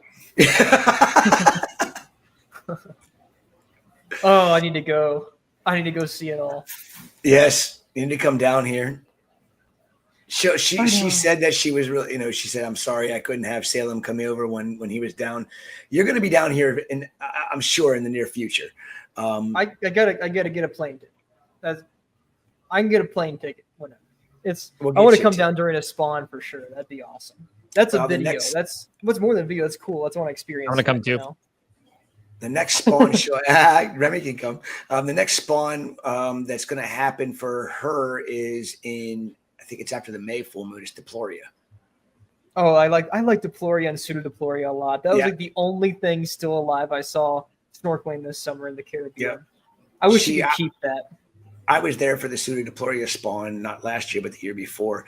And it was pretty freaky. She knew down to the minute. She's like, okay, you better get over to the tank because they're going to go off. And the next thing you know, I walk over and that's crazy. They're that predictable. She has almost every single species that she spawns. She knows down to almost the exact minute as to when they're going to spawn. And that is just amazing. I told him the next spawn is what, May? Diploria?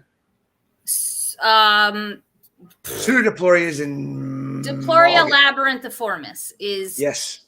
It'll be either late April or May. It's either April, May, or May, June, depending on when the moon is. And I haven't looked at my moons yet because it's not 2025 yet. So don't look at them until. And then I'll have them all memorized. And then she can tell you what day to be there because she'll know exactly when they're going to go.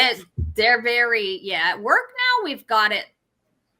I mean, sometimes we might be off by a day. But it's impressive. We're down to cool. down to, within a 5-minute window and almost always. That's awesome. So I've not really, I'm more, stay up the microbiome stuff. I've not read a lot about the spawning, so this might have been done. But I mean, has anyone done metabolomics stuff to determine, or transcriptomics to see what signal, events are occurring, what metabolites are being produced to where same thing as the settling, you could isolate that. There you go. You can have egg and sperm production, and then you can do another one, and then there's release. Obviously, because of stress spawning, there is a chemical side to that because something triggers it when they're being shipped from overseas. I don't know. Oh my gosh, Chris is gonna get so grumpy here. So there's some work on that, yes. So I'm gonna do my best to explain this. So I can't even stop laughing, Chris. Oh my God. Doesn't help that you're this is what happens when you have a spawning tank in your living room. If it's Sunday, it's I forgot to unplug the heaters. So I turned half the tank off and not the other half. So the temperature probe's on the one side and the other tank is getting warm. And Shane's like, why is it so warm? It's fine. Everything's fine. Okay, spawning. So the eggs take a long time to develop, right? So the spawning event itself is actually preceded by up to 11 months of cues that they need in order to mature an egg. And that what is believed to promote the egg maturing is warmer water and longer days and more intense sunlight, because now the symbionts have more excess material to give to the host, which they can then sink a lot of those lipids into the eggs. So that egg maturation can take, it's as short as like 3 months in some, 3 or 4 months in some species. It's as long as 11 months in others. So that's one thing. First, you gotta get the eggs cooking. And that happens in the mesenteries. And then during the month of spawn, the way that they know, was believed that they know what day and time to release the eggs and sperm is the absence of moonlight. Okay, so if you look on the day of the full moon, the sunset and the moonrise is very close to each other. The moonrise is usually just slightly before sunset. So the moon, after sunset, the moon's just up, and it's full and it's bright. And there is some research that shows that there are genes associated with cryptochromes that are activated.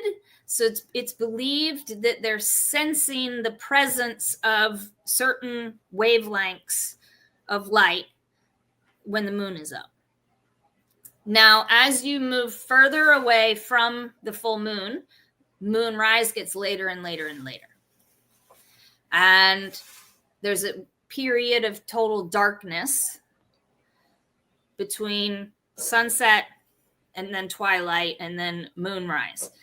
So a lot of species spawn, 3, 4, 5, 7, whatever days after the full moon when they've experienced that period of darkness. So you've got fully cooked eggs, and then you're getting the absence of the moon after sunset. Now, what I think happens a lot of times is that when they're put in a box for shipping, they get complete darkness for a long period of time. So if they're already cooked and very close to their spawning window, and then they get, boom, put in the dark, that can cause, and this has been shown in many papers, where if you cover them up on purpose, you can make spawning occur earlier. If you give them light pollution or leave them under light illumination, they'll hold it longer. It becomes desynchronized. Like at some point, they're going to let them go. They'll either reabsorb them or they'll just be like, well, whatever, I'm just going to spit them out. But it's not at the right time. If they're getting all the cues clearly, then you get a highly synchronized event. If you're getting mishmash cues, then you're just going to get mishmash timing of spawning, which then they don't have a good chance of fertilizing each other if they're not all spawning in the same day. So where do you, I'm sure it's species to species, but where do you experience the largest bottleneck when you're spawning something? Like, is it actually getting release to happen, then or fertilization doesn't happen, or settlement doesn't happen, or they don't make it past 6 months? Like, where is the most losses typically? The highest lot, well, depends on the species. Some, for like a Crapra palmata, it's still getting them all to spawn in the same day, because that's really annoying when you have them. The eggs and sperm are only viable, unless you're doing cryopreservation, they're only viable for a couple hours. So if they don't spawn on the same night, they're no good. Is it better? Yeah.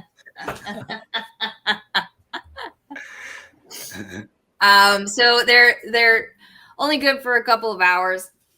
And so that's frustrating with palmata, but all the other species we work with are highly, highly synchronized. So that's not a problem. And then it's somewhat settlement that can still be touch and go, but it's really post-settlement survival. There's still a lot to learn about how we raise these tiny little coral polyps in large numbers efficiently without a lot of human labor. You know, co-culture helps a lot, like having a lot of tiny urchins or a lot of tiny snails. But it's really that post-settlement survival that kind of universally is the difficult thing. And it's really within the first 6 months, you get even the first 3 months is probably the highest loss. So I know some species don't uptake symbionts immediately, so they have to rely on heterotrophic nutrition. Do any of the species you work with, I mean, what are you feeding them if that's the case? What are they actually eating at that micron size? Yeah, so most of the corals we work with when they settle, they don't have any symbionts. They have to pick them up from the environment. And that can happen as quick as like a week or two. But often it's more like a month. And it takes a while for them then to multiply and become a really full symbiont community. But their mouth and their tentacles aren't totally fully developed yet. They're still kind of stumpy, and it takes a good week or two for them even to be able to really ingest food. So we do start with like small micron sized golden pearls or reefroids. So you're going more with like powdered sized food early on. But it's a roll of the dice but they can also, remember, they can still get direct uptake of inorganic nitrogen and phosphorus. So it's not 100% critical to feed them. And they still have some reserves from being a larvae. So, those first couple weeks, we honestly usually don't feed them at all because you can create like bacterial blooms and actually make their little micro environment not good for them if you're putting too much fine food in there. So we don't feed them at all for the first couple weeks, even a month. And then it's just really fine foods after that. We do, we'll turn off the skimmers to make sure that there's plenty of dissolved organics and that the symbionts are actually in the water column. So we'll settle them in tanks that have adult corals that are constantly shedding symbionts. And so the babies are getting those symbionts from the adults. We'll turn off the skimmers so they're not skimming out all of that. And we even will dose like ammonium chloride and sometimes phosphate if, depending on what the levels are in the tank, just to make sure there are some inorganic nutrients present.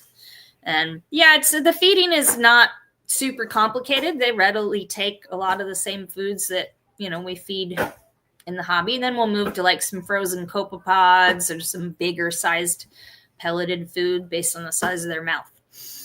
So I know like a lot of the like regimens you have to do are all highly regulated, So have they actually found it advantageous to utilize any type of like actual direct feeding? Like something I'm trying to grapple with right now is that balance of maintaining low DOC that's localized, like you said, so you don't have this dysbiotic event because people just love to pour 1,000 pounds of reefroids in their tanks versus not doing it at all and relying on photosynthesis and the inorganic uptake. I mean, is there really a benefit to feeding that you all have found? Yeah, so we did. There's a study, actually was very recently published. The lead author is Mark Ladd at NOAA. And we had two different year cohorts of Diploria labyrinthiformis, and some went into like an ocean-based nursery for a period of time, and then some stayed with us and got fed and not fed.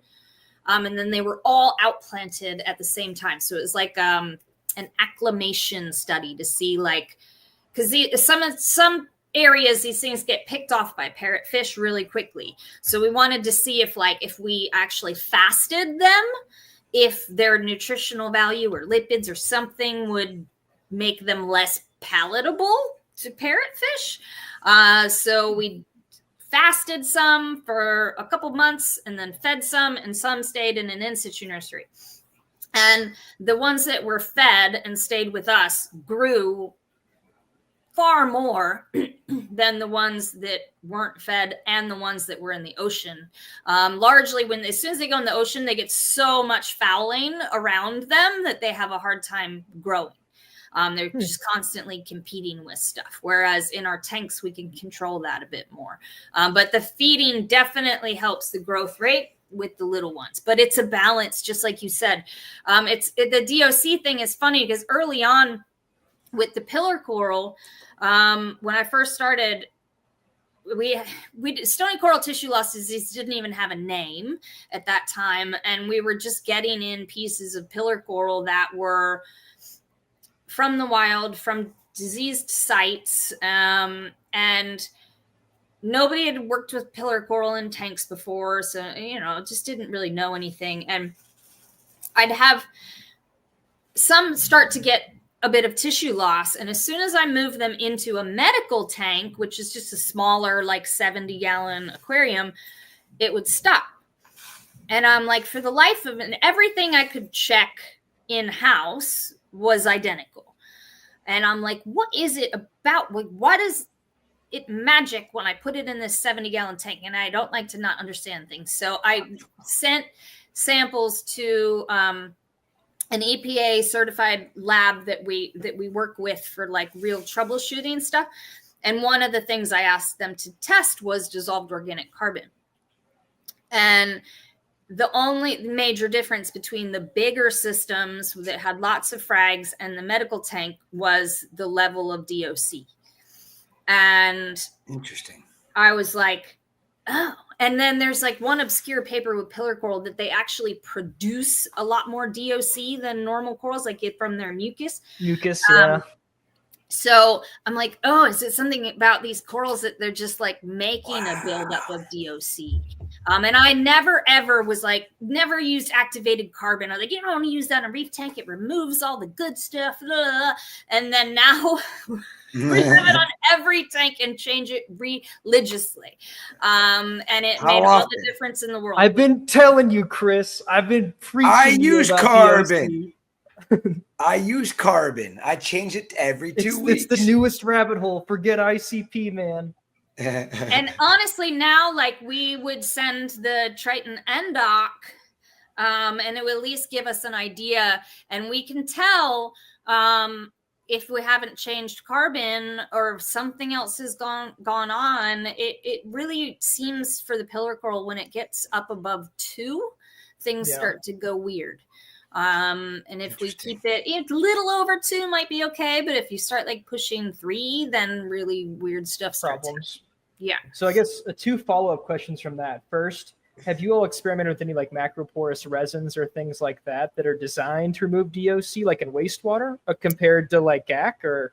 I haven't, but I don't have a lot of time to experiment with stuff like that. If you figure something out that's cheaper than buying activated carbon by the 55-pound bag and constantly, then it's probably not much. Gladly. It's like if you religiously change your carbon. I mean, we have 60 life support systems at our facility, and we change the carbon on them religiously every 2 weeks. So it is actually a huge part of our operating budget. But it seems to help. I have a good source for really good, cheap activated carbon. You probably do as well, but we can always share that information if you want it. We can chat after. Carbon plugs, people. That's I buy a carbon 55-pound bag as well, and I get like 550 pounds of it in every like 6 to 8 months.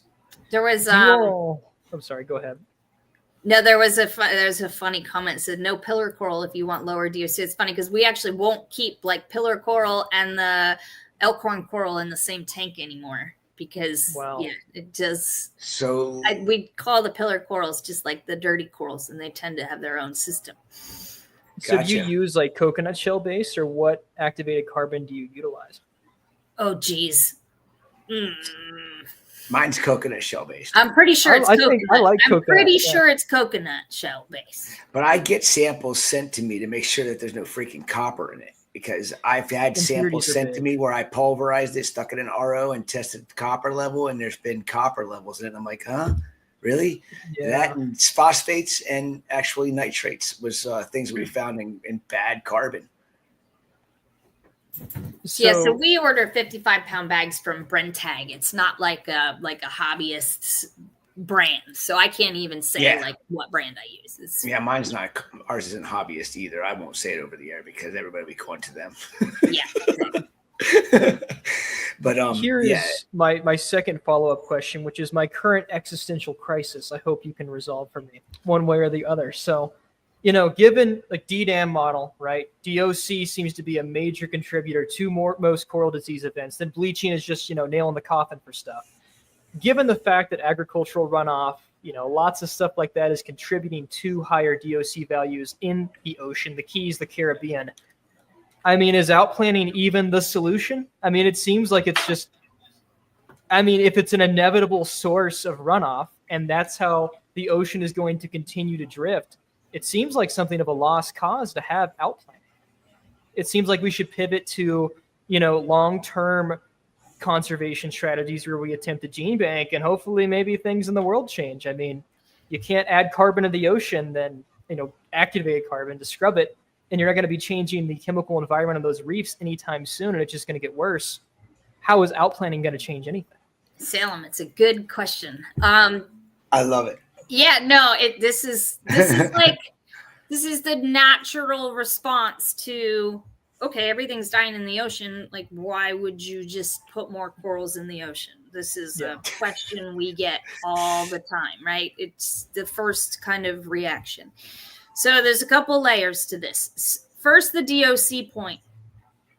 There is a fantastic water quality monitoring data set for the Florida Keys National Marine Sanctuary by, I believe it's Joseph Boyer's lab at FIU, but it's all available online. You can read every annual report. You can go to every monitoring station and look at all the values from the last, I don't even know how many years is there.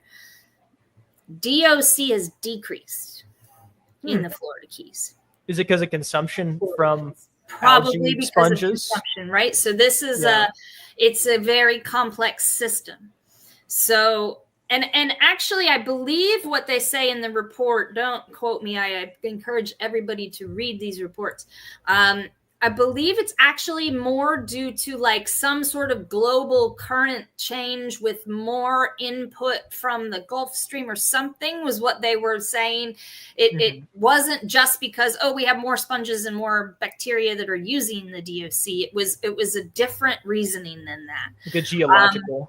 So there's still massive biological and physical processes at work that change these levels. That it's not as simple as just because there's more input means you'll measure more on the reef. So yes, there is a ton of coastal pollution in Florida. A lot of the long-term data set does more show that phosphorus is what is measurably increasing, which I kind of wonder if this is might even be more of a nutrient ratio issue that we're seeing on our reefs. But I do think it's this dysbiosis of the system. You just have a lot more organic input. You have a lot of things still coming out of sewage outfalls. You have pumping from Lake Okeechobee. Bypass canals. Right. The canals are loaded with all sorts of organic compounds, antibiotics, like just all kinds of things. So why would you want to put corals back out? And like you said, why wouldn't you just gene bank things? So the gene banking thing is critical. And that is actively being worked on across the Caribbean. A big problem is here in the United States, we have a lot of this knowledge. We have a lot of this technology. We have the money. You go to a smaller island nation in the Caribbean, you don't have a million reef aquarists, that are all supporting the cause. You don't have people that even know how to operate like large scale saltwater aquarium facilities. You just don't have the funding. It's very, very difficult. And governments don't necessarily want to take their biological material and give it to a different country to gene bank. That's very politically frowned upon in many countries. So the gene banking is happening, but it's slower than it needs to be. And I encourage anybody on here that, you know, wants to have a fundraiser for an island nation to build a coral nursery. Like, that's what we should be funding, like 100%. And I can put you in contact with people that need it.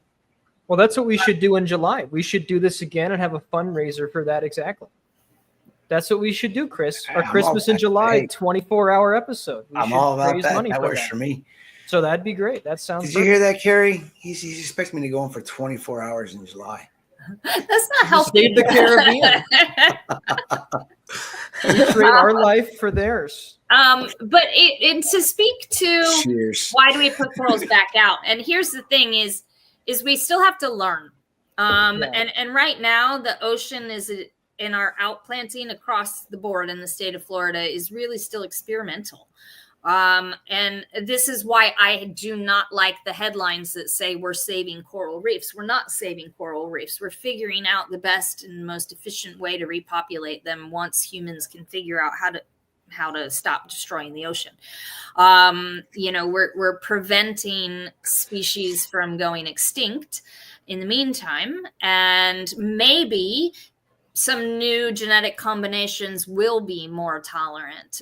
Maybe we can find some probiotics that we seed with our baby corals that make them more resistant to some of the diseases. It's such a complex system that we shouldn't just throw our hands up in the air and go, never mind, leave them all on land in a gene bank.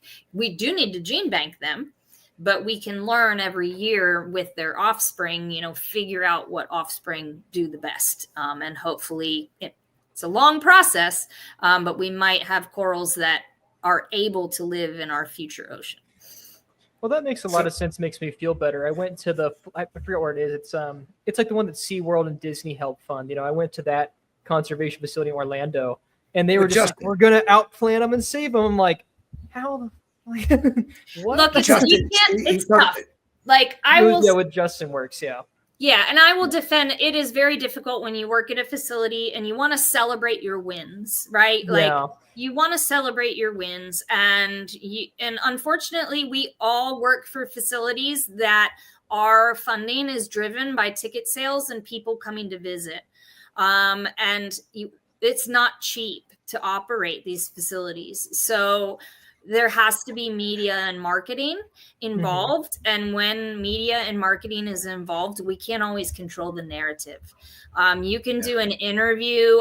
So many times I've done an interview with reporters, and what gets printed is so far from what I actually said or the message. And it's taken me 25 years to learn how to control that a little better and be really careful about what I say. And I hate it when I see colleagues kind of get slammed because of a media story, because they can't control it. They didn't write it, you know, and it's tough. It is really tough.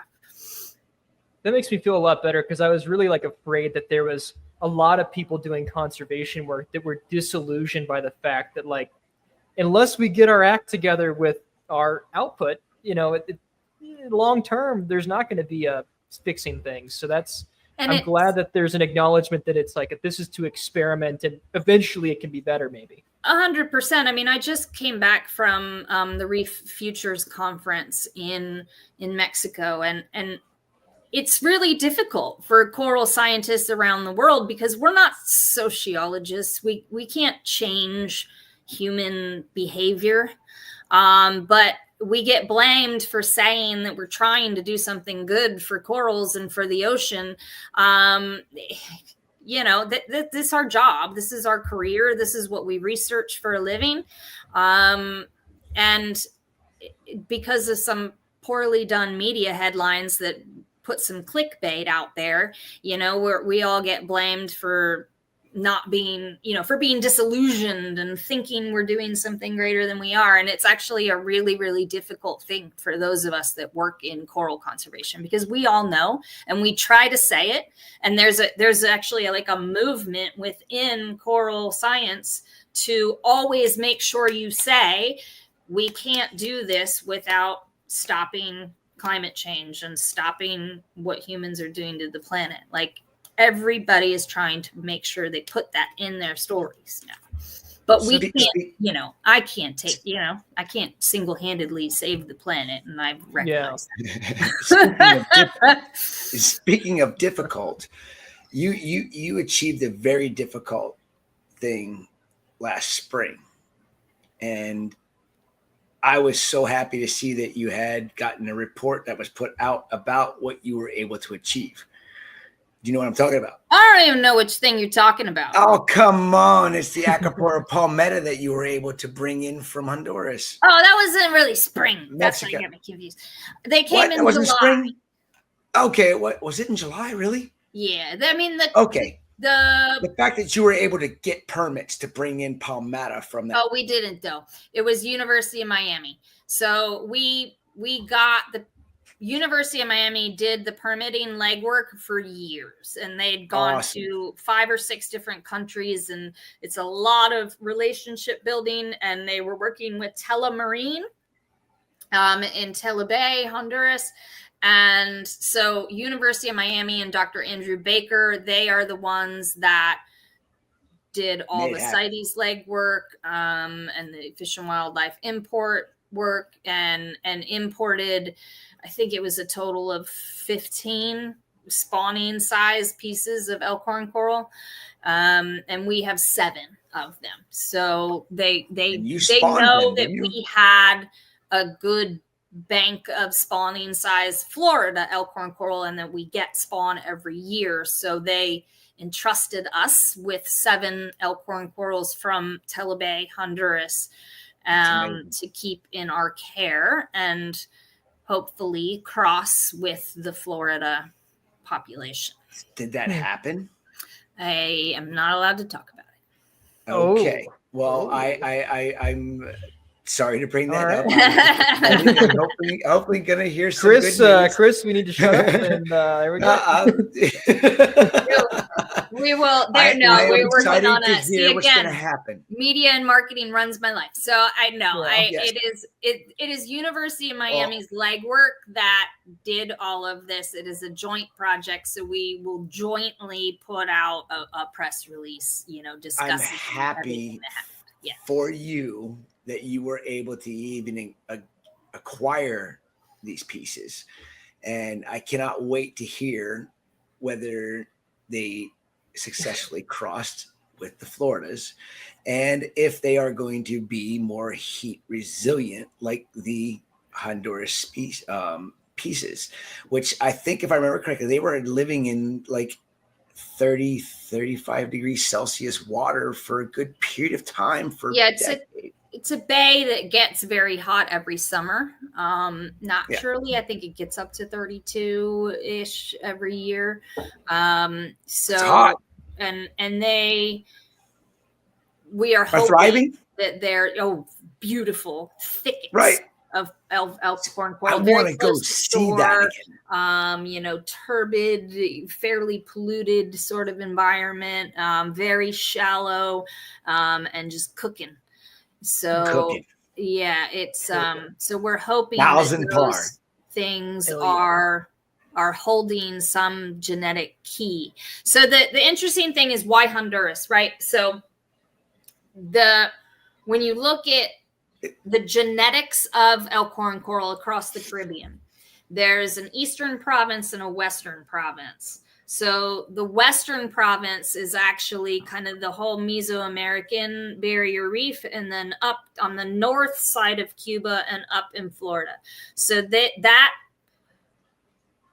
population is all genetically linked. So when a elkhorn coral spawns, the larvae take 5 days to even start swimming, and then they can swim around for quite a while before they settle. Like if in the absence of a queue, it could be weeks. So in theory, a coral that spawns in Honduras could drift all the way to the Florida. currents. So that is Very why that population is approved for genetic rescue of the Florida population. Gotcha. I love that. That's cool. See, now I learned something completely new right there. And the fact that doesn't Honduras have one off the coast of Honduras has one of the largest reefs that is doing well, not pristine, but doing well in the Caribbean. I'm not familiar with it enough to speak to it. I mean, there are some beautiful reefs in Honduras, and they have been hit by stony coral tissue loss disease, but not everywhere. Like there's definitely some areas that seem to have escaped it so far. But I'm certainly not an expert on the area, so I don't want to, speak to it. But the photos that I've seen of this Tela Bay reef are stunning and beautiful. Yeah. I remember the only place that I was actually able to dive with Dendrogyra was in Fajardo, Puerto Rico. When Amanda and I were there, we went over and we dove. And, I know you weren't supposed to do this, but I put my hand real close to the coral and you can actually see your hand. It didn't touch the skeleton, but you can see your handprint. And just to see, when I got close enough to it, the polyps retracted and you can see a handprint in it. I mean, it's just amazing how it's almost reminds me of like Hydnophora in its polyp structure. And it's fun. It's a great educational coral because like you can explain to people like, okay, see the polyps and how it's like waving and you can, and then you hold like a skeleton next to it and you can really like, okay, that's the animal part. The really the thick wavy, and they kind of start to click like, oh, it's got this tissue on the top of it. That's the animal. It's just so hard to explain to people. They're just like, what are you talking about? Like this. Yeah, but this when people look at an elkhorn, right? When people look at an elkhorn coral, they see a rock.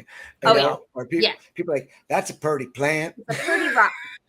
Yeah. So we are 8 minutes over, and I don't want to end. I have one final selfish, optimistic question. And you mentioned, and Justin said this to me too, is that it's fairly easy for academic institutions, research institutions, to get spawn once they are settled or get at least the eggs.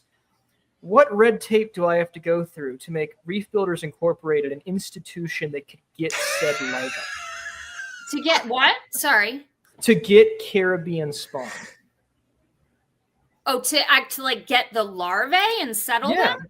Well, he like Justin told me that they just, when they have either like settled, like they have extra eggs. Oh, they have extra larvae. Yeah. Like or extra larvae. Justin and our place now, we make like millions. Right. He said that they just give it to basically any academic institution that asks for it. And it's pretty open.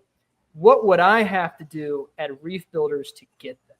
You'd have to follow all of the biosecurity regulations and be checked out by FWC. It's not impossible. BSO, like what level? Be approved to join what's called the Coral Rescue Project. Which there are private nonprofits that have done it, like the Reef Institute. Butterfly Pavilion. Well, Butterfly Pavilion is still a public aquarium. Good point. If we were to have the fundraiser during July for the Caribbean country, we could register as a nonprofit then. I'm piecing something together here, Chris. I swear to God, we can make it happen. I'm gonna cut you dry real quick. You have to have a separate facility, separated from all of your Pacific corals. Would not even be able to be in the same. I've got it. Guess Not what? necessarily a whole separate facility, but a separate between room is. Yes. You know what I have here, Chris? I have a separate room that I could put HEPA filters on and have it sealed off and have like BSL level 3 type of stuff in there. I bet. It doesn't have to be quite that. I can get it all. More power to you, brother. More power to you. So I just want to know what's water possible. from that system. That's all I needed to know. Stuck on your hand to go in that system. It is possible. There's a lot of individuals now that are trying to start, nonprofits that. I mean, it can be for profit, and you don't really have anything to sell, but Yeah, no. you might as well be able to apply for grants and stuff that nonprofits. Speaking of selling, I wish that they would allow you to settle those babies and fund your research by selling them to the public as spawn settled grown Caribbean corals to bring more awareness to the beauty of what the reefs used to be.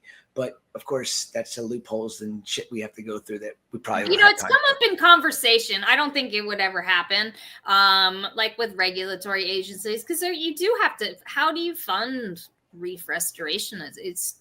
We Sell are the all babies. just fighting for the same. ACI Palmata. That's Huh? how you sell it to the public. That's my holy grail. I've told you that before, Carrie. If I could have Acropora palmata growing it in my facility, I wouldn't need another Acropora. I'd just get the hell out of Acropora palmata. Unfortunately, with that one, because it is so threatened, it probably will be uplisted to endangered. That one's going to be hard to. Yeah, that one not good. Because every piece is like so precious at this point. They are very strict with that one. I remember Lou Key in the early 90s. I was down in the Keys before Andrew hit. And I remember going to Lou Key diving and seeing, 2-foot queen angels, big monster, Frenchies swimming amongst the beautiful Acropora palmata outcroppings that were there. And I was told that if I went back there now, I'd bawl my eyes out because there's not a single one left. Yeah, so all of the elkhorn coral colonies at Lou Key died in 2023 summer. Okay. The unfortunate reality. I didn't mean to end it on a sad note. We do need to do the giveaway and transition. We are 15 over. Yes. So I'm very Carrie, sorry. I'd like to thank continue you this so conversation, much for but- coming on. I just Thank wanted you to very introduce much. myself before we get out of here. Hi, Carrie. I'm Remy. Hi, Remy. I would Nice like to meet to- you. I would like to join I've heard Salem tons. Thank you on our guys so adventure. much for having me. So glad you were able to come on. Yeah, that was awesome talk. Awesome. It was great. I'm going to go finish watching football. Okay. Sounds good. Merry Christmas. Happy New Year. Merry Christmas. Merry Thank you. Bye. See you, Carrie. Okay. You know, Giveaway. We do to Ross have and Ken. insurance, and we do have a car that went into the side of the building recently. So maybe we could throw on a separate room right there. You know You what got I mean? years of work to be able to get certified. Just But we can start with the insurance. It's all about building the foundation now. if you build it now, if you want to go through the multiple years long process of becoming, having the ability to get the corals and grow them, go for it. kill to have Salem is reduced 15 Jake would be years all old. about that. Salem's You'd make 15 Jake years old. proud if you were Plenty able of to make that happen. Was that Remy? I said Salem's 15 years old. We got plenty of time. Okay, let's do the giveaway and get Ken and Ross on here. We've been cutting another time. Look at We've this been urgent plotting Salem stuff for too right long. here. We gotta. All right, here we go. All right, you're at 8 p.m. winners. We have another Orphic Natura icon light up for grabs, and Bob. I'll be right back. All right, we'll see you. Sean E. got the $200 Reef Nutrition gift card. Houston A. got a $50 Champion Lighting and Supply gift card. Carl K. from Oceanic Gardens, a 4-stage RODI machine. Jamie M. got a Triton ICP test. Carlos P. $100 to Underwater Wonders. And Jeremy D. with $50 to corals.com. Lots more giveaways, of course, and more guests as well. Excited about the next talk here. It's gotten very sciencey, Salem. I'm sorry. No, it's great. I love it. I love it. I didn't mean to. Just I wondering. do realize that it's really been science people like the last 7 people. It's awesome. No, I love it. I love it. Do you want to wait for Chris to come back, or do you want to pop these guys in now? They're 15 minutes late. We got to add them in, man. Go throw them in there. Chop, chop. Ross is not there, but Kenneth is here. So I'll pop up. All right. There he is. Oh, what happened to Ken? Oh, Ken can't be. Are you adding him and unadding him? Yeah, we're having an ad fight. Hey guys, what's up? Thanks for coming. Sorry for having you wait. It's all right. Good to be here, especially with you guys. I think it's going to be a good one. We're going to talk about a lot of purple non-sulfur bacteria stuff. So, wait for Chris to get back, and I hear there's some new data.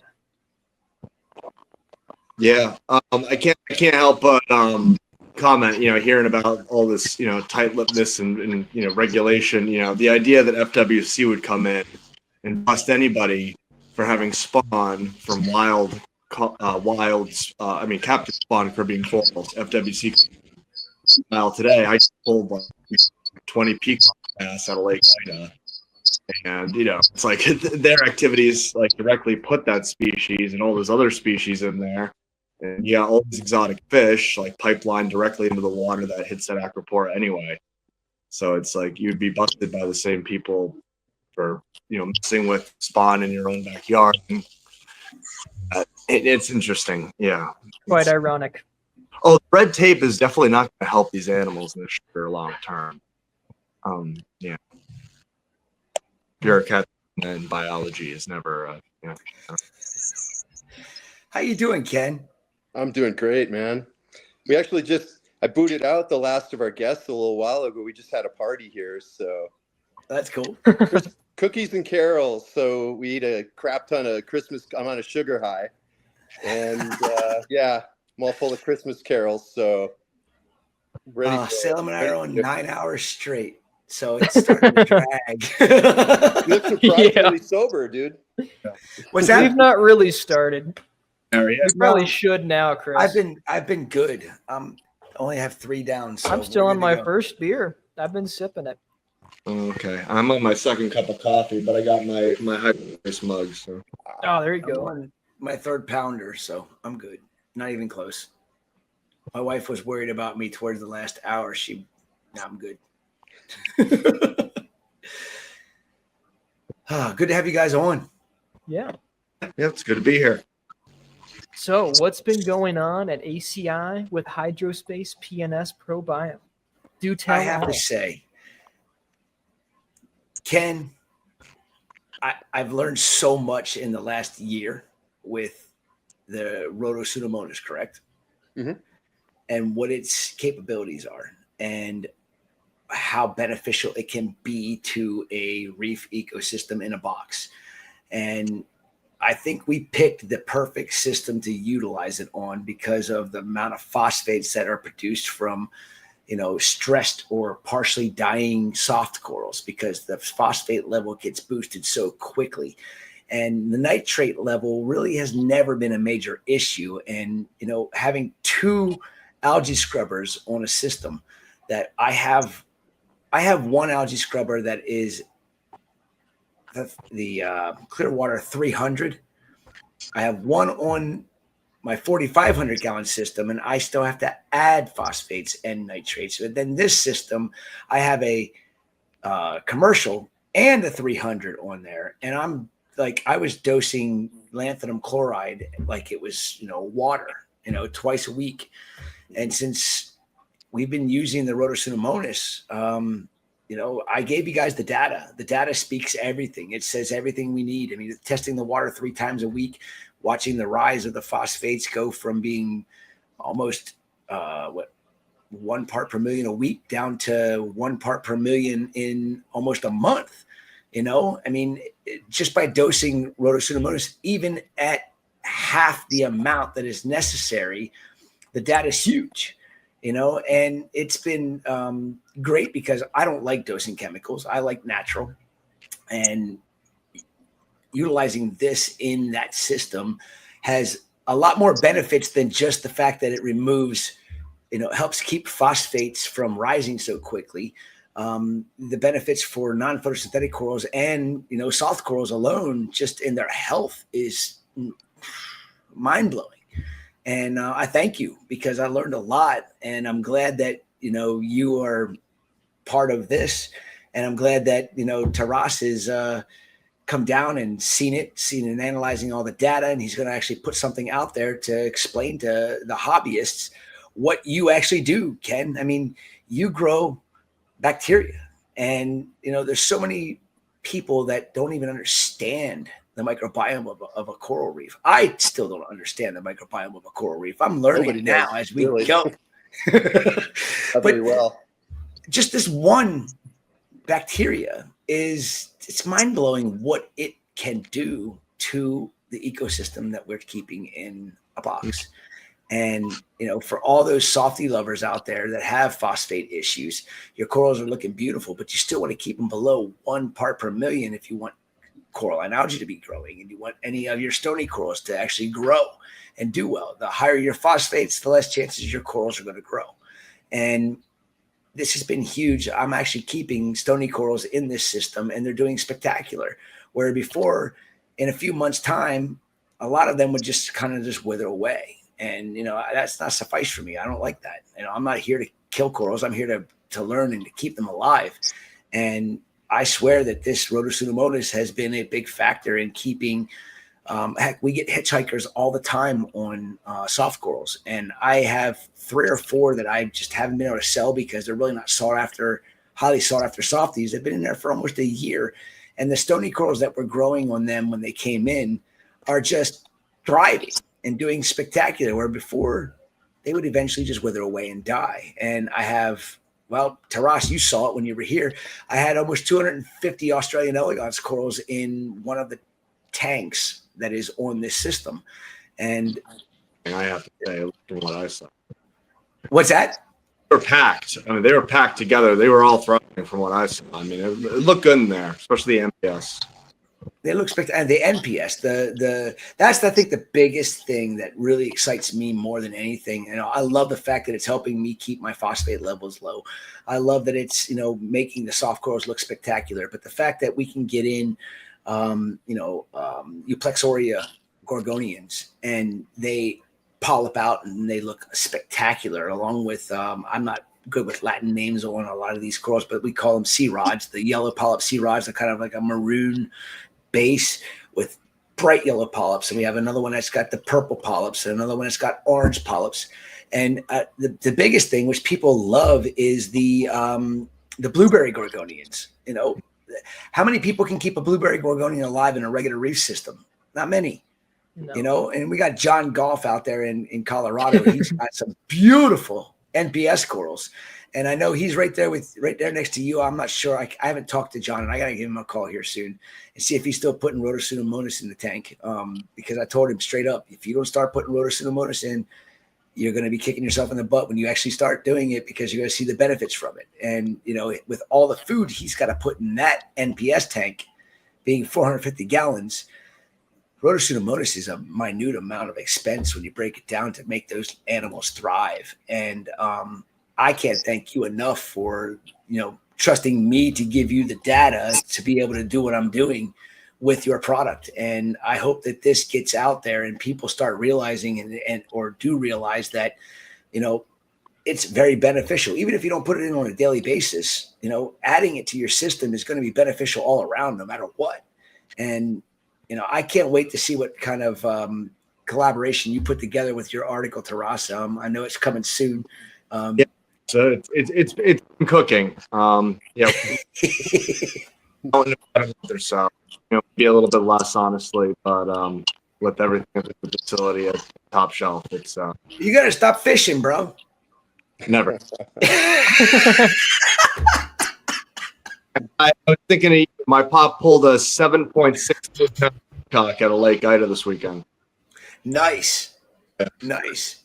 Okay, I have to tell you a quick story. Taras comes to my facility. First time he's been over here. We're drooling over all the corals, having a blast, and he's like, it's getting kind of late. It's late in the morning. You said I could go fishing in the pond in the back. I take him back to the pond. I'm back there. I'm fishing with him for a little while, and we're fishing with shiners. Never fish shiners in this pond. We're not catching anything, but we're seeing the bass just looking at the damn shiners. Like, okay, should I eat you or should I not eat you? Okay, I leave. Like 45 minutes later, Taras comes up soaking wet. He thought he hooked the bass. He hooked the freaking soft shell turtle. He's pulling it through the weeds.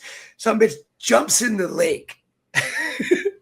Bear hugs this turtle and comes up to the facility. Hey, you got any of those pliers? That's great. And right before that, you hooked the bass, and didn't it spit the hook out at you? Yeah,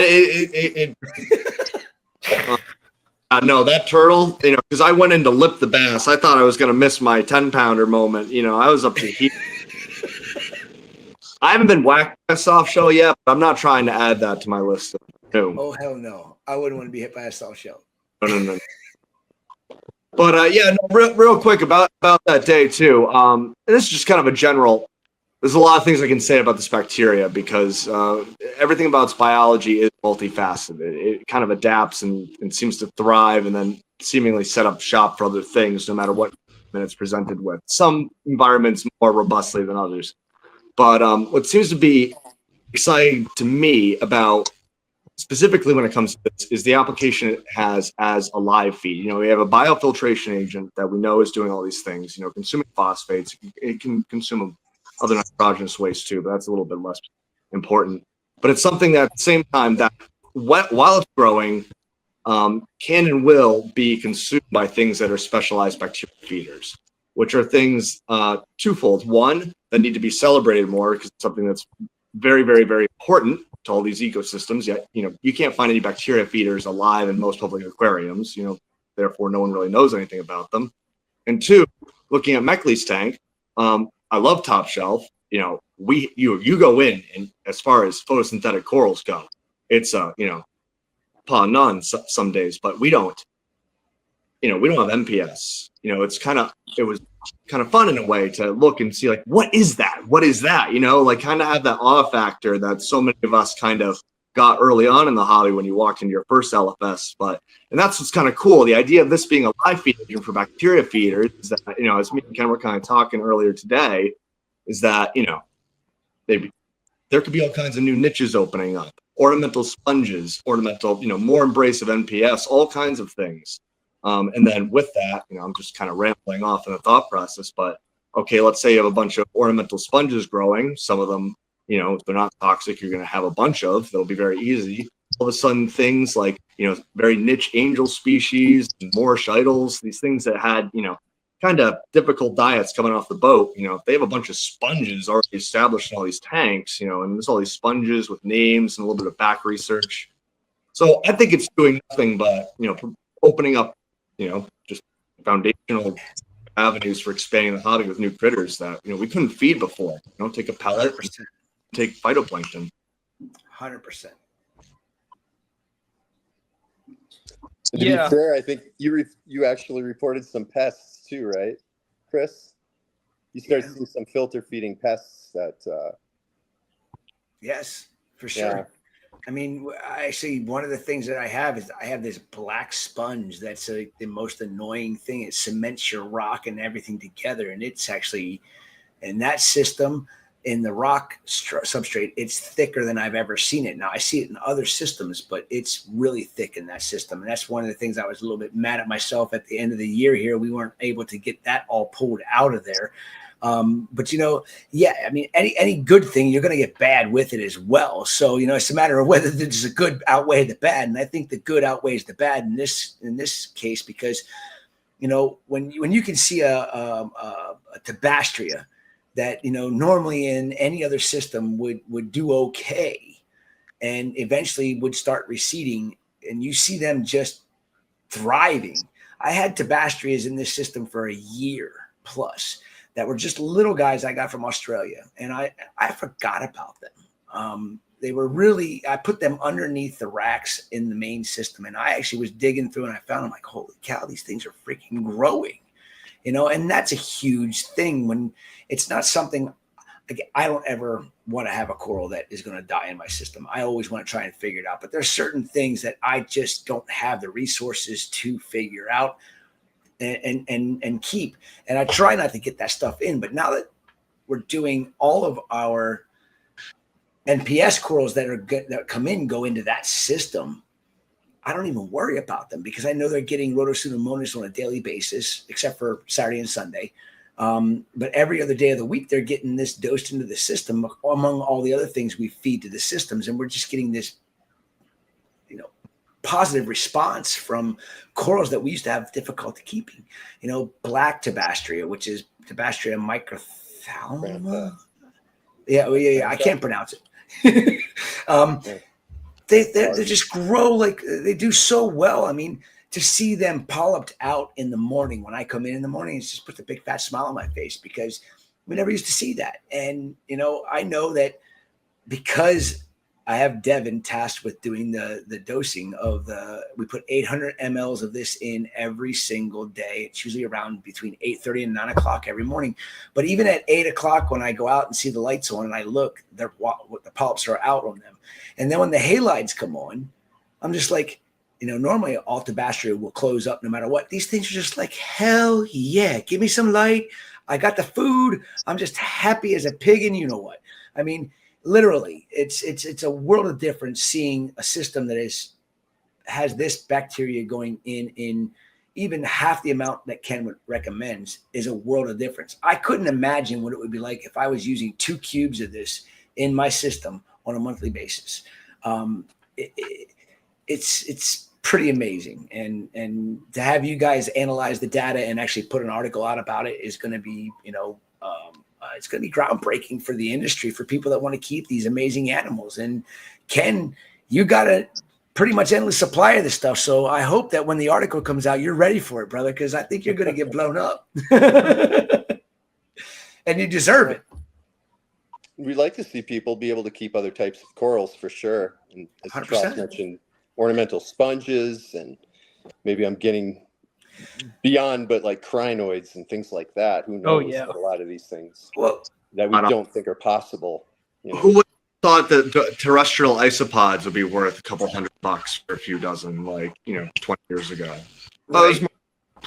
Yeah, it's all these things, and I think that's the deep down the value of it. That at the end of the day, as much as I love all the pet industry at large, including our reef aquarium industry, if there's not an effort to further understand, if it's not pushing understanding of these animals and inspiring more and more generations. I mean, my local reef store inspired me to get into this, understand these animals more, to look into, so if we're not trying to satisfy and push that and try and work with new animals, I think that's the goal, for everyone to have these niches.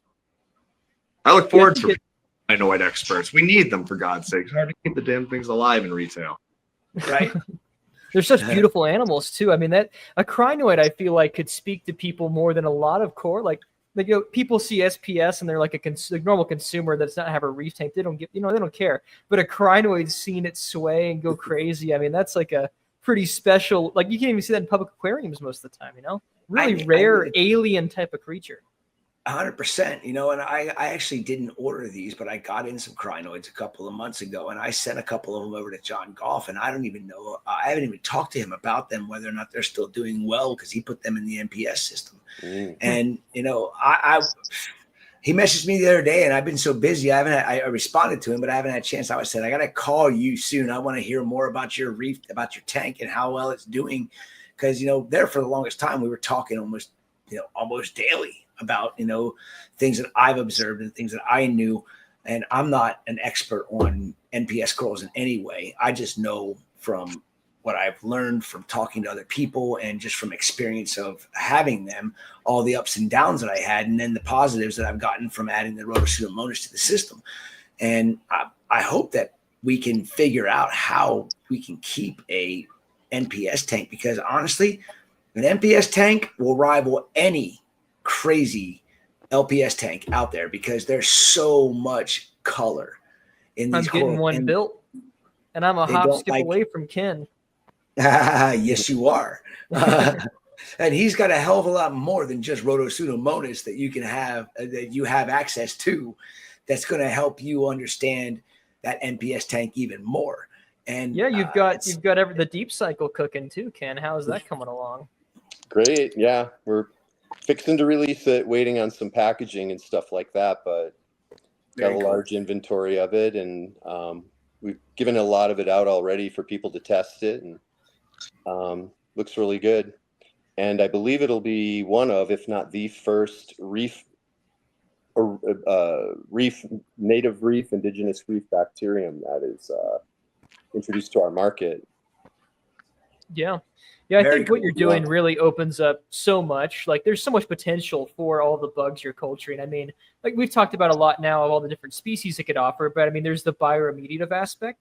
If you made it to where you had a high enough density you could deliver to people, like everything worked out value-wise, it could replace many types of filtration and just have it introduced to a system live to just bioremediate most of the excess nutrients out. Don't even need a skimmer, maybe. Don't even need granular activated carbon. You can just have a natural impulse of nutrition that also cleans the water. I mean, it's the best of both worlds. There's the potential of it replacing antibiotics in some regards, having it outcompete or maybe inhibit some pathogenic bacteria because it can occupy that niche. Like I think you've mentioned it before, putting it in fish food as a probiotic. I mean, there's just so many different avenues for this that people haven't even begun to consider yet that I think will naturally occur the more that hydrospace continues to grow. Mm-hmm. Even, and a lot of people wouldn't necessarily be that excited about bacteria, but you think about the things that it will enable. This particular species, it's been proven to enhance survival and growth rates in larval fish. Well, for us, relying more and more on aquaculture, that means potentially that we could have a lot more aquacultured fish available to us, more species, and perhaps at a lower price if cost of production goes down because mortality rates go down in the hatcheries. So it could do a lot of good things. It's such has such wide utility. That's the one thing that initially really attracted to me. I was actually looking at it when I was working at a hatchery, and we were initially looking to use it there for all those purposes as a food and for bioremediation. We were going to grow it ourselves, and I couldn't find a source of it. And I'm like, aha, there's probably a need for it, at least here in the States, where it was hard to get a hold of. But we could do a lot with it, for sure. Yeah.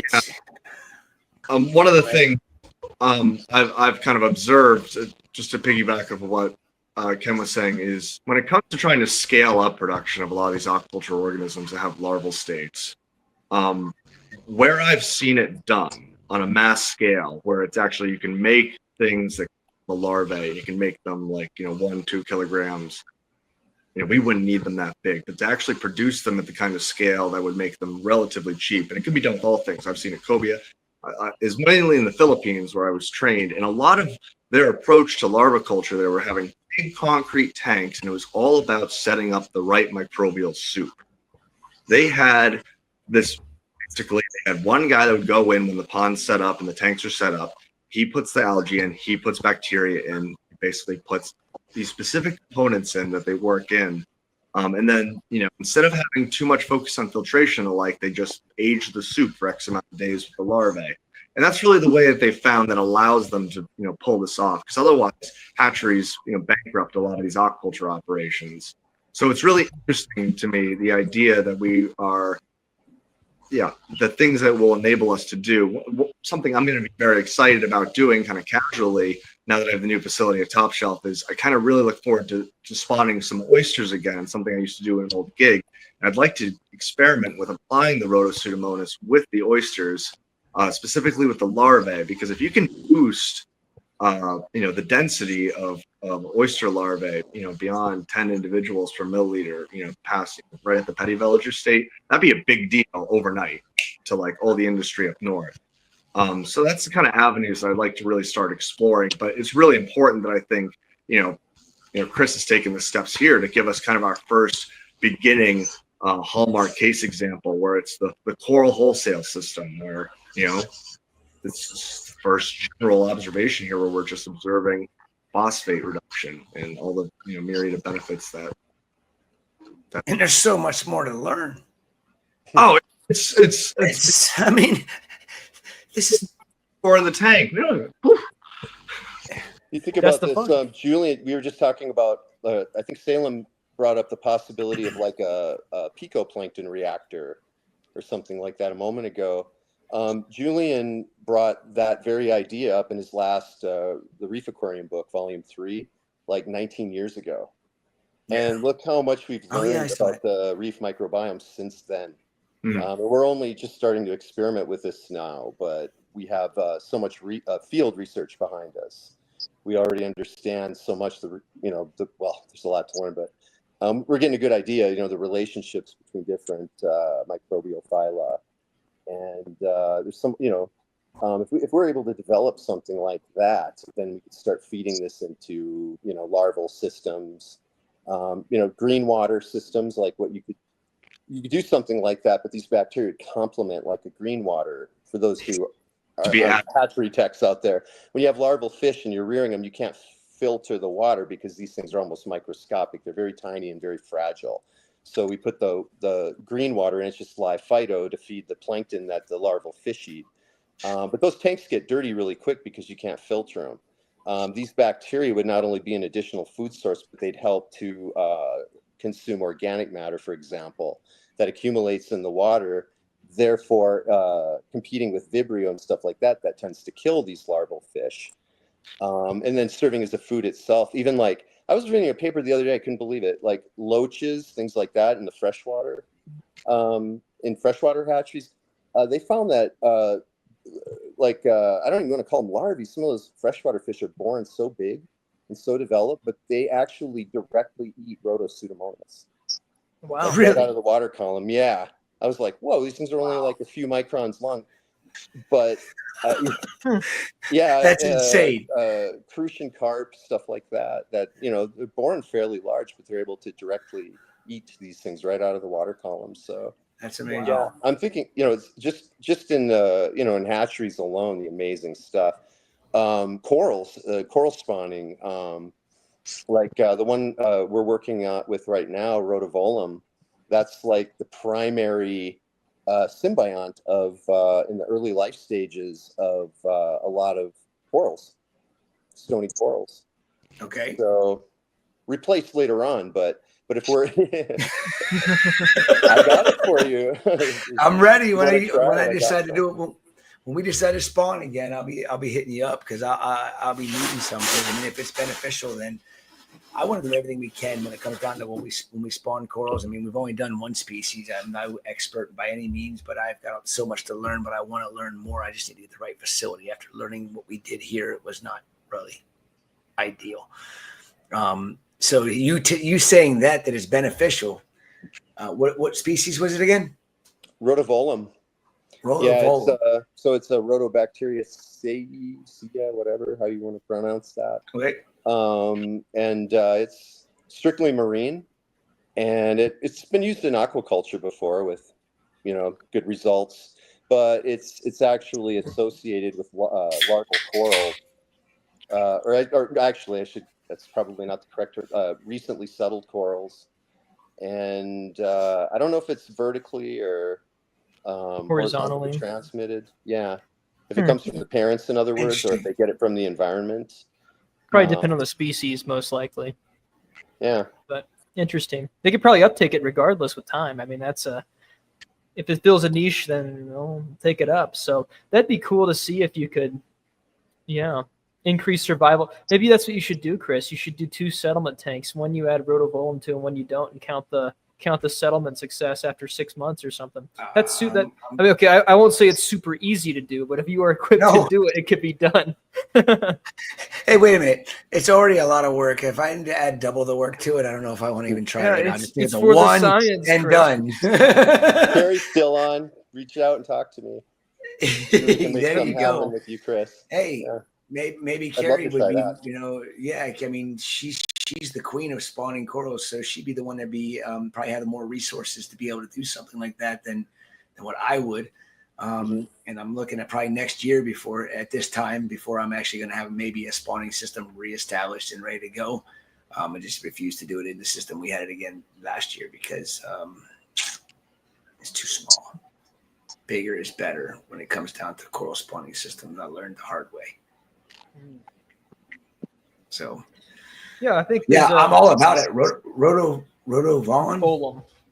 Rhodovolum. Okay. That's in the deep cycle, correct? It is. Yeah. It's actually the primary in terms of percentage of the community. Interesting. So you said it was also like hydrogen sulfide metabolism. Like what other components did it maybe have? Yeah, that's the really cool thing about it. It not a lot of purple non-sulfur bacteria are able to metabolize sulfides. Yeah. Hence their name, purple non-sulfur, as opposed to the purple sulfurs, which all do. They derive energy from converting sulfides to elemental sulfur. Yeah. And apparently, rotavolum is able to utilize sulfides. So, and then the other two major constituents of that product there's a purple sulfur bacterium and a green sulfur bacterium. So one of the big benefits there for that product generally is for people that have deep sand beds, even if it's not in their main tank, like in a refugium or something like that, anywhere where you could potentially have a pocket of anaerobic substrate with organic matter, which sometimes ends up developing sulfides. So if something gets in there and digs that up, it could be toxic. Well, these particular bacteria would reduce the buildups of sulfides. I wonder if you could keep it sustaining if you inoculated a sulfur denitrator with it. If you could just have continual closed loop production of rotovolum or You any other. stole what I was going to say, damn it. Yeah, I beat you to the punch. You got to speed up, old man. What do I got to tell you? Well, so in other words, if we have an imbalance in our, and this doesn't happen very often, but on occasions I'll have on an ICP test, my chloride to sulfate ratio will be a little imbalanced by, like a 0.1%. And I'm never really concerned about that. So the sulfur consuming bacteria would reduce that for me. Sulfides, yeah. So, okay. So if it sulfides, so it would have to be sulfides, not sulfates. Or I guess it would utilize the sulfur in its form. It would be able to thrive with the excess sulfur that's in the system, and help reduce it and get those ratios back into play. In other words, yeah. So the purple non-sulfur will utilize some of them at least are sulfate oxidizing. Okay. So they could utilize that, but obviously the more important one to watch out for would be sulfides. But and if you have sulfates, you're going to have sulfides, because you're definitely going to have sulfate reducing bacteria somewhere if you have a deep sand bed. This is all new to me. Sulfur denitrator, you've got the sulfur reducers. They produce sulfides. Then you have closed loop production of rotovolum, which can continue to inoculate. I don't know, man. I bet you could sustain production. But back 2 years ago, this soft coral system always had an imbalance in the chloride sulfate ratio in the system. And I don't know why I never correlated the fact that now that balance has been damn near dead nuts on every time I do an ICP test on it. And it's only been within the last year that I haven't had that issue with it anymore. And it has to be because of Rhodopseudomonas. Yeah, or indirectly, it changed the microbiome in a way that something else is mitigating. Either way, it's helping to balance out some imbalances. And it all goes back to an ecosystem in a box. How do you balance it properly? And microbiome is the biggest factor in all of it when you break it all down, and nobody talks about it. Water change, just do a water change, just do a water change, just do a freaking water change. No, you can balance it naturally without water changes. And a water change might balance it naturally, Chris. I don't know. What's that? A water change might balance it naturally. You remove DOC, you shift it that way. Normally it does, but you know what? I have to see now. I have to get the DOC. You guys are talking about DOC and all these things. I wrote a 9,000 word article. I saw it. Go read it. Go read it. I did. I get it. It's just like, I've never thought about it before ever until you started bringing it up, and I'm like, it's not new. It's old. It's old news. I mean, that's what you got to do, Chris, is now you need to do microbiome stuff with it, because then now you've got the inorganic data for the nutrients, and you can continue to scale. You've got evidence there, so now you can justify the cost, and then I have to watch my cost. Eli's got qPCR now, man. I know. You do a lot with that. It's exciting. I want to find out the DNA of my 9 hammer corals. Because I know they're different species. I don't think he's going to be able to figure out what they are, because I think they're all undescribed. But if you missed it, Eli bought a qPCR machine, so he's going to have that to have. So if you need any of that done, be able to be that's toyed our around money. with. So I'm excited. That's super exciting for me. I mean, just the fact that I can take tissue from a hammer coral and send it off and say, "What is it?" Here's an acro. What is it? You know, You could do really accurate cell counts that way. That'd be like dead on population size. He has the primer. There's a lot of potential for the industry.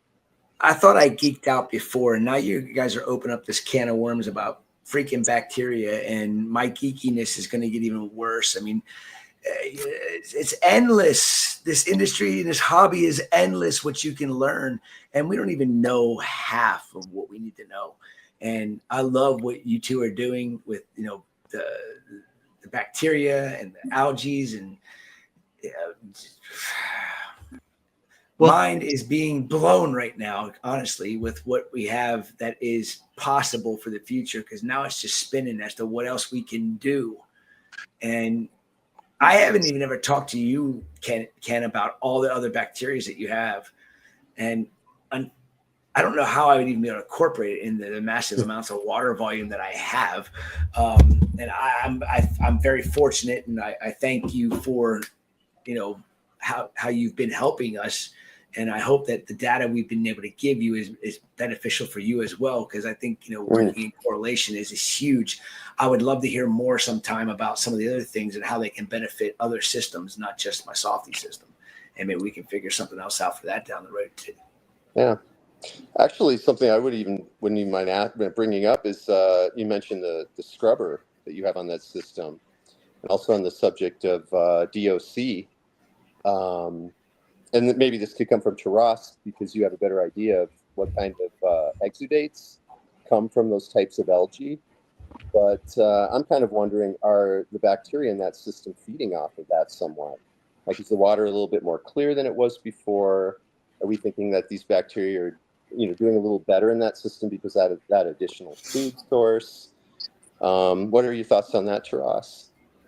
And what do you know about bacterial consumption of those particular exudates?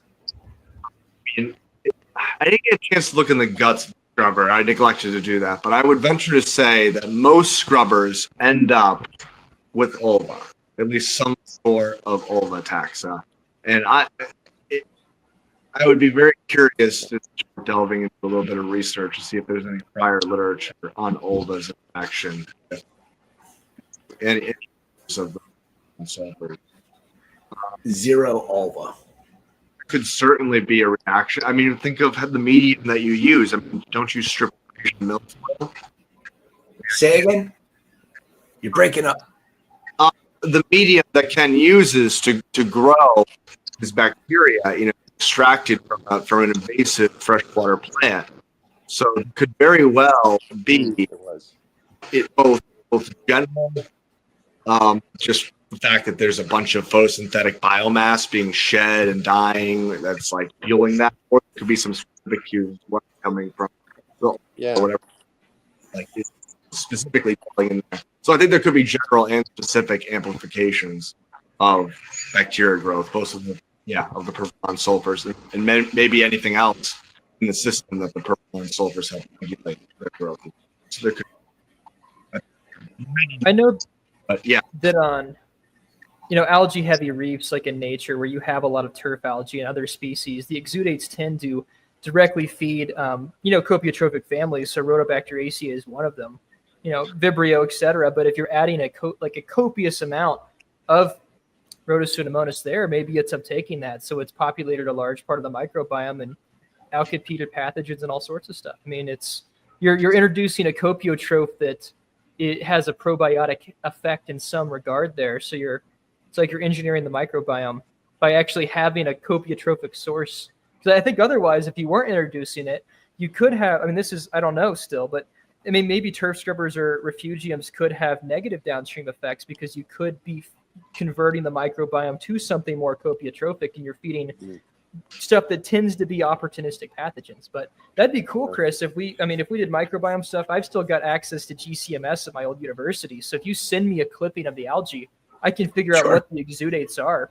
We all work together. We could probably figure that out, to be honest.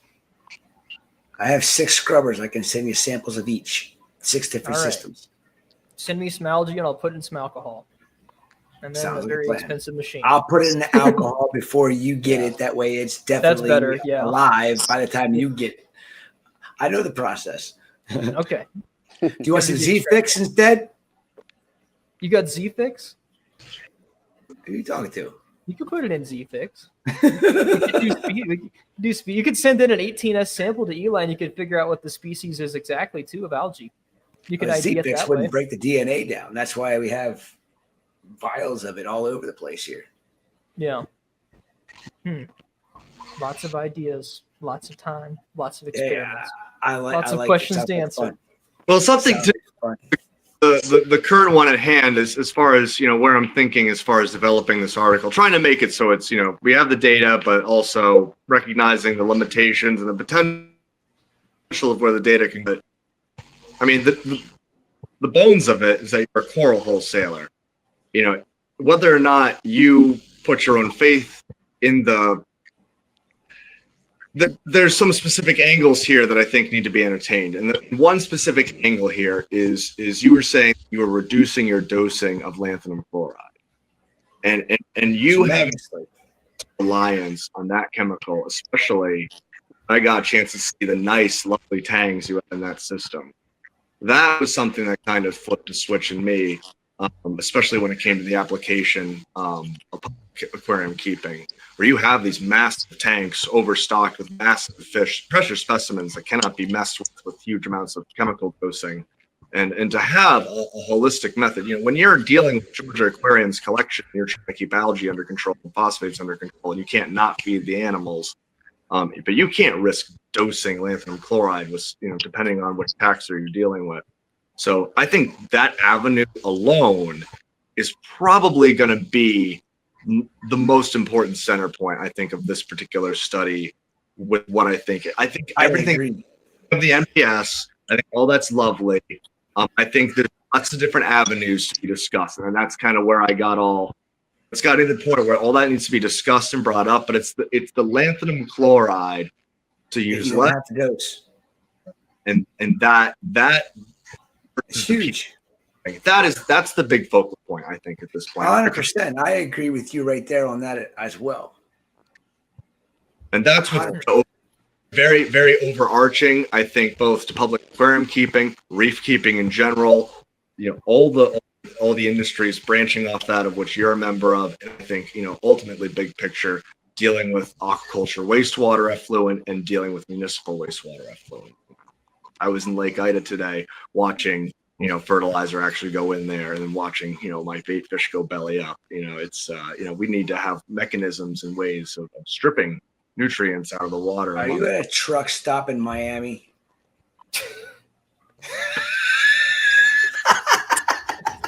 Are you? Very good question. Oh, I made it back. Okay. I had to say it with Remy's comment saying, I bet you Taras is in a truck stop off coast, somewhere in Miami. He's in the Everglades, yeah. It's Miami. There were a lot of python captures this weekend. I was a little picked up. Cold, I guess. No, I like where you're going with that, because I think you're exactly right. Lanthanum chloride is so detrimental to Zibrosoma tangs that if you don't have to dose. Say again.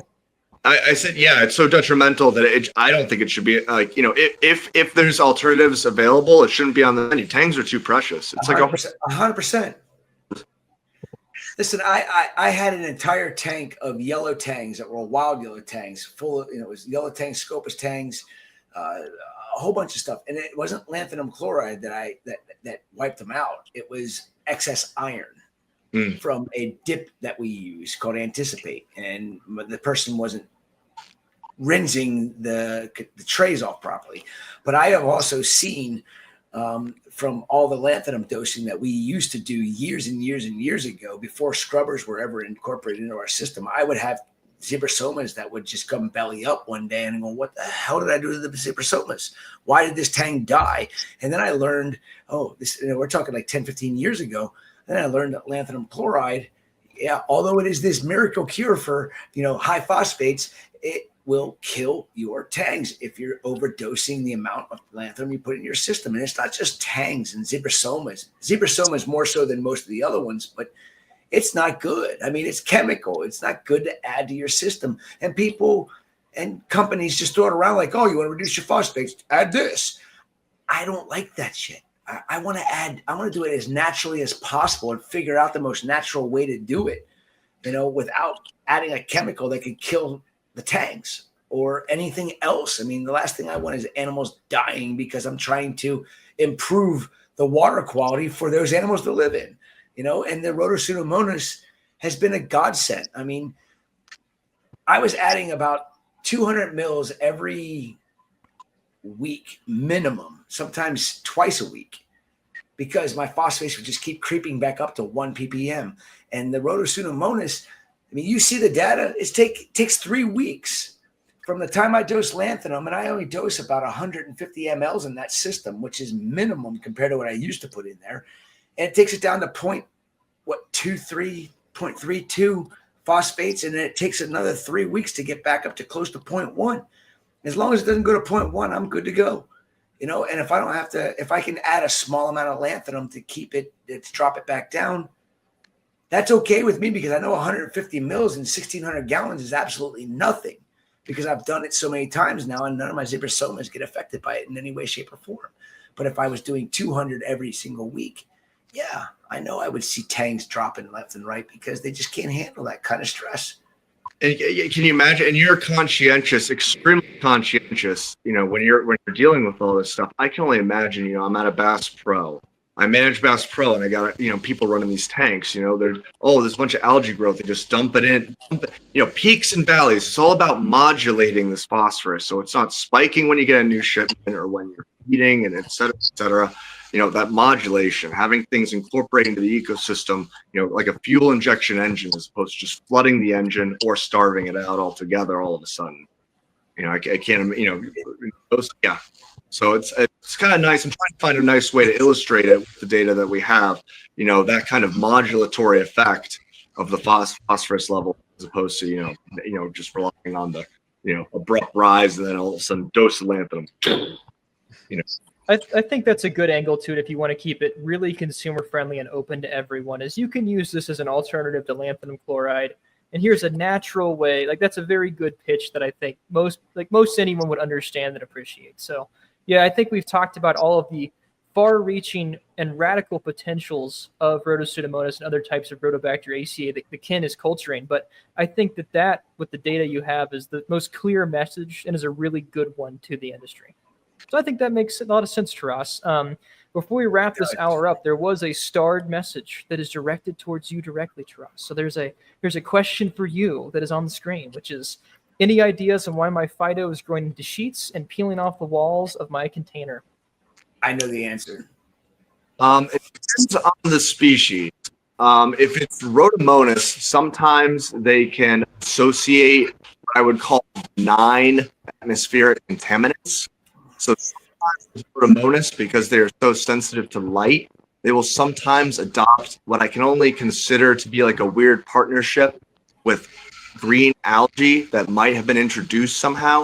I've seen in a couple of my cultures that I've been able to successfully eradicate it, but every so often, it will pop back, and it seems to be a situation where it's resource partitioning, where the green algae makes a sheet that seems to protect the rhodo from an excess levels of light. If you want to clean up the rhodoculture, just inoculate again with as clean a cell, as few cells as possible, and cut down whatever light you're exposing to the culture by at least half. Without too much light, it won't favor that. The rhodo will eventually clean itself up and have been able to clean its. That being said, though, it doesn't appear that, if that's the same, I don't know if you're dealing with the same thing I've dealt with in the past, but that particular contaminant turned out to be quite tasty to tangs. So I fed off all of the contaminated cultures, and instead of scraping away, I just sent the sheets out, and every single tang, we slurped it all down. It's a treat. But I would say, if you have a microscope, try and add cells of rhodo that you can see. but cut the light source down by at least half. You're adding the right kind of light source if the rotor is not crashing and still turning red. But if there's sheets of green coming off, I think there's something that's protecting the roto from too much light. Now, if it's tetracellules, they don't necessarily have sheets. If you get too much light, they'll stalk and adhere to the sides of the culture. It's a little different. That doesn't quite work fast. And if it's isocrises and there's sheets on the side, probably kill the culture, because isocrises to that's, I mean, well, it depends if it crashes or not, but isocrises won't be able to have the same benign relationships with pretty much anything. Usually gets conquered, or it's the only thing in the tank. So, real quick, do you think it's possible for specific species of algae to become airborne? I think if there's some vapor for them to, because they still have to have mass. You know, they're not quite as light as bacteria. Like, I think algae can easily be transported. Let's say on we know that they're transported easily on earth, on little water droplets. We know they can be transported through water vapor. So if you're in Florida, open air, 85, 90% humidity, it is possible for that to carry a bacteria or an algae from one system to another system because of the density of the water in the atmosphere. That could be possible. Yes, it could right that way. It's one of those things when you're growing. To another big question is to air filter or not to air filter. Now, if I had mops, I would air filter the entire facility. But I've actually found, one, because these 0.2 micron air filters are very expensive, but I found that, even after 48 hours of use, they become so blocked with, just benign particles that they actually tear and are easily then susceptible to all kinds of microbes. My long-term is your bad contaminants to your data are going to come in from you or the culture vessel or the instruments or the media. The stuff from the air is going to be relatively inept at it's going to enter your tank. There's bacteria in the air that's going to enter that culture, and eventually your culture is going to reconcile with that bacteria. It's going to become part of the microbiome over time. That I've observed in multiple locations. The things that crash the culture are the things that come in on you, and they're usually like a cillian. There's something that's about 5 to 6 times the size of the algae cell, but small enough that most means don't come to mind. Literally like going like this over a flask. Like, that's enough for a ciliate resting it just to fall. So, yeah, I assume a scorched earth policy when I'm trying to do transfers. You just assume everything's contaminated. Alcohol. It goes back to what I always say: nature always finds a freaking way. Yeah, so you cannot. So, to me in phytoplankton, the Milford Lab, the National Lab over Milford, Connecticut. Very smart guy. Now their experiments, because they have to prove that a T. isocrices cell did this in isolation. So to do that with confidence, because these people, I mean, they have a lot of time to think about this. They grow this stuff pure, no bacteria. It's like growing, what was that movie, The Boy in the Bubble, right? It's like growing. They have to dose it with vitamin B12, all this stuff multiple times a day. You strip it of all of its robustness to the point where it becomes unusable in a practical aquaculture sense, even to the point of feeding fragile mahi or tuna larvae. This thing would be useless because it didn't even have the bacteria with it to give itself B vitamin. We're given the reason, because at the end of the day, I'm sorry, I'm ranting right now, but algae at the end of the day is it's okay. That's what we're doing. We're trying to make a factory. You're trying to make fats so you can feed that copepod, so you can feed it to a grouper larvae so you can get through the next step, or the shrimp larvae and get through the next step, or you're trying to make a tetracelmus to strip the phosphates out of wastewater. But, so bacteria themselves, as long as the algae is conducting the metabolitic activity that you want, either, whatever, as long as the factory is doing what you want, don't question it too much. Because to create a purely clean algae in the purest sense of the word, it becomes something unfunctional. It's all those little microbes, and they become unique no matter what algae you get from me or in the federal lab. As long as it goes through, a few days or a few generations in your time, it's become your algae. You have contaminated. You breathe, and it becomes part of you. So, in that extent, the microalgae species that we grow, despite the fact that they grow good things, they don't make toxins. They are weeds. There are way more sensitive ones, I'm sure, out there. I'm sure the things that tuna and tang larvae are actually interacting with as far as microalgae are really, really, really. I'm sure there's some sensitive, unique mixtures and stuff. So we grow relatively charismatic species of algae. But, for that reason, they're able to set up shop in multiple places. So when they crash, it's usually because you brought in something big. On you, yeah, less. That was a good rant. There we go. There's our closing thoughts from Taras. You are a symbiote to your algae. You are part of the phycosphere. And I think that is a great ending statement.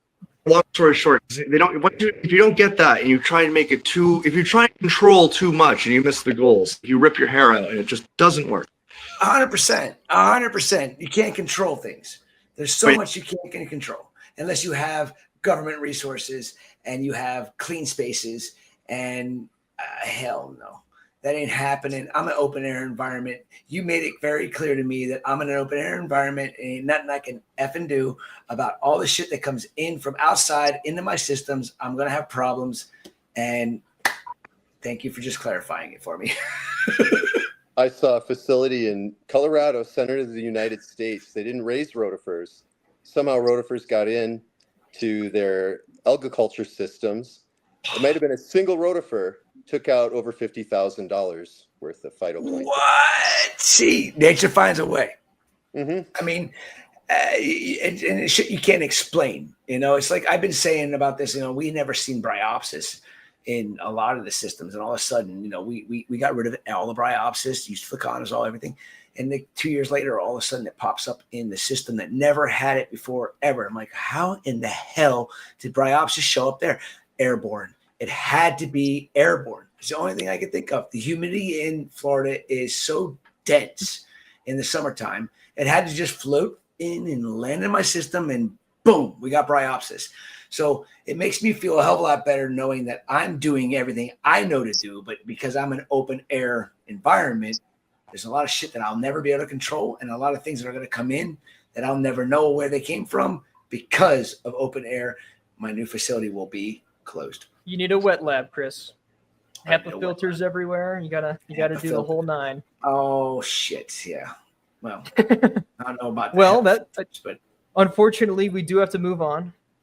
It's, we need to definitely have 2-hour slots for this, is what Chris and I concluded, because every conversation is needed to continue once we've hit the 45-minute mark. But we do our hourly giveaway now, and I think I gave you all exactly an hour because we went 15. Are we really on the last? We're 15 over the last. We're on the closer. Mr. Julian Sprung, the Godfather's coming up next. So we appreciate you all coming on. If you all were interested in that conversation, Top Shelf has donated some gift cards, and Ken has also donated some Hydrospace PNS Pro Bio, so you can have Rhodopseudomonas yourself or some of Taras' phytoplankton. Additionally, his website's Hydrospace, and he's a Top Shelf. You want to check him out? Check it out there. And thanks for coming on, guys. Happy holidays. Thanks for having us. Happy holidays. Merry Christmas. Happy New Year. Thanks, guys. Take it easy. Stomatellus, Taras. Goodbye. Did you just boot him when you said that? No. Bye, Ken. See you. Happy holidays. Have a good one, Ken. See you, Ken. All right. Remy, if you roll the giveaways, I'm going to go to the bathroom one last time. Yeah, me too. We'll have Mr. Sprung on, and then he can theoretically stay on as long as he wants, or he can go off the outer, and then it can be. We can have him on. Chris and I as the outro. It's whatever we want to do. So rock and roll. Let's get to the winners for the 9 o'clock hour. Awesome. Thank you so much for staying with us for almost the entire, I went through an entire light cycle on my tank at this point. So Bethany, $50 TSA gift card. So you can maybe go get some of Taras's Reef Genetics line over there. Doug T got 2 bottles of the PNS Pro Bio. Drew F, a frag rack from Coral Frag Tech. Landon H got 2 0 to 30 degree flow directors from Turbulent Aquarium Shop. Corey F got a Triton ICP test. Jessica C with $50 to corals.com. That's a gift card there. And John W with a Reef and Bid lens kit. So if you are a winner, we will contact you tomorrow. We'll shoot you an email. It's super, super easy. We'll get you in contact with the company that donated. For those of you that are wondering, yes, I do have hair. I actually wear a hat most of the time, but I do have hair. So there it is. A couple of things I wanted to mention. Some of the companies that donated some stuff. Coral Magazine has a discount right now for this live stream, and I'll put the link up there on the comments here in just a second. Corals.com has 25% off holiday sale that ends the 26th at midnight. Biota has a 10% off discount on gift cards. So if you've got your eye on something that Biota either, breeds, spawns, makes, whatever, corals, equipment, anything like that, until Christmas, you can go ahead and get 10% off a discount on the gift cards there. And Cali Cake Corals has their VIP list open, so go ahead and join that. And they've got a sale until the end of the year, so from just the day after Christmas to New Year's Eve. So make sure to participate in all of those sales. Lots of great companies who have donated a lot of awesome prizes. So we still have another 2 rounds, another 1 round.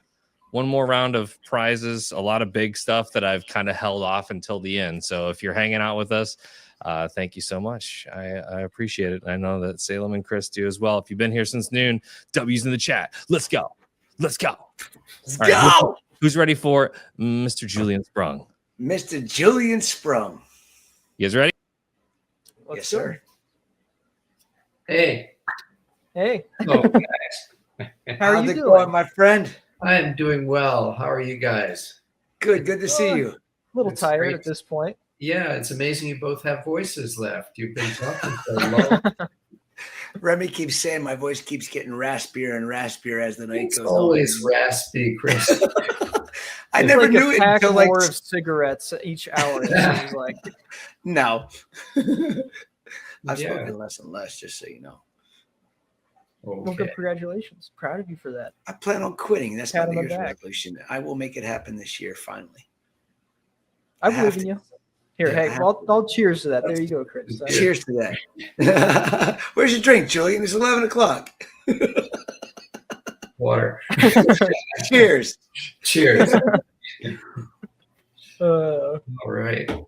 Thank you for coming on, Julian. I'm Yeah, so thank glad you. you're rounding Thanks out for being the here. 12 hours, 11 hours so far with you. And I said to Salem, I'm like, Julian's coming on. He's going to be on at 11. Said, Yeah. Here I am. so, you are obviously one of the godfathers of the industry. And I think that quite a few people often want to hear your advice, even over Chris Meckley's. You've been doing it longer than most people. And I think that a really good sentiment or a starting type of conversation would be, what are your top tips or pieces of advice for people that are getting started or are struggling to stay in the game? Aha. Okay. Top tips. Okay. Well, just randomly, because I wasn't prepared for that question. I mean, I think it's important for people to select whether, if they're in fish or corals, to select the right fish or the right corals if they are new. That there are certain fish or corals that I would just stay away from for a new person. Very often people will come to me and say, I'm struggling and I can't seem to keep fish or I can't seem to keep coral. And they always state that in a very generic way, fish or coral. And so then I come at them, well, what fish and what coral? And that's usually where you get the answer to what their problem is. I've been trying to keep that Achilles tang. It's my favorite fish. well, you know, that's not one I'd recommend for a beginner. And what size tank do you have? Or, you know, with corals, I mean, it could be any number of corals that they might have a problem with in a particular type of setup. And so then I might steer them toward ones that tend to be hardy in a broad range of setups.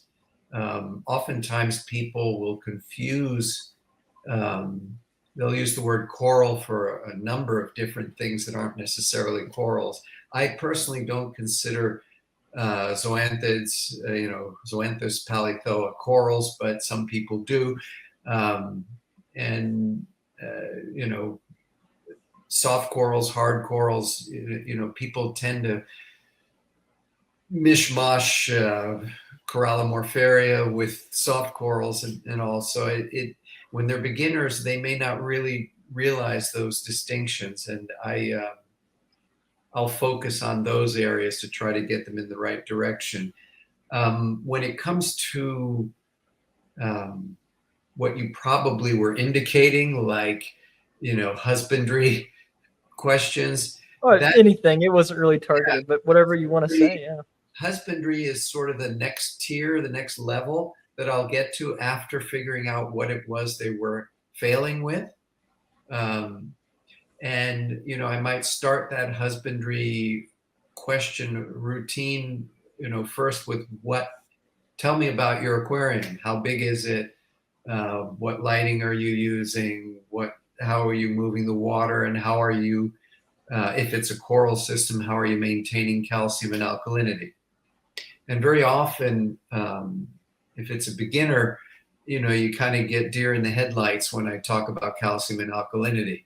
Oh, really? Oh, I measure it and my calcium's fine. Or my alkalinity is fine, or I bring it to the store and they tell me my water quality is perfect. So I do my monthly water change, whatever. And no, you want to grow corals? Okay. Well, but my calcium's fine. I don't need to add more. Well, okay, you don't understand.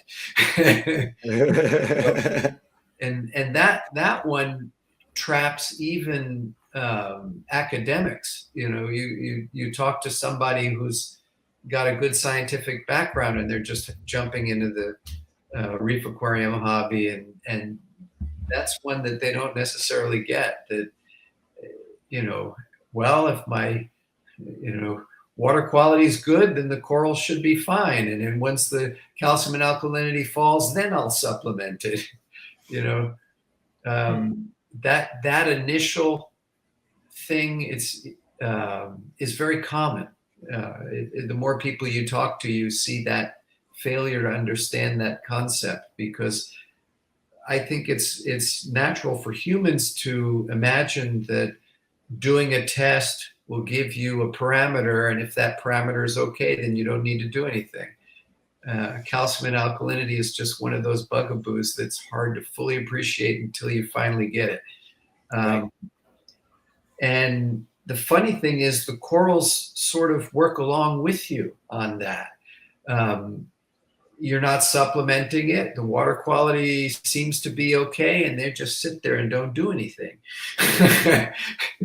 Why are my corals not growing? Water quality is fine. Right? They go along with you. They just sort of wait for you to get it.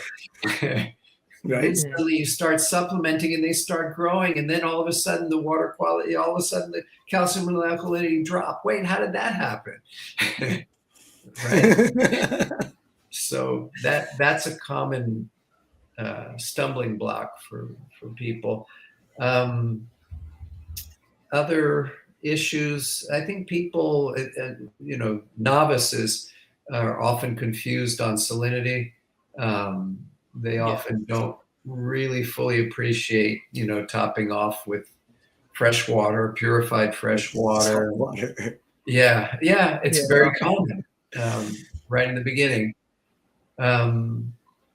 But linking up with a really good pet store who, has the experience, they have got good staff, they really care for both the corals and fish, and then they aside from getting people started with the right aquarium, giving them the right choices. That's a tough one. I mean, you all know this, so I'm preaching to the choir, but that's one next level after I've hit. What are you choosing? How are you? What's the description of your tank? Where are you getting your specimens? Who's your local fish store, and how are they supporting you? That's a key to people having success and not struggling. And if they're all over the place buying a bunch of different places, and they don't have that local fish store, or maybe they don't have an aquarium club where they've got some experts there to give them the support, then yeah, their chances of success are limited. Or even better, they're on the forums listening to 15 people tell them. I didn't even go there. I mean, but that's the more common thing nowadays than anything. You don't see as many people going to LFS to get advice that they need. And that was one of the things I always instilled in people. If you're a beginner, go pick somebody that you see their beautiful aquarium and it's gorgeous, and take their advice. And when somebody else comes in, ask them to see their aquarium. And if their tank doesn't look as good as the first person, then kick them to the curb and don't listen to them. Listen to one person and you'll have success. Listen to multiple. Yeah, it's going to be a mixed bag. It's funny. I'll bring up today that I wasn't wearing this shirt earlier. I was wearing, believe it or not, a Worldwide Coral shirt. I was doing some work around the house and just pulled that out of the t-shirt, stack that I have. And I needed something from the hardware store and went to go pick it up. And 2 people saw the shirt and they're like, "Oh yeah, I know Worldwide Corals. Yeah, I have an aquarium." And I thought to myself, wow, that's really something, that the power of the advertising in the shirt. And so, and one of those people was the cashier, and she's like, "Yeah, I've got a 10-gallon tank, and I'm probably just not maintaining it the way I should, not changing the water as much as I should. And what's the problem? I can't seem to keep coral." So it's like what your question was, and this is, today. This happened today, and so. I started going down the line of the questions and the angles and of course, there's somebody behind me wanting to get checked out, so I couldn't really go too long. And she's like, "Well, how do you know?" I'm like, "Well, look, I wrote the book, so don't worry about it." Big puzzled look. And while I'm thinking to myself, wow, think of the power. She does recognize Worldwide Corals, but she hasn't got a clue who I am. And here I am, giving her some good advice right now. And to me, that's it was an educational moment, on many levels. And the crazy thing about it is you're probably part of the reason why the girls at WWC are even in the industry today. Yeah. You have such an impact on this industry. That's why I always refer to Julian Sprung. He's the godfather. You are the man. Everybody knows that when you can get a straight answer out of Julian, and it's going to be from your experience and all that you know about it. And, you've helped me tremendously in this hobby over the years. And I can't thank you enough. I'm so happy that you're on here, and I'm proud, thankful that I know you and we can consider each other friends. It's amazing how this all works. Well, it's my pleasure. And I, just as feedback, whether it's about Worldwide Corals or you, Chris, or Top Shelf, you guys all inspire me. So whatever I've given to help you, it just comes back, and I come and I visit and Big see circle. So there's a piece that I got from you. So it's seeing what's accomplished, in the various shops and wholesale facilities, and then seeing a young person looking into exploring new frontiers. It's all inspirational to me. And whatever I gave has led to new levels with more people working on it than I could possibly ever have time to explore. It's great. We were talking about you earlier, and your contribution to their love for corals and how you love elegance corals and how you tasked Zach and the veterinarian at Frost Science to figure this out. And you did. And then you shared the information with me, and we were able to blast it to the public. And people are saving elegance corals on a regular because of you. I mean, it all stems back to Julian. If it wasn't for you and your quest to save these things, and let's be honest, it started with frustration. Yes. Same kind of frustration that this cashier at the hardware store, except that in my case, it was very qualified frustration because I knew that this was not me being stupid. This was a problem. Yes. I was the same way. Not me being careless. This was not a lack of knowledge.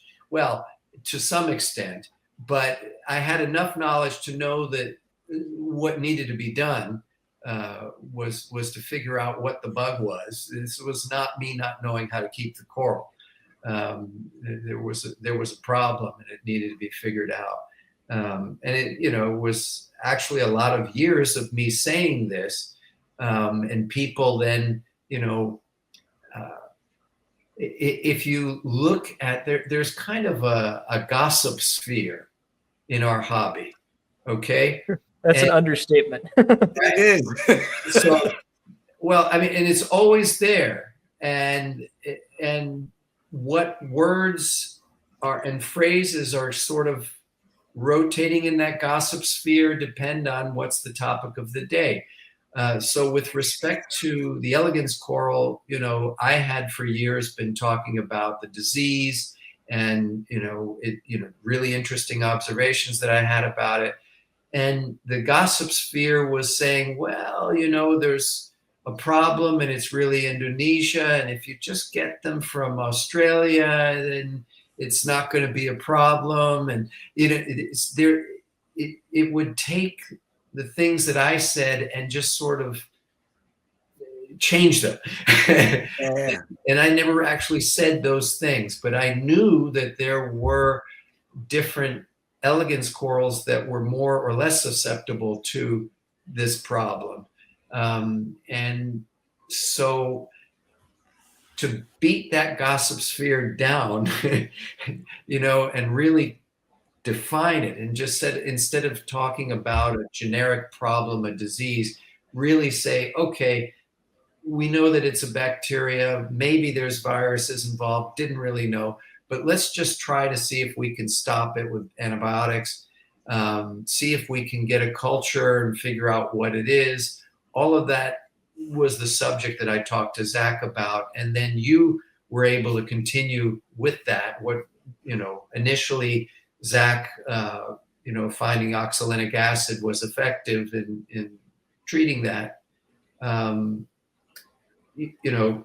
That changed the whole gossip sphere. Suddenly, we had some concrete information that, okay, now you can treat it this way, and then you can have success. And it's real. It's real. And I used to feel so, I would have, 15 to 30 permits for elegance corals. And I would tell my son just came home. I got one. No worries. Chris, I think it's time to crack another beer. I'm on number 4. All right, I'll catch up. Yeah, chug, you youngin. Yeah, we'll wait for Salem to get back. He got me this shirt. Well, I used to, I used to have permits, and I used to tell my suppliers, don't send them.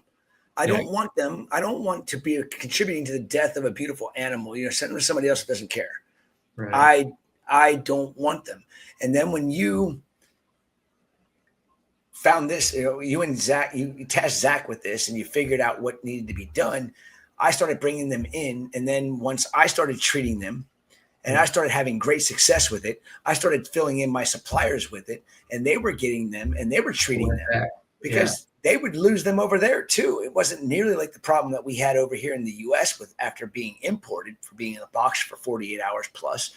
Yeah. But it made such a world of difference. I've got people, every elegance coral I sell now, I will not put it up unless I know it's been through the treatment process. Yeah, You know, it's and so cool to see it in the marketplace, because I remember first time I went to visit Top Shelf.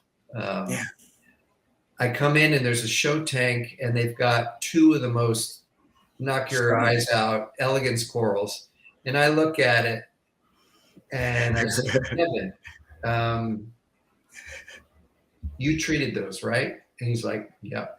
And I, because I know that if he hadn't treated them, they would not. They look just that good. No, they just wouldn't be there. They'd be dead. Yes, So, yes. And here they were, just beautiful, and you could tell. So it was kind of like the commercial. Remember, the heck is the name of the product where you see somebody with a smile and he had, you're gelling, right? You've got that insole in your shoe. You're gelling. Yeah, I'm gelling. So look, you treated that elegance coral. Well, everybody that buys them from me, I say, don't take that I did a treatment on them as if go ahead and treat it as well. You better treat it when you get it in. It doesn't take but a second to or a day. To take the coral from the bag, never introduce it to your system, put it in some oxalic acid for 24 hours with a light over top it and a water flow pump, and give it a treatment.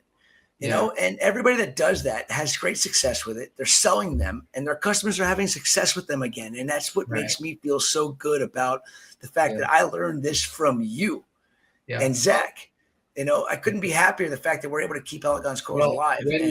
When I approached Zach, me, I was focused on this, but if you would see the email threads, you'll see that it wasn't just that. I said, look, we'll start with the elegance coral, but there are similar things that we see with other organisms.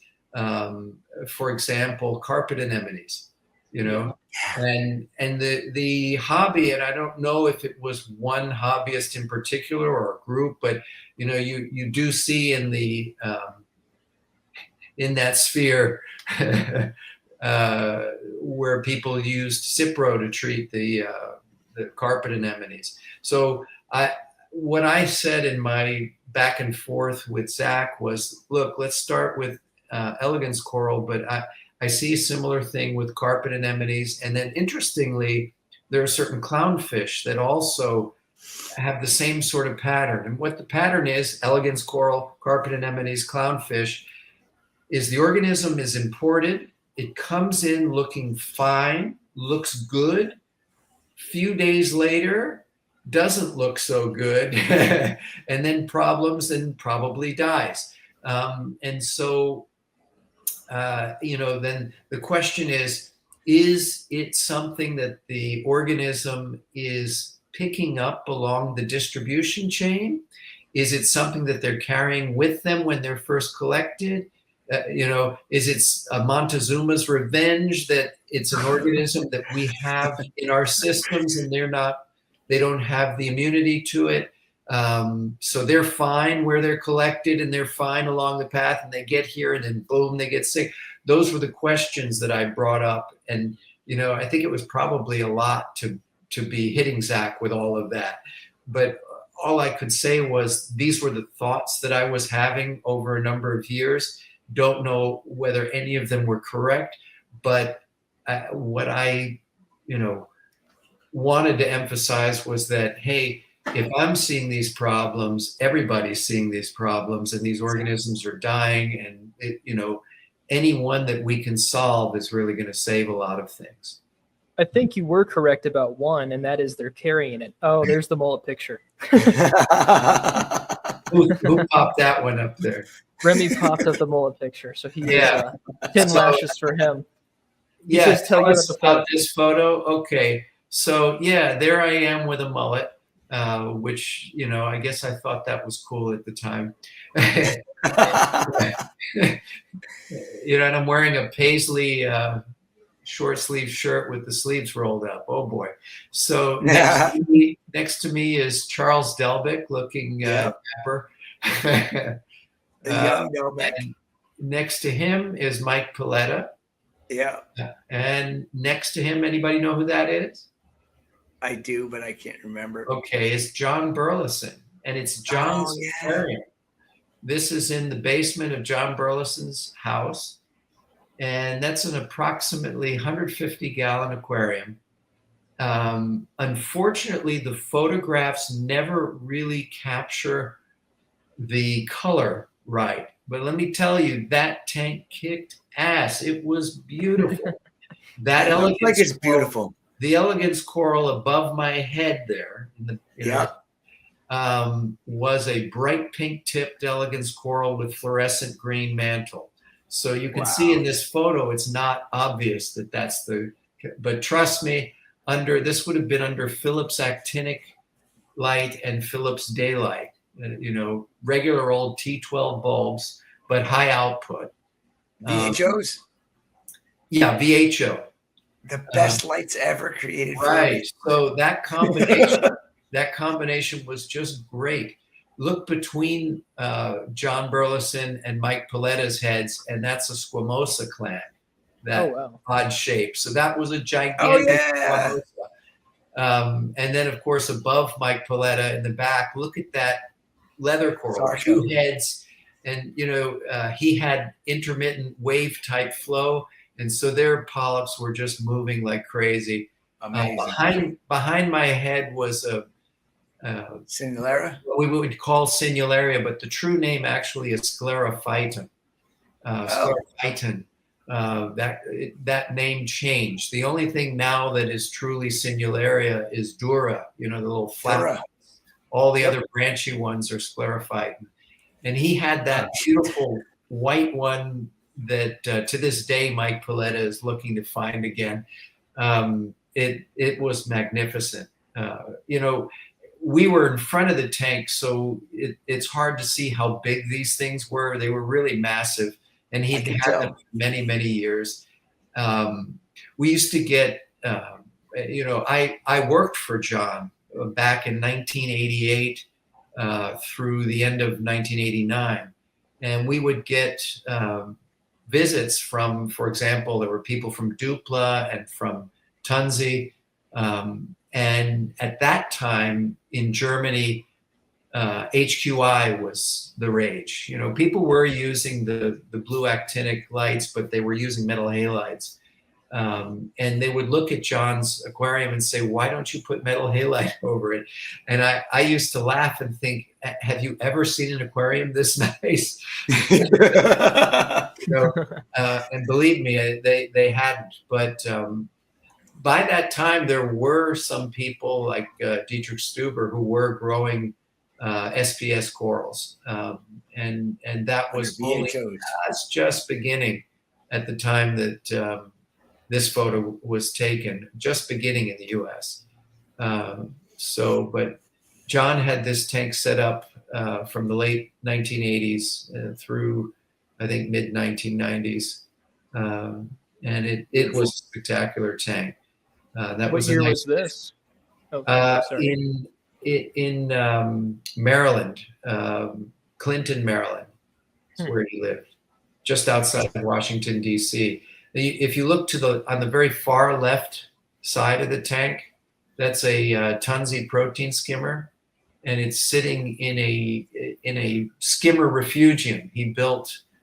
John had a company that was initially called Sea Clear Reefs, and then he changed the name to J.P. Burleson Inc., and that was while I was working there. He built wet dry filters and sold Tunzi equipment and Duplo equipment and Philips actinic lights and waterproof end caps for the lights. So he did acrylic work, building in-house the filters, and like that, what I called there like a refugium for a skimmer. He had this little box that the Tunzi skimmer fit in, and he had the plumbing send water to it and back to the sump. So it was a way to have the skimmer right there instead of in the cabinet. Awesome. Mike could tell you about all the different things he built. He had a. Oh, see that? That was great. I missed it. Anyway, that's good. Oh yeah, That's okay. There you go. Boom, boom. I still have the chest hair, but a little bit gray, and I've lost that. Yeah. So I don't know where somebody got that, but very good. I've seen that photo, the first photo that you were talking about. I've seen that dozens of times, and it's. I didn't never notice the clam before, and you mentioned squamosa. Do you remember when you were here last? My little blue squamosa that was turned brown. Do you know how big it is now? Right. I couldn't even sit on my laptop. It's Right. bigger than my laptop, and it is the most insane sapphire blue squamosa clam I've ever seen in my life. Wonderful. 2017 from a clam this big Yeah. to like a 15 to 17 inch monster. They grow really And I think about you every time I look at that clam, and the squamosina too. I think about Jake on the squamosina because he's the one that pushed me so hard to get How to squamosina get clam. that? Yeah, so cool. Yeah. And Very cool. It's there you have a clam that is with a very, very small range, and yes, as a result of that, it's considered an endangered species, but it's available to us as a farm-raised clam. And Egypt, yep. That's great. However, you bring up giant clams. Right now, the U.S. government has proposed listing, a large number of them for under the Endangered Species Act protection. Banning them from, yeah. Right. Yeah. And so if you read what they were proposing, it looks like farm clams would be okay, but in reality, that's not the way it would pan out. We don't want the clams to be listed under the Endangered Species Act. No. So I think that the period for accepting comments has closed. I mean, they did extend it. It's something to look at. If you go to the NOAA website where they were accepting commentary on this, there's page after page after page after page after page where people copied and pasted just the same statement. I support the listing because blah, blah, blah, which is a shame. There should be page after page of people saying, no, this is a bad idea. Clams are already protected by CITES. Farms, are providing a benefit to their populations, and the aquarium industry is supporting the farms. And without the aquarium industries, the farm they're not viable. Yeah, exactly. So, I mean, for food clams, they're not viable because they're just too cheap at that point, and they need the aquarium industry to give them a little extra money for the stuff that's desirable for the aquarium trade. Right. And we can all work together with this. It's a shame that it's going to go to legislation possibly here soon. Yeah. Well, it remains to be seen where that's going to go. That these things come up every year or two. There's something new where somebody thinks they've got the right idea, and it takes input from people like yourselves and me to at least try to educate and get the right thing done. I reached out to a couple of clam farms to get them to comment on it. I know I did see some commentary that made sense on there. I mean, we're all on the same page. Nobody wants to see any giant clam go extinct, and we all agree that they do deserve protection, and part of that protection should be farming. And unfortunately, Endangered Species Act protections do not help with that ecosystem of farming to protect the species. I think we certainly need some type of representative group, similar to the U.S. ARC thing that the reptile industry has. I think that it's probably a long time coming, especially because there's been so many substantial threats to the industry in recent years. There's been a lot of misinformation, animal rights activists, things like that. It's probably about time we put something together as an industry. Well, it does exist. But what was called the Pet Industry Joint Advisory Council is now Pet Advisory Network or something like that. It's harder to remember the new name. Pet Advocacy Network, PAN. Yes. And everybody, I don't know how many people are listening, but everybody listening should look up Pet Advocacy Network and support it or become a member. It is annual membership. We are members. They do act like what you were proposing, Salem, like USR. They are there lobbying on our behalf. It represents the entire pet industry, and they,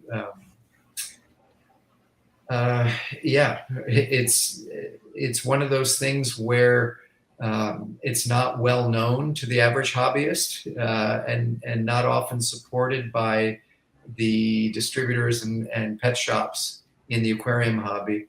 But if there was more support, it would help. The Pet Advisory it goes all the way back to PJAC, has been instrumental in pushing the Hawaii fishery situation toward a positive outcome. We're still not there yet. It's through the support of PJAC now, Pet Advisory Network. So I'm told that possibly spring we'll start seeing fish from Hawaii. Yeah, it's been a while that it's been coming soon. I know that the studies finally, there was legislation that was won. They had the final meeting, and a single person claimed there were not as many yellow tanks as when I was a child. And they delayed it again. So now they're readjoining, I think, in another month or two. Oh, I hadn't heard that story. Yeah. They did, they had good science before. They were required to do more good science, and they've got it. Plenty of it. Yeah.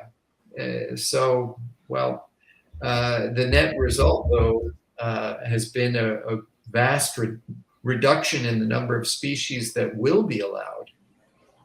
Just a much smaller number of fishes that are going to be allowed to be harvested. It's been 6 years? I don't know. It seems at least. Yeah. There's no flame wrasses on the list. The populations of these fish have rebounded to the point of, I was told by some of the people that I know over there, they say you can't go to a dive site that you take tourists to without looking down and seeing yellow everywhere. Right. And they said that it's not really changed. It hasn't gotten worse. It hasn't gotten, it's always been that way. Yeah, the level of harvest was sustainable. So you would 100%. Yeah. And that's most regulated collection in the world. I mean, it is. We're the most regulated industry in terms of collection, and flying fisheries are great, but you got one bad apple spoils the whole bunch, right? I mean, you get something passed and you push it through, and you get lobbying in behind you, and you can achieve things that aren't necessary. I mean, it's like you might as well just ban tuna fishing at that point, I mean, the amount of yellow tangs that were coming out of the ocean compared to what was there, they were still very plentiful. Well, but as a side benefit, the breeding of yellow tangs, aquaculture, yellow tangs, then purple tangs, and scopus tangs, and tangs, and all of that. I think that would have happened eventually anyway, but I think that the closure of the fishery moved that along. It made it accelerated, economically more interesting, and I think that there's something to be said 100% for the way the industry and the hobby reacts to what gets thrown at it. And of course, we should be behind both sides of the hobby, the aquaculture and the harvest from the wild, because both are good things. And the harvest from the wild has the potential to be harmful, but if it's regulated properly and done by responsible people, it's harmless, and it's it's a good conservation activity. Giving value to the reefs. Well, the thing that really bothered me about the whole ban on the ornamental trading was it didn't mean that somebody over there that was trying to feed their pigs couldn't just go collect whatever they wanted to, throw them on the beach and let them get eaten by livestock, or the harvest of adult fish like big nasos, big Achilles, right. Food industry was still allowed. It's just like, okay, that's like ass backwards way of trying to protect the environment. We're trying to take the juveniles, which there's plentiful. Right. And there's so many of the juveniles that are going to be eaten by other big fish. The adults aren't what we want. Yeah. But then you got people out there just going and collecting whatever they want that they're allowed to because they're going to feed their pigs. Right. I mean, well, it made no sense. This has been, true not just in Hawaii. It's wherever there is ornamental fish harvest. It's maybe it's human psychology, but it's always frowned upon. Whereas food fishing and sport fishing isn't. So in Florida, that was the case. Going back to the maybe the 1950s. You had national parks, and it was okay to go fishing, but it was not okay to use your little tropical fish collecting net. And I think it probably to some extent still exists that kind of a discrepancy. Not surprising. I have no problems with conservation. I think it's needs to be in place. Look what's happened with the Goliath grouper. Yeah. Goliaths are back to the point now where they're contemplating whether or not they're going to open up a season for them again. Right. And I think that's amazing. After the point they were almost gone. Mm-hmm. From what the studies that I've read, and now they're back so thick that hey, we're going to open up a season for them again. Great. Well, it's I think it's great that can be done in a relatively short period of time. Yeah, really. The fishing pressure in Florida, is such that you can really appreciate that the large fish are really outfished. The Goliath groupers is an exception. It's coming back, but the days of really gigantic snapper and other groupers, it's not there. You're right. Not there anymore. So, and that's something that the wildlife officials have to wrestle with. On the one hand, you have a very large population of people who come to fish and you live here and fish or visit the state to fish. And on the other hand, you have a resource to protect. Yes. So they have to come up with no fishing zones and limits on size and number and all of that, and it's a compromise. I think a really important distinction that most legislators and most common people are not aware of when it comes to clams, coral, things like that, not so much the fish, is those species are most likely the first to go in terms of a hypothetical ecological disaster or what's occurring as a slow burn now. And one of the best tools we have to conserve them is aquaculture, which is only facilitated right now pretty much by the commercial trade of those organisms. Goliath groupers, some of the large fish, they will ultimately be impacted as well, but they're going to be the hardiest from that situation. They'll probably be the last organisms to die, whereas coral, clams, and a lot of the seaside invertebrates will go 20 to 50 years before those species. So we're shooting ourselves in the foot in terms of the next 100 years for conserving these animals. If we do put clams in the Endangered Species Act, because they're just going to die in their natural habitat, I guess. I don't know.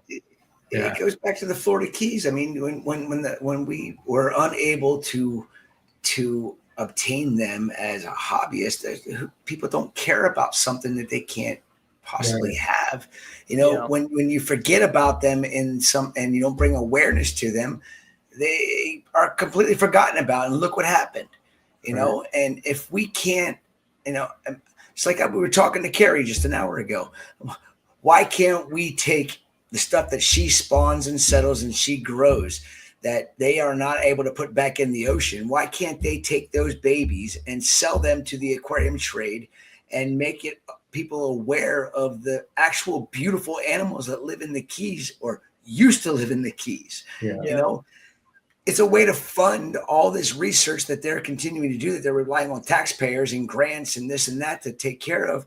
Why isn't it another avenue that they won't allow to happen? It's just stupid bureaucracy and bullshit, in my opinion. If we had Palmata and Cervicornis in the industry, that's the best gene bank you could ask for. We trade and exchange like clones, but it's not of a the pure organisms gene bank. Right. Sure. It's No, tainted sure. by this. It's tainted by this. The what comes in with all the Caribbean corals or all the Pacific corals that would be kept with it. They would not be able to reintroduce that back to the wild, but then they'll allow a cruise ship to come over and dump its ballast after it filled up in Indonesia and dump it in Miami. So I mean, that's there's a lot. The devil's advocate there is that, and then also they're thinking of genetically manipulating corals. Ames is working on, introducing non-indigenous symbiodinium, as they uptake it, like Red Sea clay or heat resistant. So, I mean, are we ever, if we're doing outplanting in the future, are we ever going to have that pure virgin Caribbean ecosystem anyways? Yeah. I mean, Don't talk about the Red Sea like that, because people don't realize what's happening in the Red Sea right now as we speak. It is bleached. It is dead. It's been having a lot of bleaching. I've had a talk with Vincent Chalice. He's been working over there in Saudi Arabia, and he's like, you wouldn't believe. He's like, I got out of the water one day, and he's like, I smelled it in the air. He's like, the corals are going to be dead. They're going to be bleached within the next day or two. And he's like, sure enough, I'm working. I go back in. He's like, and everything that I was working on is completely bleached. And so I talked to him. You wrote back to Vincent and said, you killed him. Like, Vincent, what did you do? You're over there trying to save these damn things. You'll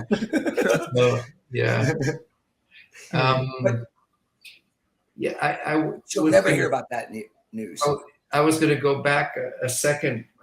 Salem, you mentioned about the clams. We talked about the clams, but I wanted to interject just to clarify on something that one of the talking points that NOAA had with regard to listing giant clams under the Endangered Species Act was that they didn't find published papers demonstrating that the farming of clams was enhancing their populations in the wild. In other words, the farmed clams released, put back on the reef, were not causing an increase in populations of clams. They weren't then spawning and then having, successful recruiting. Now, the fact is that the statement's wrong. There have been demonstrations.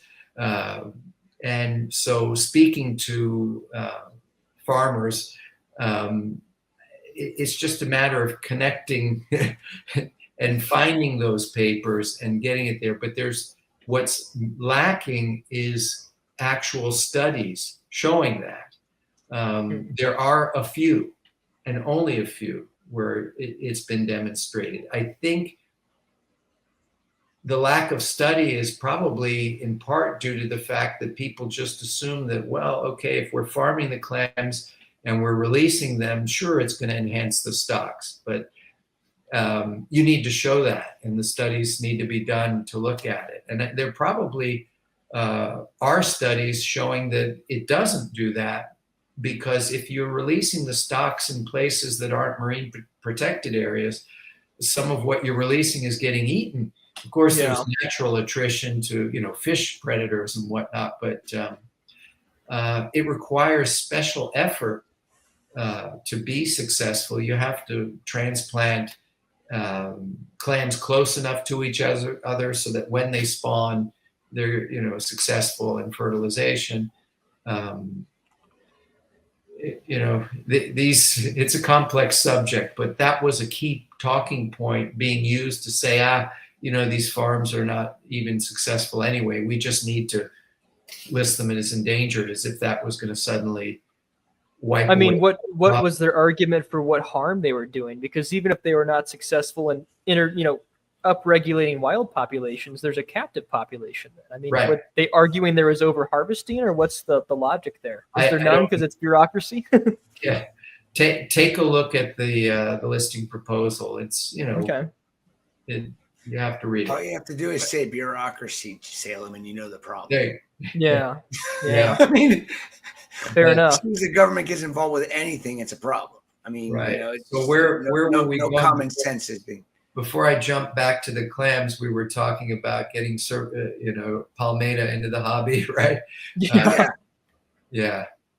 I wish. And what it would be, and then Red Sea. I had a friend from Brazil sent me some pictures. He was visiting, and the typical nightmare scenario of lots and lots of dead coral. What scares me right now is, after talking to my friends in Australia and Vincent over in Indonesia, and he's talking about how, at this time of year, water temperatures are already in the 30 to 32 degrees Celsius range in Bali. And we're only December, Right. I mean, the last bleaching event that happened in Bali was, I think, in 16. Yeah. And there was a lot of damage done to the reefs, but they did recuperate quite quickly for the most part.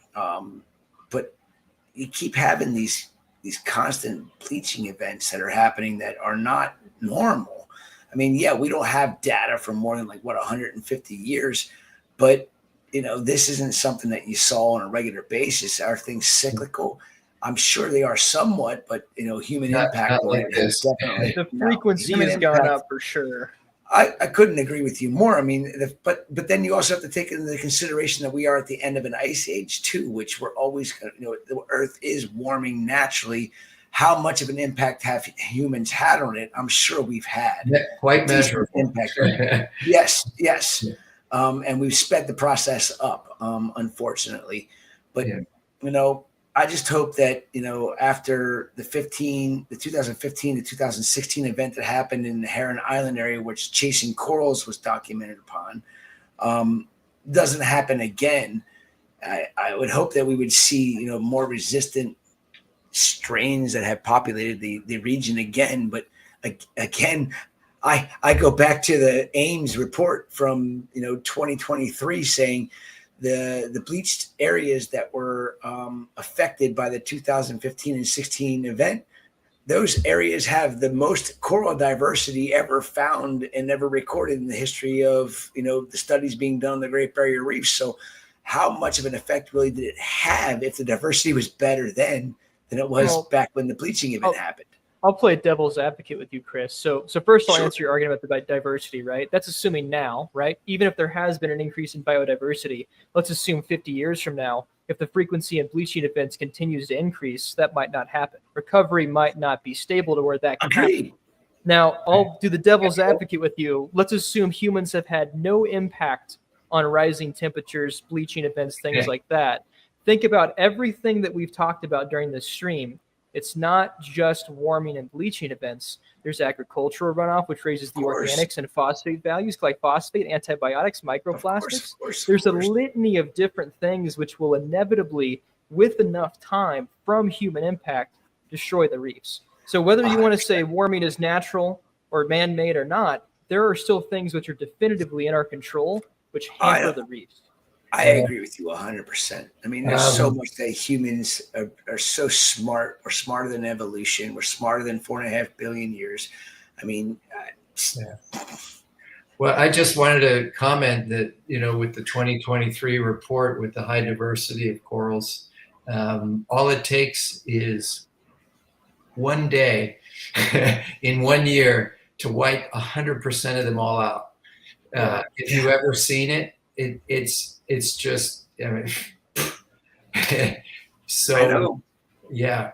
And yeah, so we just you have to hope that at least some of the reefs are spared when those days come. And as we've seen, the recovery can be quick as long as there are some corals here and there to spawn and put back larvae. I was really shocked last year when I went with my son to look at the reefs in Panama that I had seen a long, long time ago, nearshore reefs. Last year on our way to visit family in Peru, we stopped and I thought I'd show him something that I had seen, and sadly it just it was all bleached and mostly dead. And you know, I mean, I've seen that happening in Florida, but I didn't expect it there, where it's you know, quite a bit more remote, and there was so much coral when I had seen it many years ago, and it had just happened, you know. So I just happened to pick the right year to go take a look, and it was like, you know. So, and that's, you know, what's happening now in quite a few places in the Red Sea, as you mentioned. I mean, that's what really scares me about the industry getting regulated is, you know, I see, I've said this a couple of times tonight too. I see this as probably an inevitable feature of things unless we change the civilization. And likely that's not going to happen, at least in any of our lifetimes. It's going to take a long time, a lot of education. So I see it as this industry and the people that are passionate that maybe trickle over to conservation. This is probably a makeshift way of getting a gene bank. If we regulate it now, it is. You know, like, so for instance, like I've got Gardenoceras here, the JCat. I don't know anyone else that has that. Maybe you do. I know Chris. I lost mine. Did I send you a piece, Julian? No. So I've still got it. I don't know anyone else that has it, right? If that's not in a gene bank somewhere within some conservation facility, and that all the wild population dies in some type of natural event, that species is gone. But Right. someone that likes the weird coral, bringing it in, collecting it, having a gene bank, that's, I feel like that's the ultimate goal of I mean, the it industry is should be. happening because of the aquarium industry now. As you know, you had carry on. So the state of Florida is setting up a number of coral farms, you know, across the state. I think it was pretty shocking this year with the hurricanes. There was sort of the realization that, you know, the hurricanes kind of were taking a track right across the coral farm zone this year. And right, exactly. So the state of Florida is scary.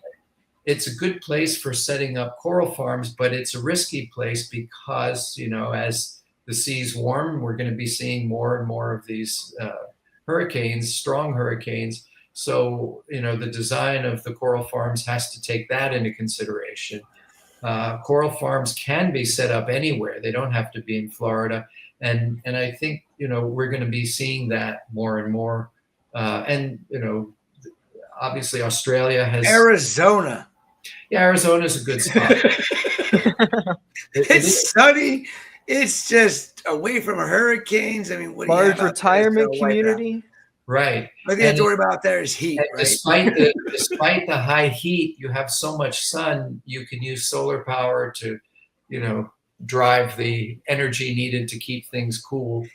You can also put underground cooling systems in You too. can do that. I'm sure once you There's get down to also- about 6 feet, you're like 70 degrees down there. There's also elevation. If you go up higher in Arizona, it's not as hot. This is true. This is true. So I, you know, many years ago, I consulted on the Biosphere 2 project in Tucson, and that's really? Yeah. And, you know, I'm moving ACI to Arizona or New Yeah. Mexico. Get rid of the humidity. Yeah, but then I got twice the evaporation. You can add more kalkwasser to that. Yeah, Good there you point. go. Good That's point. Yeah. There's not a lot of trees. There's a lot less pollen too. You've There got you a lot go. of Did benefits. you guys talk about the pollen effect We've No, not talked about pollen. Let's no. talk about it because it's coming to me here in about a month and a half. Yeah. I'll have the oak pollen everywhere, and a lot of Michael, people don't realize how much that causes a major effect on an open air environment system like we have. Yeah. I mean, Julian, you and I have talked about that. Well, I have seen that in the in that sphere of conversation. Sanjay was a participant in that subject matter because he definitely could see the spring blues, Yes. spring RTN effect. I don't know. I look at it and you know I never had the experience, but I would look at that and think, wow, you know, what are people observing here? Is it simply that the temperature is starting to warm up in their tanks, or is it could there really be some effect of pollen? I think there is. Well, but has anybody done a rigorous controlled there study? has. It's We not tested public yet, water. though. But Julian, or not Julian, you're Julian. Jamie Craggs and Michael Sweet looked at the effect of it on several coral farms in the UK. Either it had not been peer reviewed or it's not been yet, but they correlated during spring when there's higher pollen counts, there's higher DOC on the water column. So it all leads Makes back complete to sense. Yep, there you go. Right. My skin mate turns yellow. Yeah. Wow. You're feeding Yeah, the video. oak pollen, right? Your carbon Oak dosing. pollen, yes. Yeah, seriously. your car windscreen turns yellow, right? Your car Yeah, exactly. Yeah. I mean, we literally have our filter socks and our skin mate has a yellow tint to it from like when oak pollen is at its peak from like end of January all the way into the middle of February. We have major issues, and all I have done, and last year was the first year I did this, I made sure to change my carbon weekly. And I made sure that we changed the socks out more frequently, and I made sure that the skimmers were more wet versus dry. And I didn't have the dinoflagellate outbreak like we normally get because of those changes. And it was just an observation we made the year before. And I'm like, okay, we're coming up on pollen season. Let's do this. Let's see if this makes a difference. It made a world of difference. And I also, got the kahunas not to cover my systems. Yeah. In the, with my, to hold the heat in during the cold spells. And I started that last year, and we were going down to like 45 degrees. Well, this year we had one night that was at like 35, and I still didn't cover the system. And I'm going, oh God, please. heat pumps don't fail me now. And sure enough, they didn't bat an eyelash. They were like, boom, hot. They would heat up, and it would take 15, 20 minutes to heat the water, literally. And then it would take, a half an hour for it to drop, and in 15, 20 minutes, it would heat up at 35 degrees outside, and the temperature in the system stayed at 75 degrees the whole freaking time. That's 40 degrees that I was able to maintain, with 35 degrees for, I think it was 4 hours.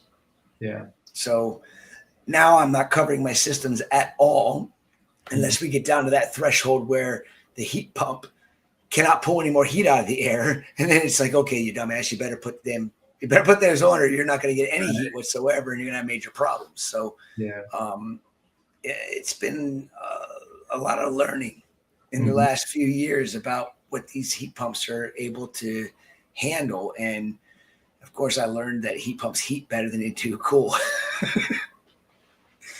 So besides carbon during that time, I mean, that might be like a experiment with Wet dosing skimming. peroxide, or I think any of the types of things that can introduce free radicals. That might be because there's just so much that's likely entering the system that even with wet skimming, activated carbon, and replacing your socks or having a roller mat, there might need to be removal forcefully external to that. I mean, if things are still yellow, that's a lot of physical material entering your system. I've actually contemplated getting my old ozone generators out. We've got 5 milligram per liter, or 5 grams per liter per hour ozone generators. And I was thinking about hooking them back up to the skimmers during that particular period in time. But then I'm like, well, what's it going to do to my microbiome and my entire system? What kind of imbalances am I going to get? I'd rather not mess with that. I would rather just even do what Ken does and some peroxide in the system, once a day. And see if that makes a difference. Right. But he won't give me a damn additive and exactly how much. It's just a squirt. I'm like, dude, you can't give me a squirt. I need I mils. think we ought to I look need at mils. peroxide. I mean, on paper, it definitely would reduce or eliminate some DOC from the system, but also it could, you know, it's bactericidal. You're nuking stuff probably at the same time, so that's a double-edged sword. Ozone, I think, could maybe increase DOC, so you're breaking down really long carbon chains, And which making them bacteria smaller typically ones. can't eat. You make it smaller, so you're adding more carbon that's labile that bacteria can eat to the system. So right. you would be messing with the microbiome more in that regard. I don't know. What about, right? So how about generous out. I imagine you've both seen on the forums Bob Stark talking about microdosing chlorine. Yes, I've been wanting to do a study on it. Yeah. I really want to do one this year of microdosing it. I think there Yeah. might be some validity to it. Could be Right. a good replacement for It's a- antibiotics and Yeah. no resistance issues and cheap Right. and not regulated. Could be really good. I think it's very, very interesting. Yeah. Yeah. So It is. It's just so many interesting things. But how do Imagine we all that. put it all together and understand it? The data. we have AI now, Chris. That's coming out now. That's I don't trust that shit either. You know, I'm afraid of AI, to be honest with you. I mean, what Andy's doing is pretty doggone cool, but at the same token, I don't know. I just can't wrap my head around letting the computer freaking make a decision for me. Imagine that if like the long joke of, oh, you're going to add bleach in your system ends up being the solution to all of our problems. yeah, could be. That would be quite funny. So that would balance out my sodium hydroxide dosing, add a little bit of bleach to it. That's right. Yeah, there we go. Yeah, my acidity might rise a little bit, but Yeah. Right. Oh, Remy wants to do the giveaways for the hour really quick, and then I'm Holy fine shit. continuing if you all want to. We can go to the 11 end. hours and 20 minutes, Salem. I think we could do 24, Chris. I think we could. We need to do it for a fundraiser of sorts, though. Like I really like Carrie's idea of like the Caribbean coral Do we conservation get stuff. 10% each of the proceeds? We could maybe work that out. All right, That could be in the we do the 10 o'clock giveaways, and then you guys can continue and you can try. 10 o'clock? What are you talking about? Well, It's we're midnight. super late. We're at this Oh. point, so You yeah. have 2 giveaways to do? Well, I have this one and then the final one that will be after you guys are done. So I see. but I would like to remind you that YouTube will kick us off at 12 hours. So It's 11:59, so 11 we hours have and 59 30 minutes. yeah, throwing that in there. Okay, 10 p.m. Okay. winners. This is from last hour. Amanda T, Reef and Bid T-shirt. Rick P, $50 champion lighting and supply. Simon $100 to Reef Chasers. Jubilee M, single frag rack from Coral Frag Tech. Henry D, nano frag rack from Coral Frag Tech. Bryce C, Triton ICP test. John G, $50 to corals.com. And Richie D, $100 to Underwater Wonders. We have one more giveaway, and it has, I think, 10 winners in it, and a lot of the major items are in there. So stick around. I mean, if you're here, you might as well just go all the way to midnight. Yeah. My tanks are off at this point. So. I'm just going to drink my last beer and be done. I mean, we're yeah, Chris, might as Okay. well. Carry on. Cheers, everybody. I can't believe it's almost been 12 freaking hours. Salem, Cheers. 24 sounds good. We're gonna do 24 for Christmas in July. That's what it'll be called. And Julian will be on for 2 hours at that point. Thanks. There you go. Fuck you. Hey, what do you think? You think Jake would be proud of all this? I think so. Yeah. I think he'd have been on and just wanting to continue to go. Like it'd have been Yeah. nonstop. I mean, I've been having so much fun over this last 12 hours talking to so many great people. And to round it off with you, Julian, is tops off the night, brother. Okay. Yeah. Very good. Well, where can we go from here? Let's think of it. So a topic that we really circled around the entire night, I would like your opinion on, is there was a lot of back and forth about the idea of growing the hobby for growing it, for growth's sake. Do you think that would be something good for the industry? Do you think there could be a way to guide growth in a better way? What are your thoughts on that? Well, growth is always good for the industry. I mean, there's no question about that. Everybody who's a manufacturer, distributor, whatever, benefits by having more customers. And as you know, the rising tide lifts all boats is that same same idea. Guiding it, growth for growth's sake could be dangerous because, how are you promoting growth? Are you telling people to get into the hobby because now this new filter means you don't have to do water changes? Or, there have been lots of ad campaigns to try to grow the hobby that are based on sort of obvious, stupid sales pitches and not really based on anything real. So I think that part of the focus of growth should really be on success, keeping retention, keeping the people, not just bringing in new people. And that's, where the challenge really lies. It gets back to where we started. It's interesting to ponder that the hobby saw really quite a good boost from the television show, Tanked, exactly, which was, over the top, right? Exaggerate, hyperbole, kind of overlooking the importance of quarantine. I want a phone booth, Tank. Right. Yeah. So, but people are entertained, right? But that did grow the hobby, and that was, I think, that benefited everybody. It unfortunately, without the all the caveats that we'd all would want. Could we do something like that, but with proper, That's exactly what I started thinking when you said that. Maybe we need a good thing. Other people have had that thought, and the answer is that it would be boring. Probably. But could it be entertaining and proper? Yeah, maybe. Is that something that the industry could do? Come up with a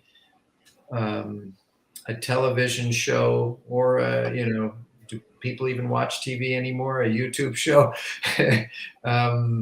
that is entertaining and educational, and promotes the hobby in a way that people feel motivated to get involved, and they're properly trained and educated. Then, of course, that has to be supported by the proper products. The manufacturers have to step up their game and make things better. I'm impressed with what has happened in the hobby with our ability to check our water parameters. And I heard you guys talking about looking at DNA and looking at organics in the water, all of these things. But let's be real. How does that help the beginning hobbyist? That's for us techno weenies and geeks. Yeah. So now, okay, there's a place for all of that. However,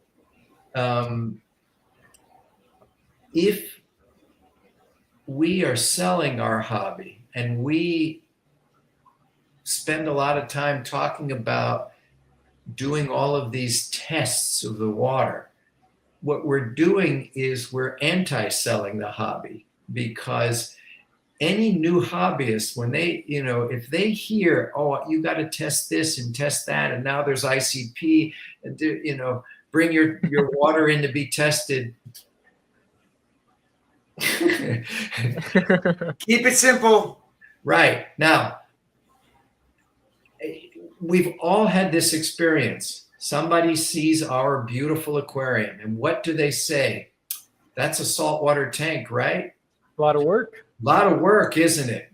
Yeah. You got to be testing the water, and you're changing the water. How often do you have to break that down and do all of these things? It's built in.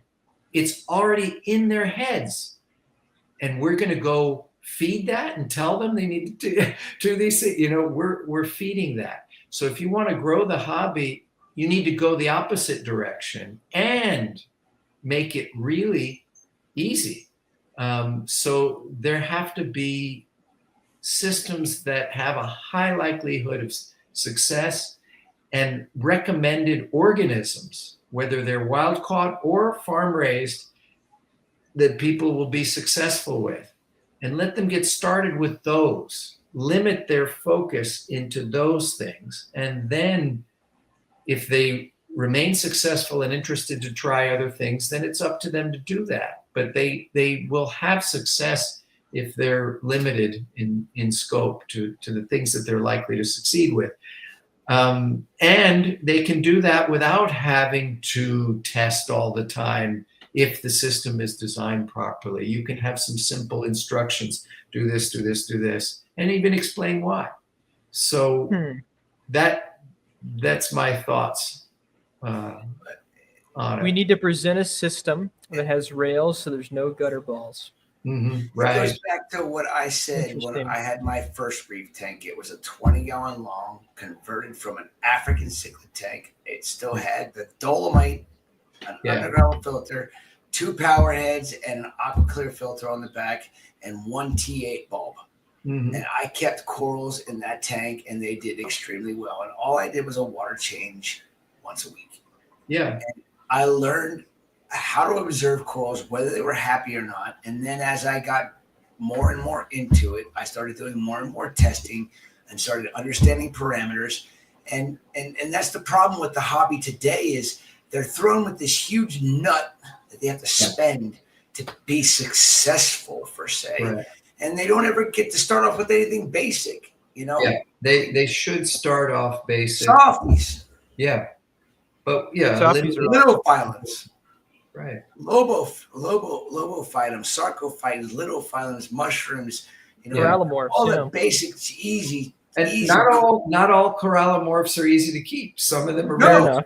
Yeah. certain ones Select corallimorphs. Select. The right. Yeah. It's I think the industry has gone to, there's so much cool gear. There's so much cool this, so much cool that. This is what you need. And people get intrigued by that, but then they don't think about the reality of it when they're being told what to do. And again, people want to be told what to do nowadays, so people just listen and buy. If they just go with something simple and basic as their initial setup, they're going to have a lot more success by going with just the basic run-of-the-mill bare bones system. I mean, you don't need a fancy sump. You don't need an Apex controller or a Hydros or a fancy LED. I mean, you can go to Home Depot and buy a T5 lamp and then go to your local fish store and buy the bulb and stick into it. It might not be pretty, but it's going to work. You know, I mean, you can Julian, get how those many systems do you have that were just cheap and most basic that thrived? Right. I mean, my first super successful SPS tank was so simple. It was a 175 watt metal halide, 10K Hamilton, magnetic ballast with a ice cap 660 ballast and 2 24-inch high output VHOs, super actinics. And that's all that was on that tank. And I would do a 5 mil squirt of ESV part 1 and part 2 every morning and never do anything else in the tank. And I had some of the baddest ass SPS corals growing in that tank with a, what was that pump? Rio. Remember Rio pump? They would catch on fire in subs. Right. A Rio with a angled, because it was a 54 bow front. Yeah. Quarter tank. And I had that Rio shooting it against that bow front back and around. We go across, yeah. And I had an amazing SPS reef tank, and literally cost me nothing to run because it was 5 mil squirt every day is all I did to it. And then as it kept getting bigger and bigger was when I started having problems. I had to learn. You need to increase that squirt. Yes. Multiple squirts per day. Yeah. But you know, that's the way you should learn how to reef. Okay, well, shit, my tank was doing amazing. Why is it all of a sudden not doing so? Well, you got to bump your dosing up, dude. It's that simple. Start testing your water. Start doing, getting more involved with your tank, but keep it simple. You know, if everybody kept their tanks simple, like we used to keep them, I think we'd have more people staying in the hobby Yeah. versus spending all their money and not having success and being discouraged and saying, well, I just wasted $10,000 on a 100-gallon tank over the last year and a half. I have no more money to waste. I'm done. Bear in mind that you know, a large potential population is discouraged before they even start, and that's what my point was, that they see it. Oh, that's pretty, but they already have, it's already in their heads that it's hard to do, a lot of work. Boom, boom, boom. The only way to change that is eyes. You would have to have something reach the amount of viewership that Tanked did, but you actually dispel a lot of the alternative facts or misinformation about the industry and show it in a kinder light. So we need Animal Planet. Who knows someone on Animal Planet? That's what we need. I know somebody that knows Animal Planet. I can call Brett. Oh yeah, I'm friends with Brett. Oh, there we go. I don't know. We can relaunch Tanked too. Right. Reefed. Reefed. We'll call it Reefed. But yeah, I agree that the right zeitgeist is certainly that it's impossibly hard, extremely expensive. And the reality is, if you really know what you're doing, you can do it for probably under $500, I would say. Yeah. Yes, you A can. 55-gallon aquarium you can easily set up for under $500 and have a successful, basic, fully stocked aquarium. Yeah. For the most part. Yeah. No, I'm sorry, you can't fully stock it. You can get the frags to grow, which it'll be stocked. You've got buddies. Yeah. If I do the math in my head, about $500 worth of soft corals, it's about. Yeah. No, hell no. Hell no. Yeah, probably you can do a tank setup for $500 with a couple of corals. You can have But a G. You're probably looking at least $1,000 plus. Yeah, to stock it actual instantly. colonies. Softies aren't as cheap as they used to be. I mean, you used to be able to buy a softie in a retail store for like, $30, $20. Now they're like average probably $50 to $75 for a softie. Yeah, you need to start with like probably frags in the bargain section and grow them out. Then that's how you would show it. Frags do not make a beginner happy, even though the stores will sell them their boogers that are expensive and think they're going to be happy.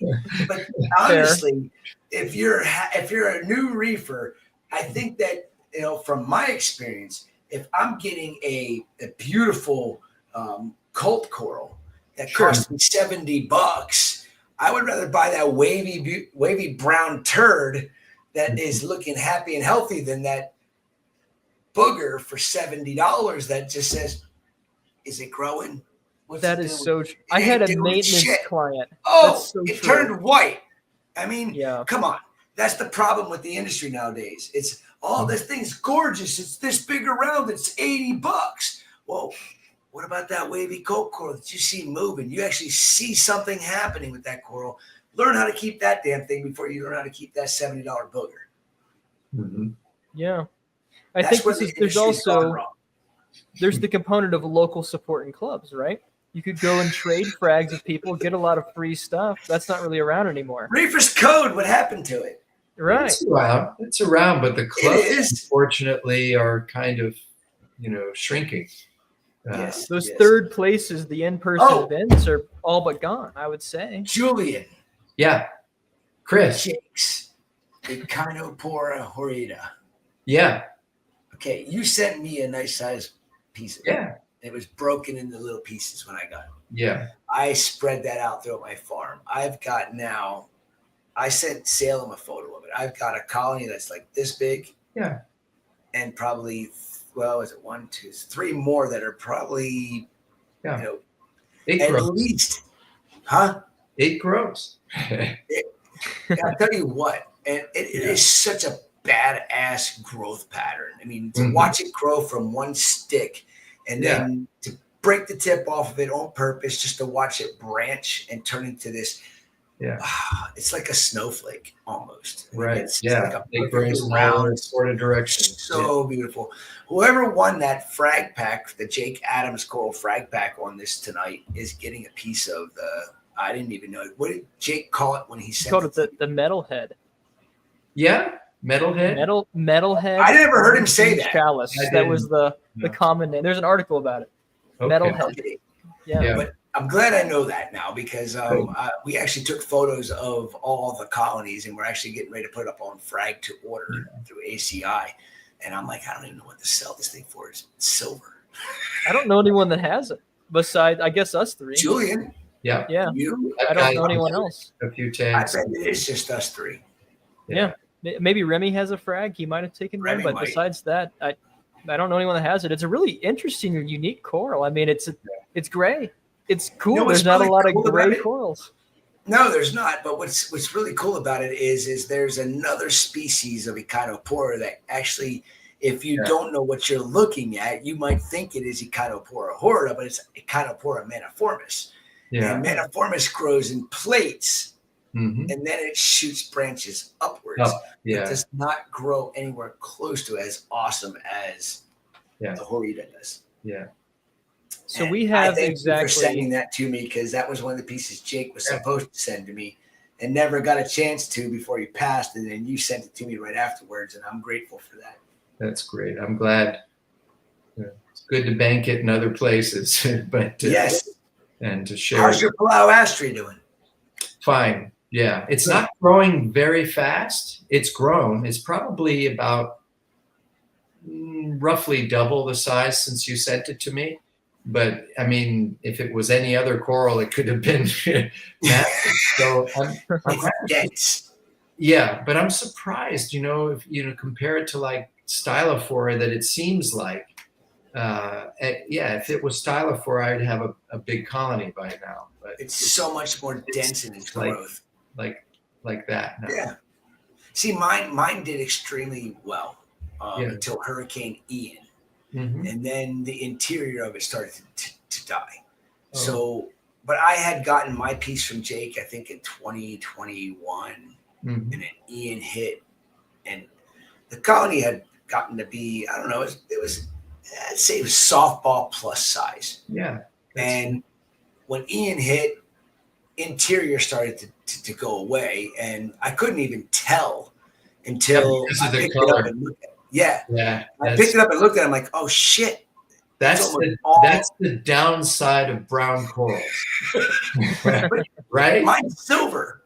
Well, what I mean, brown, silver, whatever. Not desirable. No, but if they have a problem, it's not as obvious. You really have to look very closely with them. You're exactly right. Bright green or purple or whatever, they have a problem. It's a big white spot. Yes. Yeah. So I ended up taking it and breaking it down into probably 40 different fragments. Who is it? Is it Remy putting that up on screen? Yeah, that's Remy. Yeah. Yeah. I think I broke it down into like 40 fragments and I spread it everywhere. And I've got probably 8 or 9 little colonies of it now. And I think you got a piece of it from me after I had already broken it down. So the Palastria? The Palastria, rugosa. Yeah. Rugosa, I thought. Yeah, it's right there. There's sounds like a. There's different forms of Palastria. Ramosa. Yeah. I'll be right back. Don't go anywhere. Okay. So, sounds like I need to get you some Gardenoceras. Then I need to bank that. Yeah, that's a good idea. We should do that. You may not know that coral is in the Eastern Pacific as well. Oh, so I saw it. And, it was a surprise to me, and then looked it up and realized that it was there in Puerto Vallarta. Believe it or not, wow. Turkstown. There are dive operations in Puerto Vallarta. I saw blue spot jawfish and Gardenoceras. Those were bucket list items to see, and there they are. But you do see it in Indonesia, but it's not really common. So, here and there you find it, and, it's like, is that a pavona? No, it's not. And you see a little honeycomb shape. And that's a beautiful coral, and it's one of those things that Jake and I appreciate. Typical. Yeah, it's such an interesting coralite structure. When I first saw it, I was like, "What is that?" I mean, the honeycomb was a great that'd be a great kind of common name for it. There's really nothing like it coralite white. Maybe some Samocora, I suppose, but that's not really a honey. Garden Serious? Yeah, we're talking about that. I'm Yeah. so mad. I need to get you both a piece, is what I was saying. I need to Yeah. back. Hopefully, it survives all of this chaos here. I mean, it's still kicking. But Mine was growing so good. And Yeah, we've all had stories about corals, thriving, and then all of a sudden, it happens. That's why banking is all. It's good. Exactly. Yeah. You never expect to have a car run into your place. Right. Yeah, I'll be damned, huh? That was a crazy morning. But, So is the city 12:45? Is the city going to put up piling, metal things there, or? I can only hope. Where I They think should be driving Rob a would big know. old- He's been talking with the insurance, the adjuster. But yeah, there's been a lot of losses for sure. But oddly, it's only been digitata. Huh. All the smooth skins are holding fast, but the digis all died in the I need transition. Heaven's Gate back. Really weird. I think I might have a frag of Heaven's Gate here. There was Oh, one. you had a colony of Heaven's Gate there. There's probably not a colony anymore. Is a Montipora digitata form, or? No, Heaven's Gate was Jake called it a speciosa, but Oh. I never agreed with him on it being a speciosa. It has too long a coral lights on it. It's some other deep water that's like a real light blue. It's stunning. And he sent me 3 or 4 pieces of it. I kept telling Jake, Jake was not a coral shipper, and I was like, come on, dude, you got to add more water to your bags. Yeah. And every time it was a delay or there was something, and it would come in, it would be fine. Yeah. And then it would just Too stressed. deteriorate. Yeah. Yes. And I do have his Tutualiensis, Yeah. which is a unique growth pattern of Acropora. It's you know what species I'm talking about, Julian? No. It's like a Bally Green Slimer, but grows perfectly flat and level. Oh. And long branches. It's like a tabling staghorn. Huh. I have it, and it was turd brown, and it just now started getting this turquoisey green coloration to it. It's really cool.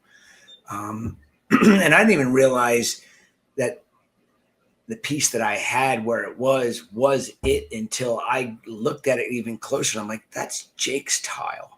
That's the Tutwile.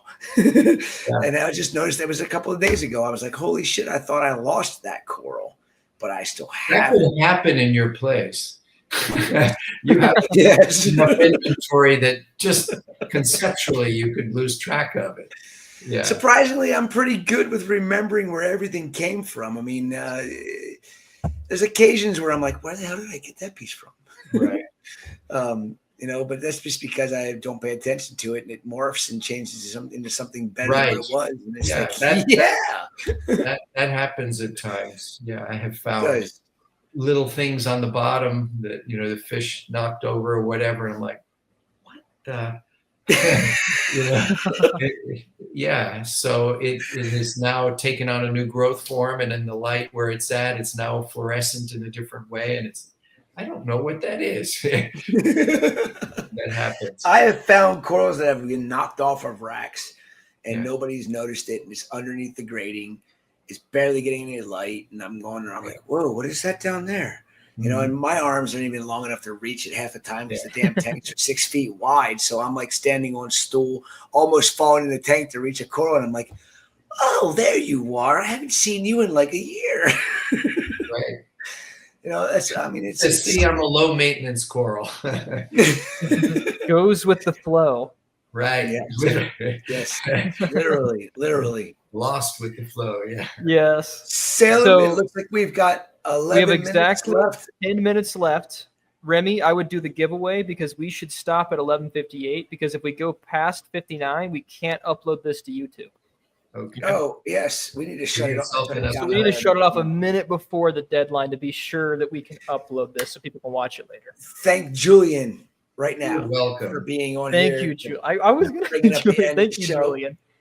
Julian, before you leave, I have 2 questions for you. Oh, what is your favorite coral? And what do you think the absolute rarest coral in the industry is? My favorite coral, I guess because I'm just drawn to it like a magnet, would be Acanthophilia. So I know you were guessing that. I mean, of course, you know, the close relative Endophilia, it's kind of a toss-up, but yeah, Acanthophilia is meteor. The rarest coral in the hobby? Yeah, so it's in circulation, at least been imported. So, I mean, can currently be imported under CITES, can theoretically be in circulation. And it's rare. Well, I mean, yeah, I suppose like the lowest number imported, the lowest success rate, the lowest, you know, the people actually physically have. What do you think it might be species-wise? Ooh. Not phenotype either, so actual genotype, like actual. Yeah, no, a species. Yeah. Well, I mean, you know, there might be a species of Acropora that fits in that category, but you know, for me, everything's Acropora sp. Most. Yeah. Pichoni. Huh? Acropora pichoni. There's Oh only no, two yeah, I in know. I the saw country. that. You got the Pichoni are cool. I want one of those. Those Yeah, are cool. It's a two-dimensional acro. I got two of them. I got to send you a frag, Julian. Yeah, I saw it. You know, Pain in the ass. it is a pain in the ass. More of a pain in the ass than any other acro. Maybe not as bad as Sarsenoi, but it's a Huh. pain in the ass. It Yeah. doesn't grow. I I haven't even gotten a puddle yet. So, but aside from that, I'm just trying to think what would be really, really rare. I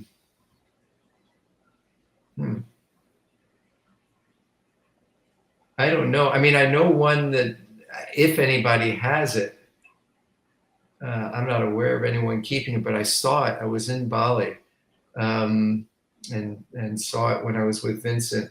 It's the smallest member of the Parietidae. The whole colony size is like that. You know? What the heck is the name of that coral? Stylosinilia? No, it isn't Stylosiniella. It is Parietidae. It's not Parietypora. It's another. I'd have to pull the book. Shall I pull the book and then I can tell you? We've got time. I'm intrigued. Remy's like, I don't know. We don't have much time. We got 8 minutes left. Freaking out. We got 8 minutes, Julian. It's just the most aggressive flipping through. And the great thing is Julian that. knows exactly where to go in the books.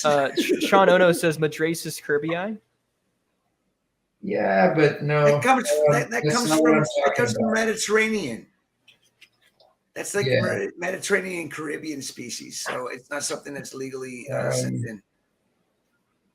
Stylorea punctata. I don't think I'm Punctata. pronouncing that correctly. Stylorea punctata. Punctata? Punctata? I don't know. I don't think it would be that one either. I mean, that's not something I don't even know there's a CITES permit for it. Trunctifabellum. That is the one I'm talking about. Is Stylorea. Stylorea. And I saw it in Bali, and it was cool looking. And I actually thanks, Sean. Yeah. Good night, Corey. But we were at the site in Banyuwangai where they have all the farms and everything, and it was fairly common inshore there before you get to the farm. So when you swim over all the xenia beds and stuff, as you then go down the slope, that's where you find this coral. And so I collected a few of them, and I was with Jake, and we put them in, the holding system there in Banyuwangai. But the problem was they had, like reborn type gravel, and this is just a little thing like that. It's sort of brownish. You got disappeared. Yeah, it did. They never found it. And I didn't convince Vincent that it was something viable. This is cool. So I've never been able to try to keep it. I would love to, members of Text me the species. I'll have it come in. I was going to say, Chris, you need to get us frags of this. I will get it. I Well, will make it happen. you almost can't frag it because they're really small. It's okay. It's okay. Colonies of Tell this. them to send me a small colony of it. Yeah. Find it for me. I'll just say, just get it. big- I don't I'm care. intrigued A by big this. colony would be like that. Would be Get, Great. get a massive colony, Chris. Yeah. A humongous I will colony. get the massive colony that's this big. Yeah. Yes, Put it in the we need Ford. golf ball I'll size. send one to Salem, So one that to Julian. would be I'll keep one, and Remy There gets we the other go. one. that would be rare. That'd be cool. The Palo Astrea is pretty darn rare. You Yes. hardly see anybody getting that. Mimosa, I don't know anybody that has that other than Yeah, and you were getting up right when I was beginning to say that there are really, really different forms of that. There's probably multiple species, but maybe they're just ecotypes. Palauastra? Yeah. I saw it in the Solomon Islands in shallow water. That's where Jake got it. Oh, okay. Well, it was different from this. Okay. So what I saw in the Solomons looked like what you see in Veron's book.